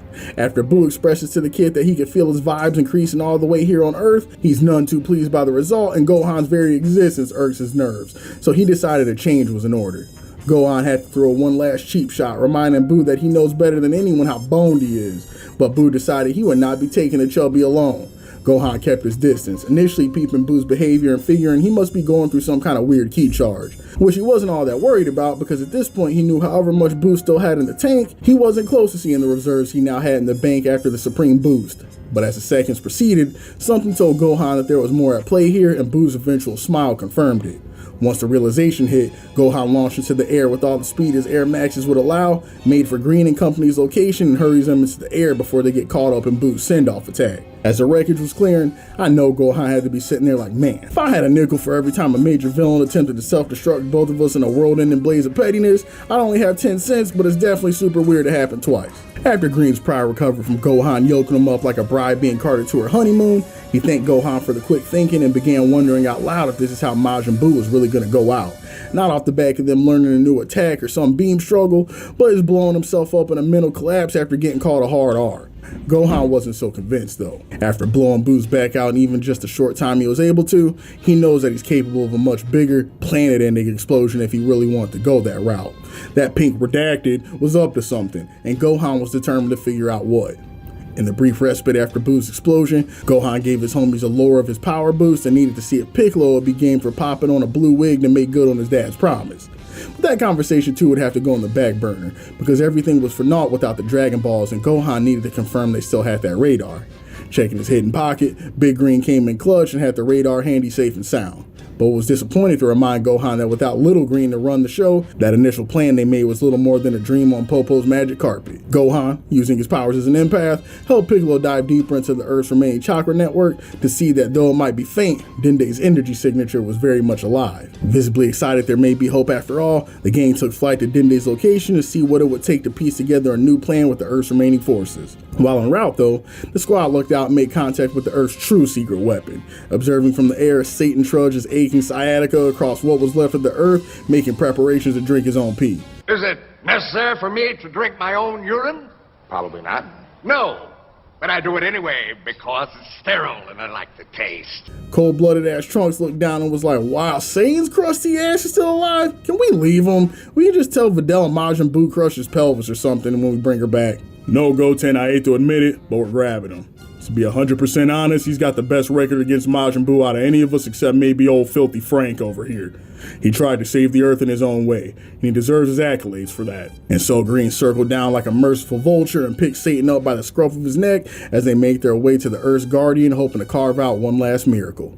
And eventually the motley crew did just that, spotting a chasm down below where the Piccolo of the hour was awaiting with open arms for the arrival of his comrades. After the requisite excitement and greetings, Dende informed the squad that in his final moments, Popo came in clutch as he tends to do and threw him down to the Earth's surface, reminding him that unlike the rest of these Ningans, he was too important to lose and that it was imperative he gets to safety if they have any hopes of getting a Toriyama blessing from the writer's room. Hercule did his best to keep up, asking Trunks what's with the weird little eloquent green man and why were they busting their ass so hard trying to find him. Trunks had absolutely zero sympathy for Hercule's ignorance on the situation, quickly informing him that the little green man right there is by all intents and purposes his god with a capital G. He would do well to respect that title before Piccolo decides to make him bow forcefully. And as the conversation continues, it just casually gets dropped to the people's champ that, oh, by the way, your daughter got nuked too, but if you play your cards right, that tiny green man can make him wish on a magic dragon and fix everything. Bro, can you imagine how shattered Satan's cognitive must have been after this reunion? In the span of like 10 minutes, dude learns that Area 51 is real. Not only that, but they rule the Earth. On top of that, these aliens have access to 7 magic orbs that grant them access to an omnipotent reptile that can grant any worldly wish. And oh, by the way, your daughter's dead. This is what I'm talking about with sympathizing with the champ as you get older. Bro didn't even get a chance to process. Just getting whooped with truth haymakers one by one, expecting to just down them like Kobayashi be doing them glizzies. But it wouldn't take long for the moment of peace to be interrupted, because rapidly approaching, Majin Buu made his way to the battlefield, seemingly poised and ready for round 2. Get out here, boys, time to box! Almost fainted, y'all. This man Boo is wild as they come. Who shows up to a venue, gets absolutely rolled by a guy, shows back up for a round 2, but instead of trying to get back at the one who folded him, he's like, nah, bring your little brother out, we got beef. Some stuff straight out of a Lou Ratchet skit. Zero decorum. And clearly Gohan felt the same way, because he was like, nah, big fella, you already stole off of my little brother when I was at Planet Fitness. This is a friendly fade between us, keep the little people out. But it didn't matter. For whatever reason, Majin Buu was now hyper fixating on running Gotenks' pockets and refused to square up with PewDiePie until his little brother answered for his sins. Oh yeah, I knew it. I knew you were afraid to catch these paws in front of Big Bro. Gotenks, was it? No, let's go with Fraud Tanks or Soft Tanks. I'll have to see which one I prefer. Oh my god, bro, Goten, he's cooking us! We can't let him disrespect us with this in front of your brother. He's gonna think we're lame. Boys, wait a minute. Don't get baited. Something's off here. Why would he want to fight the two of you transformed? Too late, Piccolo. Time for us to show Gohan what the real heroes were doing while he was getting his back massaged from that weird blue guy. Before Gohan could even explain himself, a blinding light engulfed the nearby scenery and a Super Saiyan 3 Gotenks stood ready, taunting out the gate and prepared to put on a performance that Top G wouldn't forget. But Piccolo still couldn't shake the feeling that something was off. But an unbothered Gotenks didn't fret over the details. All he saw was the opportunity to flex in front of a crowd bigger than just Big Green, and he'd be damned if he didn't seize the opportunity. Huddling up next to Top G, he asked the confused fighter to let the big dog handle it from here, wholeheartedly believing that neither strength of body or strength of vocabulary would be needed in the fight to come. And right as Gotenks proceeded to step forward to beat the brakes off Boo, that's when he stepped on the gas and put his plans into motion. Knowing just how easy it was to get the little dude with the missing eyebrows to drop his guard, he used his bravado to his advantage, and in seconds wrapped him up in a mound of Hubba Bubba from which there was no escape. And while the spectators were trying to get a grasp on what they were seeing, Boo put part 2 into motion, using a second amalgamation of Bubble Yum to consume Big Green. Giddy with anticipation, he rapidly brought both pools of slime to his person and smiled as Gohan was forced to watch his remaining loved ones become part of perfection. And seconds later, there he stood, the new Majin Buu, couched in the boy's undersized bubble vest with the verbosity that can only come from Big Green. This new Majin Buu stood smirking at the warrior before him, deadly confident that checkmate was at hand. But the most horrifying news was yet to come. You see, Gohan, as I watched you grow from the other side of the galaxy, as much as I hated to admit it, I knew you'd become stronger than me. So my thought became, why not make it a game? I would absorb that fool brother of yours and his friend in the loudmouth Namekian, combining our strength to make a being beyond compare. In both body and mind, I now have no equal.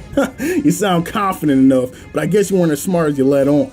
Why go through all that when you could have just absorbed me and get the best of both worlds? Gohan said as he giddily soaked up the stale scent of his own farts. No, you're a fool, Gohan. For what is this level of power with no one in the world left to test it on? You, young fool, will become my experiment. Please, try not to die too early. I want to enjoy myself. Now with his back against the wall and the last of his family taken away, how would Gohan fare against Majin Buu? Shoddy ass stance aside, all things considered, Buu and Gohan got to throw in the ones pretty quickly. Mostly due to Buu's realization that Super Saiyan 3 Gotenks transformation was on a very short time limit, and if he didn't want things to get messy, the Shonen Battle shenanigans would have to wait. As we've come to expect a bit, the broadcast team got busy here and flexed their animation and creativity muscles in the scrap between Top G and Fused Buu. It's an extremely fun watch and was well choreographed, which made it all the more surprising to me when I peeped the manga version of this fight, because from the moment the first kick was thrown, it had all the Son Gohan fans punching the air looking for the closest nearby inhaler of copium as they watched Buu catch that nonsense moments before impact looking like a bored Derrick Rose's NBA stat sheet. Gohan, peeping that he was moments away from being benched yet again, raised his other leg and tried to sneak Buu right in the temple, but the situation got even worse when he grabbed Gohan's other leg, had bro in midair, leg straddled missionary style, looking down on him like his name was Fleece Johnson.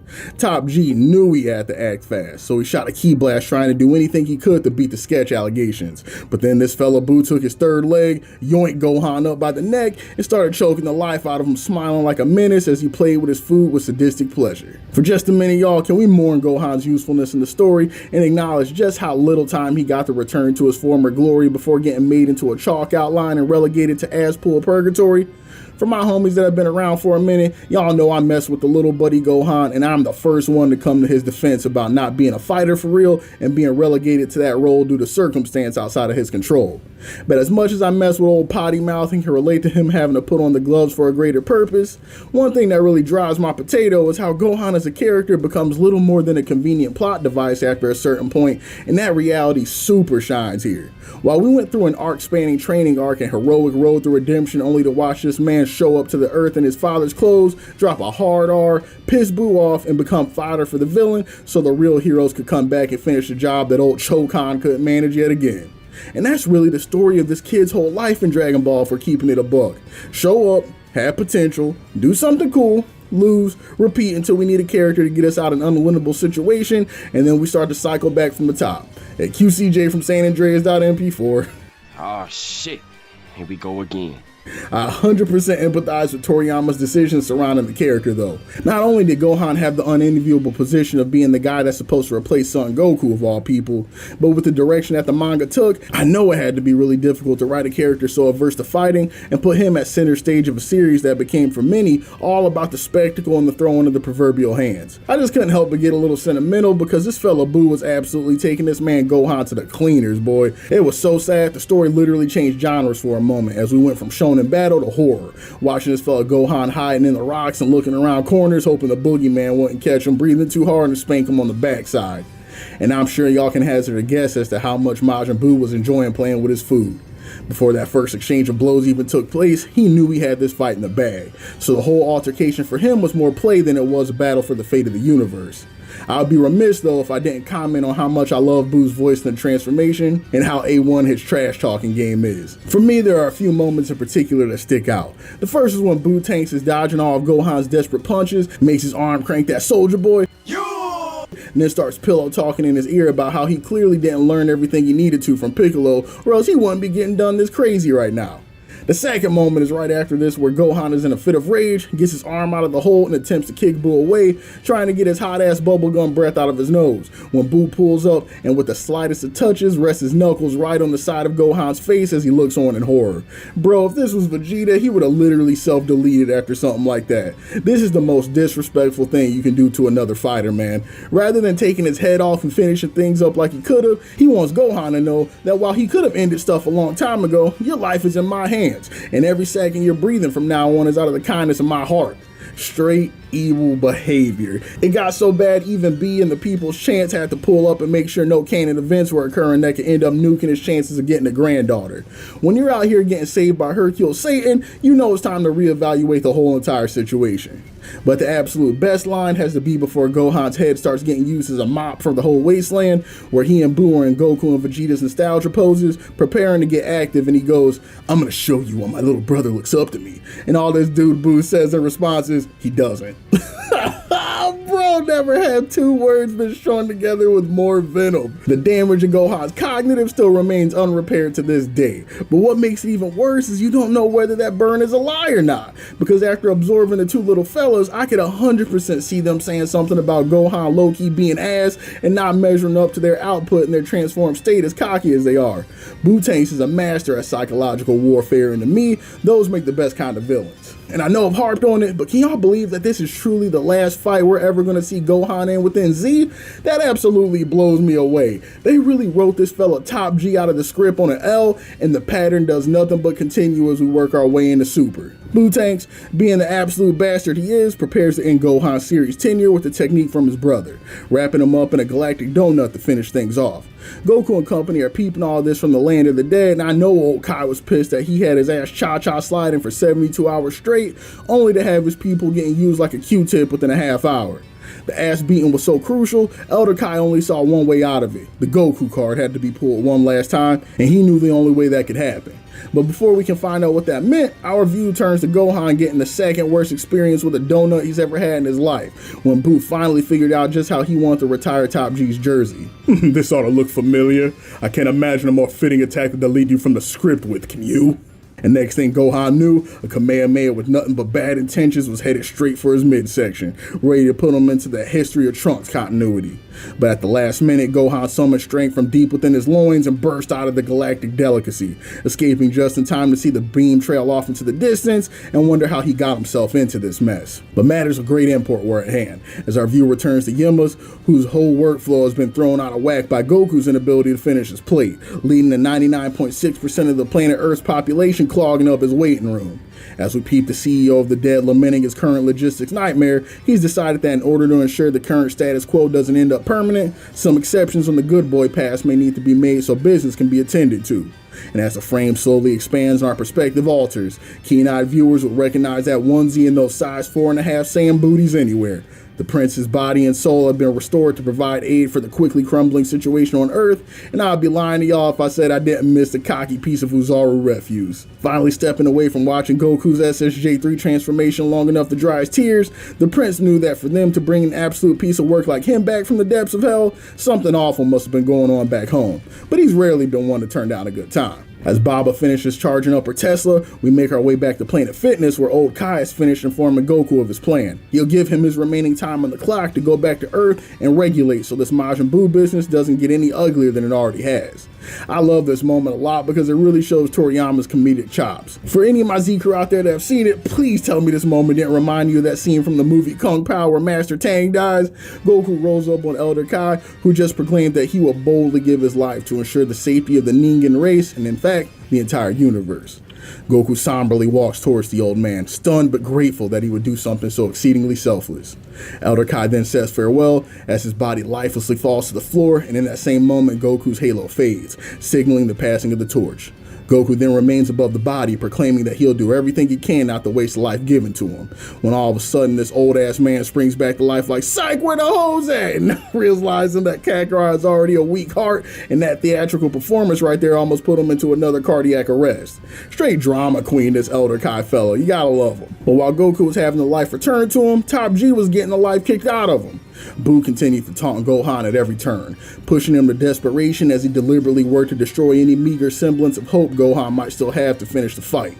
After being implanted into the ground with a nasty elbow, Gohan mustered all of his strength and shot a beam towards Boo that he hoped would finally do some kind of damage.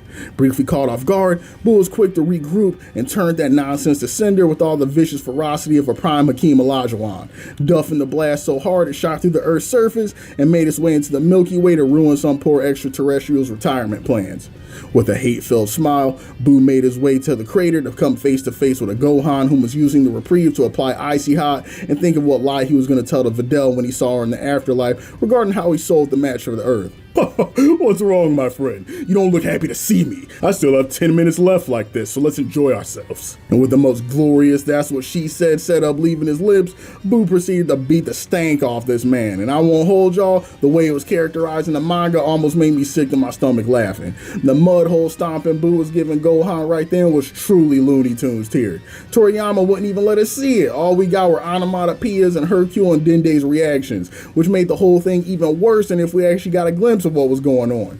In a section full of solid gold moments, this one is absolutely worth mentioning. After hearing the courage the Cowardly Dog-esque pretzeling Gohan was catching at the center of the earth, this man Hercule stood there damn near sweating his mustache off with Dende when the benevolent green fellow told him that this is likely game over and that if he runs now, he and the pup might be able to be saved from the worst of Boo's wrath. But then this fool started cracking a smile and was like, "Nah, little buddy, while the earth may be out of time, I ain't out of options," and pulled out a Desert Eagle, convinced that this was all it was going to take to end this little kerfuffle with Majin Buu was a quick 45 to the temple. I saw somebody comment this online and I think it's 100% true. The higher the power scaling is in your series, the funnier it is when a gun gets pulled out. It's damn near 1-to-1 and Satan is just solidifying that rule even more here with this current nonsense. Returning to Kai Island though, right before Goku leaves to take the subspace highway back to Earth, Elder Kai hits the seasoned vet with a very important question. So how do you plan on winning this? As concerning as it was simple, it gave even that foolhardy Goku a moment of pause when, after reflecting, he came to a potential answer. Fusion. If he can make it planet-side before Buu aired him out completely, he can fuse with his son, and their combined powers may just be enough to take on the likes of Buu tanks. Old Kai wasn't as convinced though, reminding Goku that the creature's newfound intelligence, it was very unlikely he would be allowed the time needed to hit the griddy with his son in order to fuse properly, let alone teach it to the boy who had only ever seen it done in front of him one time before watching the experience end as a total bust. Goku could feel his cactus getting drier by the moment, but the ever-resourceful Elder Kai had a solution, revealing 2 earrings with a smile and handing them over to Goku. Sorry, Elder Kai, but I can't really say I swing that direction. Though there was that one time in the other world where I thought I was never going to see Chi-Chi again and— No, you don't. These are the Patara earrings. Artifacts harbor a great magical power that allow 2 warriors to fuse into one with even greater results than the fusion ritual. Well, no way. Why didn't you say that before, old Kai? Put her there. And you two, Mermaid Man and Barnacle Boy, you'll be the guinea pigs. Throw on these earrings so you can show Goku how it works. I doubt either of you will be missed. Following the wisdom of the elder, Shin and Kibito donned the earrings and proceeded to bump uglies in a more literal sense than either ever imagined, leading to that now familiar glow we've come to expect from Fusion engulfing the landscape. On Earth, though, Gohan's day just continued to get worse, as we return to see the hero of the hour hitting the Yamcha on a bed of rocks, looking like there isn't a glass of milk big enough to help him through what he's currently getting put through. Dende, still on the front lines, returns to the warrior's side and agreed to use his healing powers to get the young man back in the fight. If you listen real close, rumors say that you can hear Gohan beg, "Please don't," through gritted teeth, but unfortunately for him, Dende couldn't hear the request over the sounds of Top G's bones creaking and rejuvenated him just in time for Buu to catch a glimpse of the happenings. Buu, after crunching the numbers and verifying that Gohan had in fact now received a Zenkai, wiped the sweat from his triply non-existent brow and shot a blast to keep Gohan busy while he set aim for the real problem. That little Piccolo could end up being a real nuisance if he was left to his own devices. Sending a death beam directly to the target, all looked lost for Earth's Guardian until Satan emerged from the rubble, Deagle at the ready and firing at the incoming blast. And to everyone's sheer horror, it appeared that it worked, as Buu's blast deflected away harmlessly and the intended victim sat in open mouth shock. After further examination though, it appeared that it wasn't Hercule's Juggernog-infused volley to thank for their lifeline being spared, but the bald-headed, 3-eyed human of the hour, Ten Shin Han, who managed to dive, dip, duck, and dodge his way into humanity's remaining ranks following Buu's rampage. Random side note, about a year ago when I was running through the series with my son, we got to this part and I went all in on Hercule's bullets being the culprit and knocking away Buu's ki blast and actually being able to do damage to Buu. And to this day, my son still has no real idea of how strong Hercule is because of how hard I've been committing to the bit. Random piece of knowledge, but I had to get that off my chest, and if little KGM watches this one day, my apologies, son. But I'd be lying if I said those conversations about Hercule actually being stronger than Goku didn't crack your old man up in the worst kind of way. But returning to the fight, basking as though he somehow understood this would be his final moment of relevance, a relieved Tien speaks up to the young prodigy he once shared the battlefield with in days long past, acknowledging Gohan's growth, but unfortunately, their problems might have grown just a bit faster. I missed one. Clumsy me. Allow me to remedy that mistake. Now beginning to get more annoyed than amused, how would the Z-Fighters fare against the waning patience of fused Buu? You know what? I think I'm done here. You losers can blow up right along with your miserable planet. Gohan, your brother wants you to know that he always thought the do-rag was really stupid, by the way. And with perhaps the most hurtful proclamation he had made yet, Buu raised his arms and crafted a ball of energy so destructive, all it took was one glance for Gohan and the others to know that if that thing touched down, the planet really was cooked this time. Out of all the reactions to Boo's nonsense, the winner of the reaction gallery 100% has to go to a two-way tie between Satan and Tien. Hercule, after seeing Boo summon the equivalent of a nuke from thin air, raises his Glock with a heavy heart and yells out, "I'm sorry, buddy," and starts blamming off in Boo's general direction, convinced that he's the main character being forced into a checkmate situation where he has to put his old partner down for the greater good. Be the alfalfa for the rabbits. The rabbits. And I get the tender rabbits. Hercule's delusion at some point turns the corner of being hugely detrimental into an actual superpower, and it's funny to see. Tien just cracks me up, because he got even more of a raw deal when it came to the length of his hero moment than Gohan got. But he finally popped out and showed Ningens after being off the radar for years, dripped out in an immaculate fit, only for the next scene with him in it to have him sweating bullets and remind him how and why he got benched for as long as he did. Buddy actually hit him with the "Ha Davis, this is beyond me. I'm useless," and never has a human being been more correct or unintentionally hilarious. As the Earth was moments away from being declared Namek 2, we return to the planet of the Kais, where Shin and Kibito's fusion has taken place and has Shin smelling himself harder than he ever has before. This pathetic excuse for a Kai starts flexing for the gram and shoots a comment over to Goku talking about some, "Alright Goku, now I can fight with you. Let's go to the Earth and handle this Majin Buu situation like I was planning to do from the start." A whole ass clown, y'all. This man Goku just kind of stares at him, but Kakarot didn't even have to open his mouth because Elder Kai beat him to it. Hold your horses, bucko, before you somehow manage to besmirch the Kai name even further. 0 times 0 is still 0. I hope you haven't forgotten that basic math. If you go down to the planet right now, you will be nothing more than a meat shield taking up oxygen. So just sit your ass down like you've been doing for majority of the past millennia and let the Ningen Coalition handle their business. Bruh, I have never seen another creature's ego deflate so drastically in such a short period of time. But before Goku departed on his way, Kai shared one last piece of info that the Saiyans should probably be aware of. Listen well, Goku. The Patara transformation is potent. Very potent. There's no time on it like the traditional fusion ritual. Once you come together as one, the result is permanent. Bruh, the newly fused Supreme Kai's reaction should have been minted in a museum, and the fact that Elder Kai waited till now to drop that bomb was nauseating work. Seeing Goku's reaction to this was even better, because I don't know if I've ever seen this fellow think so hard at any other point in his life. He blew himself up with fewer questions than he had about potentially fusing with Gohan permanently. Wait, so if me and Gohan fused, then how are me and Chi-Chi... Wait, and if we're fused, what about Gohan and Videl, and does that mean I gotta go to school? Hold on, does that make me a predator then? Cause I'm not on that cupcake. Damn it, Goku, there won't be on Earth to be a predator in if you don't get back this instant. They're out of time. Even a broken clock is right twice a day, and it appeared that right now was Shin's time. Seeing that the Earth was seconds away from disaster, Goku thanked the Kais for all they had done and sent his data to Earth Realm. With a smile, Buu launched the attack towards the surface, but all of a sudden found himself coming to pieces about the whole affair. And it was all thanks to Hercule Satan's patented desert... Nah, let me stop. In truth, the second Orange Man of the Hour made it to Earth just in time, splitting Buu in half with a well-timed Kienzan of all things, causing the massive ball of energy to trail off into the stratosphere and become another poor civilization's problem rather than Earth's. Buu looked behind him like, yo, who bitch this is? No business this! Was none other than Chi-Chi's, in fact, the one and only son Goku. As Satan looked up towards the sky and lamented the damage his trusty Deagle had to inflict on an individual he once called friend, Buu was as nonchalant as a man who just got split in half ever was, fogging up his bifocals, and he realized he recognized a nappy-headed traffic cone standing in front of him. Oh yes, I remember you. Nice of you to return, but as you can see, you're a bit late to the party. This black man was unfazed because he knew something that Buu didn't.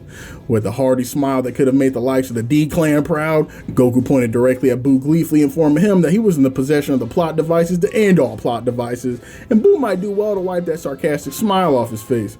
This could be the Gotenks in me, but I believe that this is what the boy would refer to as Cap. Then, in one of the most disrespectful and unnecessary displays of violence we've seen since the Boer was out here Hawk 2ing on folks, this jerk Buu gets on his Atom family timing, takes his bottom half and just roundhouses the taste out of Tien's mouth while the man wasn't looking, and puts Buddy to sleep for the remainder of the arc before bringing himself back together.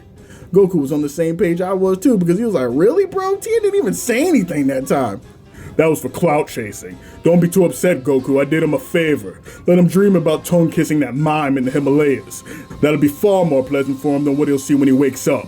Goku wasn't convinced though. For all his bravado, he could sense some desperation in Buu's action and words. Now was the time to strike. So you still think this is all a bluff, Buu? Don't worry, we can test that theory right now. Gohan, think fast! Bro, this part almost did me in. All those years of Goku being an absentee father finally caught up with him, because Buddy must have forgotten that while he did teach the kid to throw hands, he never taught the boy how to play catch. Goku chucked that Potara at his son without a second thought, thinking it was a guarantee that his son was going to one-handed palm that thing like a cool guy. Then the next thing you know, they would be conjoined twins and off to the races. What actually happened was all Gohan heard was like, "Loser says what?" and caught the briefest glimpse of a small orb bouncing into a nearby crevice of rocks, wondering why now of all times his father would choose to remind him of his high school trauma. I know I'm harping on this, homies, but the implications of this are just too funny to me, and I've seen discussions online that make me realize I'm not the only one. I've seen a few people talking about this is what Chi-Chi gets for not letting the homie play sports. Gohan was out here thinking about Vidal's bike shorts in a concussed daze, and a personal favorite of mine is the theory that Gohan's arm was still injured from that battle with Cell, and he's never been the same. Too much. A strong runner-up was Toriyama foreshadowing this by Gohan needing to wear glasses at some point, and my sides went into orbit after reading that one. Real talk though, is it even fair to blame Gohan? Man was just recovering from getting the life beat out of him. The Earth was 2 milliseconds from getting nuked when all of a sudden his permadead dad just appears back on Earth and is like, "Think fast!" Throws a tiny god knows what at him at like 110 mph, because we all know Goku be forgetting his own strength sometimes. Then we're supposed to look at Gohan crazy for dropping it? Yeah, whatever, man. Call me crazy, but this is a Goku L 100%. While Gohan gets on his hands and knees excavating rocks like he's Velma looking for her glasses, Buu listens in on Goku's less than subtle comments about how that little doohickey was supposed to help them fuse, and decides that he in fact would be just fine not learning more, and once again takes a piss on the shonen sacred scriptures, attacking Goku before the plan can be put into place. Goku gears up to Super Saiyan 3 because he knows that's the only way he doesn't get turned into roadkill in 5 seconds flat. And right as the party is about to get underway, Gohan engaged his clutch factor and found the earring. But it looks like Lord Zeno was smiling on them extra hard that day, because not only did Gohan find the earring, but at the same time, the Super Saiyan 3 pack just wore off for Buu, and the Piccolo genetics became the dominant factor, meaning that Goku's presence on Earth wasn't even necessary anymore, because Gohan could run his pockets 100 times over with his power level looking like this. Alas, Majin Buu had one last insurance policy to cash out on.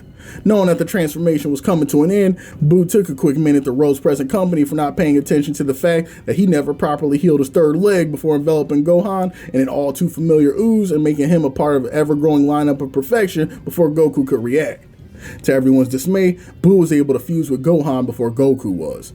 Now let's take a minute to glaze up Super Buu's intelligence for the last few parts, because I don't think it gets enough flowers. Because at first glance, Buu's actions look very familiar from the lens that there are things we've seen desperate villains do time and time again when they know they're about to take an L. Like how many times we've seen a villain in DBZ take the table flip method when they get bopped rather than take accountability for what's coming.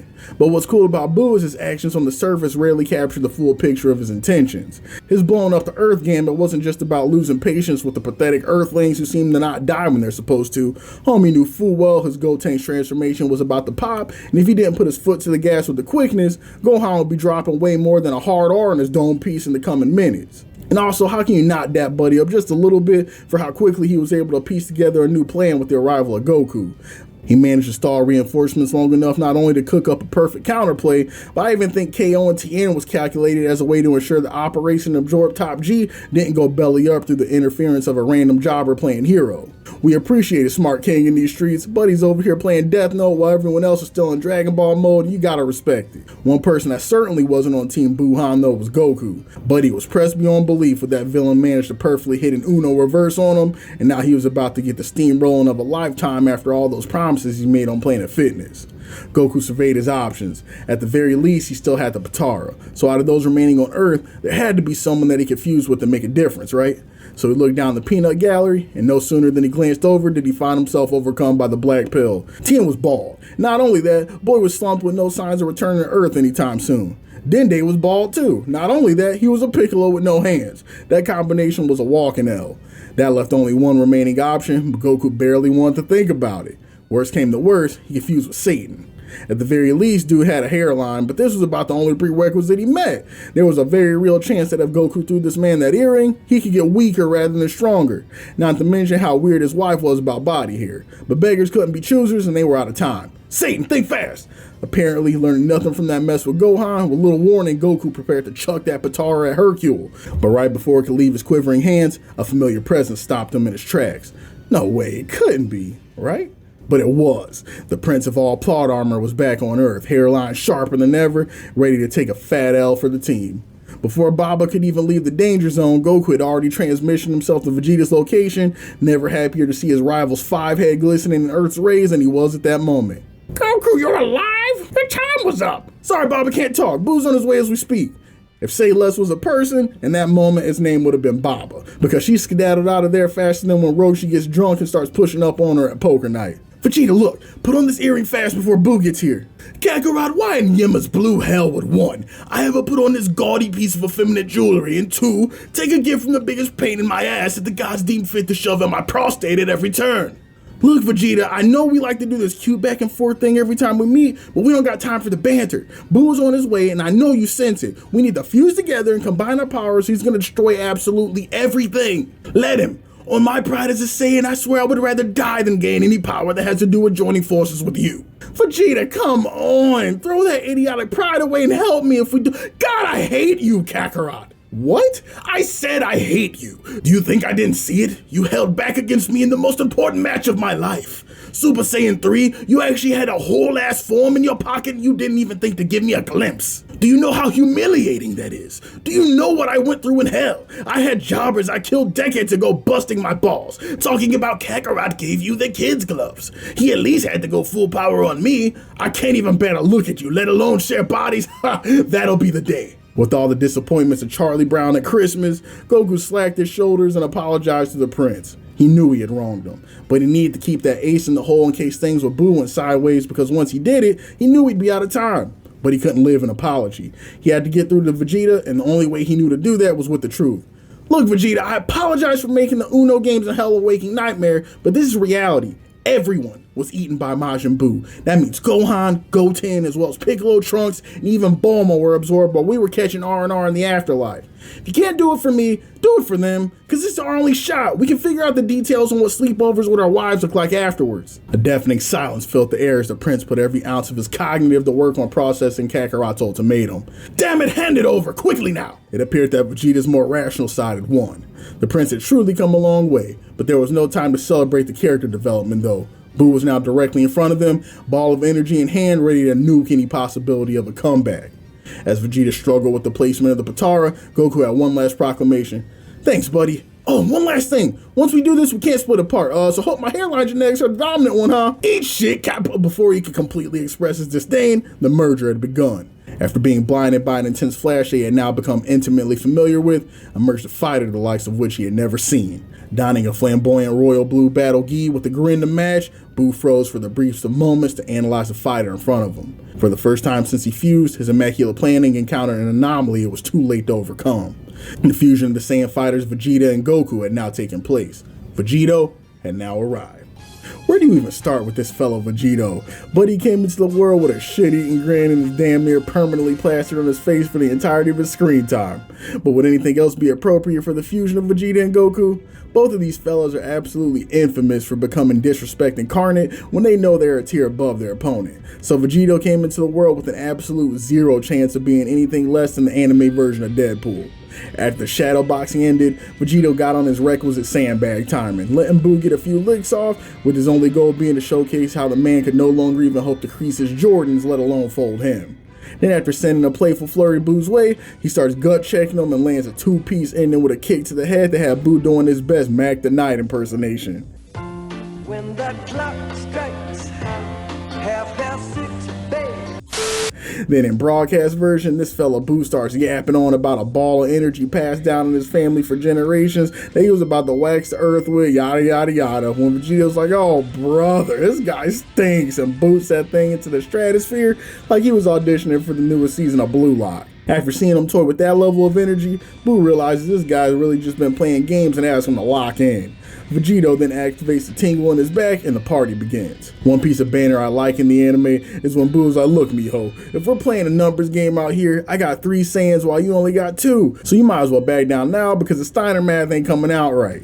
That's when the ever smirking Vegito's like, nah little bro, it's about quality not quantity, and I put a 500,000 zenny on the fact that this was Vegeta talking. Homie's mad quick to slander a half-breed Saiyan at a moment's notice, and the way he was getting cooked up in hell, he had been itching to get back to Earth to finally win a roast session. Now let's talk about a couple of standout moments here after the power-up. Moment one I gotta give some flowers to is the part where Boo eats an energy beam from Vegito, and homie starts getting extra pissed and decides, you know what, I've been playing way too clean this entire time, let me get back in my villain bag. Then proceeds to use the steam from how pressed he is to engulf the landscape and is like, you can't hit me, straight out of grade school type energy. And then Vegito's like, well, you did at least get one part right. It's true I can't see you. Then all you hear is the sounds of anchors dropping, bones cracking, and pained yells as Boo emerges from the smoke on the other side on some Elmer Fudd, did anyone get the name of that semi type energy. The second part that deserves mention, strictly for the cool factor, was Vegito's spirit sword he uses to pick Majin Buu up like a hamburger off the grill. That would have been so sick to see utilized more. Part of me wonders if this is where at least some of the inspiration for the homie Goku Rose comes from on Super Hits, as his fighting style feels like a bit more fleshed out version of using ki as weapons idea that we see here with Vegito. But by far the most hey yo moment in the entire scrap that definitely was 1000% not there in the manga was when Majin Buu does a run back of what he did to that big body jobber back when they were out pumpy hunting, and proceeds to liquefy himself and hop straight into Vegito's throat, preparing to blow the man from the inside. I refuse to say pause on any of this because this is exactly how the whole mess played out. I cannot with this whole entire scene. Just the sheer ridiculousness of seeing Vegito with the proportions of how we all used to draw DBZ characters back in the 4th grade had me feeling away. But this fella solves it by basically being such a badass, he manifests manual control of all his internal organs and starts playing whack-a-mole with Boo cosplaying as a tumor till the creature gets so sick of getting hammer-fisted he expels himself and decides that he just gets his pockets ran on the outside world. The whole time all this is happening, I could not help but shake the feeling like I was watching somebody in the office's weird fetish being played out on screen.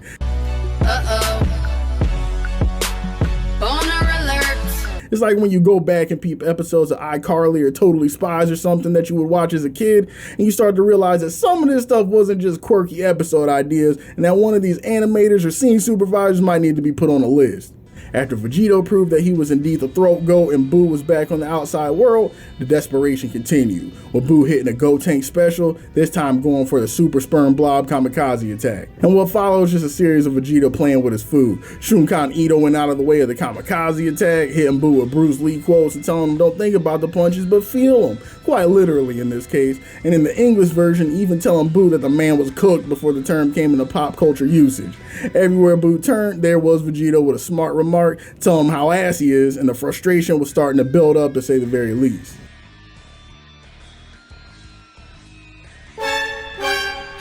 Elder Kai was tuned into the whole thing, and despite only knowing the Saiyans for as long as he did, he was already worried and could smell a botch job coming. The OG was on the other line sweating profusely, begging Goku to finish the plate this instant before something dumb happened. They were back to square one. Hey, do you like coffee candy? For real? How'd you? In the exact moment Elder Kai feared came to pass, as the Earth's best shot for a dub got turned into a jawbreaker, and Elder Kai repented that he gave away his only life so he couldn't self-delete after watching such a sorry display. Holding the Vegito gobstopper in his hands, Boo began to get all out of sorts, talking about if he should down the homie in one gulp or lick him to death. If you ever find yourself in a situation where an op presents you with these two choices, please consider your life circumstances and the decisions that put you in this predicament. Unfortunately for Boo though, the Vegeta Milk Dub wasn't the type of snack to go down smooth. Getting your ass beat by a piece of candy has to at least make you a nominee for the Lames Hall of Fame. But the wildest part of this whole thing to me was when Vegito started shadowboxing as a malted milk ball. Buddy was out here putting on a clinic like Ryan Garcia, and apparently it worked because this fellow Boo was shook and had his guard down the whole time. Needless to say, the experience did not go as planned, and after penetrating the back of Boo's throat, Boo decided the situation was impossible to salvage and turned Vegito human again.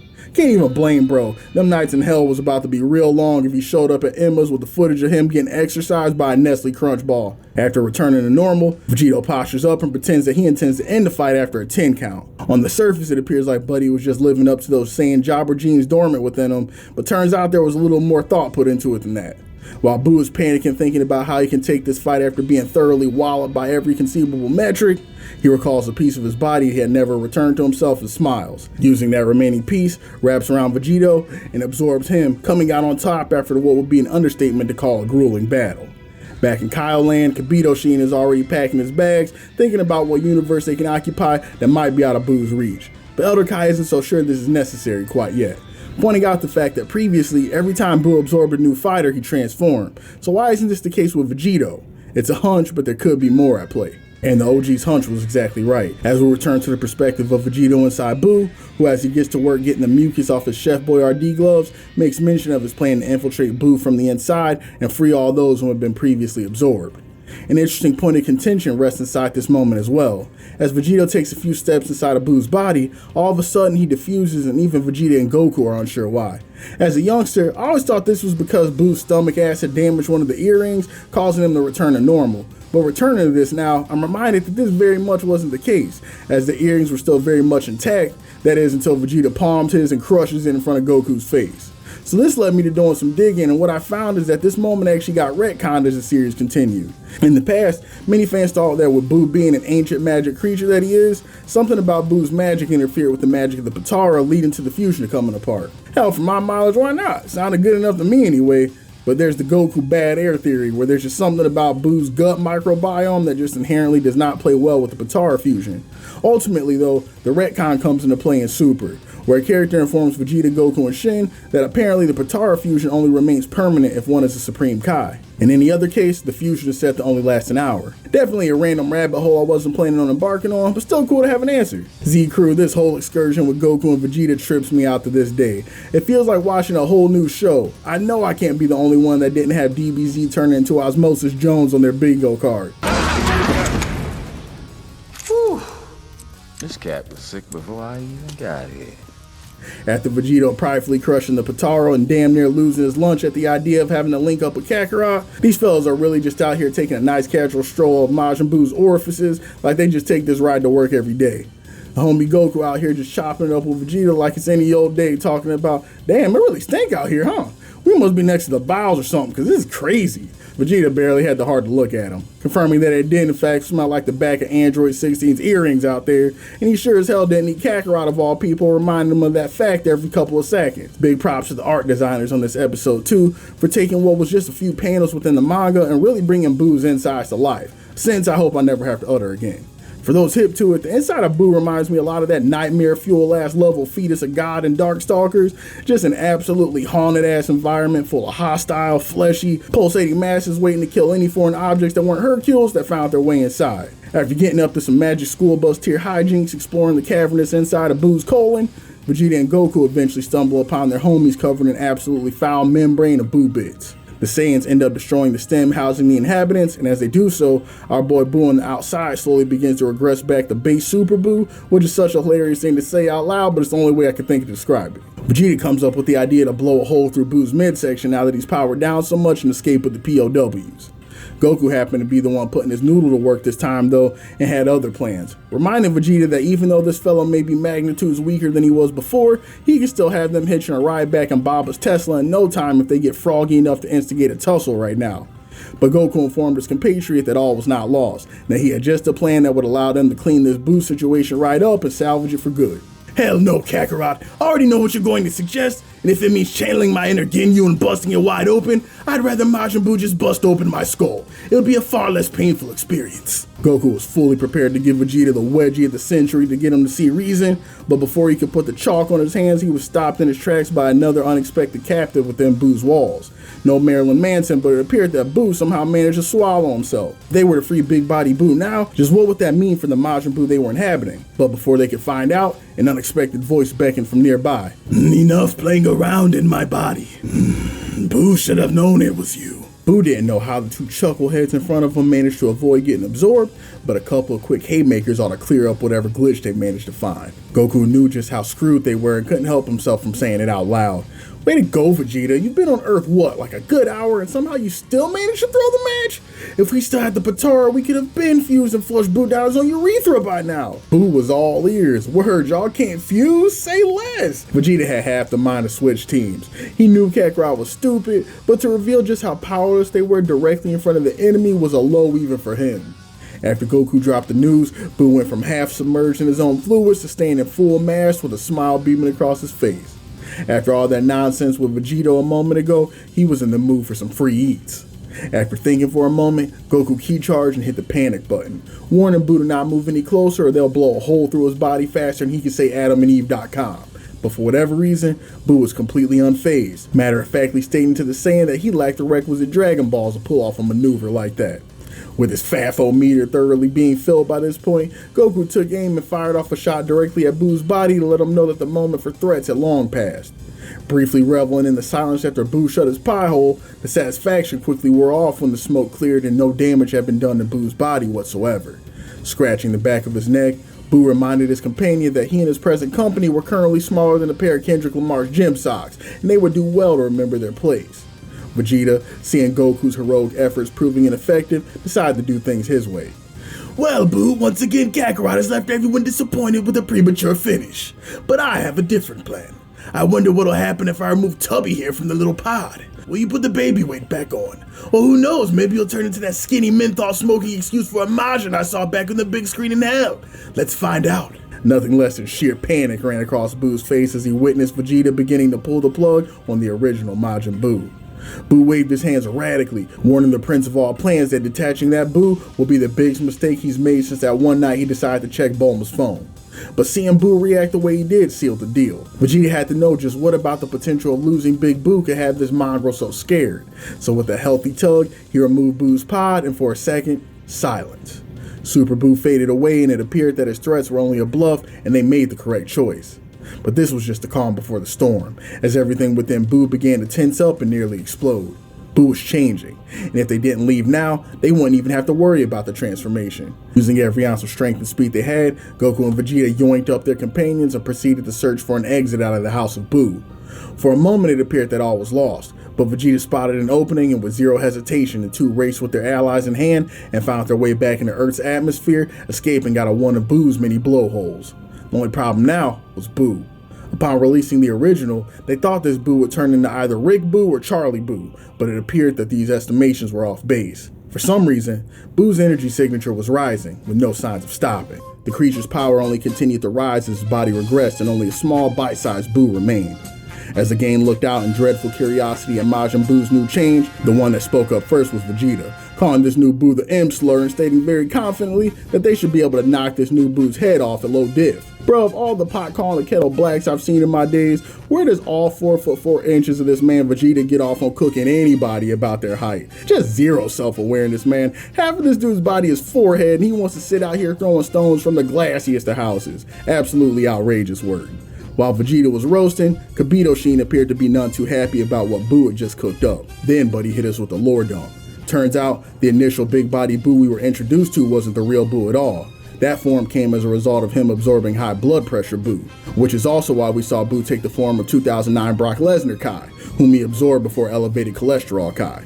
It turns out that the absorption of these Kais didn't actually elevate his power, they were a nerf. And quick side note, the track record on the usefulness of these Kais ain't looking good, but I digress. By ingesting the heart of those soft-ass Kais, Majin Buu developed a heart and some empathy, leading to the faintest glimmer of a conscience and not allowing him to unleash his full Black Air Force ability. The Buu that stood in front of them now was nothing less than the idea of evil. Griffith at the Eclipse, Logan Paul vlogging in Japan, Crash Out, Incarnate. And now he was let loose upon the earth in all of his horrible glory. And from jump, you already know this fella's about to be on some BS, cause the moment he gains sentience on that blue trap bubble we call Earth, this man lets out a deafening scream of atomic proportions, presumably reminding the universe of his position as Alpha now that he was once again 10 toes down. And of course, what does any reasonable predator do after making their proverbial territory on the entirety of an existing planet? Blow it up, of course. This fella Boo, right after getting that scream out of his system, stares at the ground for a moment blankly. Then without warning and for absolutely no reason, proceeds to launch a ball of energy at the planet's surface to blow the whole damn thing up with him still on it. Nasty work. And you know how much of a psycho you gotta be to nuke a planet while you are currently still living on it with no type of plan B or ulterior motive? They gotta pack this dude up ASAP.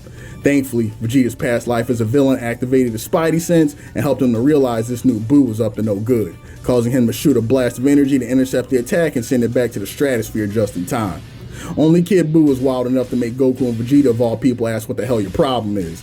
Fearing another attack, the two Saiyans did their best to goad Buu into a fight so there would at least be some semblance of a chance to save the Earth. Buu, however, decided that he had enough of the fisticuffs with these two golden-haired push pops for one lifetime, raised his arm, and before they could even properly process it, sent a ball of energy directly to the surface again for a re-up on that planet annihilation project. Only this time, Goku and Vegeta both knew they had a snowball chance of knocking that thing away. Kakarot, going with his gut, realized that there was only one chance. He yelled for Vegeta to cut and run, gathering up the survivors, then he would instant transmission them to safety.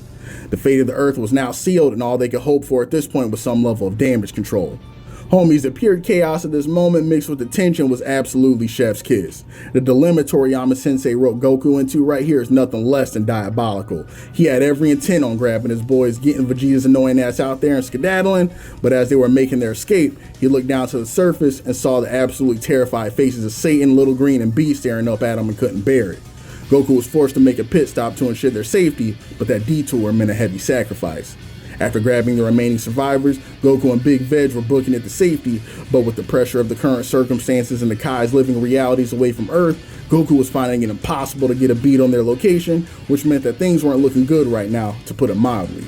And just as his frustrations were reaching its peak, a lifeline appeared in the form of Shin, who appeared just in time to grab Goku by the hand with his crew in tow and teleport back right as the ball made contact with the planet and erupted. In my past viewings of the series, I feel like I kind of glossed over this moment, but this whole series of events is actually unbelievably wild. This fella Majin Buu, by all intents and purposes, just won. He touched down on the planet, and like a biblical plague, every harm Supreme Kai listed was visited upon the Earth, ending in its conclusive destruction. And not only did Goku and Vegeta just lose what is now their home planet, but they also lost their sons. They literally just damn near watched their kids evaporate directly in front of them, and now have to sit down and process the fact that not only were they not strong enough to do anything about it, but their earlier actions stemming from their Saiyan pride are what gave birth to the creature that had now taken everything from them. Then for the cherry on top, Goku specifically has to deal with the fact that he just low-key made the choice to save Hercule, Satan, and Little Piccolo of all creatures over his boys by taking that detour when they found themselves out of time. This moment here has got to be one of the biggest L's the Z Crew has ever taken, and it kind of sucks to see the Buu Arc get downplayed the way it does when it's full of moments like this that subvert expectations about how DBZ, or really shonen battles in general, are supposed to go. And you best believe the Prince of all Bachelors was on Kakarot's neck something fierce when he saw that curly-headed excuse for a mustache and the green boy standing in front of him rather than his boy. It got so bad this fella Dende walked up to him and apologized for getting saved. You know how wild it is to feel like you have to walk up to somebody and say sorry for being alive? Bro, that is a level of survivor's guilt I hope Kami spares me from ever experiencing in my life. And adding just a little more insult to injury, this fella Hercule was behaving like an absolute jackass in the land of the gods, calling cap on OG Kai, who was verifying with Goku and Vegeta that their planet as well as their kids did just in fact get put in a pack, no question, and with bravado that can only come from sheer ignorance and denial, told the creatures who were the god of gods that they belong in a nursing home. Then they almost fainted and did the best to paint the picture for the big O of just exactly who he found himself in the company of, but it didn't matter. By this point, Hercule was more delusional than people who thought that Borderlands movie was a good idea, and was thoroughly convinced that he got knocked out at some point back at the World Tournament, and none of the unspeakable things he had to do to maintain that Majin Buu affair ever actually occurred. Y'all, could you imagine if the homie Toriyama pulled that card on us? That would be like if we get to the end of One Piece and Oda tells us the treasure was actually just the friends we made along the way. I cannot even speak on what that would do to my soul. But returning to present reality-crushing circumstances, Hercule decided to test his theory by hopping off a nearby cliff to prove that this whole thing was a misunderstanding. A couple of compound fractures and missing teeth later helped the champ realize that as outrageous as current circumstances were, they were painfully real. Forced into watching Satan's near constant displays of absolute buffoonery had him looking at Kakarot even crazier, certainly not helping him cope with the fact that he chose to save this waste of O2 over their own flesh and blood. Worse than that, now that the Earth had actually gone up in smoke, the Dragon Balls went with it, so there was zero chance of a miracle now that they had lost their ultimate plot device.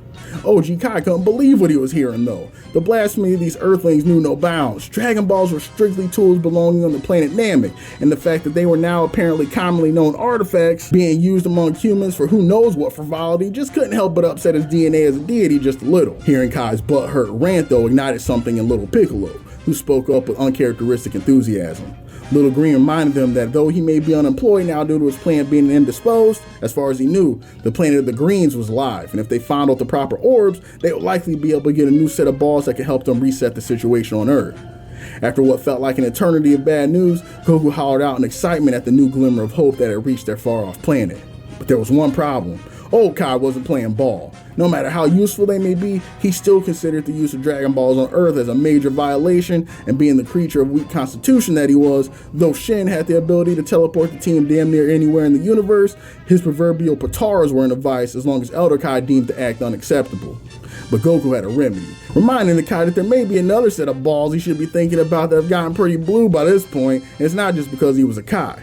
The old man couldn't have forgot about the old cougar he promised him a couple rounds with back when he was training Gohan. You know, the one, old childhood companion that's grown in all the right places, if you catch my drift. Vegeta's ears perked up.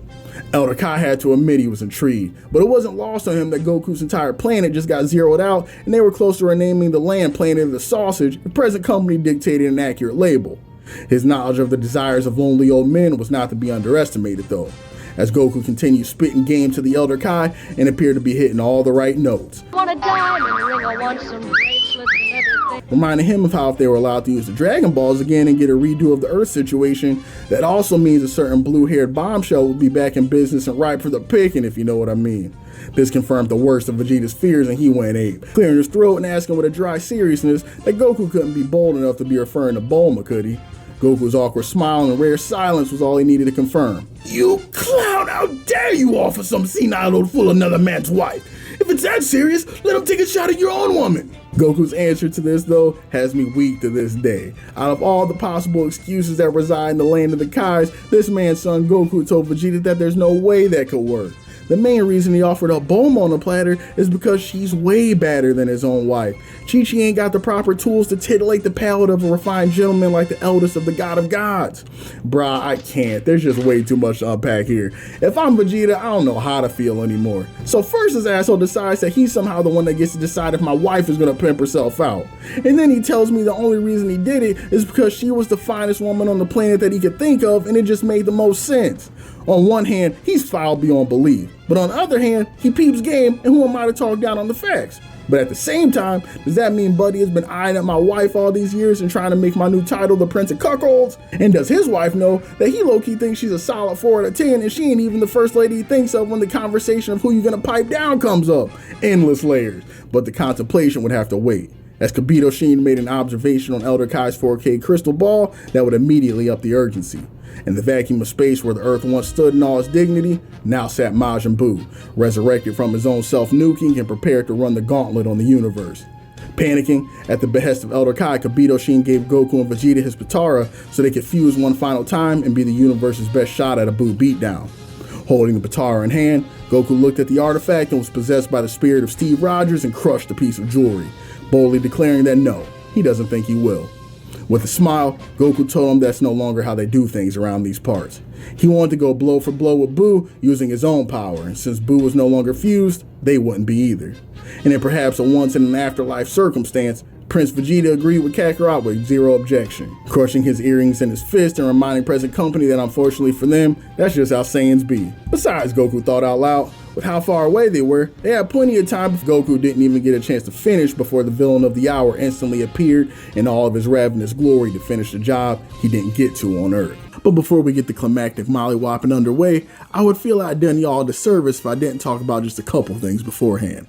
First thing I want to make mention of is what the animation team did to my man Deborah post Game Over in the filler episodes. It appears as though Yama in all of his petty glory gave Deborah the Frieza treatment, realizing that it felt like him, who was literally calling the shots in hell, would see it as more of a vacation than a punishment, and decided that he had earned an all-expense-paid trip to heaven instead. But for whatever reason, as soon as the Majin stamp left his dome piece and he went to the good place, Deborah decided that his days of giving that hawk tour was over and he wanted to embrace his true ladylike essence, linking up with Bulma, Chi-Chi, and Videl in the afterlife and doing his best to become just another one of the girls. How this cursed-ass blunt rotation first came into existence is beyond me, but I can't lie that the comedic synergy between Deborah and Bulma is something I wouldn't have minded seeing expanded on, as Bulma's Dami-Mami energy, coupled with Deborah's newly minted submissive essence, creates for some interesting character interactions to say the least. Another set of moments consists of Yamcha, Krill, and the A-list of the filler crew starring Pycon getting busy training in the afterlife until Boo rolls up and reminds them of their place in the pecking order. There's a couple of reasons I'm a fan of these scenes, one being the fact that it gives some much needed flowers to our human crew. Because they are inevitably going to be compared to the Omega level mutant threat that are the Saiyans, little attention gets paid to just how much these guys have leveled up off screen and how by this point they're doing work against some of the galaxy's strongest. By the end of the Boo arc, Yamcha and Krillin are cleaning up a lot of y'all's favorites in other shows, but we ain't about to have that conversation. I'm just going to be messy and leave it at that. But in the comments, let me know who you got Krillin and Yamcha soloing as far as the MCs in other universes. But the other part I like about this is how Boo pulls up and really gets to showcase his nature as chaos incarnate. Buddy is somehow just breaking all the rules. After peeping instant transmission once, this fella Majin Buu was somehow able to sense a cluster of unusually strong punching bags no longer in the realm of the living. Pulled up to them and started beating the living. Actually, I misspoke, because these dudes ain't even alive no more to be getting packed up the way they are by Kid Buu. Buddy waltzes in the land of the dead for a 1v75 and proceeds to embarrass the entire camp. And right before he's about to blow out the candles and somehow kill these dudes twice, he gets summoned like Bruce Wayne with the bat signal after Goku and Vegeta use their ki as bait in the land of the Kais, where our canonical ass whooping finally starts to get underway. The animation squad really went out their way to showcase Boo as a force of nature. They did a great job of translating the idea of him being one of the most terrifying villains we've ever seen in the series, based purely off of his lack of motive and unpredictability. At least with dudes like Frieza and Cell, we had some kind of motive no matter how loose, which put their actions in some kind of framework of understanding that we could predict and respond to accordingly. One was an intergalactic racist looking to solidify his reign by giving himself more inches with the use of the balls. The other was a biracial hodgepodge of all those that came before, and in his unbridled cockiness, sought to establish his pace as the universe's alpha or die trying. But this fella Boo, there was no rhyme or reason. He had nothing to prove, and there was no particular prejudice in his heart. But he loved destruction for destruction's sake, and nothing, not even all living creatures' drive for self-preservation, could keep him from his addiction. Buddy is hella scary. And I can absolutely see why Sheen was back at home doing tricks on it while describing to the team exactly why they should be losing their minds just as much as he was at the monster's rebirth. And now we return to our pay-per-view match of the hour.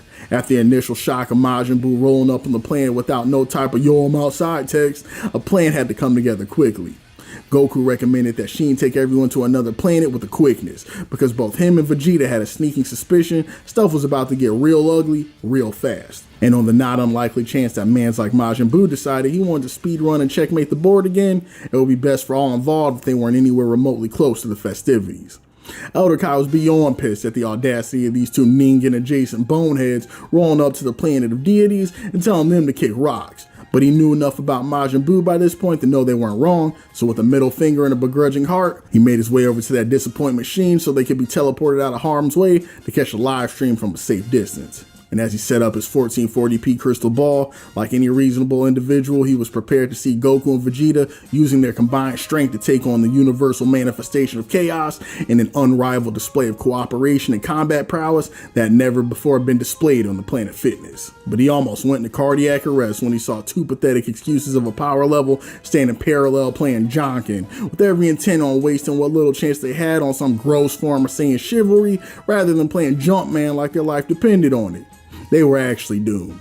Continuing with this lifelong streak of luck, Son Goku dominated the Prince in their game of rock, paper, power pole, and excitedly stepped up to bat first against the Kid Buu threat. Going against his typical sandbagging in the first half instinct, Goku decided that if he didn't want to catch a wedgie in front of his rival, he would have to go all out from the start.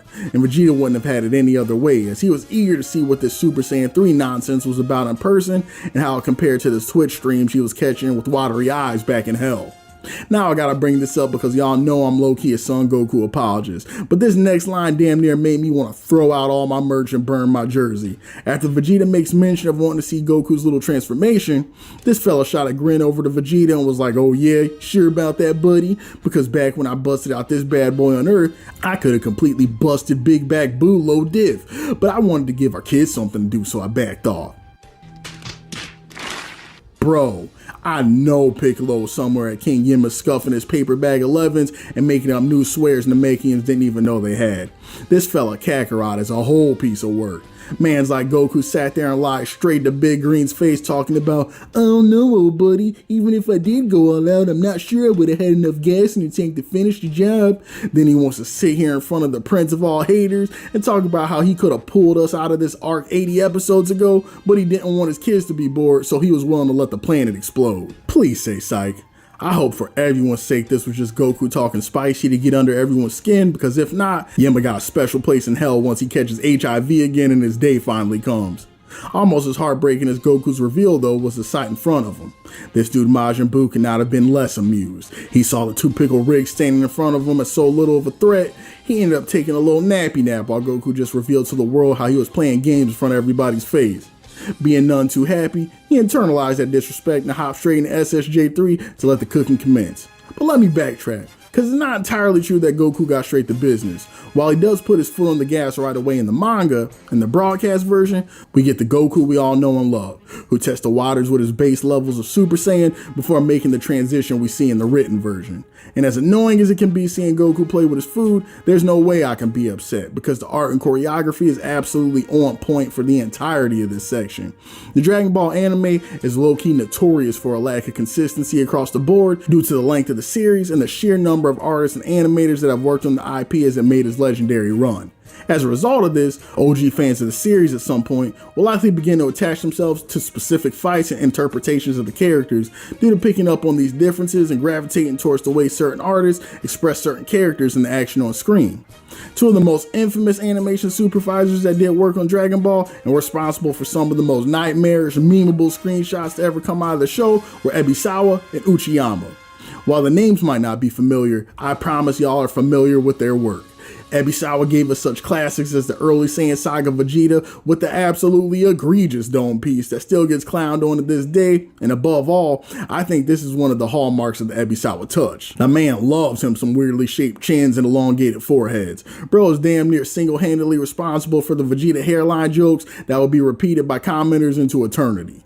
And following behind him is the homie Uchiyama, responsible for giving us the cursed thumb pointing Vegeta screenshot during the Cell arc, oddly huge hair on Super Saiyan Goku on Namek, and many other hood classics throughout the Frieza and Cell saga on the whole. The reason I bring this up is not to crap on any particular artist or animator. These guys are still supremely talented, and I can only dream of being able to do what they do. But it's primarily to put a spotlight on my personal GOATs, Studio Cockpit, and the artist Keisuke Masunaga. Y'all just take a second and look at these interpretations of Goku and Vegeta from this squad in particular. Call me whatever y'all want, Masunaga's keyframe showcase some of the most beautiful interpretations of Z characters that have ever existed and we will likely ever see. Buddy's art just captures so much raw energy and power that it's impossible not to glaze the fella up a little bit. His interpretations of Goku in these final chapters of the Buu arc encapsulate the dude so perfectly, man. The musculature not only looks badass, but tells the story of a warrior that has honed their body to near perfection over the course of years through discipline, even hellish training, and countless life or death battles. And the subtle details like the way he draws Goku's facial features, his eyes in particular, really help sell the idea that we are seeing a Goku that has matured, a fighter in their prime at the apex of their ability, and with the full understanding that the battle they're undertaking is one that will decide the outcome for every living creature in the galaxy, and they fully feel the weight of that. Alright, I'll hop off Masunaga's power pole for a minute, but I had to give some love to him and the animation team, because for many, myself included, this final battle with Buu is one of, if not the best fight we've had in Z, toe-to-toe with that Piccolo vs 17 scrap, and I think it's important to recognize the people behind the scenes of the art that carries so much weight for so many of us. And if any of y'all at home are interested in learning more about the differences in art style and animation over the course of Z, Forgotten Relics has some great vids going over a nice bit of that territory, and showcasing some of Z's best and not so best animated episodes. Filler or not though, this throwdown with Super Saiyan Goku and Kid Buu is A1. Goku starts off giving Kid Buu that Robin from Teen Titans special, coming from the top rope with a knee drop just to introduce himself. But this dude Kid Buu is literally unfazed, continuing to beat his chest while the whole of his head is caved in the most unserious of manners. Goku then kicks Big Man away, finally waking Buu up, who shoots a ki blast but continues to get styled on as Goku pretends this is Marvel vs. Capcom and without leaving the skies proceeds to air combo this dude, and then with a smile as he sends a ball of energy into his midsection and blows him apart. Satan, who was forgotten by the rest of the rescue party, thinks he finally just witnessed the end of the Majin threat, but of course Buu reforms and the two get back to work. Now this right here, y'all, is what I'm talking about with the insane animation work. As Boo and Goku fly parallel, they meet one another with Ki Blast that lights a fire across the land of the Kais, and just look at the smoothness of the animation as Goku hops out the flame and stances back up to take on a raw headbutt from Kid Buu.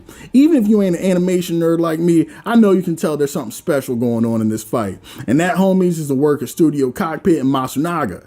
As Goku is blocking the aerial punches from Buu, peep how the motion lines and the sound design work together to make you feel each hit so viscerally. It's like you can feel how bone-rattlingly hard these attacks from Majin Buu are, and you got our boy Goku just standing 10 tones down, tanking them joints like the veteran he is.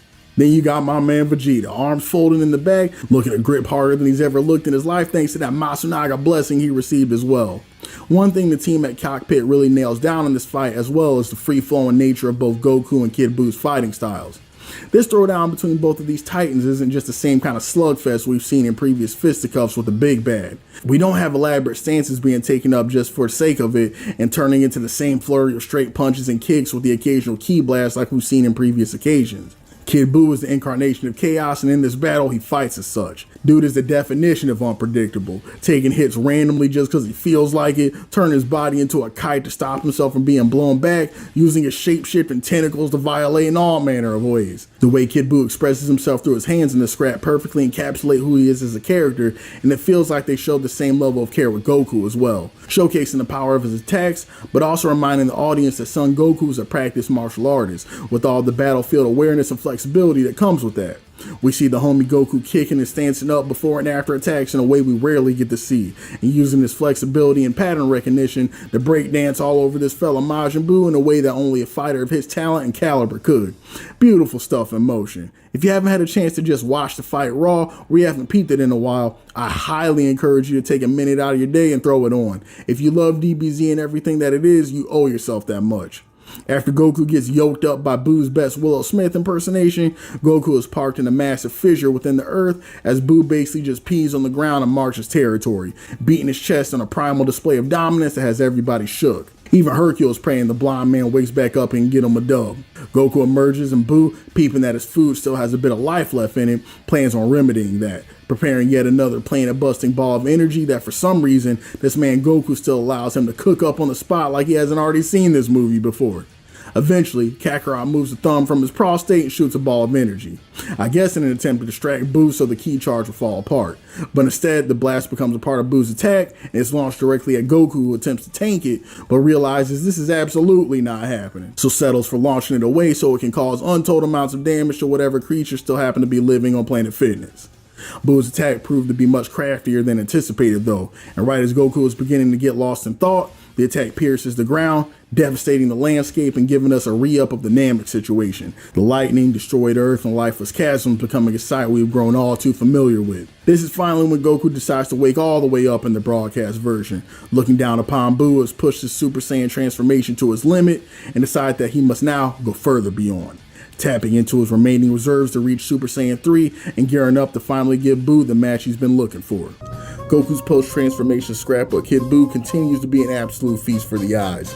After the two locked forearms in classic Z fashion, it was nothing but smoke from that point forward. My favorite part about Goku's offensive volley here at the beginning of the scrap is, well, besides the ludicrous screen shaking effect that makes every impact sound like a Ford F-150 crashing into a factory of cast iron pans, is when this man Goku yokes Buu up by his dangalang and starts kicking the life out of Buddy like those throwdowns that used to take place in the Jerry Springer show, only to have Buu hit the man with an Uno reverse and give him the Kakarot special, headbutting the super continuity back into Goku's skull before he makes some distance with a ki blast, and Buu rejuvenates and gives a new meaning to the term having your head up your ass.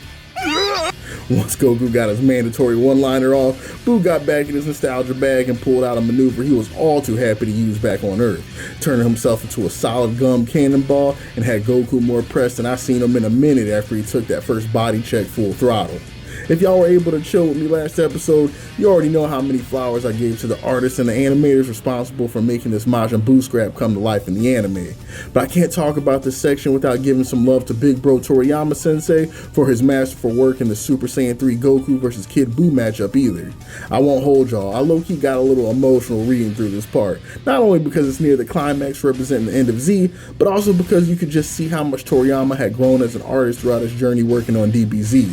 Sensei Toriyama was already a masterful artist before his work on DBZ for sure, but when it came to writing action scenes, especially of the intensity that had become the norm in Z, from my understanding of interviews with the man, he would be the first one to tell you how difficult it was and how much it took out of him to draw raw, non-stop action panel after panel for the series. Despite his own exhaustion with the battle scenes though, in chapter 510 of the manga, he gave fans what can only be described as a feast for the senses if you're a shonen battlehead. There's so much to love in the artwork here, from the expert posing, the quality of the art for both Goku, Buu, and Vegeta. You could pick these panels apart all day and find something to appreciate about them the entire time. But what really stood out to me about this fight in particular is how Toriyama made you feel like you were watching an anime as you experienced the fight through his art. I'm a huge manga fan, but one thing that I've heard said on multiple occasions is how many fans, especially those coming from an anime background, have a hard time reading manga, battle manga in particular, because they feel like the fights don't hit the same as they do in the anime. While I don't 100% subscribe to this belief personally, I can feel the sentiment that I think it is a hell of a task to create an action scene that is able to capture the sense of motion and kinetic activity that can be observed in animation with just ink and paper. And that's what makes this fight with Buu such a triumph for me. The energy and sense of flow from one event to another that he found a way to capture in this fight is only capable for someone that's reached the highest level of their craft.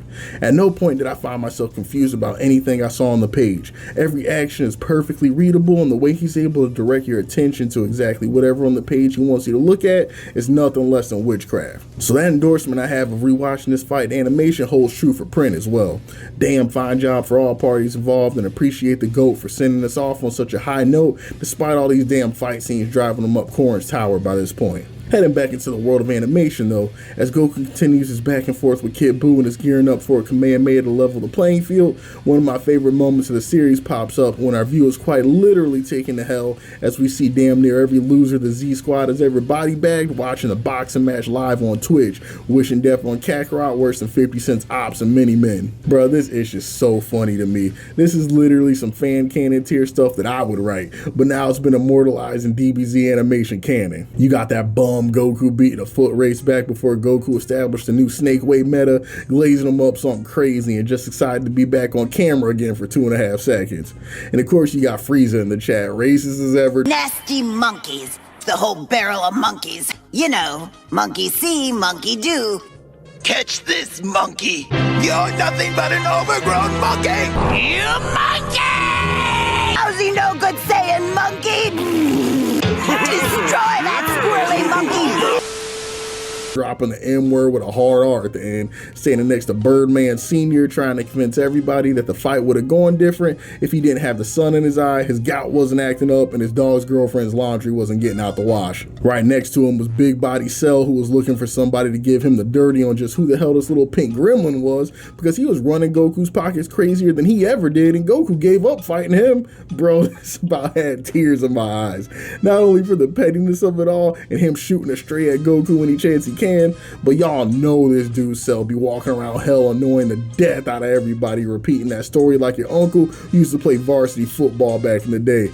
Hey, before y'all go to bed, did I tell y'all that time I ran Goku's pockets? Yeah, y'all know the one. That's that Goku. The very one that had the rest of y'all sharing this musty ass condo for the better part of 2 decades. But he got the entirety of the underworld ready to throw hands, but who gonna check him? Grotesque work. Then of course, who else should show up but little ass Babidi, getting in his shiesty promoter Don King bag and was mad quick to let everybody know that his son down there is the one giving that problematic monkey to work. If they really trying to learn how to throw hands, look him up sometime. Buddy, a rat all the way to the end. You know how dedicated to the game you gotta be to still be lying through your teeth in the afterlife. Homie should be ashamed of himself, grown ass man. The best part of this was the punchline though, because after Homie's walking away feeling good that he finally established a little bit of clout amongst the Hellions, once he's out of earshot, he starts cursing Majin Buu's name and wishing that the high cholesterol gods to send his ass to hell too, so he can get put on that eternal diet plan. Felt like Babidi gonna be holding on to that grudge for the rest of his days. I know he had his arms in the air for that spirit bomb coming later when nobody was looking for sure. Getting back to the hands though, Goku decides that he really needs to stop sandbagging. Stances up for a Kamehameha and it hits the mark. But of course, this is Majin Buu we're dealing with, who has a permanent regen passive buff, so after a quick few seconds of pretending like that attack actually was a problem, it's back to monkey noises and violence as him and Goku continue to fight. And on the sidelines, as Vegeta is watching the two circus chimps take turns biting chunks out of each other's skin, he has the epiphany of a lifetime, leading to again one of my favorite scenes, the Vegeta #1 speech. Homies, it can't be understated how important the context around who Vegeta is to really have a full appreciation for this moment. We've seen Vegeta's growth as a character dating all the way back to turning tail and hopping in Teslas on Earth and doing war crimes on Namek, to Oscar-worthy botches in the Android and Cell Saga, to where we are now. We've seen it start as a bloodthirsty and high-key traumatized warrior on the payroll of a tyrant he was too scared and too weak to stand up to where he stands now, as one of the top warriors not only on Earth or planet Vegeta, but within the universe and beyond. But despite this strength he had amassed and the development he experienced, he couldn't help shake the belief that he was always just one step behind Goku. There have even been points in the series where Vegeta was objectively stronger than Goku, but despite this, he couldn't get rid of this feeling of jealousy or like there was something he was missing that Goku seemed to have. Something intangible he just couldn't quite put his finger on. And this speech right here is finally the moment where he realizes what has separated them all this time, and where I feel like his character truly turned a corner when it comes to making it past that plateau that's had him stuck all this time. As Vegeta observed, initially he thought it was just a matter of friends and family. He thought Goku's secret was that age-old shonen trope of having loved ones and people to look after, giving him a power boost that elevated his intensity past the selfish desires of his rivals, who were only concerned with pleasure and titles. But as the Earth softened him up, Vegeta too came to know of these things, and as much as he loved his annoying-ass family, there was still a gap between him and Kakarot. So what was it? If family and friends and being a protector wasn't the secret sauce, then what was? It took Vegeta years of literal torture of body and mind to get to this place, but he finally came to realize that it wasn't about genetics, amount of work, family, or any of those things he had been made to believe his whole life that made Goku different. It was the clown's mindset. At their cores, the very reason they laced up and put on the gloves were fundamentally different, and this is what kept the divide between them. As he describes, Vegeta for so long fought for purely egoistic reasons. He took pleasure from being stronger than others, from being superior, from being able to take the lives of his opponents on a whim just because he could. But after years of fighting side by side, both with and against Goku, he began to understand something that we touched on back in the Cell Saga when the homie was in the hyperbolic time chamber. Goku doesn't fight to be better than others. He doesn't even fight to win. The dude fights for the sheer love of the game. He loves finding strong people to test his limits against, finding a new obstacle to sharpen his sword and get better with step by step. And that's the reason why Goku was so quick to spare villains whom others would have considered not worth saving. It's not out of a heroic sense of duty or stupidity. It's because of homie's nature. If he kills someone for the hell of it, he just destroyed a potential rival who could have developed further and may have been crucial to helping him grow as a person. I won't get super deep into it here, but in a lot of ways, Goku embodies so many of the pillars of Zen as well as Buddhist philosophy. It's actually kind of wild and makes me wonder how deliberate this was on Toriyama's part, or if it's just a natural part of the cultural upbringing that he has and the way he views the world. Goku on a really fundamental level seems to understand that everyone and everything in the world is connected, and that by taking life for malicious or selfish purposes, he's in the end only harming himself. And this knowledge informs every aspect of his character, leading to his hesitance to destroy even the most evil seeming of villains because his mind is largely free of these sorts of judgments. And I think it's what pisses people off about him or makes him so incomprehensible to so many other characters in the series or even in the audience. The homie has a low-key, very enlightened worldview that's beyond the traditional understanding of the basic human good guy, bad guy understanding of how things operate, which leads to a lot of folks seeing him as naive or maybe even somewhat cognitively impaired, when in reality, the dude is just built different and sees through the matrix. But back to the homie Vegeta, this realization finally hits home for him and culminates in him accepting Goku as the ultimate #1. And what I love about this is by finally admitting to himself that he does take a backseat to Goku, at least for right now. What he saw back in the day as the greatest form of weakness will likely be the thing that finally lets him overcome that mental block he had all this time and work towards the same freedom Goku has and being able to enjoy the fight for what it is rather than bringing all that baggage into it. But this right here leads me to a quick aside I have to make when it comes to Super. I feel like Vegeta got done wild bad in Super when it comes to character growth. Instead of continuing the arc of character development we see post Kid Buu, where he's accepted the hierarchy and can now train in peace without worrying about comparing himself to anyone else, Vegeta seems to have slid down the ladder of maturity like 30 notches, damn near constantly griping about how he won't let Goku get ahead of him and how he refuses to see Kakarot as a superior. Out of all the weird character dynamics in Super, it's this one that's the most jarring to me, because it feels like we just took what was an absolutely crucial character building moment for a foundational character in the series and just decided to retcon it, and we as the audience are supposed to react like we got hit with that beam in Men in Black and just don't remember it. I'm gonna come off my soapbox because we have a series to finish, but I just had to get that off my chest because it bothers me a lot. It makes me look at a lot of Vegeta moments in that series somewhat sideways. But back in the fight, Buu decides he's feeling extra grimy and launches a damn Kamehameha wave at Goku out of nowhere like he did back in the day when he was a good 250 pounds heavier. Goku tanks it, and as Buu begins smiling thinking that he just obliterated this fellow with his own move, out of the smoke comes a blast that leads Buu to having to recalibrate his encryption while Goku spits on the floor and tells Buddy that's what an OG's Kamehameha looks like. Vegeta, with his new leaf turned over, approaches Kakarot with a new view. Look, clown, cut the games. Played rock, paper, scissors for it, and we both know in real life you never planned to give me a turn. We know exactly what this asshole would do to me if I hopped in the squared octagon with him, and I'm man enough to admit that now. So how about you go ahead, power up for the one time and finish this off, so I can go cry in my wife's cleavage and finally get that number for the BetterHelp therapist. I think I'm ready to heal. Goku looks over and is like, damn, buddy, I don't know what happened the last 10 minutes. That's a character arc and a half if I've ever seen it. Only problem is, I'm not actually sandbagging this time. I've been trying to melt this dude in real life at least since you saw me transform, and I just can't do it. Vegeta almost lost his lunch. Yeah, I kind of realized I would need to power up for like a good minute before I have enough juice to take him out. Dang, we really should have kept those Potara earrings, huh? If there was a list of things the Prince of All Sorrow didn't want Kakarot to say at that moment, he may have just touched upon every single one. As Buu regenerated nearby and began twerking in anticipation of the next round, Vegeta realized there was only one thing left to try. Damn it, Kakarot, fine, I'll give you your minute. Huh? Don't me. I told you I'll give you a minute so you'll get your damn minute. Wow, Vegeta, I appreciate the thought, but I don't think you... Are you calling me soft, Kakarot? Goku immediately began to realize that maybe the character development wasn't as all-encompassing as he thought.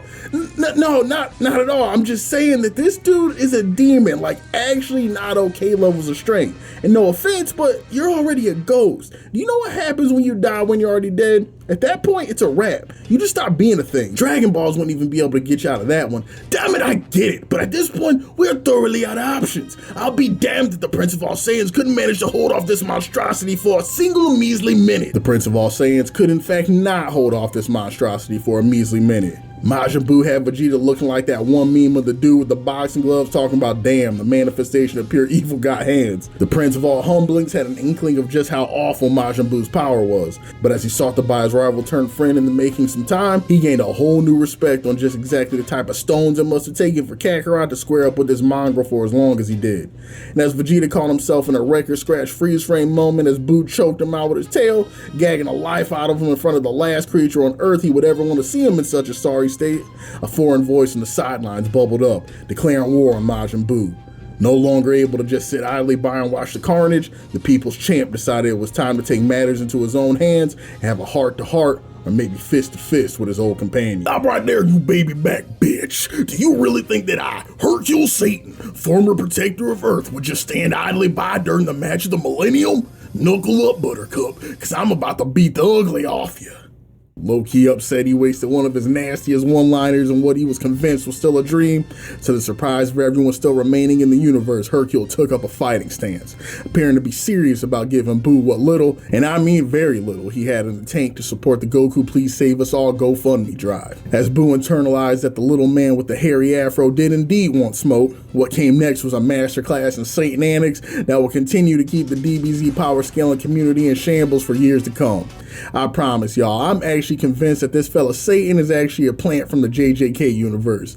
Whenever he gets into a fight where he's unfathomably outclassed, it's like the dude activates his domain Kayfabe Unlimited and everybody trapped in it gets their power raised or lowered based on Satan's level of fear or overconfidence.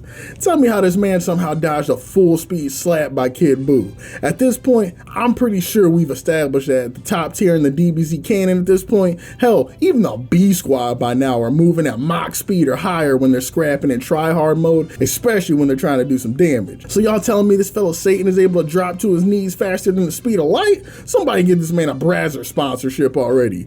After Hercule dodges the attack, Goku's gassing Satan up like crazy, talking about some, yeah, Hercule, I see you. At this point, I can't tell if Goku's caught up in Hercule's kayfabe domain and what he actually thinks about his strength or not. But even more importantly, KB starts bugging. At first I thought it was because he just realized how far he was going to drop on the tier list ever having his attack dodged by Hercule, but in reality, it was his conscience and IBS, leading him to spit out Big Body Boo, and with that act committed, quite literally spitting out the last ounce of good he had in him.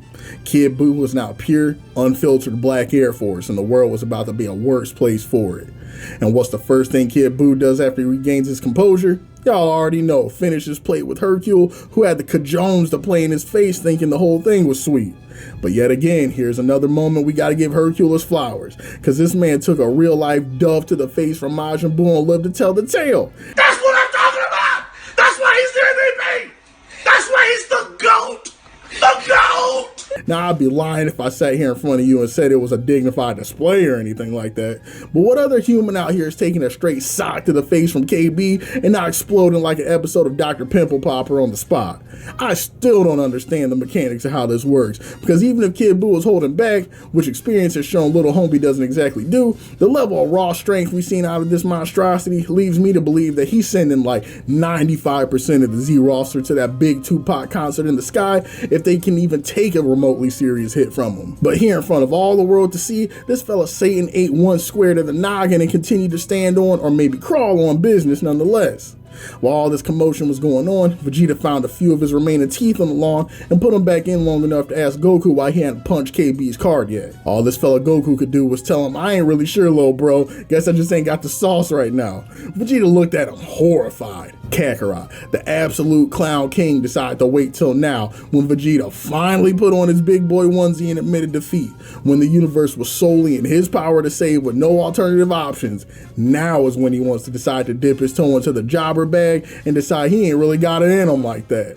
If Vegeta could feel his legs, I know he would have stood up and slapped him square in the face. And while Goku was up top wrestling with his performance anxiety issues, Kid Buu decided it was time to finally knock Hercule's massive dome off his shoulders and cocked his arm back to give him the craziest backhand since Serena Williams took up a racket, when a ki blast blocked his way, leaving everyone stunned. BBW Buu stood feet planted, declaring war on the part of him that dared to lay a finger on his lover and rush headlong into danger to fight for his beloved's honor. As Buu fought his inner demons, Vegeta continued his heart-to-heart with Kakarot, imploring him that if there was ever a time for him to lock in, it was now. That key charge had to be ready to go by this point. Goku begged to differ. Not only did he not build up enough strength to end this Kid Buu arc, he was actually getting weaker, returning to base form while staring at his own hands and puffing like when he caught Yardrat herpes back in the day. Vegeta truly couldn't believe his eyes. "Oh my god, Kakarot, we're cooked." Vegeta and Goku stood side by side, momentarily calculating some way out of this mess. But currently the only thing standing between Kid Buu and a dub was a pathological liar, a 4'4" dead man, a Saiyan with newly garnered erectile dysfunction, and the villain's weaker, overweight version of himself, who is currently getting his taffy tossed as we speak. To say things weren't looking up would have been the understatement of all understatements. As Vegeta watched the villain that put him in a body bag in his pockets ran by his little brother, something came over him and he cried out into the air, "Effeminate Kai and Height Challenge Namek, I know you're listening to me. For once in your pathetic lives, I need you to do something that'll be quite foreign to your experience. That is, make yourself useful for a change. Go to the planet full of the rest of those bald green weaklings and gather the Dragon Balls. I don't have time to explain it to you, just do what I ask." As much as they disagreed with his tone, from their 720p crystal ball feed, they knew the battle was in its final moments and decided to heed the prince's words without too much of a major fuss. Goku looked over at Vegeta puzzled, reminding him that it wouldn't really make much sense to just wish everyone back right now while Kid Buu was still around, considering that after he was done turning them on the Feastables, he would just go right back to Earth and run the tape back. That's when the Prince of all consequences asked Goku a simple question. Just how many times after all these years had he been the one to save Earth from a game over? And as funny and somewhat morbid as it was, Goku couldn't even remember. And that's when Vegeta hit him with a response that he likely never considered. Earth was a big boy. Perhaps it was time for it to wipe its own ass for a change. The Kais arrived with Dende to New Planet Namek, where all the Piccolos were frolicking in harmony. Mori, the leader of the new planet Namek, strolled ahead, looking both older and even more wise than when he was panhandling children in those poker games back when he was holed up on Earth. He greeted Dende, but quickly changed the subject to the news of the Earth, asking the new ward just what had become of his charge and his most sacred of duties. As Dende felt the shame of his ancestors descend upon him, ready to give him the roasting of a short Namekian life, Mori smiled and revealed a Dragon Ball, letting him know that they been knew what happened. They were just yanking his antenna. They were free to use their new balls as they saw fit. With the centuries of war and continued reliance on high fructose corn syrup, it was only a matter of time for the Earth anyway. Upon getting the green light, no pun intended, then they hit up Vegeta on Bluetooth and let him know that they were caressing the balls as they speak and they were awaiting his next call. Convinced there had to be a better way to word that, but unmoved, Vegeta proceeded with his plan. Alright, Green Man, number 1. Have Porunga put down his creatine and restore the planet Earth in all of its shameful glory. After that, have him bring back all those who weren't evil who died after the Budokai. Radio silence. I know you hear me, you little green mutant. Your ears are likely bigger than your brain. Do as I say, we don't have time to waste. Right as Dende prepared to tell Vegeta everything he'd been holding in since he met that leprechaun on Namek, Goku chimed in. Hey buddy, I know Vegeta kind of an ass, but could you listen to him for me? He's the only one with any real type of plan right now, and I'd be lying if I said we didn't need all the help we could get. Dende, hearing this from one of the few Earthlings with a cookout pass, heeded the Saiyan's words and agreed to the wish. I actually like this moment a lot in retrospect because it showcases a couple things. One, this fella Dende still doesn't mess with Vegeta like that, and absolutely who could blame him? Fella has done him crazy foul on multiple occasions, and while Goku and company may have been around him enough to see past his flaws, Dende certainly had not. But it's also a little foreshadowing to one of the upcoming challenges that we see Vegeta face, trying to get the Earth to scratch his own butt for once. Sometimes you have someone with the right message, but they aren't the right messenger, and that reality will become very significant in the coming minutes. Goku stares at Vegeta in confusion, not because he disagrees with the wish, but because the timing and the way he worded it seems so strange. Why didn't he ask for everyone Buu took out to be brought back? Wouldn't that have the same effect? No, Clown, if we went about it that way, that disgusting rat and lunatic with the goatee would be right back upon us, causing all manners of problems. And also it wouldn't bring back the Earthlings I took out while I was going through my growing pains. As Goku reflected on Vegeta being far more intelligent than he ever really gave him credit for, Dende began putting things into place, knocking the dust off his Namekian Duolingo tab and summoning Porunga to get to work on whatever plan the Prince of All Redemption seemed to be cooking up within his massive forehead. As Dende got to talking, Kid Buu was still rocking, the brain inside high cholesterol Buu's skull, that is. Vegeta watched, horrified but also feeling the slightest bit vindicated, as Big Body Buu got used as a literal bowling ball to remodel the landscape around the land of the Kais. Guess that fat idiot can get hurt after all. And while I could watch this all day, the minute he runs out of steam, we're all done for. The hell is the holdup, Great Man? Did you make the wish or what? He did, you rude ape, but what you requested was a massive wish. It takes time. By the way, what color are your wife's underwear? But before Vegeta could properly retort, Goku made an observation that took the both of them off guard. While Majin Buu was in the throes of death, Vegeta's halo that once donned his ever-expanding cranium disappeared, providing irreconcilable proof that the Vegeta in front of them had now fully completed his heel-face turn, war crimes and all. Which also means that the request he made was a success. The Earth was now returned to its former glory, as well as the people that inhabit it. Seeing Big Green, Piccolo, the homies on the lookout, and the randoms on Earth all dusting themselves off after getting flatlined was a hell of a moment. With things becoming the Goku and Vegeta show for so much of this last half of things, you almost forget how many characters there are that got packed up along the way. With the Earth return, Vegeta showcasing that massive forehead occupying 3/4 of his dome wasn't just for show, turns to Kakarot to put the final piece of the plan in motion. It was time for a spirit bomb. The level of gravitas Vegeta delivered that line with, coupled with Goku's reaction, was just beautiful. After hearing the Prince say that his power play after all this time was a funky-ass Genki Dama, Goku almost went Super Saiyan 3 and finished the job he never did back on Earth. Vegeta, a spirit bomb, a Genki Dama, that attack couldn't even scratch Buu if everyone on Earth gave me a little energy. Maybe if I just kill us right now, I can make it a tiny bit less painful than what Boo's gonna do to us. Cut the dramatics, Kakarot, this'll work, because we aren't about to take just a little bit of energy. We're about to take everything they offer us and then some. If they want to be rid of this Majin Buu debacle, it's about time we let those pathetic Earthlings take their safety in their own hands for a change. Well, I'll be. I still think it would have been easier if we would have just switched Gohan and the boys over so we could all jump Buu at once. This might be worth a shot too. Guess I'll get started. Hey yo, Vegeta, you haven't told me what to do with this third wish yet. Pipe down, Green Man. Use it to buy a new hairline for all I care. What I need is another favor. Kais, can you use your powers to get me in touch with everyone on Earth? I have a message for the Earthlings to deliver like that fool Babidi did. Sorry, Vegeta. I don't think it's possible for any of us to communicate like Babidi did back on Earth. Of course, absolute waste of oxygen till the end. There was a Kai that could help. King Kai to be exact. And so pleased with Vegeta looking to use his ultimate technique for the series ending trump card, he decided to overlook the Prince's many, many discretions, and lend him his power to speak directly to the people of Earth. Damn, my balls started to itch like hell in this Vegeta, you're alive. Shit. Well, hear me now, Earthlings. I'm currently contacting you from another planet, and I know with your short attention spans, you have likely already forgotten, but each and every one of you died along with this godforsaken rock just a few moments ago, but have been brought back through the mercy and power of forces far more kind to you than they likely ought to be. Hear me well, right now, there's a warrior immigrant who now hails from your planet fighting Boo for the sake of your very lives. If any of you recall that Cell debacle, I assure you there's an even worse creature than that maniac ever was. So this is where you come in. For once in your pathetic lives, I'm asking, no, demanding, that each of you take responsibility for your own planet and your own life, and give up your energy for a chance to defeat Majin Buu. Raise your hands to the sky like those awful TikTok abominations I see my son watching every damn day, and this act would be enough to allow the warrior to siphon your energy, completely exhausting most of you, and maybe even leaving some of you bedridden. But it is a necessary sacrifice. I mean, what's a few more dead humans in the long run, right? And I assure you that if you don't, as soon as Majin Buu kills us, he'll be arriving at your front door in seconds for a repeat performance. And it is my guarantee that there will be no coming back a second time. Now get off your lazy asses and throw your arms up. Following this, riveting emotional speech by the prince, Goku went in position to prepare the Dama. And at first, it appeared as though the prince's pep talk had done the trick. And exhausted Goku, with his arms held high, slowly began to see the formation of life energy gathering above his palms. At this rate, they would have the energy they needed to finish the job in mere moments. But after the initial gathering of energy, mostly coming from the Z crew who knew what was at stake and were more than happy to help, something happened that not a single individual in attendance expected in the current circumstances: resistance. The humans on Earth, convinced that they were all just subject to a mass hallucination following the Buu paranoia, ignored Vegeta's pleas, refusing to accept what they were told, roasting his voice, all manners of disrespect. And consequently, progress on the Genki Dama grinded to a halt as well.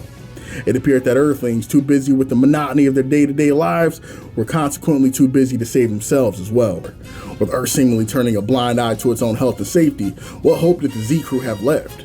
Vegeta couldn't believe his hairline. After all Kakarot had done, even when their very existence was on the line, Earthlings couldn't get off their phones for the 10 seconds necessary it would take to save themselves. Don't believe that voice, dude's an asshole. Yeah, Loki might be Bobby. Facts. Dude yelling sounds like he's short too. As Vegeta prepared to call upon Kai to take him to Earth and finish up what he intended to do in Season 1, the state of Big Body Boo caught his attention. Fellow was getting his second chin pushed in, and it was only a matter of time before their last line of defense shattered.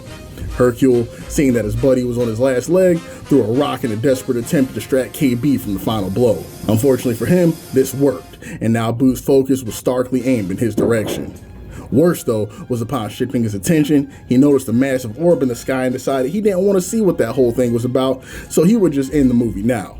With no choice left, Vegeta told Goku to take the phone. It was now up to him to convince the people that they were worth saving because he had to stall Boo, and quite frankly, he had enough of talking to the people of Earth for 2 lifetimes. As Vegeta rushed into the belly of the beast, Goku got on Kai's smartphone and pleaded for help as well, literally begging for those on the planet to share their energy because it was now or never. In both animation and the manga, this section goes crazy hard and hits this fella right in the nostalgia. As our view returns to the planet, we shift locations quite a bit as the perspective shifts to callback after callback, giving screen time to some of the people still left on Earth that Goku has saved in his escapades over the years, including the native homies he was looking to protect from Tao's tyranny, Android 17 looking as dapper as ever, enjoying his new wildlife country boy phase, and the way he just cocks his arm to the side to give his energy kills me as well. And the homie Ader from back in the OG series, just a number of cool callbacks that add so much weight to this moment with Kid Buu. This wasn't just another attack to get the good guys out of a bind with the villain. What we were seeing now was an act of karma. All the goodwill that Goku had built up over the years coming together in a tangible way to give him the strength he needed to overcome the greatest adversary he had ever faced. Hey, at least this guy sounds a bit nicer. For sure, but it's still a trick. Don't give him your energy. For some reason I get a feeling this guy doesn't take care of his kids. Slander aside, even this wasn't enough, as the bomb definitely received a boost, but it still wasn't the kind of energy needed to finish things. Goku in his panic grew confused. So what was the matter? Why wouldn't the people of Earth find it in them to trust him? Even the normally patient and lighthearted Goku was beginning to lose his patience, thinking out loud if the people of Earth really were idiots if they refused to accept the reality that this was their final chance. Hearing that, humanity became embroiled in petty arguments, and it seemed that the end had truly come. The terrified Satan went from scared witless to filled with a righteous fury upon hearing the foolish banter of the people on his planet who, ironically enough coming from Hercule, couldn't seem to shut up long enough to get out of their own way. Oh my god, I've never been so annoyed in all my years of living. What the hell is wrong with all of you? What, you just want to sit here and die? What about me? You just gonna ignore the cries of Mr. Satan? Well, no way. Yo, that actually hurt you? I can smell his manliness from here. Is he the one that's gonna actually save us from Boo? Yeah, that's right. It is I, the galaxy's #1 fighter, Mr. Satan, calling upon each of you to help with the greatest fight of my life. The people's shape is strong, but so is the evil I'm now fighting against. If you ever really had love for your champion, put your arms to the sky and give me your energy right now. Satan, Satan, Satan. Earth erupted in cries for the champion of the people. The greatest fighter of all time, the man who had once saved them from the evil cell, was now putting it all on the line for a repeat performance, and all he was asking of his people was to put their hands in the sky? Say less. I know it's been a while, but on KGM's request, it's time for another editor's interlude where I explain the fun fact me and KGM came across the other day, that Mr. Satan is a stage name, and that the champion and protector of Earth's real name is Mark. Do what you will with that information, now back to KGM. There are so many layers of what makes this part such a good one, but I'll just touch on a few. This is a really satisfying climax to the arc, homies. Not only because we get that moment with Goku where his good karma was paid for by the people he saved, but how it ties in so well with Goku's wishes all the way back in the Cell Saga. For some years now, Goku had come to realize that while it was great he had the strength to protect the planet he called home, it wasn't really sustainable or appropriate for him to be the Earth's last and only line of defense. So he worked hard to cultivate the ways the Earth could be able to save itself from future threats in the long run. It began initially with passing the torch to his son, but as time passed and circumstances helped him realize that putting this burden on son Gohan may not be the best fit, he placed his faith in Generation Alpha, helping Coach Goten and Trunks, who were next up to bat, and with their latent abilities coupled with their good hearts, saw them as a shoo-in for the protector role for years to come. And while there may still be time for them to fill those boots at some point, their youth and immaturity meant that they too, at least for the moment, were not the right answer. So since being resurrected, Goku basically had to resign himself to the reality that I guess I'm the only one, besides Satan of course, with the qualifications to really meet the challenge for this Earth Protector gig. Then Majin Buu comes along and the script gets flipped. Goku's unstoppable force has finally collided headfirst into an immovable object, and for the first time, it appears that Goku has met an obstacle he wasn't ready for and had no plans brewing to deal with. But Vegeta's plan is what really brings this full circle. Vegeta's idea to utilize a Genki Dama to salvage the situation is the ultimate vindication of Goku's ethos. Vegeta, a man he once fought as a bitter enemy and represented the greatest threat the Earth had ever known at one time, through Goku's natural empathy and better judgment, he was spared and put into place the plan to save the Earth. Not only that, but his plan to save the Earth was to allow the Earth to save itself. In the moment where Goku's confidence faltered, Vegeta was there to pick up the pieces and remind him that his original efforts were wise. The Earth was in need of a guardian, but maybe what it looks like was a little bit different than what he thought at first. There was nothing wrong in placing their confidence in the Earth, and believing that Earthlings were strong enough and capable of handling their own problems. And as Satan made the rallying cry to his people and the spirit bomb reached critical mass, it proved that Earth, with the right representative and the right motivation, was capable of solving its own problems, and that it was okay for Goku to relinquish his role as the singular protector of the Earth's well-being.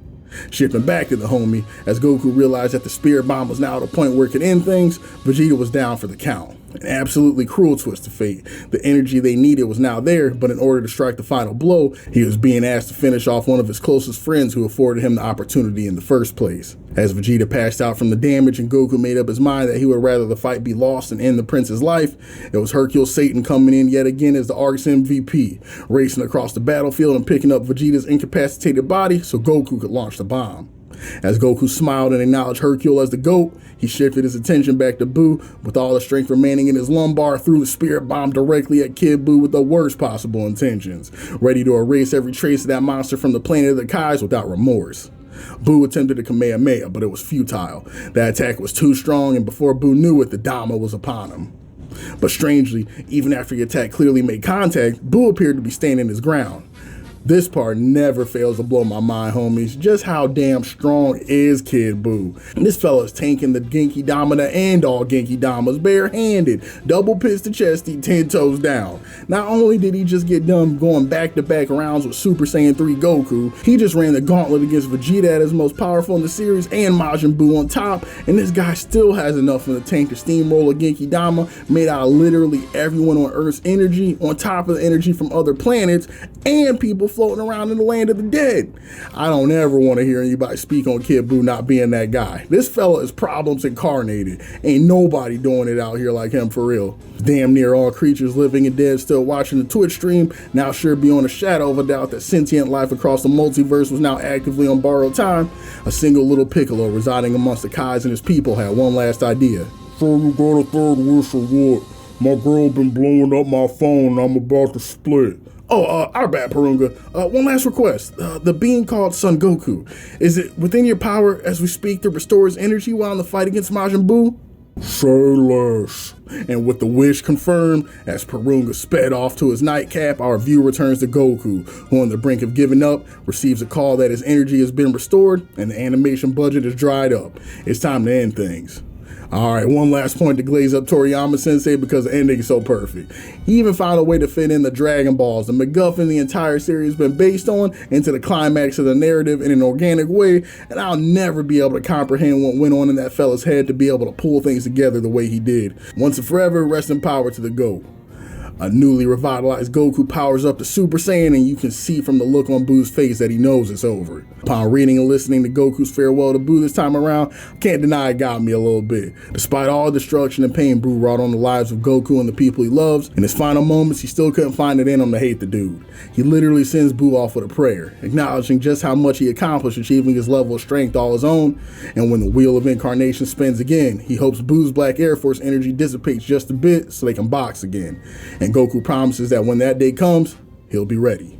So with one hand waving goodbye and a gentle smile, Goku forces his key into the bomb, giving the final push needed to overcome Kid Buu and end the Majin terror once and for all.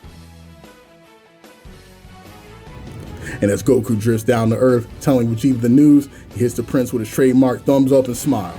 It was so genuine that it even managed to pierce the heart of the prince of all defense mechanisms, ending with him voicing his disdain for his fellow Saiyan, while returning the favor and smiling all the while as the screen fades to black. And here, with the passing of Majin Buu and our heroes' victory, is where we'll call it. Tune in next time, homies, for the last episode of our DBZ series. Majin Buu, or at least Kid Buu, is no more, and our heroes are now working to adjust to life after the galaxy's greatest calamity almost won the day. Old faces change and new ones are introduced as we go on our farewell tour with the Z homies in this last leg of the series. Dust off that battle uniform and lace up your gloves as we enter the battlefield one last time in the conclusion you're not going to want to miss. Still in disbelief, the stark silence in the realm of the Kais confirmed what all observing may have been too afraid to believe out loud.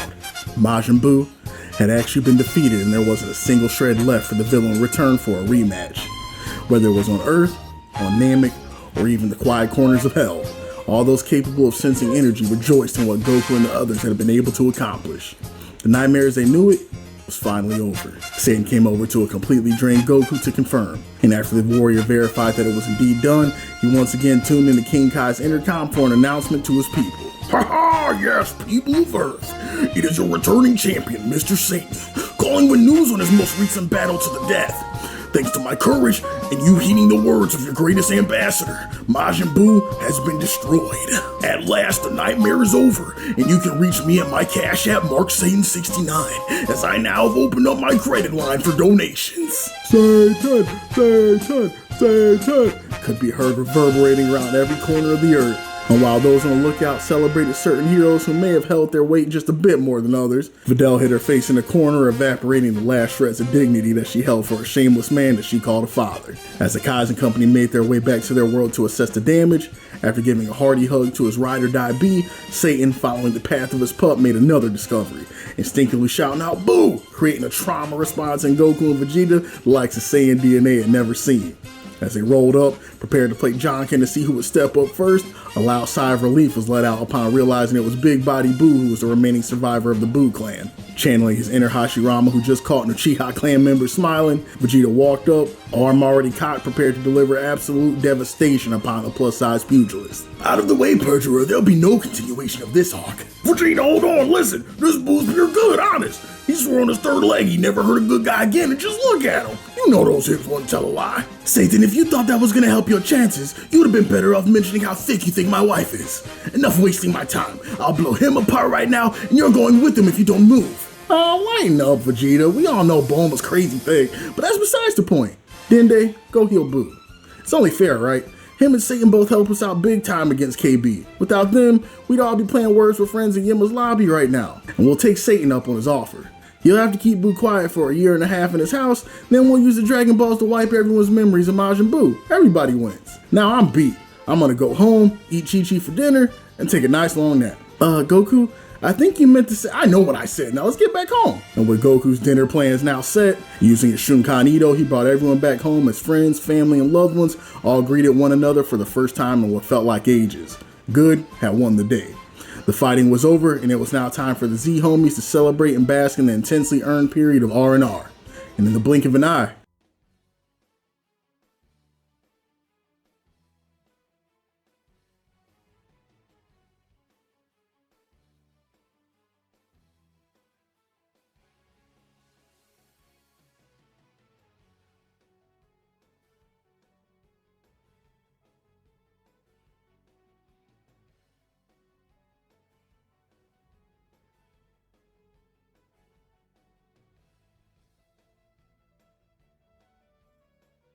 another 10 years had passed.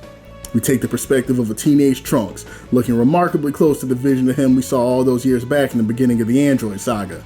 As he throws out his capsule and knocks on the door, he's greeted by Gohan, who appeared firmly implanted in his Trad Life arc, reading his books and tending to his plants as he informs Trunks that if he's looking to hotbox with Goten, he'll have to hit up the woods out back. Goten is out there throwing him with his pops, and his mom and dad are actually hanging out back there as well. As the perspective shifts, we see a teenage Goten in an immaculate, but also a hilarious fit rocking his own name, huffing and puffing after presumably getting the bangs knocked off of him in a sparring match with his dad.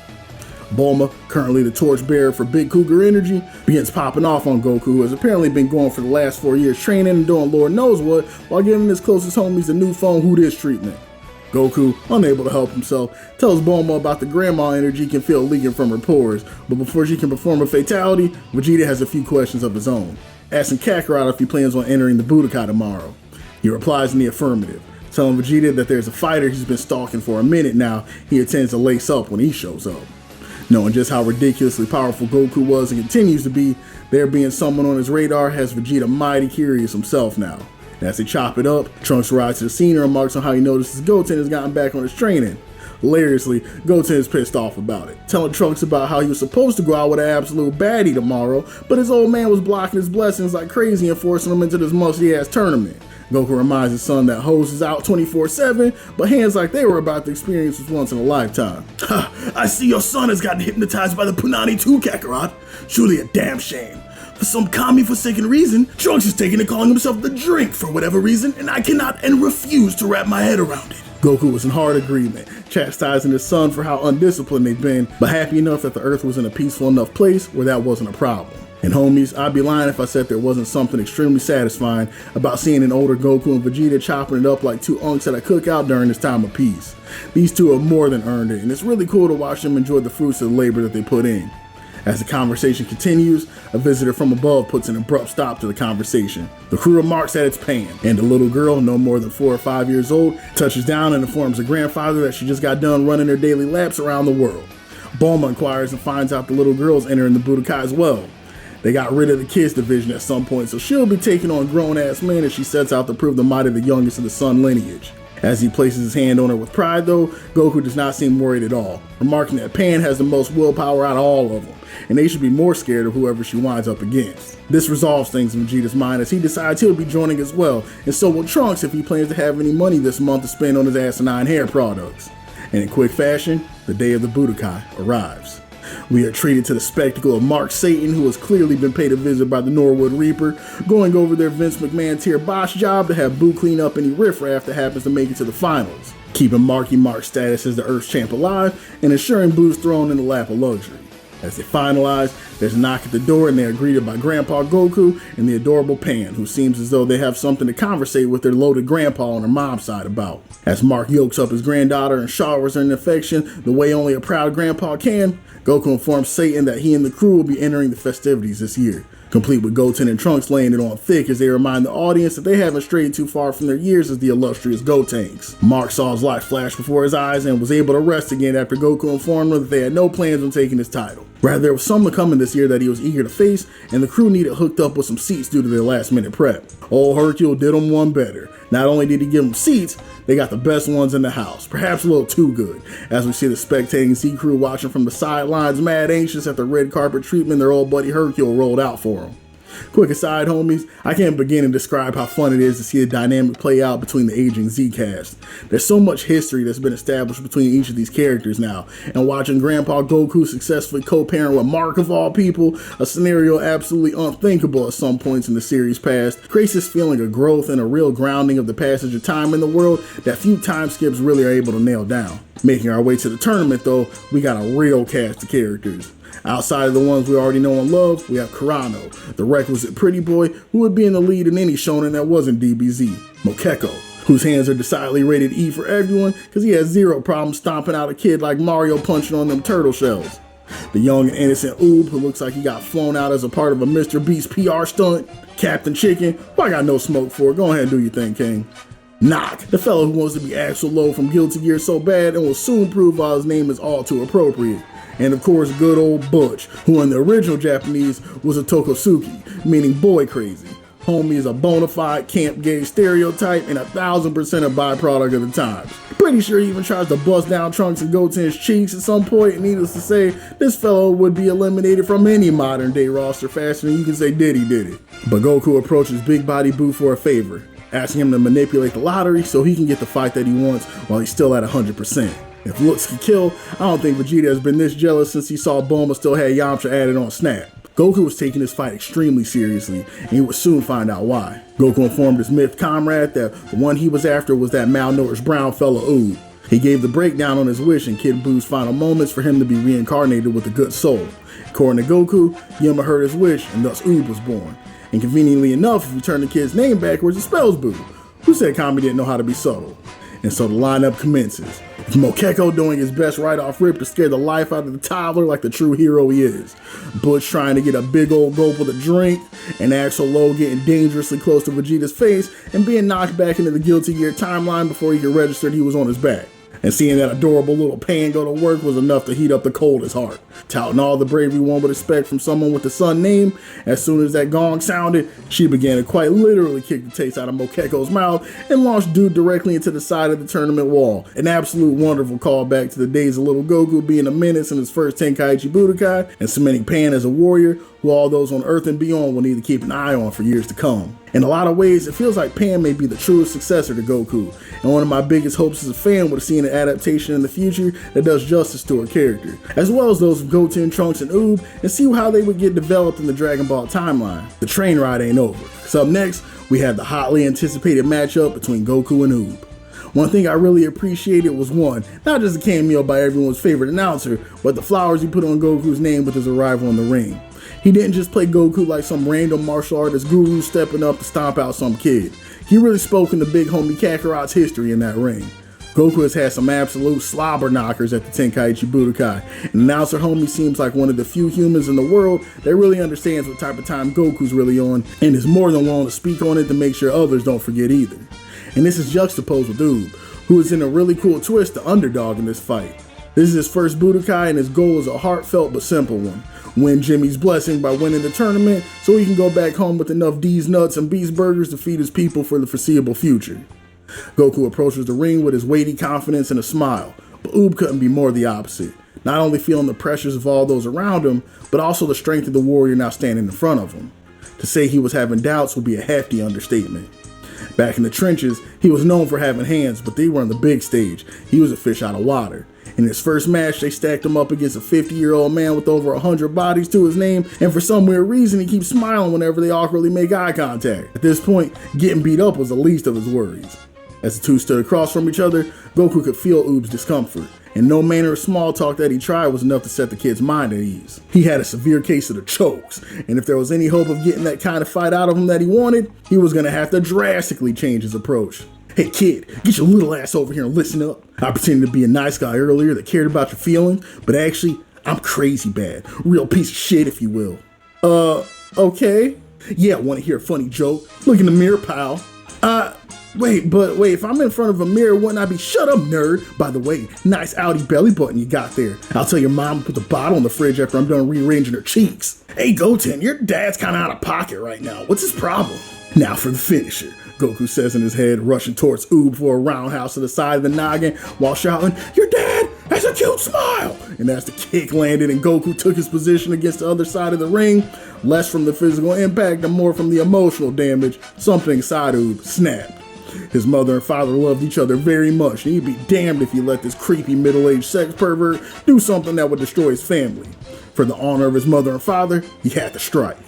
Letting out a kick that left Goku's arm feeling numb and a punch delivered with the worst intentions, the battle had not truly begun.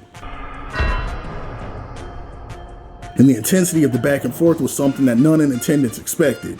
None except Goku, that is. Knowing what they do with Goku, seeing a warrior, let alone a human being, pushing Goku and actually have to put up his guard and think about his safety was unthinkable. And as Oob delivered a Ki shot that sent Goku across the ring, it appeared that things would only be intensifying.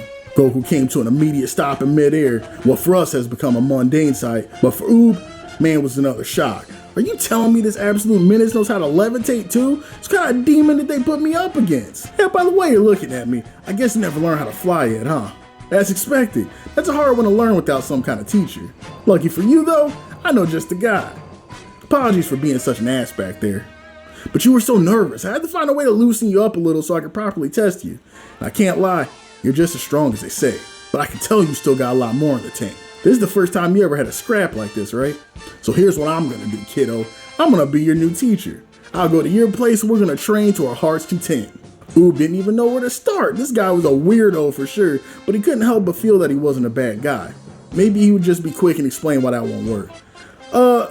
Sorry OG, but I kinda have a real life back home and people need me to bring home that prize money, so as cool as it is, I gotta pass on your offer. Bro, I know every millennial watching this started punching the air with tears in their eyes. What you mean you're turning down a permanent personal training session with Son Goku? Absolutely unheard of decision amongst my people.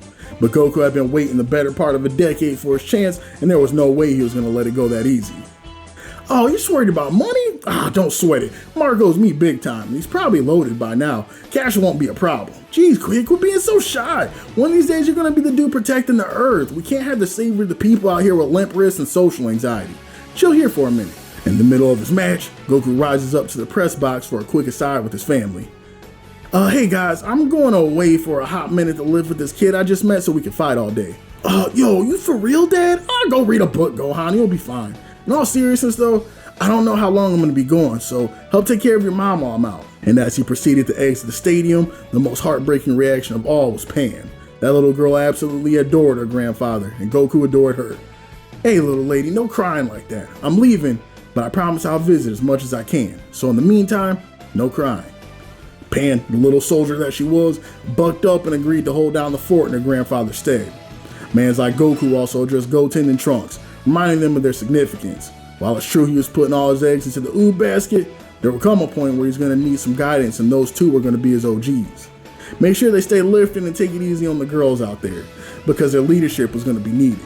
As Goku prepared to take his leave, many of those close to him were absolutely dumbfounded, but amongst the confusion, there were those that understood. As Chi-Chi began racking her brain to remember where she put those dissolution papers, and Bulma got on Goku's ass for his immaturity for the 100,000th time, for Piccolo's money, that's the happiest he saw Goku in a minute, and knew he was making the right choice for himself.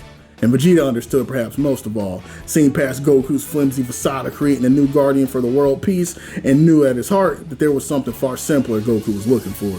Dude just wanted the box. And as Goku took Oob on his back and they launched into the air, those real intentions came to light. Looked back at Oob and made a tiny proposal, that once Oob had completed his training, the two of them would have a rematch and continue testing each other's limits. And with the huge grin plastered across his face, the two made their oath and flew off into the infinite expanse in the blue sky where their new future awaited. And here, my friends, ends the fantastic tale of Dragon Ball Z. And what a journey it's been. I know there have been a lot of feelings about the ending from the fan base, but personally, I really like it. It feels like the most appropriate end for Goku as a character.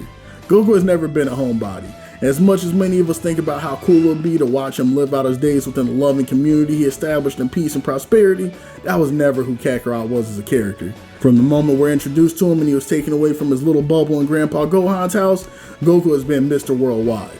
someone who lives to travel, see and experience new things and test his limits. And after all the life and death battles, the close calls, and waiting 10 excruciating years, the god saw fit to bring Oob into the world, which Goku must have saw as a blessing just for him. A being with perhaps limitless potential and a good heart, who he could spend the remainder of his life testing himself against while no longer having to bear the burden of sole guardian protector for the entire planet. The end of Z sees Goku finally being able to be his truest self. Not a hero, not a protector, just an alien with a good heart who likes to throw hands, who after decades of struggle is finally getting to indulge himself in his favorite pastime with the weight of the world no longer on his shoulders. Thank you all so much for joining me on this adventure through the Z series. It's crazy, but if you've been here with me since the beginning, we've been chilling together for a while now, and that means something to me. Major thank you to all my Z homies who have rocked with me through thick and thin. Big shout outs to Seth the editor, the channel wouldn't be the same without you, and a major thank you to Toriyama Sensei. Rest in power to the man who brought so much joy to so many of our lives and made a piece of art that will remain with me for as long as I live. Be easy, homies, and catch you all again in the next adventure.